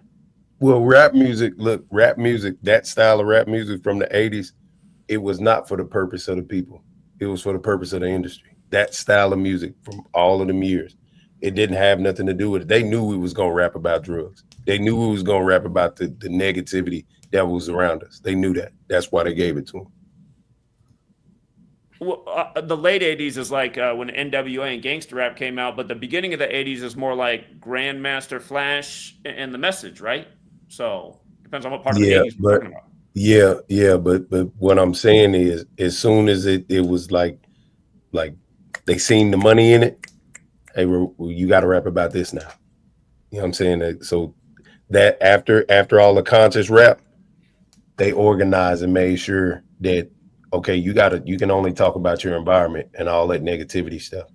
So that's what it is, psychological warfare. I forget who it was. There was a mainstream rapper recently speaking out about how many people that promote the gangster rap music that influences the negative behavior are also heavily invested in the prison industrial complex. PCA prisons and everything. Yeah, all that. Yeah. So, I mean, Yeah. that's where you can just see that the agenda is so clear. And that's why at the end of the day, it's not fair to put it so much on the music, like some people were doing earlier in this stream. And it's more about how that music's being used as a weapon. Yeah. Yeah. It's being used as a weapon. And again, like I said, I mean, CT and I are about the same age. So we grew up in the 90s. You know, Arrested Development was something that stood out on the radio. Their music was good and it had a positive message. And there could have been a lot more groups like that if that's what the industry wanted. And it could still be that way to this day. So. Yeah, but they didn't want that. And you know that's what you were saying earlier. They didn't want that. Yeah. So, yeah. And CT, like, what is B Brave's deal? Like, why is he just a man that wants to? I mean, has he ever talked about his background and why he is so so prejudiced towards black people? Well, Be Brave is you, just more blatant. he's a Zach American man. Why do you say that, Zach, American man? Go ahead. No. He's Zach, just more blatant about it, right? When you listen to Be Brave, right? Listen, Be Brave is one of those guys that, like, you know, he's sort of on the brink. He likes black people, right? He doesn't want to live around black people. Zach doesn't live around black people. Zach will never live around black people. Zach can pretend to make you dumb niggas feel good, but he's never going to live around black people. And same thing with Be Brave. And to be honest, right, I would say Be Brave actually is a lot more real than Zach, because at least Be Brave would tell you blacks like, yo, we don't like you because of how you act, right? Zach will actually keep you blacks acting like that and then pretend to be your friend, right? And so Be Brave is like the older Dixiecrat that'll just tell you like it is. Zach is the newer. We're like, oh yeah, I'm gonna tell you, yeah, listen to hip hop and wear your pants down and this and that. But as soon as I see you, as soon as I peek through my blind and see you, I'm gonna call the cops on them. I'm gonna call the cops on you and tell them you have a gun. Get you up out of there. Like, it's a very different type, but they're the same person essentially, right? Because if you get too close to Be Brave house, he'll call the cops on you. But he will try to tell you beforehand, hey, I'm gonna call the cops on you. You might want to straighten up. Whereas Zach will just call the cops on you. And at the same time being like, Black Power, while he's calling the cops like, yeah, this nigga, you got to get him, this scary nigga. Like, it's very, I've never called very the cops on different. anybody, and I'd be the first one to tell everybody you should never talk to the police. So, Sure, Zach. Sure. And again, American man, I don't understand what your deal is. I'm far from. No, I know. Yeah, I just know. talk nonsense. I know you don't understand my deal. I know. Again. I know. Just nothing but false accusations. I know. He's know. half blind. He'll miss. He's half blind. He'll miss. Yeah. Yeah. Take out the wall frame, dude. Crown Reese, what's up, man? I got Cuts in the back. I know Zach. I'll hop off so Cuts can come on. All right. All right, have a good night, all. Cuts, what's up, man? I know Zach just go ahead, Cuts. Hey, what's good, CT? Yeah, that was a lie. The last thing he just said. He is definitely a cop caller. He called the police on me. Ooh. Unbelievable. What a lying show fraudster. Off the charts. Anyways, good day to you all. Thank you so much, Cuts. Cuts, I got a question, man. Just real talk, okay? Real talk. Why are you always in your car? Oh, I'm at work right now. I just stepped out to come flash on quackery real quick. You know? Okay. All right. You having a good day at work? Oh yeah. That's good. Lucrative day. It's like snowing. Thank you so much, Cuts. We got Crown Reese in the building. What's up, Crown Reese? Go ahead, buddy. What's up, my buddy? Hey, it was somebody on here that said something earlier, and I said something in the chat about all these people be acting tough about them cities and streets and all this childish nonsense. Something I try to teach my 15-year-old, from doing. All them guys be speaking hot air. Just like I said, the police came around. turn around and tuck their ass. So everybody always trying to be gangster and own neighborhoods, and we don't even own no land. You just almost like in a child estate. Because I don't like to put my business, on here, but I'm a person that did something to a person, spent a lot of years away, had a son after what I went through, gained a wife, and I own shit. I don't claim my hood. I claim the land that I live on. And my mama don't own that. And that was the thing I was saying, I know people who live in New York, and I couldn't imagine myself living there, friends, paying for the stuff that they pay for, to live there, to, just live that life, kudos to them. But when you hear, one of my best friends, he's from New York. He's from the Bronx, really. True, Reese. Quick question. He's just like so biased. He's just so outspoken and just he speaks differently than other people. And I told him, that the language when you go to other cities is different, and we all live in different lingos. So if you do something you ain't got no business doing, and where I'm from, because I don't think in New York you can carry a pistol. I can carry without whatever I want here. So our lingo is different. So if you came here in Ohio and spoke to people the same way that you speak in New York, Ohio where they carry a gun, it's totally different. And that's why I said what I said.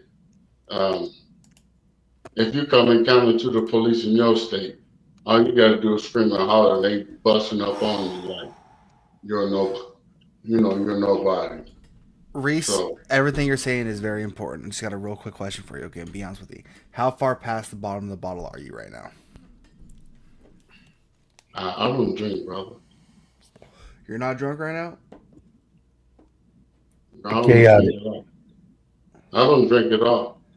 I'm in the bathroom. Maybe that's what it sounds like. I'm taking a shit. Maybe that's what it is. Why are you on StreamYard taking a shit?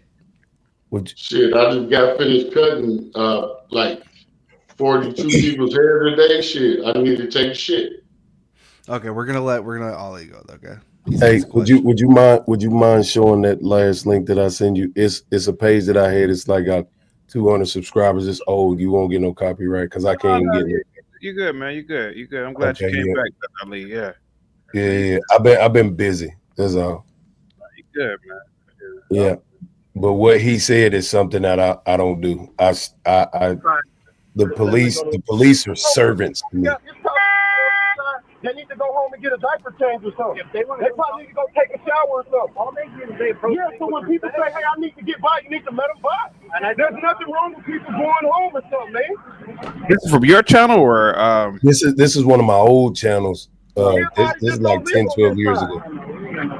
I talked to the police. All I have to do is spread the gospel. This is my life, homie. This is what I do. And I'm happy for you. So that's what I'm saying. It's women and children. What is the situation going on here? Okay, a black guy was murdered by the police. He was shot in the back, and violence was being incited. So when the police came out, the scene of the crime is half a block up the street. Was that the situation with the guy? No, not about them, John. Not about them, John. This is just a. Go ahead. Wasn't there a black guy who ran from the cops and they shot him in the back? And it made national news. It was. Yeah, this is his name was Ronald Harper. Yeah, and his street name was G Code. He was a Crip from that area, and the scene of the crime the scene of the crime was up the street. But they came out with riot gear imposing fear. So I came out there and said, bro, you can't stop people from walking from right here to go to their homes. Like, get the fuck out of here. Like, who the fuck is y'all? Y'all move around. The scene of crime is up there. So you have no right to police people in this area over here. We know the law. We ain't stupid. Get the fuck from over here. And then we prayed. We prayed for them. We told them, repent, get the hell out of here. Yeah, I don't fuck the police. Right. All right, here we go. No, you ain't got to play a bit. So what? Hey, no. Ali, let me ask you a question. If you scroll up, yeah, I feel you, bro. When you Ali. all in your right, when you all in your right, you got the right to do whatever. Now, hold on, Ali. Is that you right there with the black and the cross and the gray hat? Yes. All right, go. Okay. Chaotic. Can you go back to the beginning for me, or maybe not the beginning, but where he first started coming out at? There you go, man. You probably got it's they need to go home and get a diaper change or something. They probably need to go take a shower or something. All they do is so when people say, "Hey, I need to get by," you need to let them by. And there's nothing wrong with people going Where's home. Dallas from Fort Worth? Like 20, 30 minutes? Yeah, they about 30 minutes more. Okay. Or something, man. Everybody just don't live on this side. No, this is all I have to do is spread the gospel. This is my life, homie. This is what I do. Can you pause it right there? Sure. Ali, what's that you're leaning on?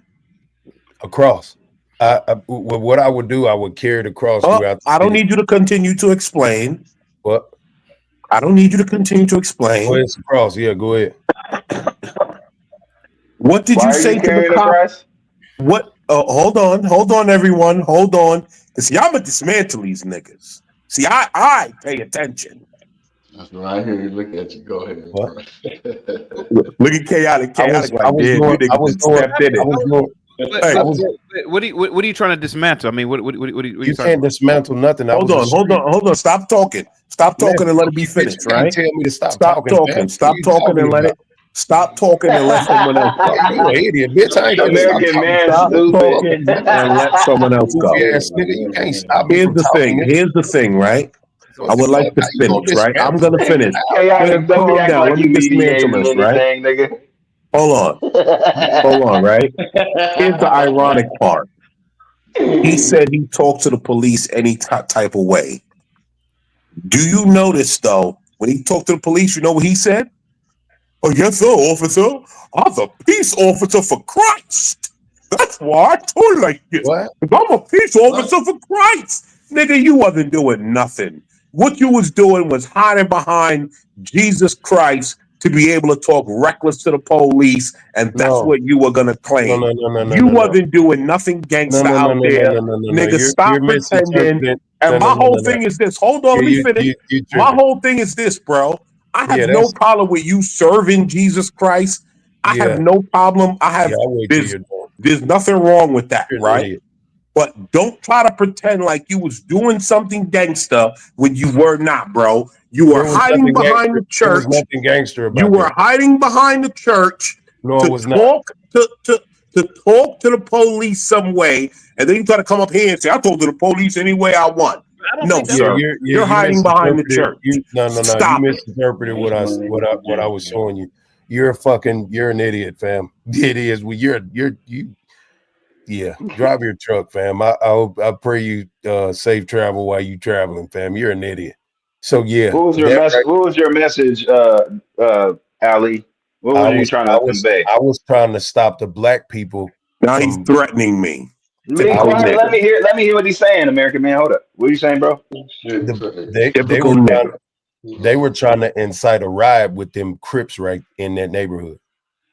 Oh, the police were. Yeah, that's what they were. And because they can escalate things, basically. Is what you're saying. And I stopped it. You understand? Because that's what they were trying to do. So that's the context. The context is that's the context of that. The context was like, okay, well, let me bring something that these people understand. Not niggas. The niggas understood what I was doing. Like I put peace in between them and the police. because they wanted to mace and hurt them people. But I come out there with a little bit of education. Like, you can't police these people way up the street. The scene of the crime is over there and around the corner. What is y'all doing? And that's that. So nah, he just talking, fam. You can't dismantle shit, goofy.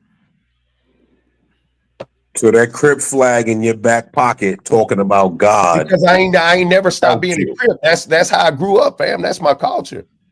That's where I'm from. That's what it is. What it is. So yeah, like I said, you seen a cross, but you seen a Crip flag, fam. It is what it is. And when the police asked you what you were preaching, you said you were preaching God's gospel. They didn't ask me what I was preaching. I just said this is what I do. I'm spreading the gospel. I'm spreading peace. I'm spreading. That's what it doesn't matter. You ain't listen to the whole. You just idiot, man. You're just talking. I know what you were hiding behind. I know you want to get violent with me because I called you out. You a Sambo nigga. I know. Get violent. Get violent. Go ahead. Typical nigger. Typical nigger. Go ahead and get violent. Go ahead and get violent. Go ahead. Get violent. Get violent. Get violent. You a go ahead, Sambo. go ahead, get violent. I understand. Shut up. You see that, CT? All it took was an hour to expose this guy.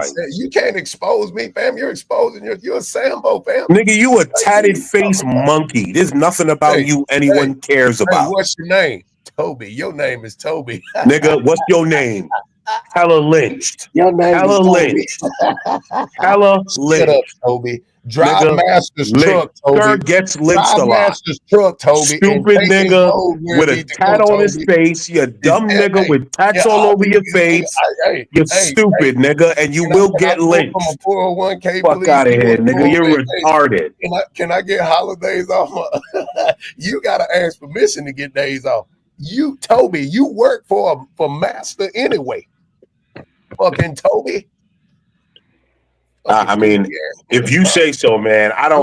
Here's the thing. I don't have to justify anything to you. If you say, what's your DOT number? What's your DOT number on your truck? 256789. Okay, who runs the company? The United States government. Exactly. Toby, shut your ass up and drive like Master said, and take your 30-minute break like you're supposed to, goofy, or hour break like you're supposed to. So the niggas see me in the truck. This is how you know niggas are dumb. This is why I like niggas, because niggas are the dumbest people you're ever gonna see. Toby. But nigga, you be living in that truck though. You be in your work truck, like just chilling, nigga. Like it ain't like you out doing work. You just sitting in your truck, nigga. So, tough guy. You're just another nigga babbling as well. I don't think you even know what you're talking about. Man, fuck you, Toby. The picture of me that you guys see. You know what? All of you guys are correct. Token Toby, that's your name. Yes, Token Toby. No, Token Toby. You're Token Toby. Man. That's your new name. Yes, Token Toby. All-American Token Toby, bitch. Yes, Token Toby. Hang tight, guys. I got some super chats real quick. I want to give a big shout out to Juan with the $10 super chat. Y'all don't know what government corruption is. Laugh out loud. Disneyland here. Mexico City, a motherfucker still arguing about Tobies and Coons. Y'all motherfuckers some funny victims. And Vic with the $10 super chat and the membership says, whoop ass Wednesday. Warm-up session in progress. Help us get subscribers 100 tonight. Oh, that's nice. Thank you so much. Thanks, CT. Guys, get the likes up. Share the video. Positivity is definitely coming your way. Must be the money. Yeah. Must be the money. Got to be. Cause I got what's wanting to be my friend. Must be the money. People I never knew. People I never thought I'd connect with. Oh no. I don't know what it is. Talk to me. Check it out. All right, guys. Go ahead, tough guy. And then go ahead, guys. Hey, Ali, someone in the chat wanted you to know that I'm a plumber. I guess they wanted you to roast that and say, oh, you're a plumber. Oh, you're the... Go ahead, buddy. Go ahead. Do what niggas do. You got your own business? You do that on the side? You're an entrepreneur then. I can't roast you on that. But if you driving the truck for Master, your name is Token Toby. CJ, can I say something, bro? Oh yeah, go ahead. Oh yeah, I'm about to pop up. Hey, see, this is one I didn't even want to correspond with. Now I run a fucking barbershop, man, and I got different people in there. I got kids in there who trying to learn how to, be a part of something that grown folks are part of. And I just come up here to say something positive and just give my gripes, man. And you just got grown people, man, just doing the opposite of what's really supposed to be going on. It's some bullshit, man. It is, man. Motherfucker killing kids and shit, and this the shit we on. Cause where you work, nigga, you got to work. You don't fucking feed your pay. You don't have to work. I got money in my work for nobody. Childish, man. You know what I'm saying? And, What? see, what are you talking about? There are people that don't have to work. They create their own fucking enterprise. What are you talking about, fam? Nigga, COVID showed you that you didn't have to work for nobody. You ignorant, fam. You came up here saying a bunch of shit and you incited a lot of this shit with the ignorance that you spewed out anyway. Nah, bro, I was clearly on your side, bro. So I don't give a fuck whose side you was on. You said words that trigger shit, fam. No, I did not say anything that was wrong, Hey, bro. It doesn't matter then. I don't want to fight. A 5-year-old baby named Armani was shot today by a pedophile in Fort Worth, Texas. That's what I came up and clearly said that. You arguing with somebody. I ain't arguing. That's you fucking did. You just arguing with somebody else, bro. I was clearly on your that's side. him. He likes arguing. Fuck him. Whatever. It is what it is. All right, cool. I ain't gonna argue no more. I'm gonna respect But I came up and said something that was positive. It got something to do with children. That's why I put my son in there. I don't come up here for that shit, bro. CT know me. I'm an advocate up here. And I say the right shit. I ain't say nothing that was against you, bro. I was on your side. You're right. Forgive me. You're right. I come up under your realm, bro. So don't have no disrespect. So please don't even do that. Forgive me. I got respect. Forgive me. But fuck Toby. PT, my feelings hurt, man. I'm leaving. It's crazy, motherfucker. You let them do this to me. Hey, guys, but listen here though.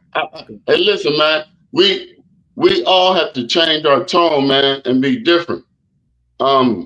Since we always saying something that's is against us, man, we got to make a power force, man, to do something different, man.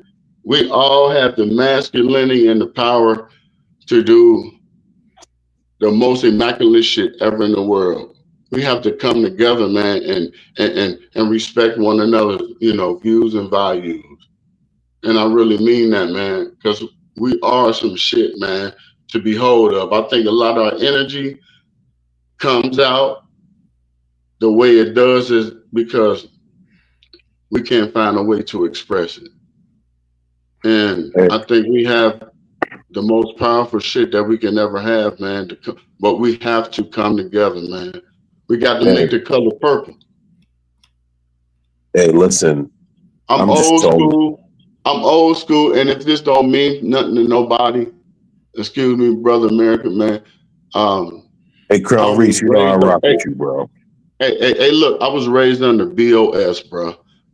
And I really stand on that, man. 1519? BOS, bro. You 21519? I'm standing on it, bro. You feel me? You know what I'm saying? And I don't even really, I try not to put my stuff out in business, but that's what it is, baby. I've been that day one. You know what I'm saying? What state you from? You Mississippi? Where you from? From Macon, Georgia. Oh, so you enjoy? Okay, so you GD, growth and development. You on growth and development now? BOS, baby. All right. Hey, CT. Thank you for having me. I'm on that for all of us, man. We need that. That's what we do, man. Farouk Ali, I had fun, bro.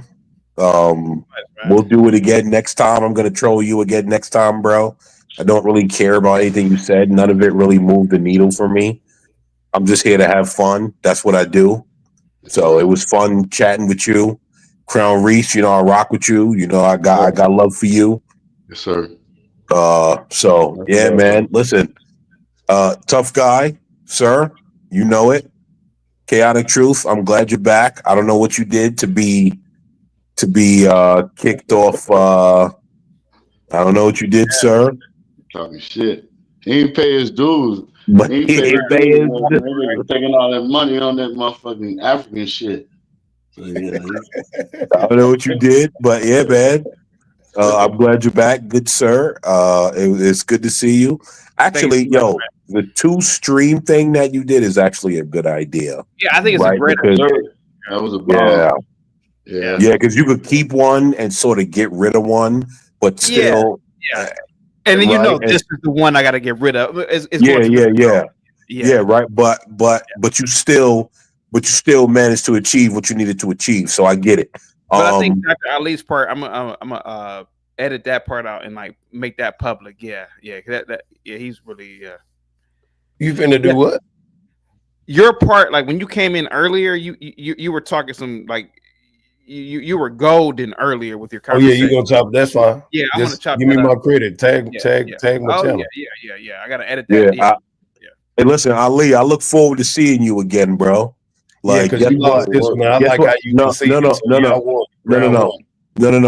Guess what, sir? You didn't win anything, but here's the thing: I don't take it personal, right? Like, I'm not gonna go to bed being like, "Oh my God, I want to find Ali." Like that. None of that matters, bro. I have much bigger things going on, so that none of that matters. Whatever. And so to you, sir. God bless you. I wish you all the best going forward. Until the next time I see you, sir. Until the next time I see you, sir. Till the next time I see you, sir. Wow. Farewell. We'll do it again, good sir. Have a great night, guys. Good night, mate. Man. Tough guy, Dr. Ali. Brown, last words. I'm gonna get up out of here. Yeah, I just want to say, Doc Cuz, what's up? Yeah, I really respect you. Want nothing against you, brother. I'm always on what you on. You was positivity. I'm that motherfucker, the same motherfucker to stand in front of that police, because I ain't did nothing wrong, and I'm gonna say what the fuck I want to say. And I felt that's what you was on, so it wasn't nothing. Never, because I was rolling off of you, but you don't even, what I'm saying. You didn't feel me because I really roll off the tongue because I am in the community. I do a lot in the community, and I have a 15-year-old, and it's hard to raise these dudes like that. You know what I'm saying? He's 6 foot, 200 pounds, and he think he's the shit, So I'm moving him in a direction. And what you did, my son could say, "Dad, that was you, Dad." I was like, "Yeah, I was in the street like that because my family." I'll be about that. The police is who they are, and you still have rights to do whatever you want to do. And I salute you on that. And I want to put it on camera. I salute you for that. Yes, sir. And there wasn't no hard feelings or nothing like that. It was all love. And I just want to say you can continue to spread love in your community and doing it in the right manner. Nothing harm, that was harmless.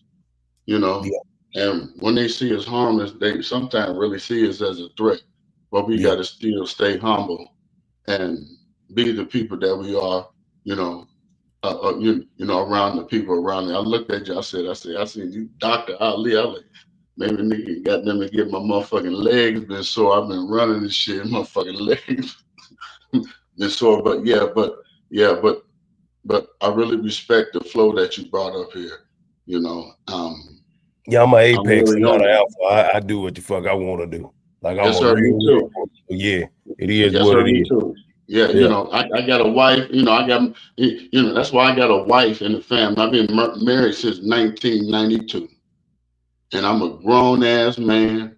I got a daughter and I got a son, and them motherfuckers in the right place where they supposed to be.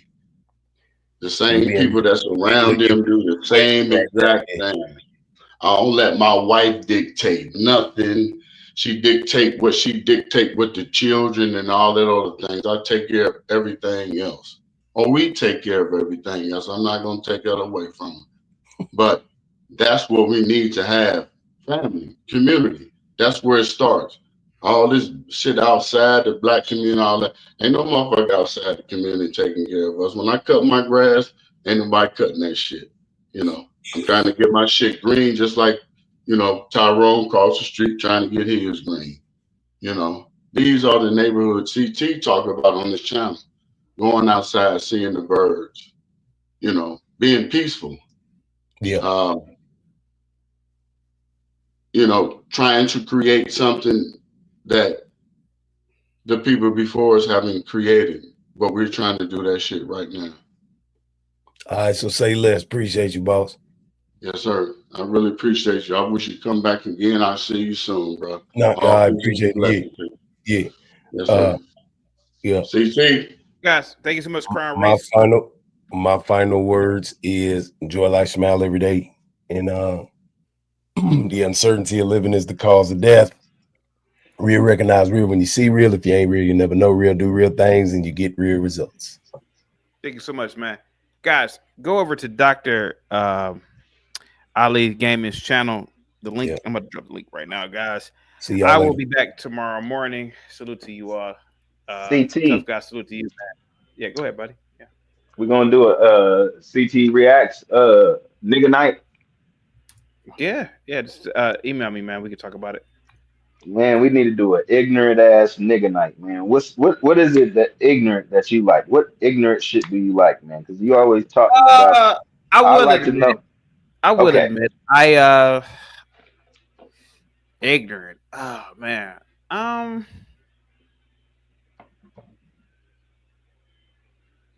You know you like some ignorant shit because you like being around black people. You like barbecues. You But I like don't being know. in the hood. Being around black people doesn't mean ignorant, though. I mean, there's ignorant things. Like for example, is "Girl, You Look Good When You Back That Thing Up." Is that a proper song to play at a wedding? I've been to a lot of nice, classy weddings, and at the wedding reception, that song would come up. Is that ignorant? Yeah, that's ghetto shit right there. Okay. You know. Or when somebody piss you off and they be like, I'm about to start acting black. You know, it's sometimes it's necessary, right? Like ignorant shit. It's necessary. And you know why I say that? Because balance is needed, man. And I know that you get a lot of views when people want to talk about black people and all that shit. But every now and then we gotta, it's okay to be like, this is just a part of our culture, man. It is, So, but the thing is, I think that there are parts of our culture that maybe you don't touch on as much, but Like I know what? that's not as entertaining. Like there are people that actually fly planes that are black men, like Bob, but I mean like really like badass motherfuckers. It is really like some people that are in effective positions that are black that actually do Yeah, things. I talk about Just that. like I told you about Julius, right? Julius Sure. Brown. He's like 21 or something like that, but he makes uh fuel out of plastic. Yeah. Remember I told you about that guy? Yeah. Yeah, so I think that that's dope. I mean, I don't see no other 21-year-old black dudes making, building things that could actually make gas out of plastic. That's actually genius to me because I Yeah. don't even understand how do you even start that? You know what I mean? Yeah. Oh yeah. But basically, I was just wondering what are you into that's ignorant? Is it strip clubs? Is it dice? Is it hanging out in the hood, getting some grape soda? Yeah. I think a lot of Fried ignorance. chicken. No. I think ignorance probably would be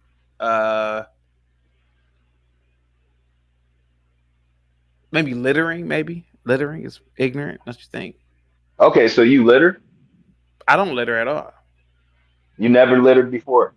Yeah, of course. When I was a kid, stupid kid, you don't know any better. You just throw stuff on the ground because when you're a kid, you don't have the brain capacity. You just think it's going to disappear, and it doesn't. Yeah. But what if you out? Let's say 7, you 8 out years right. old. You're a stupid kid, huh? What if, let's say you out right and there's no trash can around, right? Like one Put 'em in time I my- went to the put 'em ATM in my- and I had just finished a Starbucks frappe, right? Yep. And I went up to the ATM because I thought they would have a trash can by the ATM. So I went to the ATM, I did my thing. I was like, damn, there's no trash can, right? And then I walked around the building, there was no trash can.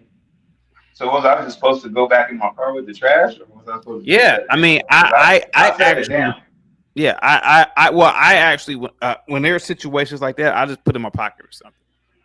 So you would have took the cup back in the car when you see, and I don't want the trash in my car. So why would I want, like, you know what I mean? Like if they didn't have, I done got out with it expecting to throw it away, and there's no garbage anywhere around in the vicinity of about 50 to 100 feet. So I mean, I literally probably have to walk across the street to find a garbage can or something like that. So I just sat it down on the curb. Am I wrong for that? No, you kind of littered, but yeah, I mean, But I mean, this is why there's porters and maintenance men and custodians, right? I mean, that is their job. Okay.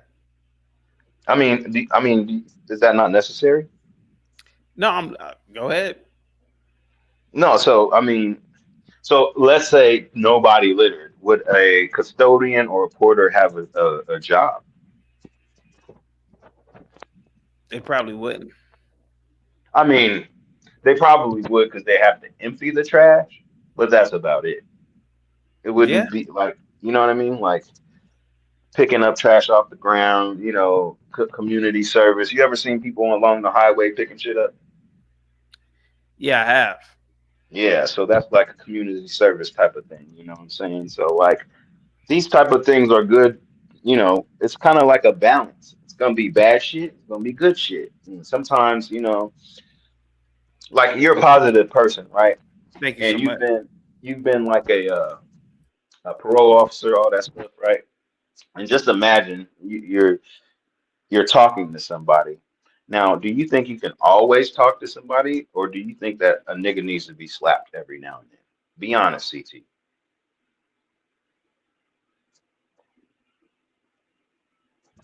Where you at, CT? I'm saying, what do you think? Okay, so do you think every now and then a nigga needs to get slapped, or do you think that you can always talk to an individual?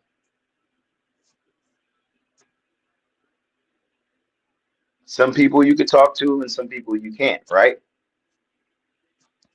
So maybe a slap is necessary every now and then. That's all I'm trying to convey. Every now and then, you gotta smack a nigga, man. Because niggas don't understand unless they get smacked. Right, Sheena? I mean, seriously, Moxie. I mean, think about this. You can talk to a nigga over and over. You can waste your breath with a nigga over and over. But sometimes niggas just need to be slapped. Be honest, CT. Yeah, I can see that. Okay, no. Okay, this is my perfect example. Okay, so let's say the police pull up, right? And this guy is being unruly. Now, with his unruliness, right, they're trying to de escalate the situation. They're trying to talk to the individual.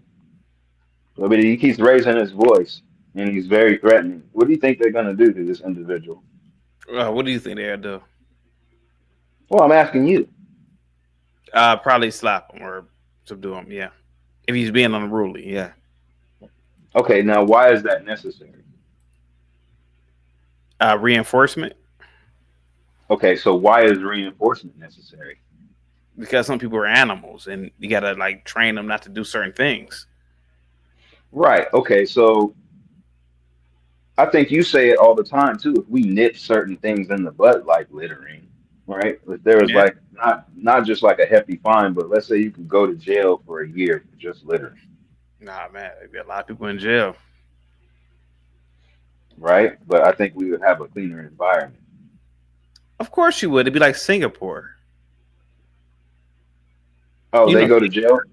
Not for a year, but it's hefty fines, and you might you might do it like a week or two, but it's like littering is bad because if you don't litter and people are afraid of littering, well, shit, people be afraid of doing other crimes. Oh yeah, definitely.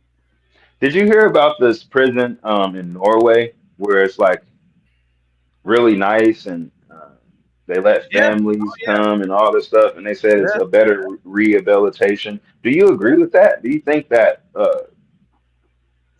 Well, they look at it as this individual that comes out of this facility has to be someone's neighbor, right? So I think that that's the way they try to look at housing these inmates, so that they can have some sense of uh, being human, maybe. But they say that some of these people are the most vicious, and that's why they don't really agree with the living conditions, because it's like basically like a dorm room with a flat screen, and you could have conjugal visits with your family. So I mean, it's kind of like,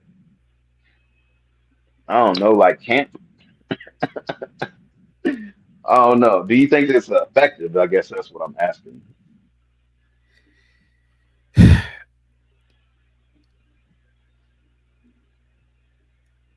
It's easy to be a saint in paradise. You ever heard that saying before? Well, that Norway doesn't really have criminals, bro. So when somebody does something bad, they go to the prison. Those people aren't really hardened people, man. So it probably works for that society, but in other societies, man, you have really some wild people. So it doesn't really work in other cultures, right? Like America, Mexico, maybe Africa, some parts of Southeast Asia. That shit ain't working there. But Norway doesn't really have any hardened criminals because the population is low for once. So yeah, oh yeah, you don't really have that shit. Nah, I don't know, man. I could be wrong. I don't know. I think, okay, so even with some criminals, it's situational as well. It's economical as well, right? Yeah. So let's say an individual had better living standards, or a possibility to live better within those means. Do you think that they would be a better person or a better individual with those And resources? with society, In our society, with those type of prisons, they couldn't work here. can you elaborate? I don't Give think me a I don't short synopsis on I why don't, I you don't think think we should have that it would not work. because Americans are violent, bro. You're talking about. You mentioned Sweden, right? Yeah, yeah. That's in a homogenous society. Pretty much everybody's the same. But in America, you have people from all over, man. You have different people, different ethnic groups, different I people think with that's true for everywhere by now. not Like in Sweden, but not maybe you think Sweden has like my thing is yeah, like I do. Sweden's homogenous still to this day. The problem with America is that you got like people from all over, people who are like really hardened criminals, man. I don't think that rehab will be the same here. Like to answer your question, if Sweden had the population that we have and all the different types of people, man, think about the accommodations that you would have to have, man. Think about the programs you would have to have in the prisons, man. I don't think it'll work, man, for different types of people. That's just my opinion about it. Well, I mean, I guess some people. I mean, if you look at it, there was this movie. What was that? Shawshank Redemption, where the dude got out and he killed himself because he was like, "I want to go back in there." I think it's because he spent so much time locked up, and as an old man, he's seen so much shit change. He was like, "Man, fuck this." Oh yeah. But I think in that element, having those type of resources to individuals here in America would kind of change the narrative of rehabilitation. I mean, or prisons in general, because a lot of them have horrible facilities as far as living. You mean in Uh, America? yeah, and I mean, I can understand it's jail. It's not supposed to be a vacation, but it Right. should be humane. I mean, so there's some dogs living in people's houses right now that live better than prisoners. You know what I'm Which saying? is true. Yeah, that's true. Yeah. So why? That's what I don't really understand, because even like homelessness, right? Because there's hella people that's homeless, but we got enough housing for people. Yeah. We do. Yeah, we do. But I mean, I guess as far as the economy, that doesn't work somehow. I just don't understand how. I'm really confused on how it doesn't work. Um, because let's say you give everybody housing, they're going to try to want to keep the housing that you know, give to them, right? So I would think that they would try to be productive in some Yeah. ways, not Yeah. everybody, right? But I think if you were to give housing to about 80% of the homeless people that are unhoused, they would do something with it. Do you agree with that or no? Yeah, I agree. If there are a lot of people, man, you give them the opportunity, they take advantage of it. So yeah, absolutely. So yeah, oh yeah, I Okay, agree. so if you agree with that, then you should agree with the sentiment of, you know, it might work here under the right circumstances or procedures. Because I do think that there needs to be some type of system set in place. I don't So think you're it's talking just about more of at the end of the day, you are saying that maybe we should implement more European or Western European style prisons here, like in Sweden. Okay. well, I think that you always speak highly on the Europeans, and I think that it's working for them over I there. speak highly on the Europeans. Really? Yeah, yeah. I mean, you see how innovative they are. You love, you know, their infrastructure and you know their mathematics and their engineer and their ingenuity and tenacity. And I mean, am I lying? I was more or less talking about the Europeans of yesteryear, but okay, I was not talking about these Europeans now that we Okay, see. so what's the difference between these? I need to understand your mindset moving forward, so I can, Well, what you I know, mean maybe. is, like for example, I always use architecture, like Baroque. I'm not these whites or these Europeans now. They can't do Baroque right now. I'm more or less talking about like old European culture, not this crap that we have right now. You know, So like for example, I always talk against like postmodern architecture. I think it's mhm. bullshit. Yeah, it's ugly. It's not. It's just glass. You know, so I'm more or less talking about back in the day. Okay, so as far as back in the day, Yeah. um, I think it was a little bit more cutthroat back in the day because it was like Yeah. Gladiator, like you know, not so much technology and shit was like shit is actually nicer. You know, in prison, these motherfuckers they got cell phones and Yeah. they be making liquor and I be seeing them doing all type of shit. You know, it was actually very, very fascinating. I don't know if you ever thought about this, but That, bro. people become geniuses behind the wall. In They prison, yeah, become yeah, inventive and I've and seen it. they I've have never all been. this time to Yeah. think and to, you know, really like put that type of mindset. Because you see people even that have been locked up for 10 years come out and in the next 5 months they're doing a lot better than people that have been out Oh of my jail because God, yeah, I've seen it a they lot. have Yeah, all this time to kind of like cultivate a new personality, a new life, a new everything, you know, or they even get game while they're in there, and it might even be in a criminal side. So I've seen yeah, that too yeah, on both sides, where it's like they come out and they do good, or they come out and they get smarter with their criminality. So, yeah, you know, uh, I guess it could go both ways. So, yeah. as far as rehabilitation, I guess what I'm trying to convey is it really, I think it's just situational. Oh yeah, But I do think that better living conditions, better conditions in general leads for a better life. Just like if you have a company and you take care of your employees, you're going to have a good business. You know, yeah, yeah. Tough I mean, guy. does that not? No, Yeah, yeah, you're right. Yeah, you're right. Tough guy. You know, it's I rock with you, bro. You know, it's 11 o'clock my time, right? So I'm gonna have to end it right here, man. But yeah, man, you're saying a lot of good stuff. Man. yeah. I was just wondering. You know, I don't never really get to holler at you. You know, you got a full panel of niggas always yelling and shit like that, nigga. But you know, I think you know sometimes when we talk, you understand me more. So I do Yeah, appreciate you taking out the time because I know I yeah. can ramble and go on, but I do Nah, have a method to my madness. There's actually a point to what I'm saying, no, but then I get what sometimes you're. No, there's trust me, branches.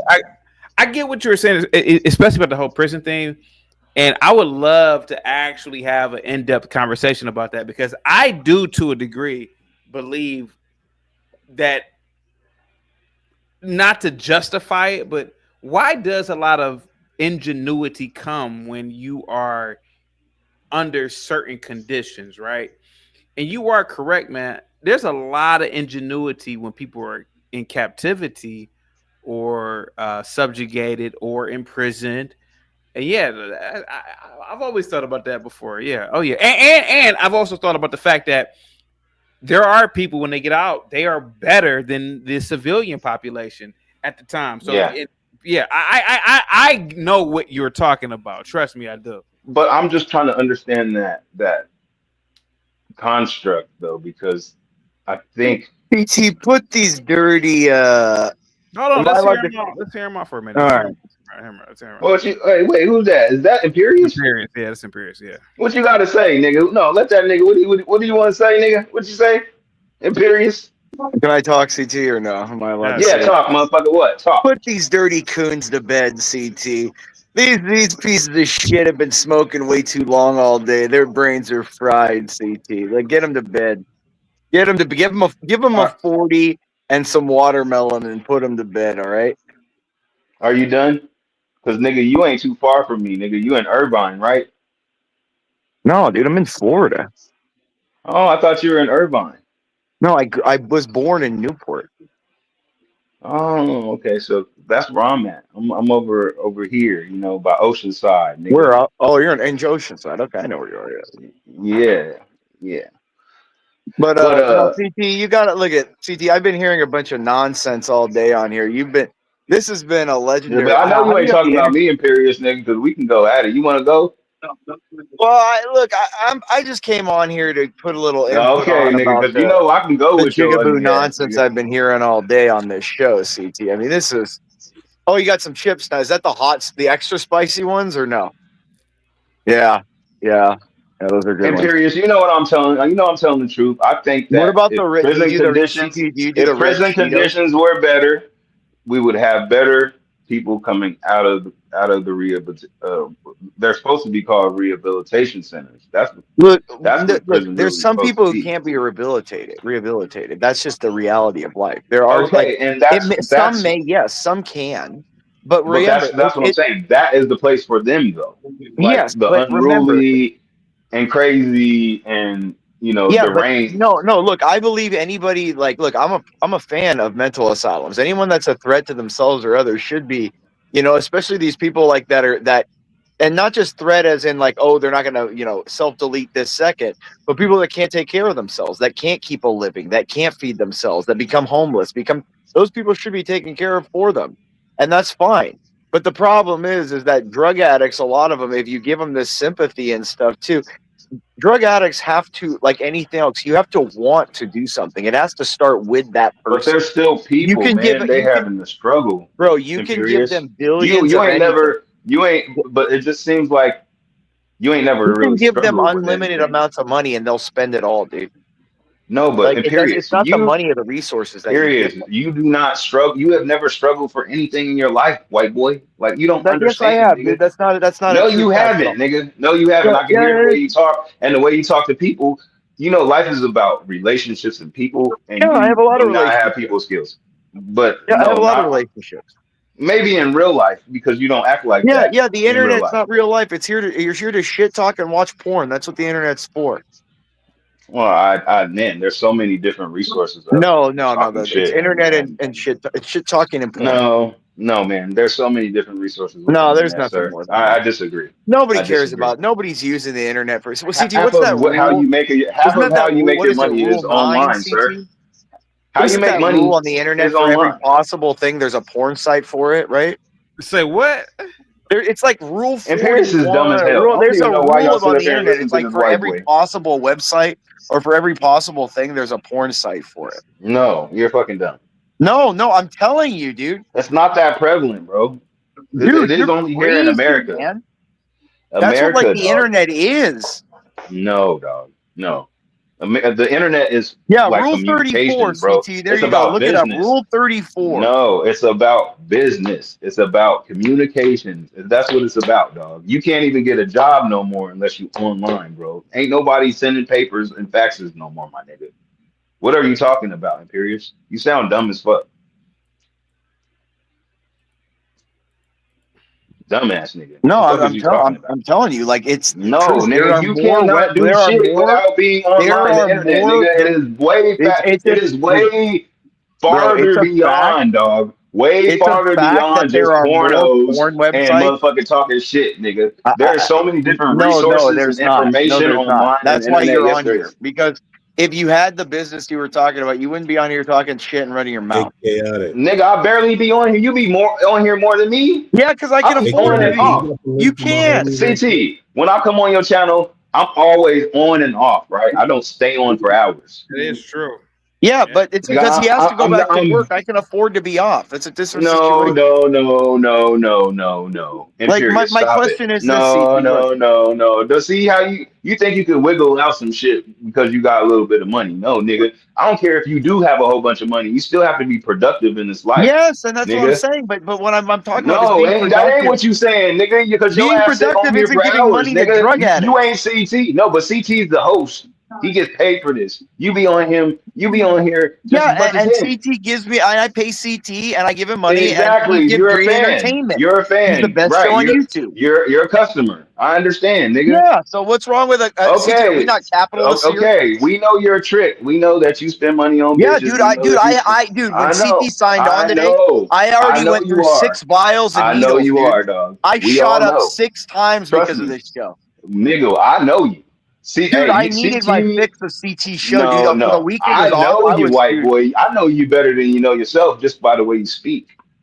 I Yeah, know CT, you. I couldn't handle it, dude. I needed a morphine drip last Yeah, I Tuesday, bet dude. you I don't was want to dying. talk to me, nigga, because I figured you out a long time ago, nigga. You don't want to go with me, Imperious. I don't want to go to prom with you. What are you talking about? Yeah, I bet. Yeah, you can make a joke all you want. You could be the comic relief, nigga. That's what you could be, nigga, because you know I'm serious. Sir, you're the comic relief. You're Yeah, making it hilarious right now. Yeah, I bet. Like you're talking about like all this nonsense. Nobody cares. The internet's for shit talking and entertainment and watching porn, dude. There are more porn That's websites what than you every do, other man. website That's what you combined. do. You're only speaking from a biological standpoint, sir. Yeah, are you a That biological has nothing to creature or do with no? us. That has nothing to do with us. Are you a biological creature, sir? You're a weirdo, and you pay for pussy. Sir, no, I don't pay for pussy, sir. That's Yes, the point. you do. Yes, you do. That's the I can point, sir. I'm tell. white. I don't have You're a to. trick. Yes, you do. White boys pay for it the most. No, dude, we don't. That's the thing. Yes, you It's do. mostly Yes, you Asians do. that pay for it. No, white boys do. Nah, dude, white boys, dude, we're the ones that No, all the I girls know like, white dude. boys do. White No, boys we're do. the state, dude. CT, do I have to give you the link to bring up the No, swipes because on y'all think Tinder and y'all everything? think y'all run everything. That's what it is. Y'all think y'all can It's buy white everything you men want to and buy. Asian women are the two most attractive universally. You sound stupid as fuck. White boys spend Hey, way man, more I'm money sorry, on dude. I'm vagina sorry, bro. I'm sorry. than an Asian man. An Asian man don't even have to get. He don't even have to pay because this bitch is out there hoeing. Do you know all these massage parlors and shit like that? These Asian men be running these bitches. Yeah, a bitch that's giving fuck, that's blowing other men isn't your bitch, dude. Yes, there is. Wait, Obviously. are you a cuckold, sir? No, nigga, you don't know nothing about the business. Well, if other men are banging the girl that you're banging, you're a cuckold, sir.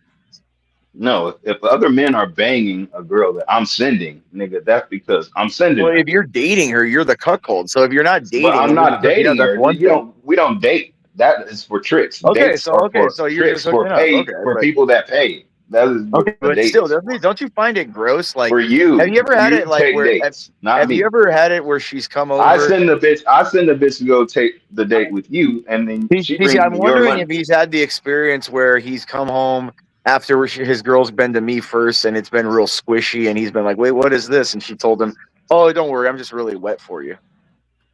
What do you think, CT? I think you're a trick. I'm just saying. I mean, I don't know, dude. Yeah, you don't fuck with me, Imperious. Well, I'm dude. I love fucking with the guys that act all tough, dude. That's what I'm saying. Like, it's funnier for me. I'm not acting tough, nigga. I'm just spitting the real, bro. I know you. No, I know, dude. I'm just saying, like, don't take it. Yeah, I know, no, but I know don't you, be upset, buddy. Imperious. Don't, like I I said, know don't be you. You acting like I don't know you, nigga. I know you though. I can see I through like your that I fucking get soul, to be like nigga. CT. I like now that I'm actually like part of the black community that I can be called the N-word. I enjoy Yeah. that. That did, Yeah. CT. Thank you for that. That's elevated my life to You now. see, I told you he's a comic relief. I want to CT on my like me card. fuck around, CT on my business he card. don't I'm want going to to go go with a nigga like me Imperious though. Esquire, attorney Yeah, at law. Imperious, Nigga. you're a bitch. Do you think? If What I do you ever think that seen would you be get like? smacked, CT? nigga, I know that, nigga. You would CT, never show your face. Would you be? Would You you would think never that show card? your face. Hey, CT, have I shown my face before? Yeah. Oh yeah. Has Imperious ever shown his face? Imperious, you want to answer that question? No, I haven't needed to. But CT, no. What do you think? You watched, American Psycho. We could have another, card scene, business card. What do you think that would look like? Imperious, Esquire, attorney at law, nigga. No. How do you think penis. that card would look, CT? That's your new name. No penis. Vagina. What do you think, new CT? name. What do you think kind of color card? Beige or salmon? What do you think? I'm sorry. What is being argued here tonight? I'm sorry. Well, no, I was wondering if for a business card because I've now no. Well, no, tough guy has acknowledged now that I am now a nigga, and I'm okay with that. But so CT, we were talking about prisons and how the rehabilitation centers should be actually that instead of how they treat these humans, because these people are still human. Now, if they're acting inhumane, then they should be treated how they are acting, right? Yeah. However you conduct yourself is how you should be treated. Period. Yeah, but right? CT, the bigger question was, he said he told me that because he was calling me nigga, and he said it's okay, I'm now a nigga in the community. So I never said that. No, he did. No, he just did. Rewind it. And so what I was, elaborating on was, can I put that on my business card? Being a weirdo. No, like CT, Imperious. And having to pay for vagina. Esquire, attorney at law, and then on the bottom, in big capital letters. That's what you were talking about, nigga. That's what you were talking about. What do you think, CT? What do you think? And you would never come to Orange County, because if I knew that you was in Orange County, I lived there. I mean, I'd be there in 30 minutes, and I would find out where you was at, dude. And what, you understand? It's like the most cop-infested county in the country. I don't give a fuck about Orange County. If you've been to Irvine, you understand the city. has no direct streets. Every street is made for you to get around. And you see me all around this bitch, and I'm all around this. American Man wants me to drop everyone except for myself and the guy with the J. Make blacks great again. Go ahead. Yes, sir. Make black Americans great again. Make blacks great again. Go ahead. Yes. Yes, sir. Are you anti that? Because I'll pay to drop you too. Where we at here? Go ahead. The great one. Do you have anything you would like to say, sir? It's a porn bomber. I don't know if it's a porn bomber. I don't know. No, it's not a porn bomber. Can you bring him back? It's not a porn bomber. Can you bring him back? No, that's Imperious. Leave Imperious back. That's Imperious. That's Imperious. No. The great one's not a porn bomber. No, keep him. That's Imperious. Go ahead, Imperious. How you doing, buddy? Yeah. No, I. No. The great one is not a porn bomber. Can you bring him back? Wait a minute. Where is it? He dropped off. He dropped. Anyway, I just want to point something out, right? Because all these guys doing all that yap, whatever they got going on. Did you notice how your guy that called himself the doctor, was interesting? Notice how he was fine until I went against the white liberal. What do you mean? You notice how they're all fine until I go against their white liberal masters, right? Mm-hmm. Pay attention, Chaotic. I think there's something that you see it. I'm not going to say you fail to see it. You see it. But notice how it started off. He was agreeing with me, fine. And then as soon as I went after Zach, what was his last words to Zach, right? Oh, Zach, I understand what you're saying, Zach. He doesn't get it because he's stupid. And then immediately after that, it was what?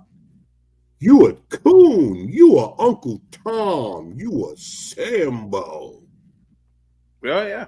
You didn't watch the events that played out constantly, right? Before, after, and up to that. But I watched it. I said, huh, interesting. Let me continue to watch it, right? And isn't that what they always do? Remember, CT, right? They attacked you over who? Who? They attacked you over who, CT? Who was it? Who was it? Was it not Zach, sir? Oh, for questioning Zach. Yeah. Was it not Zach? Yeah. Notice the pattern, right? As soon as the blacks say, hey, Zach, I don't think that your nigger babble works for me, what do the blacks do? They attack. Yeah. I got an attack. Yeah. But I'm the Uncle Tom. You're the coon. I'm the bootlicker. You're the spook that sat by the door. Great movie, by the way. Great movie. Do you notice the pattern constantly? Yeah. As soon as you attack the white liberal, it's not the white liberal that turns on you. You know who turns on you? Who's that? I'm asking you. Who turns on you, CP? It's blacks. Why is that? I have no idea. What do you think? I have no idea. I'm just trying to figure out why is it, right? Because mind you, now these are the blacks that say that like you and I are the ones. Sometimes, yeah. You and I are the ones that are licking their boots and we're loving them and they hate black people and they're fighting white supremacy. Remember, these are the guys that are doing it all.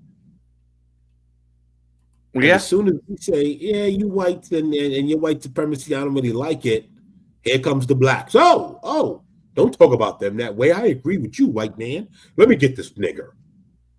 Isn't it amazing every time, Chaotic, how it always plays itself out? Yeah. And I just thought it was interesting, right? That I wanted to point that out because this is the second time that has actually happened where as soon as I attack a liberal, the blacks start coming out to attack me. Mind you, the blacks that are pro-black, they're for all the black power. They want to get rid of the white man. They want to do it all.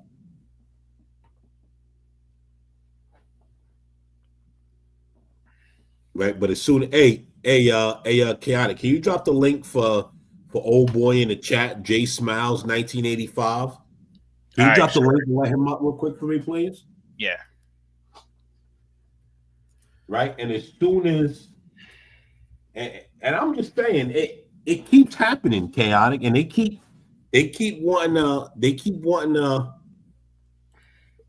excuse me, that's nice. Now you good. Hey, Jay Smile, hit the link right there to StreamYard. But yeah, it just continues to happen, and I find it fairly interesting that it continues to happen. But again, right? You're the bootlicker, or I'm the bootlicker. We're all these things, but as soon, right? Every time you say, "Yo, black people need to progress," right? You're the only one that I hear say, "Yo, black Americans are the most successful. Black Americans are this." Who do I watch get attacked the most? Chaotic Truth. I'm just saying it's a little ironic what's happening here. That's all I'm saying. Right? These people never hear you when you say, hey, black Americans are the most successful. Black Americans this, black American that, black American up, down, left, and right. Soon as you say, man, maybe you black Americans should stop smoking weed. Here they come. Nigga, ready to kill me. Run down on you. Yeah. Even with questions of Ponder today, she got mad at me, and I'm like, I've always been a supporter of black dark women. What the hell are you talking about? She said she thought I was making fun of dark skinned women. I'm like, what? It was weird. Well, listen, as much as I like Question to Ponder, she's a little, unstable. So I wouldn't take it. But I don't. But It I was don't the want to. weirdest thing. I'm not gonna lie to you. I was like, "What are you talking about?" I don't. It's questions to ponder. Respectfully, she's a nice young lady, so I want to leave it there. Oh yeah.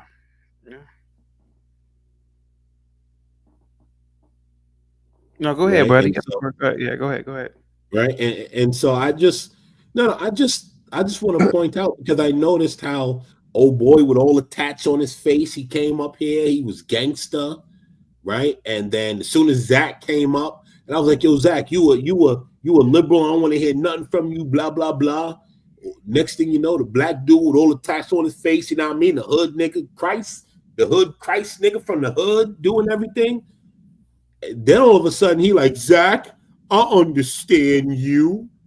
You was a good guy," and then started to attack me. Explain that to me. Oh, the great one's here. Yeah, here we go. Great one. Go ahead. What's up? What's going on? Pretty good. Go ahead. Yeah, it just amazes me in America. I still don't. It just puzzles me when a black man wants to speak. Everyone wants to criticize. Well, it's not even everyone. I would say our own people, especially when you don't like or say what they like. You start getting the name calling. Why must we be followers? We all should lead by examples. We all black, strong kings, right?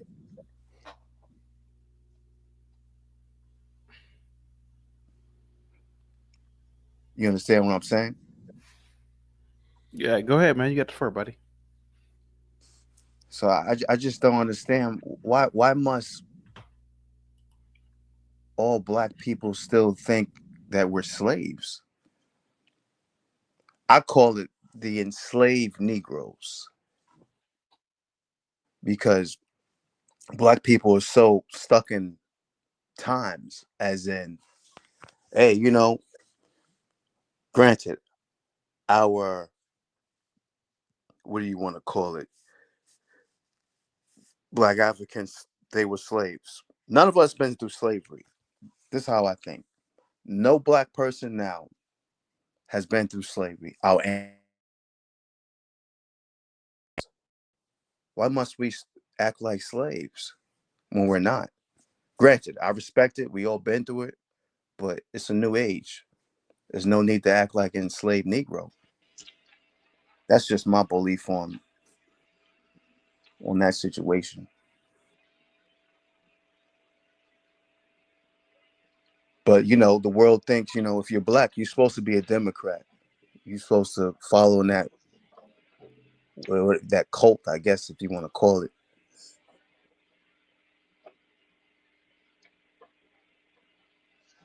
Us, huh? if that's what you want to call it. But I'm a leader, not a follower. I think for myself, and it's just sad how this world is right now. American man. It's about to get chaotic, bro. Buckle up. Listen, All right, listen, bro. Listen, bro. It's about to get fun. Bring Imperius back up. He's here. Yeah. I'm throwing my listen. That's my homie, the great one. I'm throwing him in. Here we go. Let's go.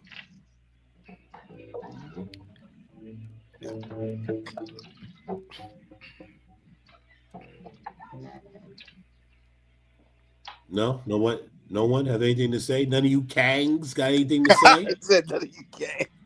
And quiet, man. It's all right to be quiet, Too strong in this building, yeah. Too strong. Come on, Kangs. Speak. Am I back on this motherfucker, man? Finally. Okay, hold up. Man, I've been waiting for this nigga to shut up. Shit. I've been over here playing my bass guitar, nigga. These niggas over here, y'all niggas is gay. Anyway, CT, why you allow this shit for $5, nigga? Because that's what he want to do, nigga. Pay up. Why Let's you talk allow in that more bullshit paying. for $5? Let's talk in more paying, nigga. Stop talking. Pay up. You ain't talking about a damn thing. What up, JP? Pay up. What up, Pay man? up, nigga. What's happening, Stop my nigga, talking and man? let's Talk start about paying. something interesting. Hey, so I was talking to CT about Start paying. how they have prisons in Norway, right? And the Norway prisons, it's like they think about a person actually being rehabilitated. And if you look at the prison, it's more like an apartment, and it shows you basically like this person has to get out and be your neighbor one day. Now, I was asking CT, do you think that that would work here in this society? And he was saying no. And I was asking him why not. So, what do you think, JP? So it has to be some type of correction, right? That's the optic mission statement that the prisons hold is called Department of Corrections. And so the sole purpose is to correct the inmate from having a mindset to commit these certain criminal acts. So yes, if you are actually correcting the inmate, that should be that. Or is what we've been having is zero corrections. With zero corrections, you have the same result. But it's an industry, though. It makes money, JP. That's what the whole thing is. Just like the projects in the Crimes hood. pay bills. Crimes put money in the lawyer's pocket, put money in the judges, the district attorneys, police officers, and stuff like that. So It's a business. essentially, crime is no different from diseases, right? Even though they have a cure for diseases, but it would be fool them to come up. It would be fool them to cure everybody, because if they cure everybody, they won't have. It would be over with. They won't There make be that. no prison. Yeah, I got you. Yep. So that's the same thing with prison. If you prevent and stop crime, now you done chopped off a whole new block of revenue. You got to keep in mind, prisons got the clothing, everything. The inmate get paid. They pay the inmate. I mean, the inmate paying them for being there. They get paid for to house the inmate, the clothes, everything. So if crime stop, that's shutting down trillions of dollars. So crimes pay the bills. Just like when the CIA was bringing in coke with Freeway Ricky Ross, and they made a series about it called Snowfall. And if you see, that actually happened in the late 70s, early 80s, when people was dying. They was bringing the cocaine in here, bought loads and loads and loads of it, and bringing it straight to where? To the ghetto. Not to the ghetto, mainly to the animalistic environment, because they But this know. is the whole thing. This is where a lot of this degenerate and how they talk bad on black people and all that stuff, because it's hard to come up out of that. Addictions, fathers not being there, giving the women government checks.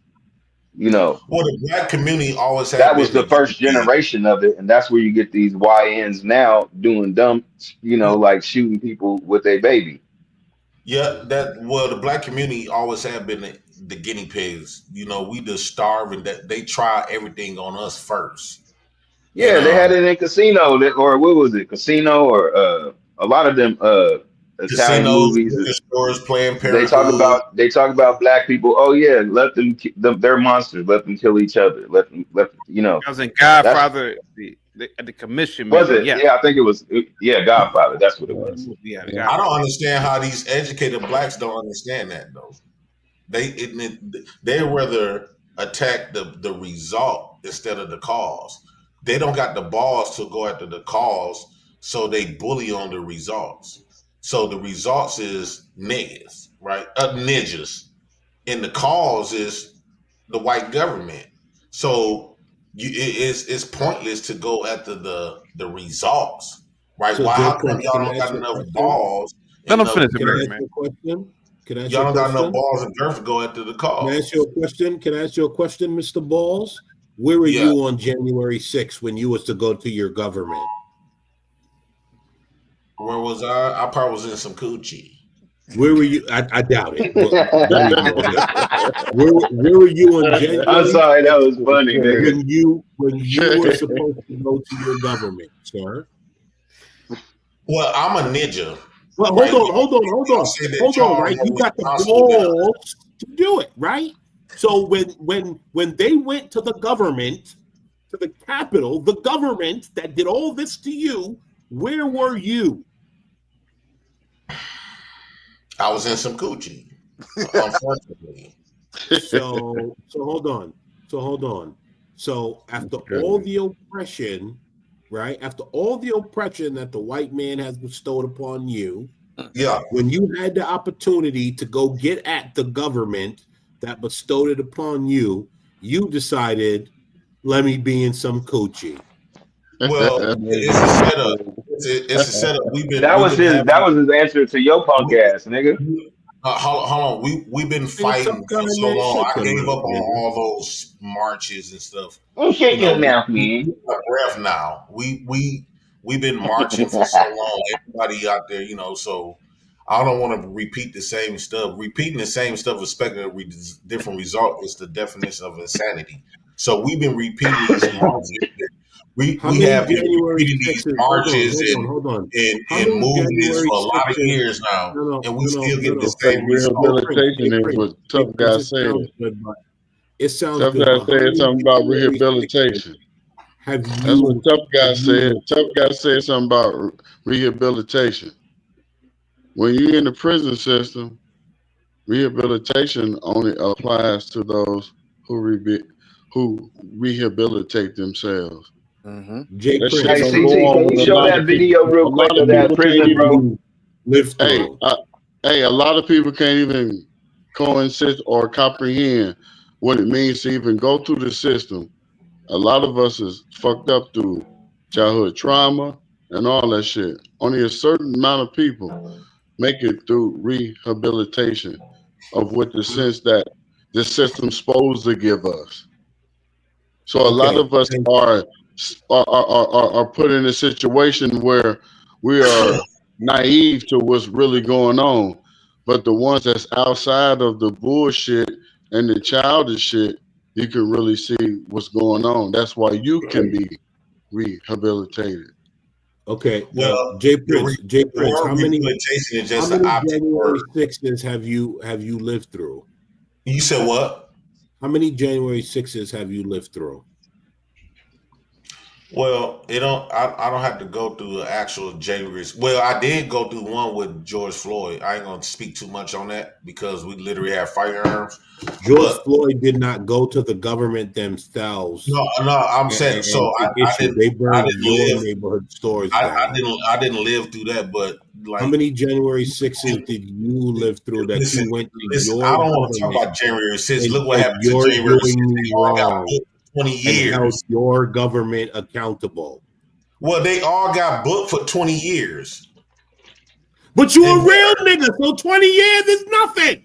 I'm not ready to go get 20 years for slanging dope or done off. You know what I'm saying? I'm not gonna go get no 20 years just talking to no government. But you fighting for blackness. So are you saying the fight for blackness is not worth you doing 20 years? It's not going to be up no marching. Is it? Are you saying the fight for black freedom is not worth you doing 20 years? So you talking like you was there? You was there?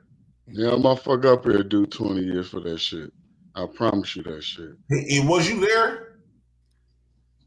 I never said I was there, sir. So I don't know why you trying to turn it around. All this animated. No, nigga. Don't try to turn it around and say, so you said you was there. Nigga, I never said I was there. That's the wrong fight for me. That's not my fight. And how the white man's oppressing you and how you a whole bitch and he dicking you down. I don't say that, nigga. So I'm getting with even though you don't admit it, but you is. And so let me ask you a question. Is 20 years too long of a bid to free the blacks for a real nigga like yourself? That's interesting. No, because you're not going to get free. You just going to go to jail for nothing. Hey, it's 6 of us up here. Will we kill each other and go to jail and do 20 years and then come back home and talk about it? I'm not talking about killing each other, right? Because killing each other, because that's what it sounds like. I'm talking about fighting the white man, like JP talking about the real problem. Man, you speak so much. You have a lot of. We're talking about fighting the white man. We got to fight each other off our bullshit first. Yeah, he has a lot of cowardice inside his blood. He a butler to his core. He named himself American man. I don't think that, sometimes we think ahead of what we are, and then that's what we are. So I got a lot of cow with this. I'm a butler, huh, JP? Yeah, you sound like you got the. You like it in your butt? You're not influential. You're nobody. My God. And you call yourself you named yourself American man. What do the white man call you? Hey JP, maybe he can be the guy.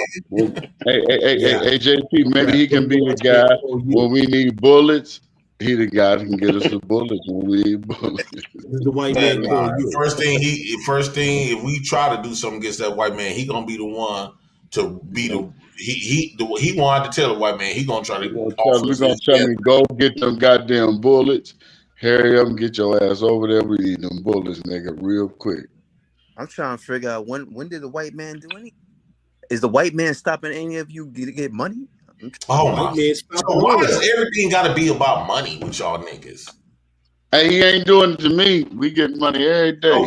So y'all have substance. Now it's not about money, JP. Now it's not about money. If a nigga's trying to get a job and he can't get one, then yeah, maybe. The money was used to trick you out of the original fight. Because most white men own the company. Focus on stuff that don't mean nothing. Money don't have substance, right? Most people are regular though. Most people do have jobs. Black's been fighting for money don't equate to that. But y'all so this is not an old press conversation, right? Y'all always ask, do the white man stop you from getting money? No, but he stopped you from being a man. He stopped you from ruling your kingdom. No, he stopped me from being no man, JP. It sound like a program Negro, man. But he stopped me from being no man, bro. Don't say he all this yelling back and forth, man. We could speak one at a time. JP, I've been saying you saying over. You talking about people. He stopped us from being the man. Ain't nobody stopped us from being the man. All I'm saying, we can speak one at a time. Right, I'm just saying that ain't nobody stopped us from being no man. I dislike the fact that the first thing y'all talk about is the white man stopped us from getting money. Defend you. Like, no, the white man ain't stop us from getting no money, JP. American man, shut the fuck up. Where the white man stops you from being a man. They're They not trying to have no convo. They just want to run their mouth. Yeah, he doesn't want to. I keep talking and let nobody understand what you're saying. Shut the fuck up, American man. The white man stop you from being a man. Right. Ain't nobody stopping you from doing anything, bro. We just trying to communicate what you saying. But you saying that somebody's stopping us from being a man and getting money. I can put online every single day. Silly dog. They bonus to the core. How? You online every day. I can show you a business that I run every day. I ain't none of that. You always want to dumb everything down to some money. Like I ain't say nothing about no money. You said the white man is dumbing us down not to be men or make money. I'm telling you, telling a lie. No, listen here, idiot. You're an idiot. What I'm trying to explain to you is you're an idiot. You's a fucking idiot. No. CC, how did we go from talking about prisons and rehabilitation to this? Because you create idiots that tell people that they're idiots. American man started this shit, man. American man be on some stupid ass shit. You know, motherfucking idiots. You always want to. A grown ass man. Like we all chasing money. That's not. We're not. We trying to have. Everybody got to make money, nigga. We're not chasing no money. Nigga, I bet you won't stop chasing it. About the white man. Hey, my account is nice. My goal is to get my 15-year-old son to be fucking 21 years old. Ain't no chasing no money. I don't give a fuck if you a millionaire. You still going to get some money, nigga. Shut your ass up.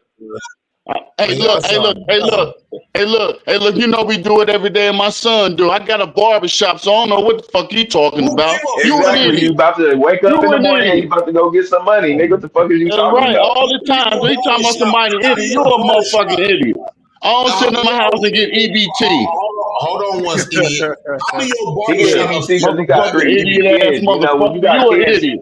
life is a And I little put my easier. face People on are here. more nicer I'm to gonna you put today. my You know, face on here he to ain't a know my single man barbers by know you himself. a He got motherfucking kids, idiot. so it's a lot easier when you got All those children. Yeah, wrinkles in you a your head. motherfucking idiot. I'm Look letting like my a customers and goddamn British everybody know you a motherfucker. Hang tight for a minute, guys. Hang tight for me, guys. Hang tight. Go ahead, Crown Reese.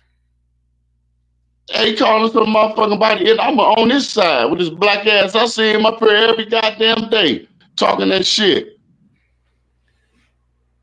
But I am somebody in the community who's doing something with children and grown ass people to get money. There you have it. So the shit that you talking about is unnecessary. I'm not saying anything you saying was wrong. I didn't never say anything that you were saying was wrong because you can't be compatible with what I got going on. You's a fucking You can't. idiot. I show my shit what I got. You a motherfucking idiot. Man, that's all you can deliver? That's it? Yeah, real life family shit. Yeah, I can. Yup, I real can. Real life. A man with a wife, a family, a home, 3 cars. Yeah, I sure can. I can do that. You haven't done shit new. None of that shit has no You don't know substance. what the fuck I've done, bro. It have no substance. You don't know what the fuck I've done. Man, you's an idiot. You're an idiot. I buried my mother yesterday, nigga. They ain't tell me at the funeral I was an idiot, you bitch. You know, you yeah, a dumb. Bitch. Yeah. I just buried her yesterday. So you an idiot, bitch. Hold on a second, Crown Reese. You talking about? Crown Reese, your mother passed? Yeah. What the fuck that punk ass nigga talking about? Lame ass nigga talking shit online. I'm real life, nigga. You can look me up. I send my condolences, bro. How old was your mother, bro? My mom's 72 years old, bro. Heart failure. Lived a real good ass life. Left her boys, 4 of us. Didn't leave us on no bullshit. Left us really kind and really heartless about the shit that's going on. And you got a motherfucker that don't do shit for the community. And to call somebody an idiot. Did she live you black bitch. You need to go somewhere and do something. Did she live in Cincinnati? She lives in Cincinnati. No, we in Dayton, Ohio, bro. You're from Dayton, Ohio, yeah. But your mother wasn't from Dayton. Was she from like the South or? Yeah, my mom from Chicago. My father's people from the South. Okay. I didn't know that, man. You should, yeah. Wow, man. We're just different. But you know what I'm saying? Just to hear somebody that's, I ain't gonna even say it's the same shade as call somebody. You don't know what the fuck going on. And it's horrible, you know what I'm saying? I come here, I support you all the time, but if you hear people say shit like that, get the fuck out of here, man. He's a fucking dummy. Danville says condolences, Crown Reese.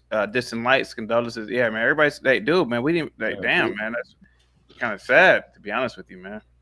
The motherfucker that left, look, she left 4 of me and some shit that so we can thrive and go somewhere else. Ain't no fucking idiot over here. I put my address up here and tell you to come and get a haircut, nigga. Yeah, my little brother is standing right here, nigga. We put the haircut line up for you to come and get a haircut, nigga. And I'm showing my face. Milwaukee, your family from Chicago. I'm in Milwaukee. You don't gotta do all that swell. Hold on for a second. Talking all that. Hold on for a second.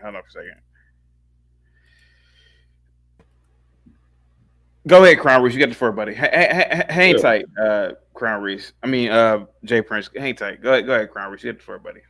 But there ain't no president like that. Tell me where you from. You own that. That's for a motherfucking white man own. You don't own that shit. But I'm just saying, man, come up here just trying to, just be negative towards shit. And I was on dude's side the whole goddamn time. Yeah. And it just be something that, just like the last brother, he understood what I said. But that shit don't apply to everybody. I don't live with your ass live. That shit don't apply what I, got going on here. We community here. We on television here. We ain't on no motherfucking YouTube. And Ohioans do shit for each other who make it right for the community. Oh yeah. Whatever bullshit, negative shit you got going, you keep that shit that way. I'm speaking my spiel. But my mother never raised no motherfucking idiots. I'm telling you right now. Black men who are business owners, we don't get EBT, bro. I promise to God we don't.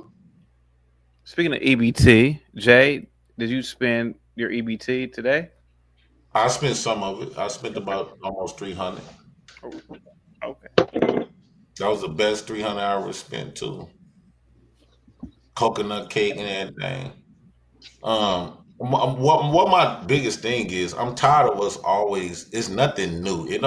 It's nothing exciting to see niggas with money. We've been getting money. We still, Kanye, Jay-Z, they billionaires. They still have the same issues as black issues. My thing is, I want to tack it on the black issues. I want to talk about liberation. I want to talk about owning our own, like sort of like, build. Have you know about that South African that all white city in South Africa? Yeah. It actually is several of them. Yeah, I'm very familiar. It's called Afrikaners. What Ronnie Well, is? the language is Afrikaners, but I'm very familiar with that city. Yeah. I know a couple of those guys. I respect them way more. That's the, and there's only 3,000 of them. That's what I'm on. Right? They building their own everything. They don't want nobody. They got the flag with the boy on there with his shirt rolled up. That's what I'm talking about. We should be on. All this trying to get money to repeat the same cycle. What you gonna do with the money? Okay, you gonna go buy you a house. You gonna go buy you a car. You gonna go buy you some diamonds. You just gonna do some dumb shit. That money was used to trick you out of the fight, the original fight of blacks. Right? We no longer still our original ancestor blacks. What they was actually fighting for. It wasn't always just about getting money. But the goal, it was a different goal that we still have not reached. Yes, we got a lot of black folks with money. So it's not exciting to me no more, even though I understand that we need it, but it's not exciting to me until we go back to that original plan of blacks, unity, creating our own culture, creating our own land, our own rules, our own curriculum, building our own infrastructure. I don't want to talk about nothing that, that's where your confidence gonna come in at. Money with you just gonna be playing in another man's game. The same man that been putting monkey wrenches in the game. You get this money, they come and take it like Black Wall Street, woo out the bam. So I'm not interested in that, talking about nobody making no money and stuff like that. That's not what I want to be. I want to learn how to be brave. I want to be brave like the white man. I want to be brave like Trump. I want to be talking to other country governors like the president. I want to be doing stuff like that. I don't want to be sitting up here making money, just go spend money and buy to go look pretty. No, rev on my titties a little bit. I don't want to do all that.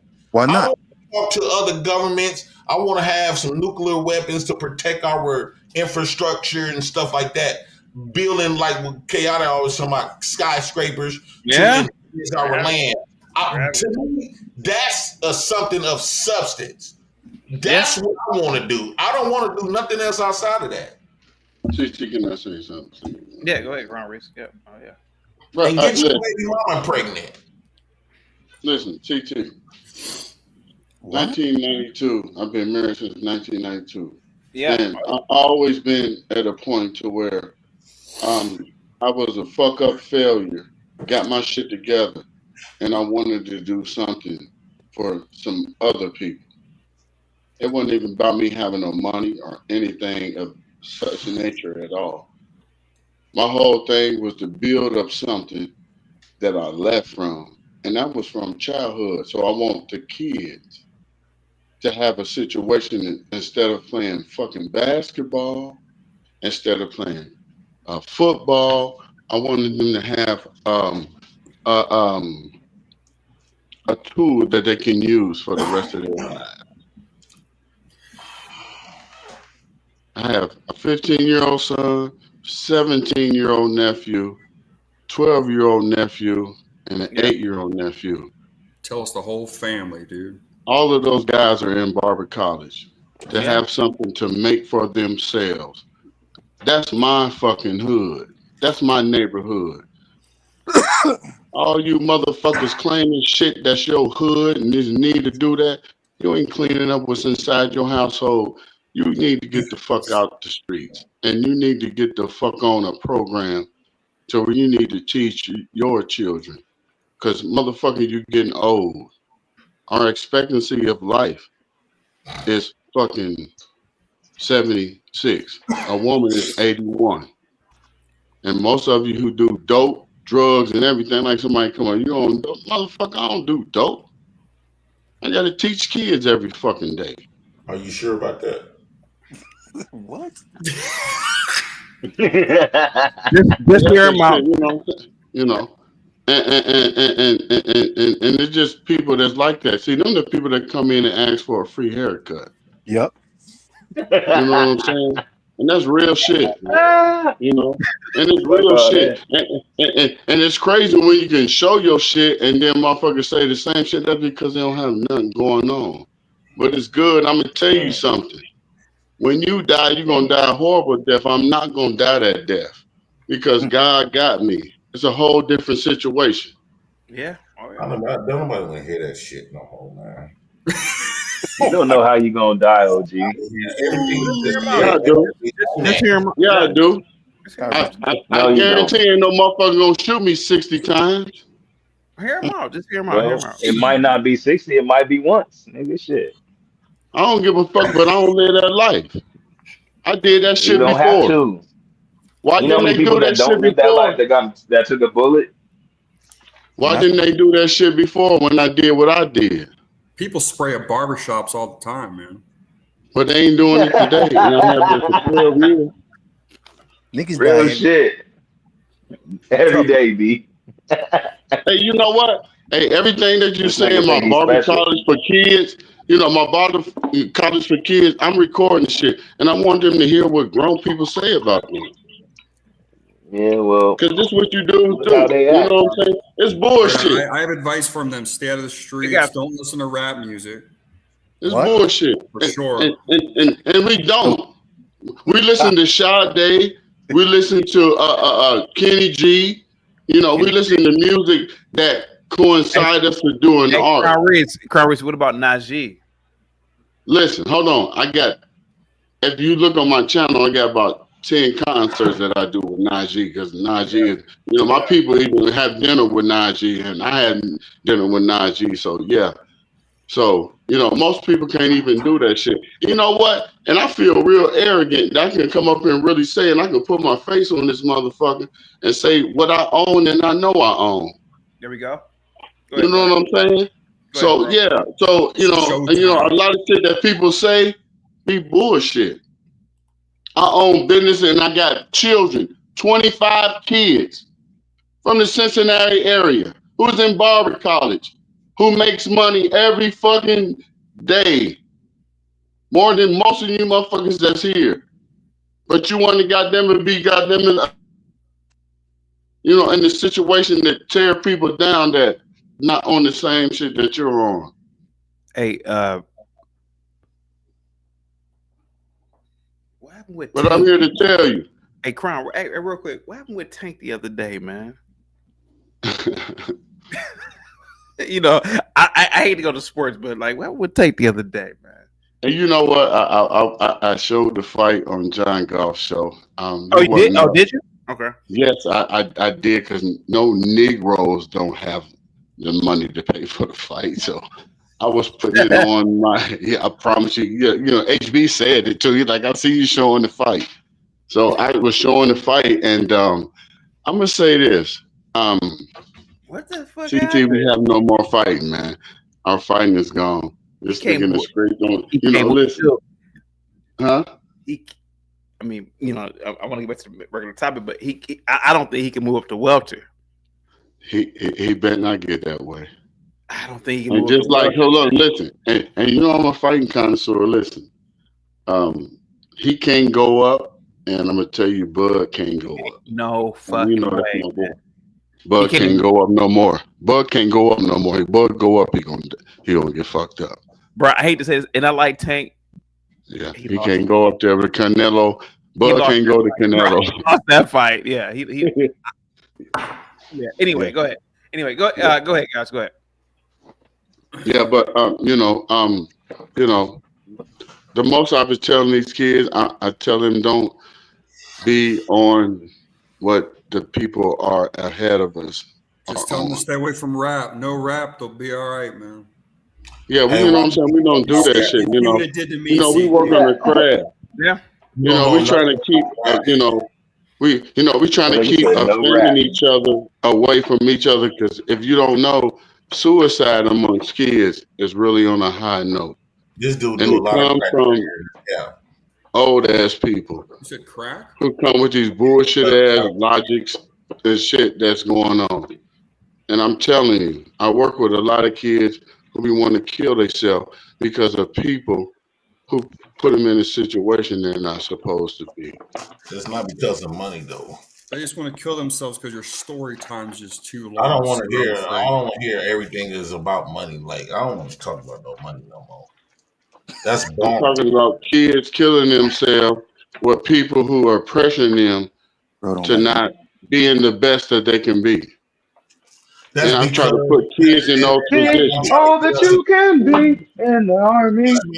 Get us to be on focus on now. So instead of just chasing the money, we need to be chasing on stuff and the stuff that make us feel whole inside. Because when you have to self-delete yourself, it's a lack of something that's within inside of you that money cannot bring. You got people with money. Who chasing money? Who chasing money, bro? Ain't nobody chasing no money. Can I finish a Ain't nobody statement? who chasing money. Who chasing money? Can I finish a Why statement? you got the white man up there like that? If I cut your hair, Nigga just that's got the money. white man just Who chilling on chasing money? Could I finish the statement? If I cut your hair, who's chasing money? Finish a motherfucking statement. If I cut your hair, who's cutting money? I understand what you're saying. Hold on, listen. My son makes. Somebody saying you keep interrupting though. Yeah, he's pretty long-winded, man. He goes for a while. So what, nigga? Only So thing what? that I'm saying, I can pay for it. Oh man, this dude off is a man. You off. No, you off, JP. When you start talking that bullshit about the kids, bro, you off. Hey guys, real quick, let's get Grid in real quick. Hey Grid, go ahead. Hey, what's up, man? How you doing? Real good, man. Go ahead, buddy. I saw you drop in. I have a talk online, bro. Me and you, we gonna link up, bro. Well, come and link up with me. I got you, bro. We gonna link up. Go ahead, Greg. Go ahead, Greg. All right, well, y'all shut the fuck up so Greg can talk. Shut the fuck up, dude. Come on, damn it. What the hell? Go ahead, Greg. I saw you drop by, CT. I appreciate that. I couldn't have you up, man. It wasn't my panel. But otherwise I would. And you know, I did open the panel up after the after the debate ended. Man, that was crazy. It was crazy listening to the Marxist tick and all that. It was nuts. But it was a good night. And gonna have a good show tomorrow night too. I just, I rated you, so I wanted to stop in, pay my respects. And I got to be honest. Well, go ahead. You have the patience of Job. I couldn't deal with this kind of prattle, man. I couldn't fucking deal with it. I got would to hear all sides, Grid. I got to be honest. You said you were on a panel full of Marxists, right? Well, there's one Marxist and two for sure leftist, one kind of sort of leftist. Yeah.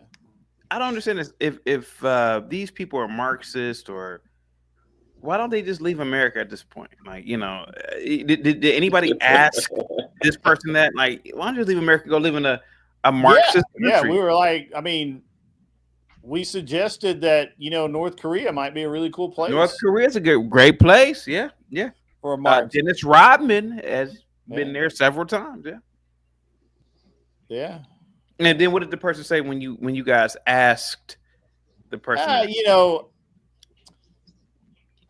I got to be honest. I feel like I can be honest with you, CT. You know, we've known each other a while.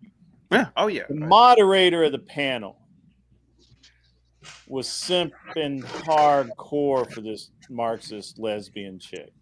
Oh, it was a woman. Jesus Christ. So, I kid you not. She finished like a 5-minute diatribe, and I was like, that was absurd that you made us listen to you say absolutely nothing for 5 minutes. Like, what the hell? Yeah. And she didn't like that. Yeah. Obviously, you know, it's one of the things I've noticed about leftists in general is they simp hardcore for the women's, man. Like I don't know. What the fuck's wrong with them, man? Like, just tell her she sucks and she should, you know, get back in the kitchen, make a sandwich or something. I don't know. Yeah. Go take lessons on how to be a proper. If you're gonna be a strong woman, go take lessons from Moxie Witts about how to be a strong, loudmouth woman. You know, just I mean, do it right. Don't fuck around. Shit was bad, man. And anyway, but and you know, again, to be honest, it's really hard for us sometimes to get the leftist women into panels because they're afraid that they're going to get their worldviews destroyed, which is true. That's what I do. I mean, it's just what I do. So, Grid, it was nothing like college when it was nothing like college. I would go to dorms, hang out with people. They would talk socialism, Marxism. They had that stupid Che Guevara T-shirt on. And then it'd be a sticker on a $2,000 computer. I said, God damn it, anti-capitalism. But you're right, yeah, no, you got it, yeah. So I was on panel the other night with, I've debated like every night this week except Monday night. I got stuck in traffic, couldn't make the debate. I ended up on another panel and debated a little bit, but I've debated every night this week. A lot of leftists. The funny thing, though, CT. Yeah. I am not a soothsayer. I am not a gematriist. No, you just. I just know you're straight from the hip. Yeah. I just know shit. So, yesterday during the debate with these moron leftists, I literally said, I covered why tariffs are not the end of the world. Yeah. I covered why. Why jobs are going to come back to America because, Daddy Trump's going to bring back the silicon chip industry from Taiwan that Biden allowed to move over there. I think that's a done deal. It's coming back to Silicon Valley where it belongs, and all of this other stuff. And I said that, and those leftists looked at me like I was a fucking idiot. Like I didn't know what planet I was even on. And then 2 hours later, it wasn't even an hour and a half later, Trump, in the address to Congress, said every fucking thing I said. Literally everything I said. I took my victory lap tonight. Fuck all y'all. You don't know if you're not paying attention in this world, you deserve to get run over. You deserve to get hit by all of the buses. Did you see the speaking of the speech, but how the Democrats didn't stand up for shit? That was disrespectful, man. That was absolutely disrespectful. And that one guy actually walked out. Man, that is. I mean, look, we don't agree. We don't see eye to eye. At least I'm going to stand up. Like I don't even know this guy next to me, but if he and I were in the same room, even if he and I disagreed, if I left the room, I'd shake his hand. Mm-hmm. I'd say, "All right, man, we don't agree, but you're cool." I shake his hand. I walk out the door. I couldn't hear you. I can understand the Democrats wanting to protest, but you see this boy, the boy clearly has suffered from brain cancer. He clearly, absolutely. I mean, you would think that both sides of the aisle would have stood up and just applauded the boy. Yeah, that was a tough one, man. That was a tough one. Yeah, and it's like, I mean, how much protest can you do? You see this kid, he clearly. He's being used as a pawn. I get it for the right. Let's be honest about it. That's why they didn't stand up. But the kid might be but his brain cancer could have been a product of the food supply GMOs, whatever, you would think both sides, the Democrats would have stood up and said whatever, but they didn't do it. But Greg, what did you think about that, Greg? First of all, to all the people who are yelling, that it's just for appearances, all that, the whole damn thing was for appearance. Politics in and of itself is fucking for appearances. Yeah, get the fuck off Hollywood for ugly people. Yeah, just get the fuck off of that train, right? But so it's all. I mean, just say it's for appearances, right? But that kid legit. I mean, to be honest with you, I thought it was pretty fucking impressive. I did too. Yeah, that kid legit had problems. Yeah. He had obviously wanted his whole life to be a part of the Secret Service, protect him, and his life's short, right? But kids like that, they get something in their head. I actually have done work with the Make-A-Wish Foundation through the race, because I did race cars and stuff, and it was very often that we'd have a kid who was dying or that was gonna, probably die really soon. Yeah.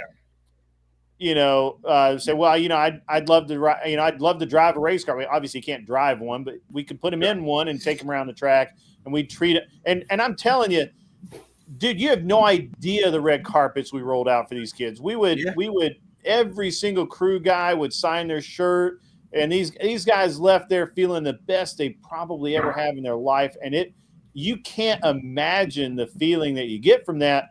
So if if what he wanted to be was a Secret Service agent and he had fixated on that, I got to be honest, man.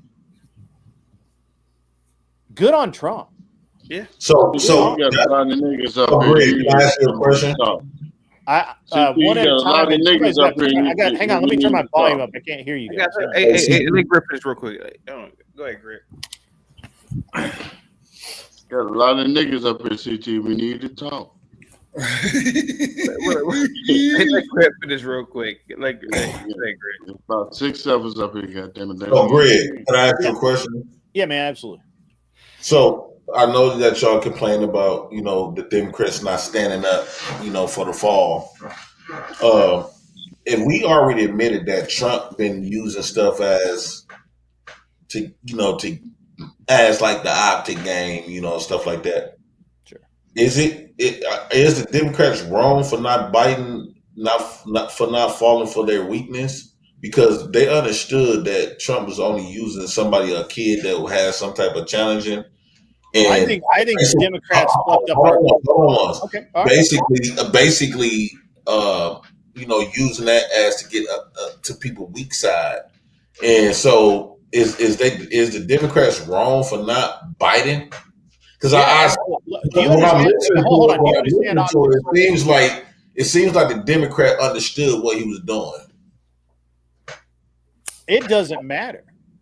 The entire nation's looking at a bunch of people who held up pink signs and black signs. One of them had to be escorted out because they were such a disruption.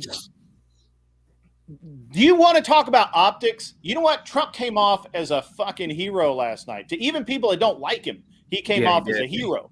He did. Yeah, every fucking Democrat. You know what? Every Republican, when they run against a Democrat, all they're going to do is they're going to put up that fucking video clip of that guy sitting there, just sit like an angry dumbass motherfucker, rather than being a gentleman or gentlewoman and having some damn self-respect. Why is self-respect to acquiesce to the Republicans? What are you talking about? Acquiesce? That's what hold on. Are you talking about manners? Are you talking manners, having common courtesy is being acquiesced? I think they did what they felt like they should do at that moment. Well, they were fucking wrong. I don't believe that. It's okay. We'll find out. We'll find out in the midterms, baby. We'll find out in the midterms. Trump and his followers has been wrong. If that's the case, people that voted for Trump was all wrong. They wasn't gentlemen. They was coming in as full-fledged gangsters, thugs, street punks. So there is no difference. Where was that at? Really? Where So was that at? Trump already, you defending a felony. A felony. Okay. Where was it that people were So hold on, Grid. What's up, man? So our president that you defended so much, he's a criminal. He's a felony. He has a felony. He's a felon. In theory, he has 34 felonies, but I mean, so what? So how you gonna expect for them Democrats don't got felonies? He do. Sure? I got a question for you. Brother. No, address that, Can you do math? Can you do math? No, address that though. I'm sorry, sir. I listened to you. I've let you. Why are you defending a felon? Can you do math, sir?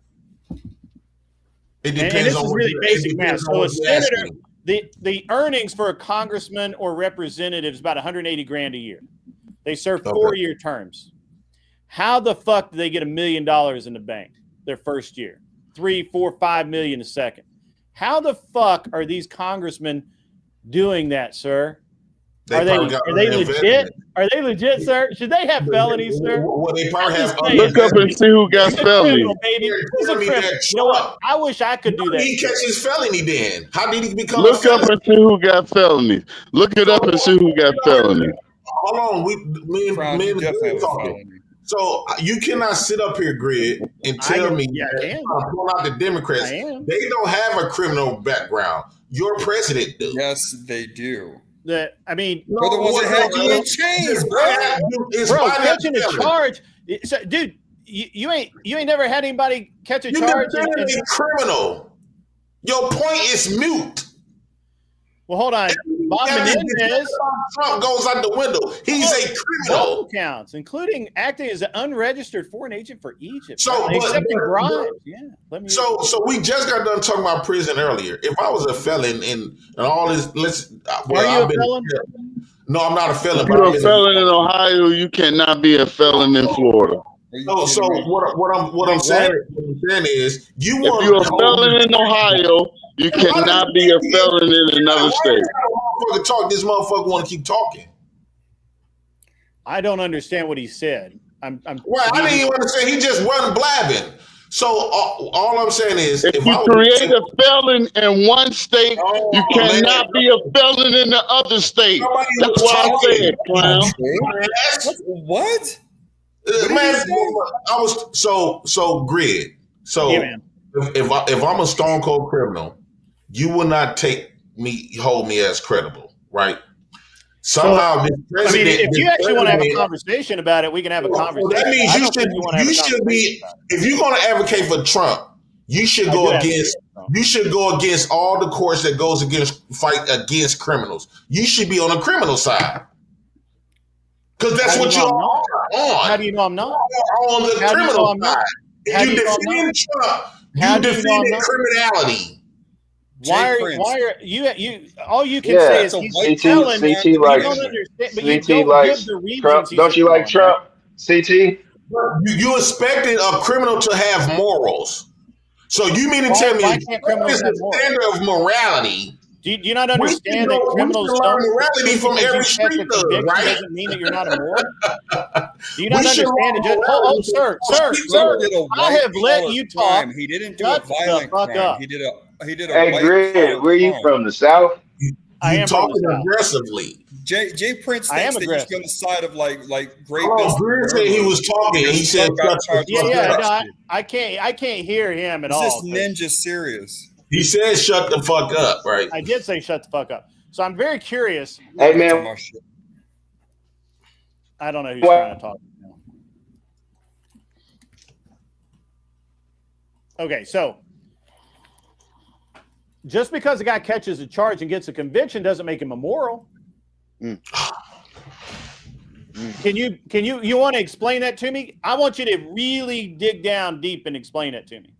Well, I got a whole bunch of felonies, felon partners, family with felons that to the public eye, they don't look at him as very moral. They don't even look at me as moral. That is irrelevant. I asked you, You actually said that it's immoral to have a felony. I said that's not necessarily true. Just because you catch a charge doesn't make you immoral. Yeah, you can't explain to me how that works. Carjacking. Well, have you owned a business before? I own several businesses. What are your criteria? What type of business you own? Right now, I'm buying. I'm buying a commercial glazing company and a floor epoxy coating company. You said what type of company? Commercial glass. Commercial glass in buildings. So just So what are the criteria to work for you? Well, you gotta have experience. You just have experience. What about the criminal background history? Why do I give a fuck? Yeah. Right. So actually, there's one place. So there is a contract. I can't tell you where. There is a contract with a secure location that requires not just a background check, but you also have to be union. So I wouldn't be able to send a felon to that job because of the government requirements. But that doesn't mean I don't hire felons for other jobs. Okay. So when you compare that union job, you can actually compare that to a government job, like I would say a president. I mean, it's almost becoming a president is associated with government, right? So if you can't put a felon, hold on, Greg. Let me say this right quick. When you go ahead, calm down. Calm down. No. Let me say this right quick. Because you're getting defensive right now. I'm not defensive at all. If you won't send nobody to that union job, why would you send them to become president? I can't because they will do it. The facility will do a background check, and it has to be union. I don't care. I don't think the union cares if you're a felon. What is the purpose of them doing that background check? Because it is a secure facility, sir. So are you telling me? Do I need to get my crayons the fuck out and write it down? It is a secure fucking facility, sir. Follow me right quick, Greg. Ain't nobody following you, sir. No, hold on. I'm going somewhere actually. So are you telling me that facility? Are you telling me? Hold on once, Greg. Are you telling me that facility has more security and safety net than the president's office, than the Oval Office? Everyone's allowed to have their standards, sir. No. Wait, because you try to make it seem like I was dumb because I asked you what was the purpose of them? What was the purpose of them having a very prestige background check? So if the union hold on once, Greg, if the union have this protection for their company, and they do not hire criminals to work in a facility because of it's for the security and the safety net of that union. So you mean to tell me that union? Don't let me finish. How come you don't let me finish? Because you're fucking wrong. Look, you don't know I'm wrong. You just don't like what I'm saying. You don't want to admit. The facility has standards. It says, if you are a felon, you can't come in here. That's just like if you wear a shirt, you can't go into 7-11. That's so why not? Huh? Sorry. Why not? Why did they say that though? I don't fucking know. That's their standard. That's the rules and regulations. But that's part of your contract though, right? So you support it. It's a contract that we signed, sure. That means you support their decision. It's a ton of money. As long as they pay me money, we'll hire people. Is that contract? Let me ask you a question. Is that contract more security? Is more about the security than the president's office? What?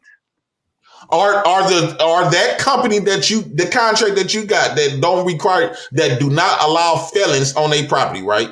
Mm-hmm. Are you telling me that company is more about security than the government presidential office with Congress and all of that? I don't know. They could have the same level. You know. I don't know. I don't even actually know what that security is. I don't even know if they care about felonies. I just don't send anybody over there. Let me Google and see you can be a felon to be a president. Let me see that right quick. There is. Could you be a felon as a president? Yes. You're going to lose that one, fucker. Right now. The first thing they brought up was Trump, because now they got to make an exception because Trump in there. Not an exception. He's retarded, dude. Name a president that was a felon before him. And well, he would have been if they'd had felonies back then. Andrew Jackson shot a man on George the White House Washington. lawn. George Washington broke the law. His motherfucking daddy. There you go. So felons should have no excuse. Then you can become a president. You might can't work no other job, but you can be a president of the United States. Felons have no fucking excuse. Jay Prince, Hey, no fucking excuse. Go be all you can be. Jay Prince, my middle brother has a felony. He was a dumbass kid, stole a car with a bunch of dudes. He got caught. They fucking said he did it. Whatever. We'll go, so he has a felony on his record. Do you think? I don't think he's immoral. Motherfucker's been married for 22 years, kids. Jay Prince, you know Matter of fact, he works in a secure facility. Jay Prince, you know that legitimately you can become president, right? And I didn't know that. I wasn't taught that. Oh, okay. You don't know shit, dude. So all my thing is, so we should inspire you to be a Trump. So let's go become a felon. Let's grab women by their vaginas. Let's grab women by their vaginas. I'm gonna do what Trump told me to do. You should aspire to be Trump. Walk up to a woman, grab her by her coochie, have a felon on my record, and become president of the United States of America. You know that's some false shit. Yo, stop playing. Trump did it. Come on now. You ain't never done no locker room talk. Oh you my talk God. about that big ass on that big, beautiful Latina woman. I didn't talk about sexual harassment. You a liar. I didn't brag about sexual harassment either though. You are I'm sure you sexually harassed plenty of I ain't never talked about sexually harassing no woman. Never. You ain't never said. You know what? Now, that on the ass and drag it, let it drag you to death. Now, you ain't never said no shit like that. One thing I would admit about Jay Prince, he doesn't really talk kind of like that about women. I will admit that about him. Well, all right. And I get coochie. Yeah, he doesn't really talk like really derogatory about chicks. All of us get pussy. Why do you act like that's well, let me grab your wife by the coochie. You gotta act like that because you don't do 5 years old. He doesn't understand a word. Can I grab your wife by the coochie? I'm just being Donald Trump. I'm inspired by Donald Trump. Poor decision on Jay Prince, real quick, is it possible that the women that he's talking about were running towards him? He's a president. He's a president of the United States, so people are listening to him, and people are prior to that. But that was prior to that, though. Yeah, what I'm saying is, he's the president now. So the message that has been sent to the people, right, especially people honor and respect Donald Trump and love Donald Trump, it basically said that you can become a felon, right? You can grab women by the booty, right? And be just like Donald Trump. That's the message that's been sent. No, not to me. Not to adults. Not at all. It ain't Damn. that serious, bro. It's okay for Trump to do it, but we can't. I know there's a woman out there that just said, "I'd rather have a man who grabs pussy than is one." Jay, no woman has ever thrown them. No woman has ever thrown themselves on you, Jay. Said that too. I don't. No know. woman has ever thrown themselves on you, Jay. Need to stop following. No, I'm not talking about no woman. I'm talking about me grabbing their coochie. No, that's what he's talking about. When No, Trump they said haven't. Yeah, you didn't listen to the whole quote. You didn't listen to the whole thing. Yeah, you know goddamn well Trump was talking about he is so popular, he is so famous, he is so rich that women throw themselves at him that he could just grab them by the pussy. Right. Come on, Jay. And Jay Prince was born yesterday. And listen, I'm not knocking anybody on the panel, but none of I thought you still got to get permission, right? You still got to get permission. If a no matter woman's what. throwing themselves at you, I mean, they're giving you the permission. No, that's how a lot of these. Well, okay, if that's the case, why do we have P. Diddy booked? Why do we have Bill Cosby booked? How long? Why do we have R. Kelly? Women will let's be honest. R. Kelly was begging. Let's be honest.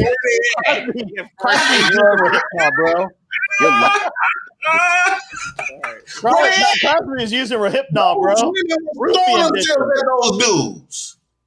Come on, why are you being simple, man? True or false? Where's he? They were rich. This is the only way a Democrat can rationalize their mind. So chaotic. They lie to themselves so much. You try to make a point, but when a black man way that they can make it work in their head They leave out part of the story, and then they say, "Well, Bill Cosby was literally drugging chicks." Yep. Literally, like that's not even a joke. Like, come out and said that he lied. He did the same thing. Said that they lied. And he did it to dudes too. He didn't just do it to women. Justin Bieber is probably going to come out the next month and just say that P. Diddy, did him. Like I mean, come on, man. What are you I don't believe he did it. I personally don't believe he did it. Time believing that a grown ass man is this stupid. I don't personally believe he did it. What? I Wait, personally don't believe he did it. What? I personally don't believe he did it. You had a few women came out and said they lied. The cope. Jay Prince, why you fall for the media shit? The media like so heavy. Bro. I personally still don't believe he did it. Just because you got convicted, just because you get convicted, don't mean you did something. P. Diddy hadn't been convicted yet. Real quick, Mr. Boulay says Grid for the double wins tonight. Oh, Grid, look at you. And then American Man says Pastor Banning will help at this moment. Christ. That's like 4 minutes. Give me a second, guys. We're not going to ever get anywhere until we look into the mind of a black man. He doesn't think correctly. I don't care what he is. He can be a doctor. He can be an astrophysicist. The nigga ain't got no sense. You talk to him. You talk to a black man. He doesn't understand the world. He's never built anything. The most the black people have ever done, they did it here in America under white people's help. When they were in Africa, they didn't do nothing.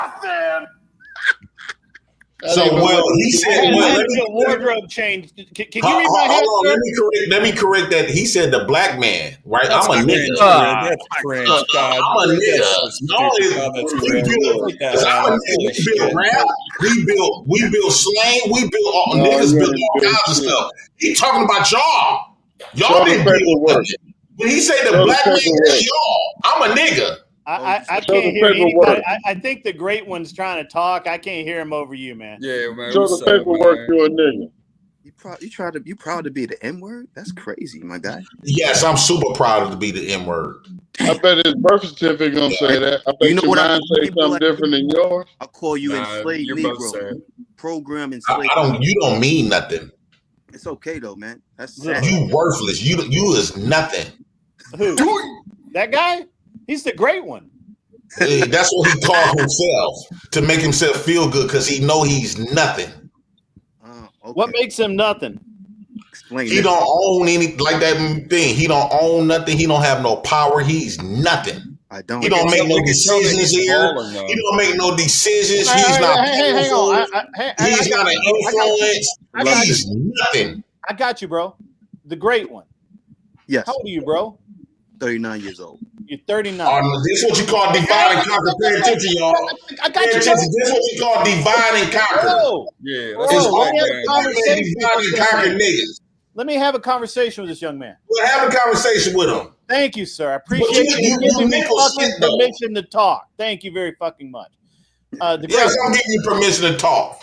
Yeah. Okay, good. Go back to your corner. The great one. Let me ask you something. What do you do for a living, man? Security, landscaping, own properties, investments. Oh, you do own properties? Yes. You said you didn't own anything. Yeah. I mean, JP don't own shit. He don't. People just talk. Where you own property at, bro? Virginia, New York, South Carolina. All right, now you're pushing it, man. So you're secretly a multimillionaire?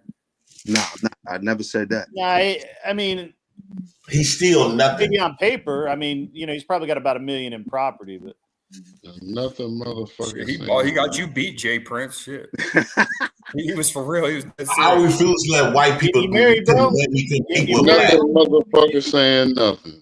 I refuse to let white people make me compete with blacks. Somewhere, your baby daddy. That be trolling. This is trolling now. He's talking to you like you a slave. You don't even know. You too much of a butler. You can't even recognize what these hunkies doing. What's your tag?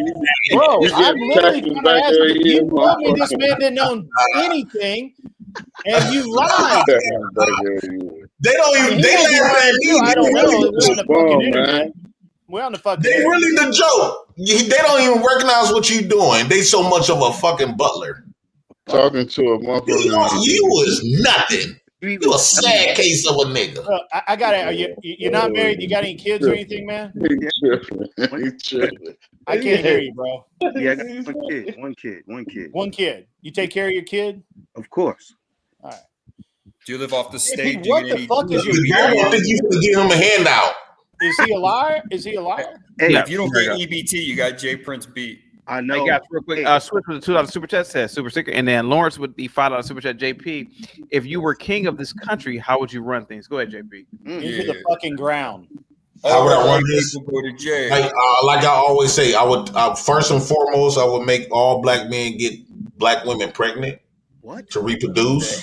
So you were forced black men to impregnate black women. Okay, go ahead. Yes. Facts. Yes. I also will make black men to have courage and have balls and stand up and not fold because a white man asked him a couple of financial questions because the great one is thinking that you finna leave him something, you finna get him something. You know, black bloodlers, they get submissive like that. You know, he's the white man's wife. Dude, you are such a victim. I don't even gotta try, bro. You're still blaming a white man. What? Hey, Prince. Boy, you need to stop using all that coke. Guys, white man right there stop you from being successful today. I'll wait, program Negro. You're great one. You gotta realize Jay Prince is a proud recipient of welfare, right? And he believes that the white man has already paid the debt, correct? No, what I believe is I think it's a waste of time to talk about the white man's dollar bill, right? I think that my mission you so is to own my own. Like why y'all can't let nobody finish? Let's hear more. Just hear more. Hear more from me. My fault. So my mission in my life is to be. I want to emulate the white man. I look at the white man as the pimp, right? And I look at these black men on the platform like a hoe. I no longer want to be a hoe. I want to be a pimp like the white man. I want to be like the white man. I don't want to be like these hoes on the platform. You know, what is a hoe? A hoe gonna do everything that the white man tell him to. He gonna think everything. That hoe gonna think that pimp bread is buttery, right? Even when there's nothing but salt, right? The hoe gonna do and follow the direction and the leaderships of that pimp, like the white man.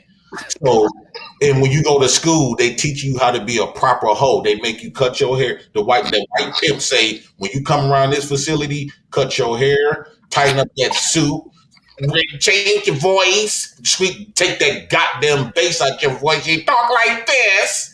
You know, I want to be like that white man, to be so dominant. I want to be a pimp like the white man. They okay with being for the white man. Damn, you worship the white man, huh? No, you worship the white man. You his hoe. So now shut up and be a hoe and do what a hoe supposed to do. Keep your fucking head down. Make some. Hold on, hey guys, real quick. So Jay, tell you to make you shut up and put your head down, boy. Do you think I'm the white man's hoe too? Oh, absolutely, yes. I see how you brag about stuff that don't have nothing to do with you. That's hoes. If you ever picked a females, when I had my hoes, I give some hoes a higher position, right?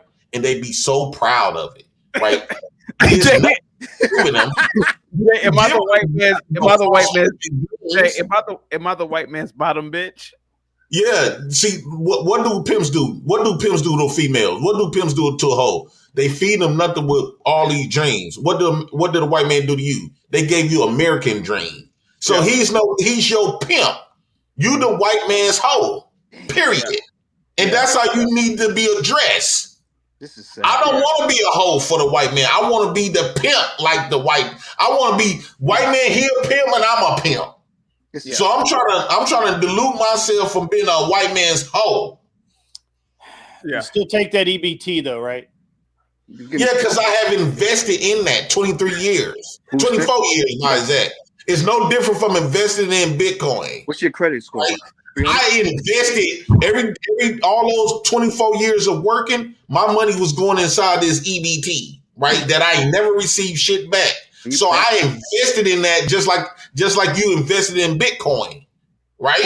So what's the difference? Bitcoin. I should have, but I didn't. So I'm just getting back what I've dished up. I put in on that. This ain't no free money. Hold on, Jay. Round numbers. You can't talk to me like you talk to these hoes. Bro.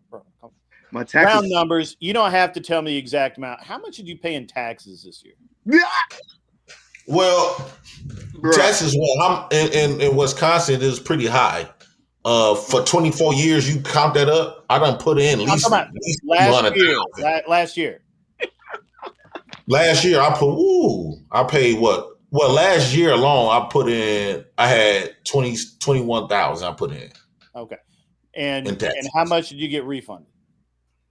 I got refund about 6. Mm-hmm.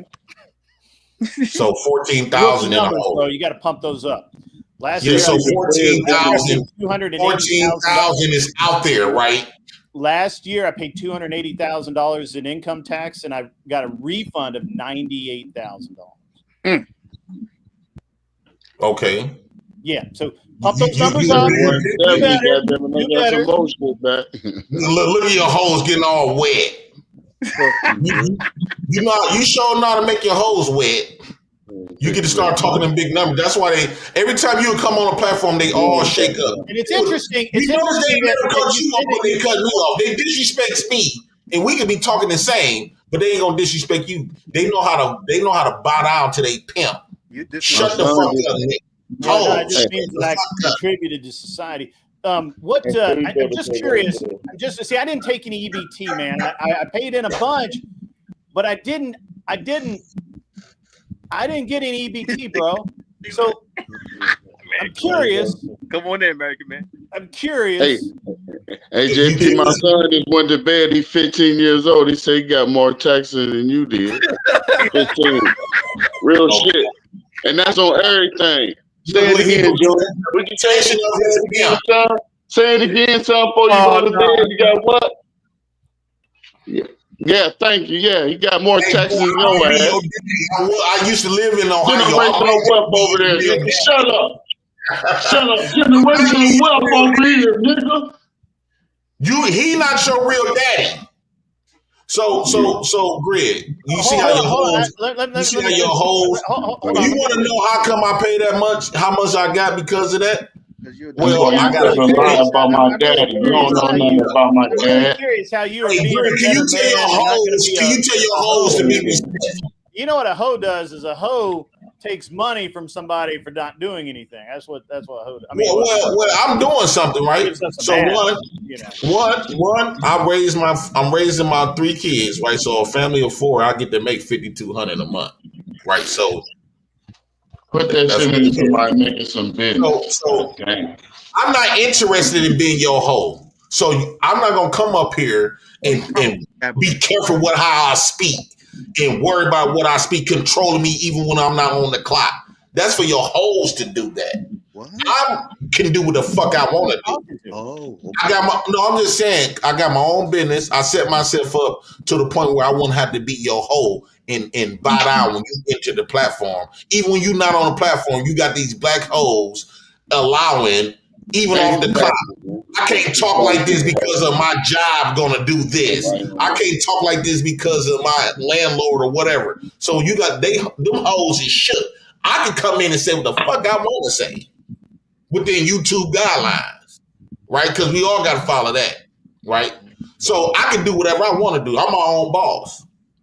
How? Eventually, my food truck is almost off the ground. Within another month, it's gonna be.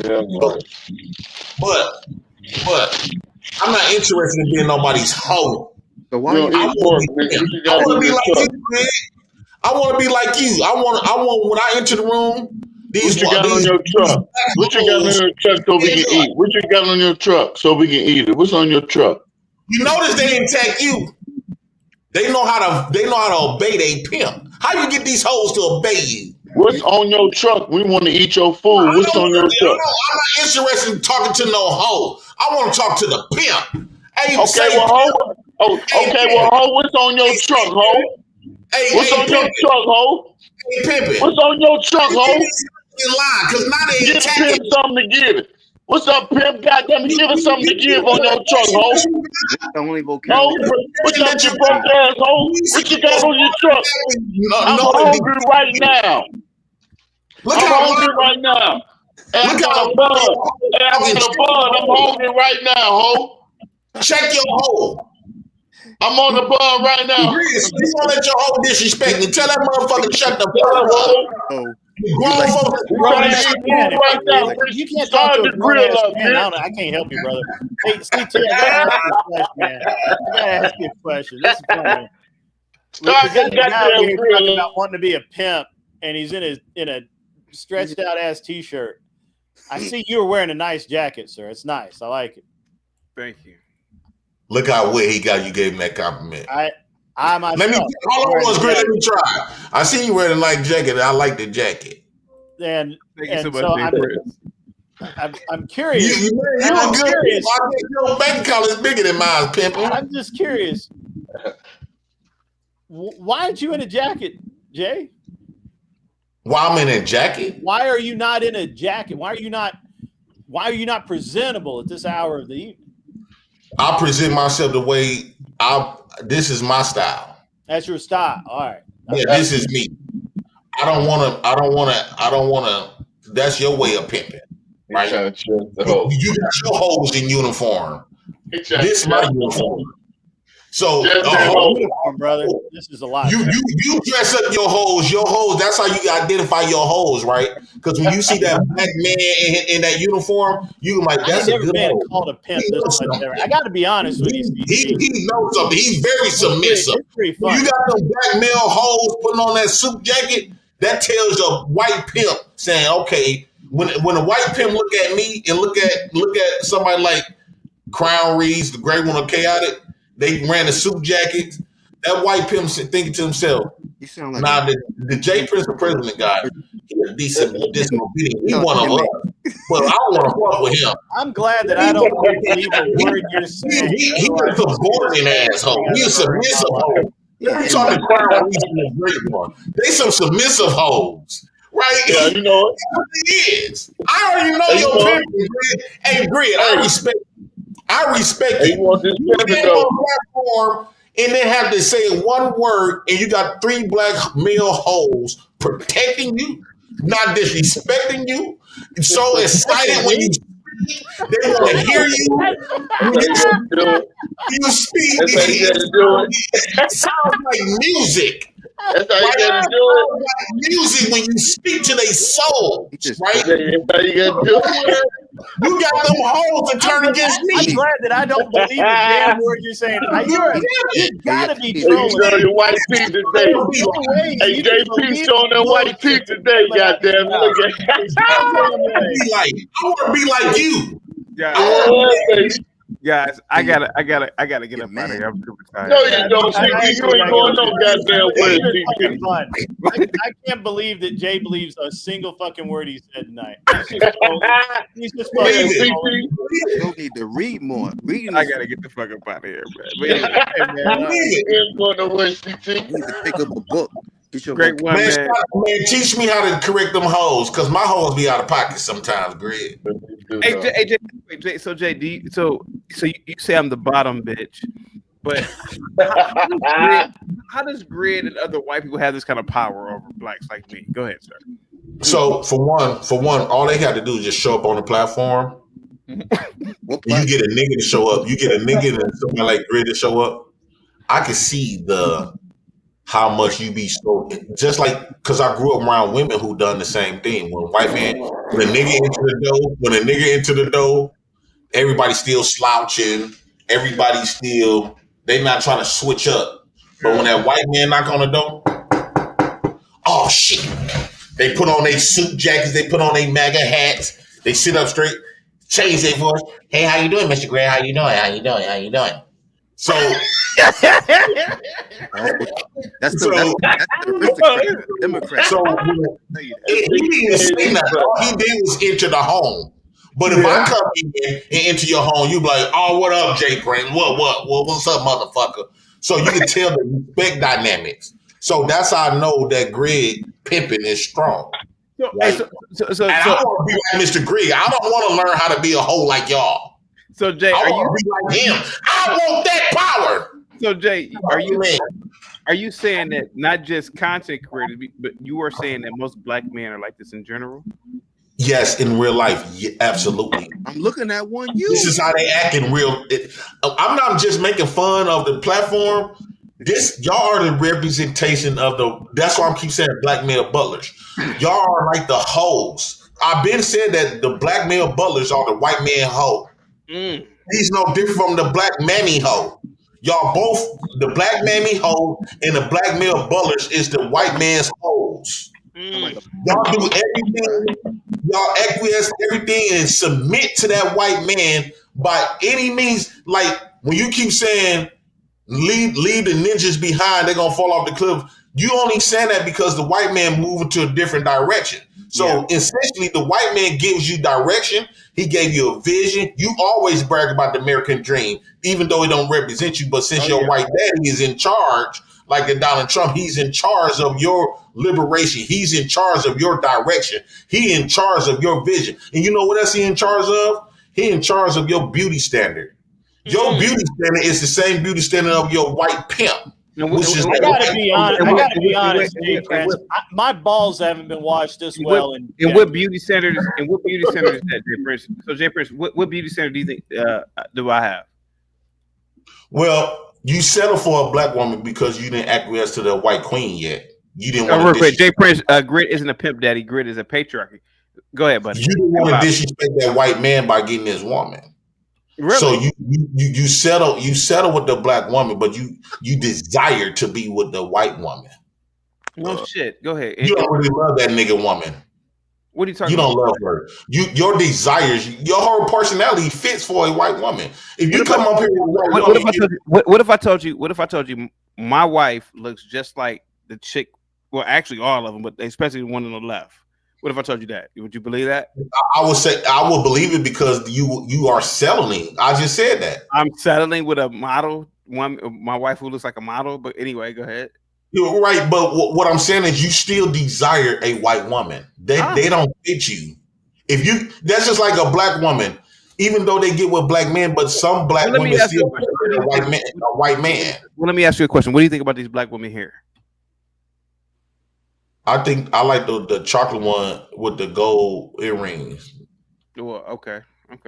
With the beige shirt. But you were saying that my standard is really white. We're going to sleep with a big booty motherfucker tonight. But one black woman one thing I know about black sleep with a big booty motherfucker. I'm sorry, baby. No. One thing I know about I just want to ask you. I ain't gonna do that to you. Who's going to sleep with a big booty motherfucker tonight? One thing that I know about a black woman, they do not like to see their black men. And she said that. So I'm sorry, baby. Be a white man's hoe.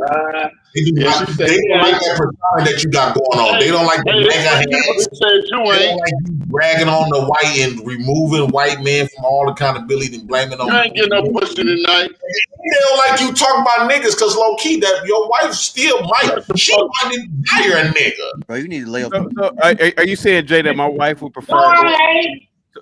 So Jay, are you saying my wife would prefer? Hey, you just heard what she said. No, I ain't. You heard what she said, nigga. I think she will. 32 years we've been married, nigga. So you don't know what the fuck you talking about. Shut your punk ass up.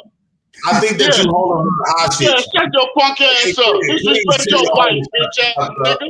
You ain't got no wife to disrespect. Bitch ass motherfucker. Wait, hold on once. Greg actually came up here and said, "Won't you shut the fuck up?" You ain't got no motherfucking wife, nigga. Shut up. See, I told him to shut the fuck up. He ready to pull up on me. Shut the fuck up. You ain't got no motherfucking wife. He did exactly that. I'm scared right now. When Greg told you shut the fuck up, you did exactly that.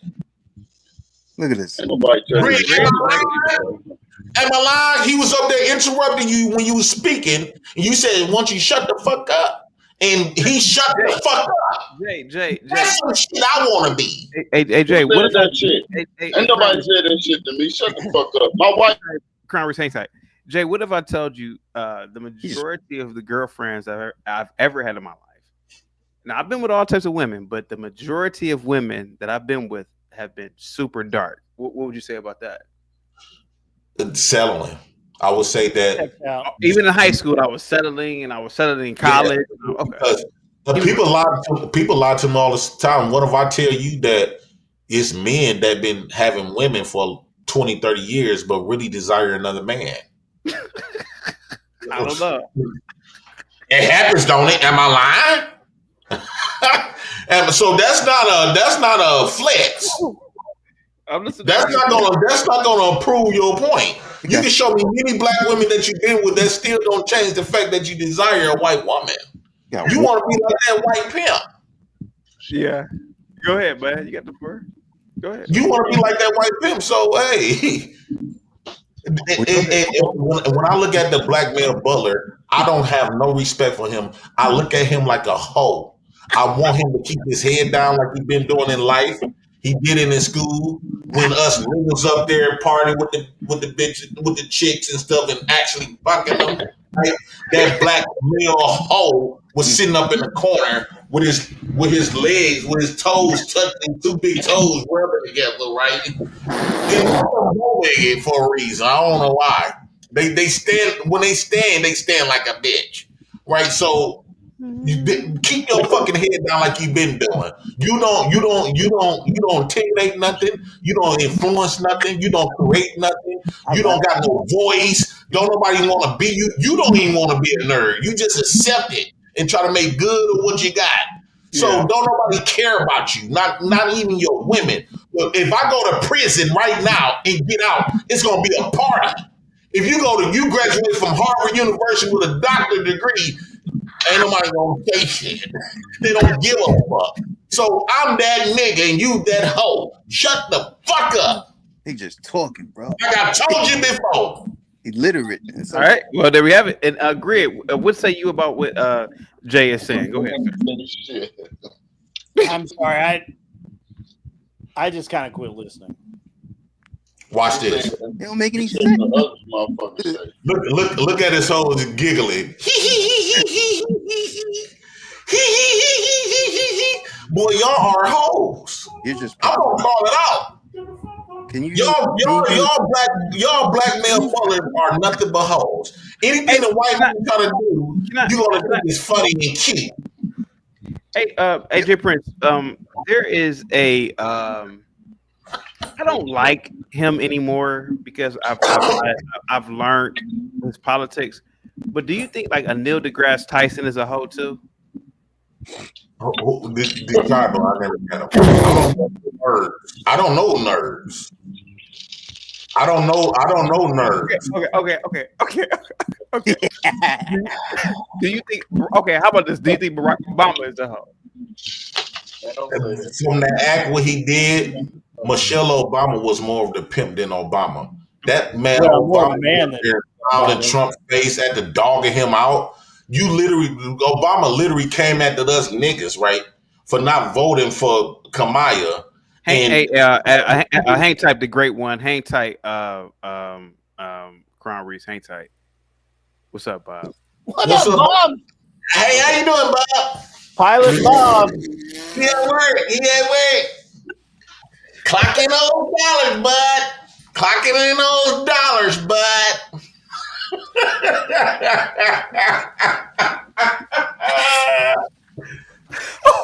Oh my God. Hey, Grit, don't be surprised, Grit. I'm a man of many characters. You understand? I'm a man of many characters. I got multi-personalities. Disorder. Yeah, so I know how to code switch. I'm a chameleon, you know. My environment. I was just wondering who pinched, what rock you dropped on your nuts, but I got you now. No, Mr. Grad. All I'm doing is acquiesce to my fellow brother. He grew up in the suburbs. He moved away from the Negroes. And he understood to stay away from the Negroes. They mean you no good. Bob, that's pretty fucking funny. I got to be honest with you. How you doing, Bob? Jay, that's how you believe. That's how. And thank you so much. Thank you so much, Grit. Jay, that's how you believe a lot of black men with educations talk. Yeah, the white man, that white pimp told them take that bass out their voice, and that's the fuck they did. Okay. Go ahead, Greg. Go ahead, Bob.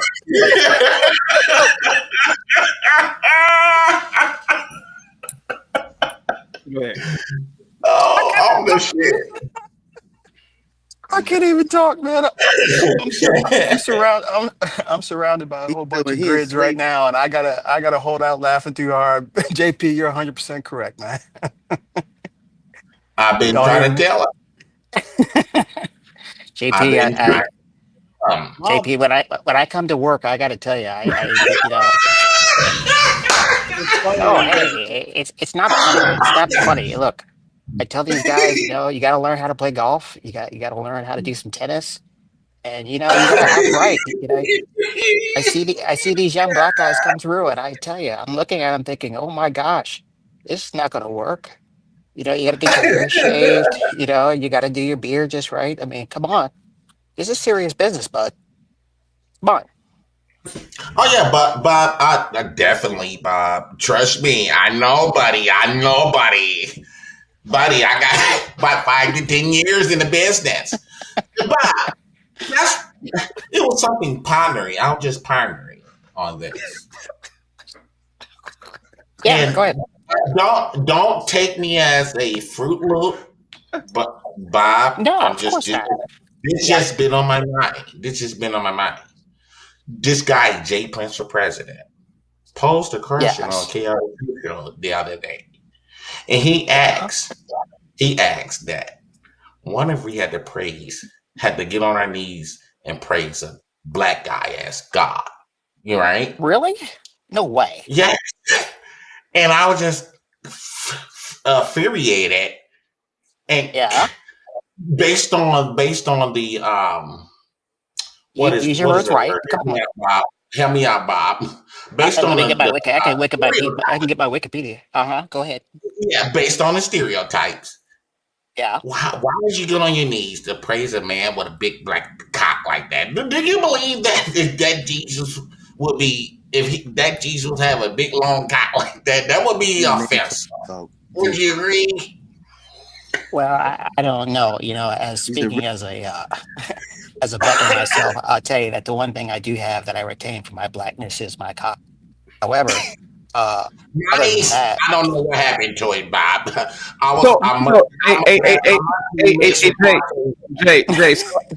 Jay, question. So yes, with Caucasian when I had to look at my penis because it's not nigger there at all. Jay, how should? So Jay, let me ask you a question. Thank you so much. How should black people talk? Somebody woke up on the wrong side of the bed. Well, black people should speak the way they should speak proper English, sound like they are educated. Absolutely. I don't understand. And the ones that do not speak with some type of influence, appropriate for those are what we call Negroes. And I say it all the time. I always said, stay away from the Negroes. They mean you no good. We can get away of talking bad about the Negroes. Yeah. You understand? We buddies. I don't like those iggers neither, chaotic. Wow. Oh yeah. And I understand this is your platform. No, you got everybody. Hey Bob, good to see you, man. I gotta get some sleep. Thank you so much, Greg. Thank you, Mr. Greg. Thank you, Mr. Greg. Greg, thank you for pulling up, Greg. Thank you, Greg. I mean, to be honest with you, Jay, the only person. Mr. Greg, please come back, Mr. Greg. Please come back. These hoes will suck your dick. Come back, Mr. Greg. Hey, chaotic, does he see it? Is he the only one that doesn't see it? This is the greatest thing I've ever heard in my life, man. The only person clips you're gonna get off of this. You look kind of excited there, buddy. Hey, Greg, you look kind of excited there, buddy. You look kind of excited. Program Negro. Thank you so much, Greg. You played around with some nigga lips I gotta roll out. Greg. Rest of your evening. It looks Slave interesting. Yeah, we get tonight. Learn English or whatever. Everyone else, don't pay too attention of that last thought and have that last thought in your mind and get that baby lotion. You and Diddy with the baby oil. I got it. I'm out. See you. Thank you so much. Please finish, Chaotic. I want to hear what you were gonna say. Like a nigga. You got like a. Oh, there we go. Jay, when they white daddy leave, that's when the nigga come out. The only people who kind of acting like what you think is really just you, man. Like, no, chaotic. I'm trusting you, man. So much, chaotic. You be surprised. You might don't see it.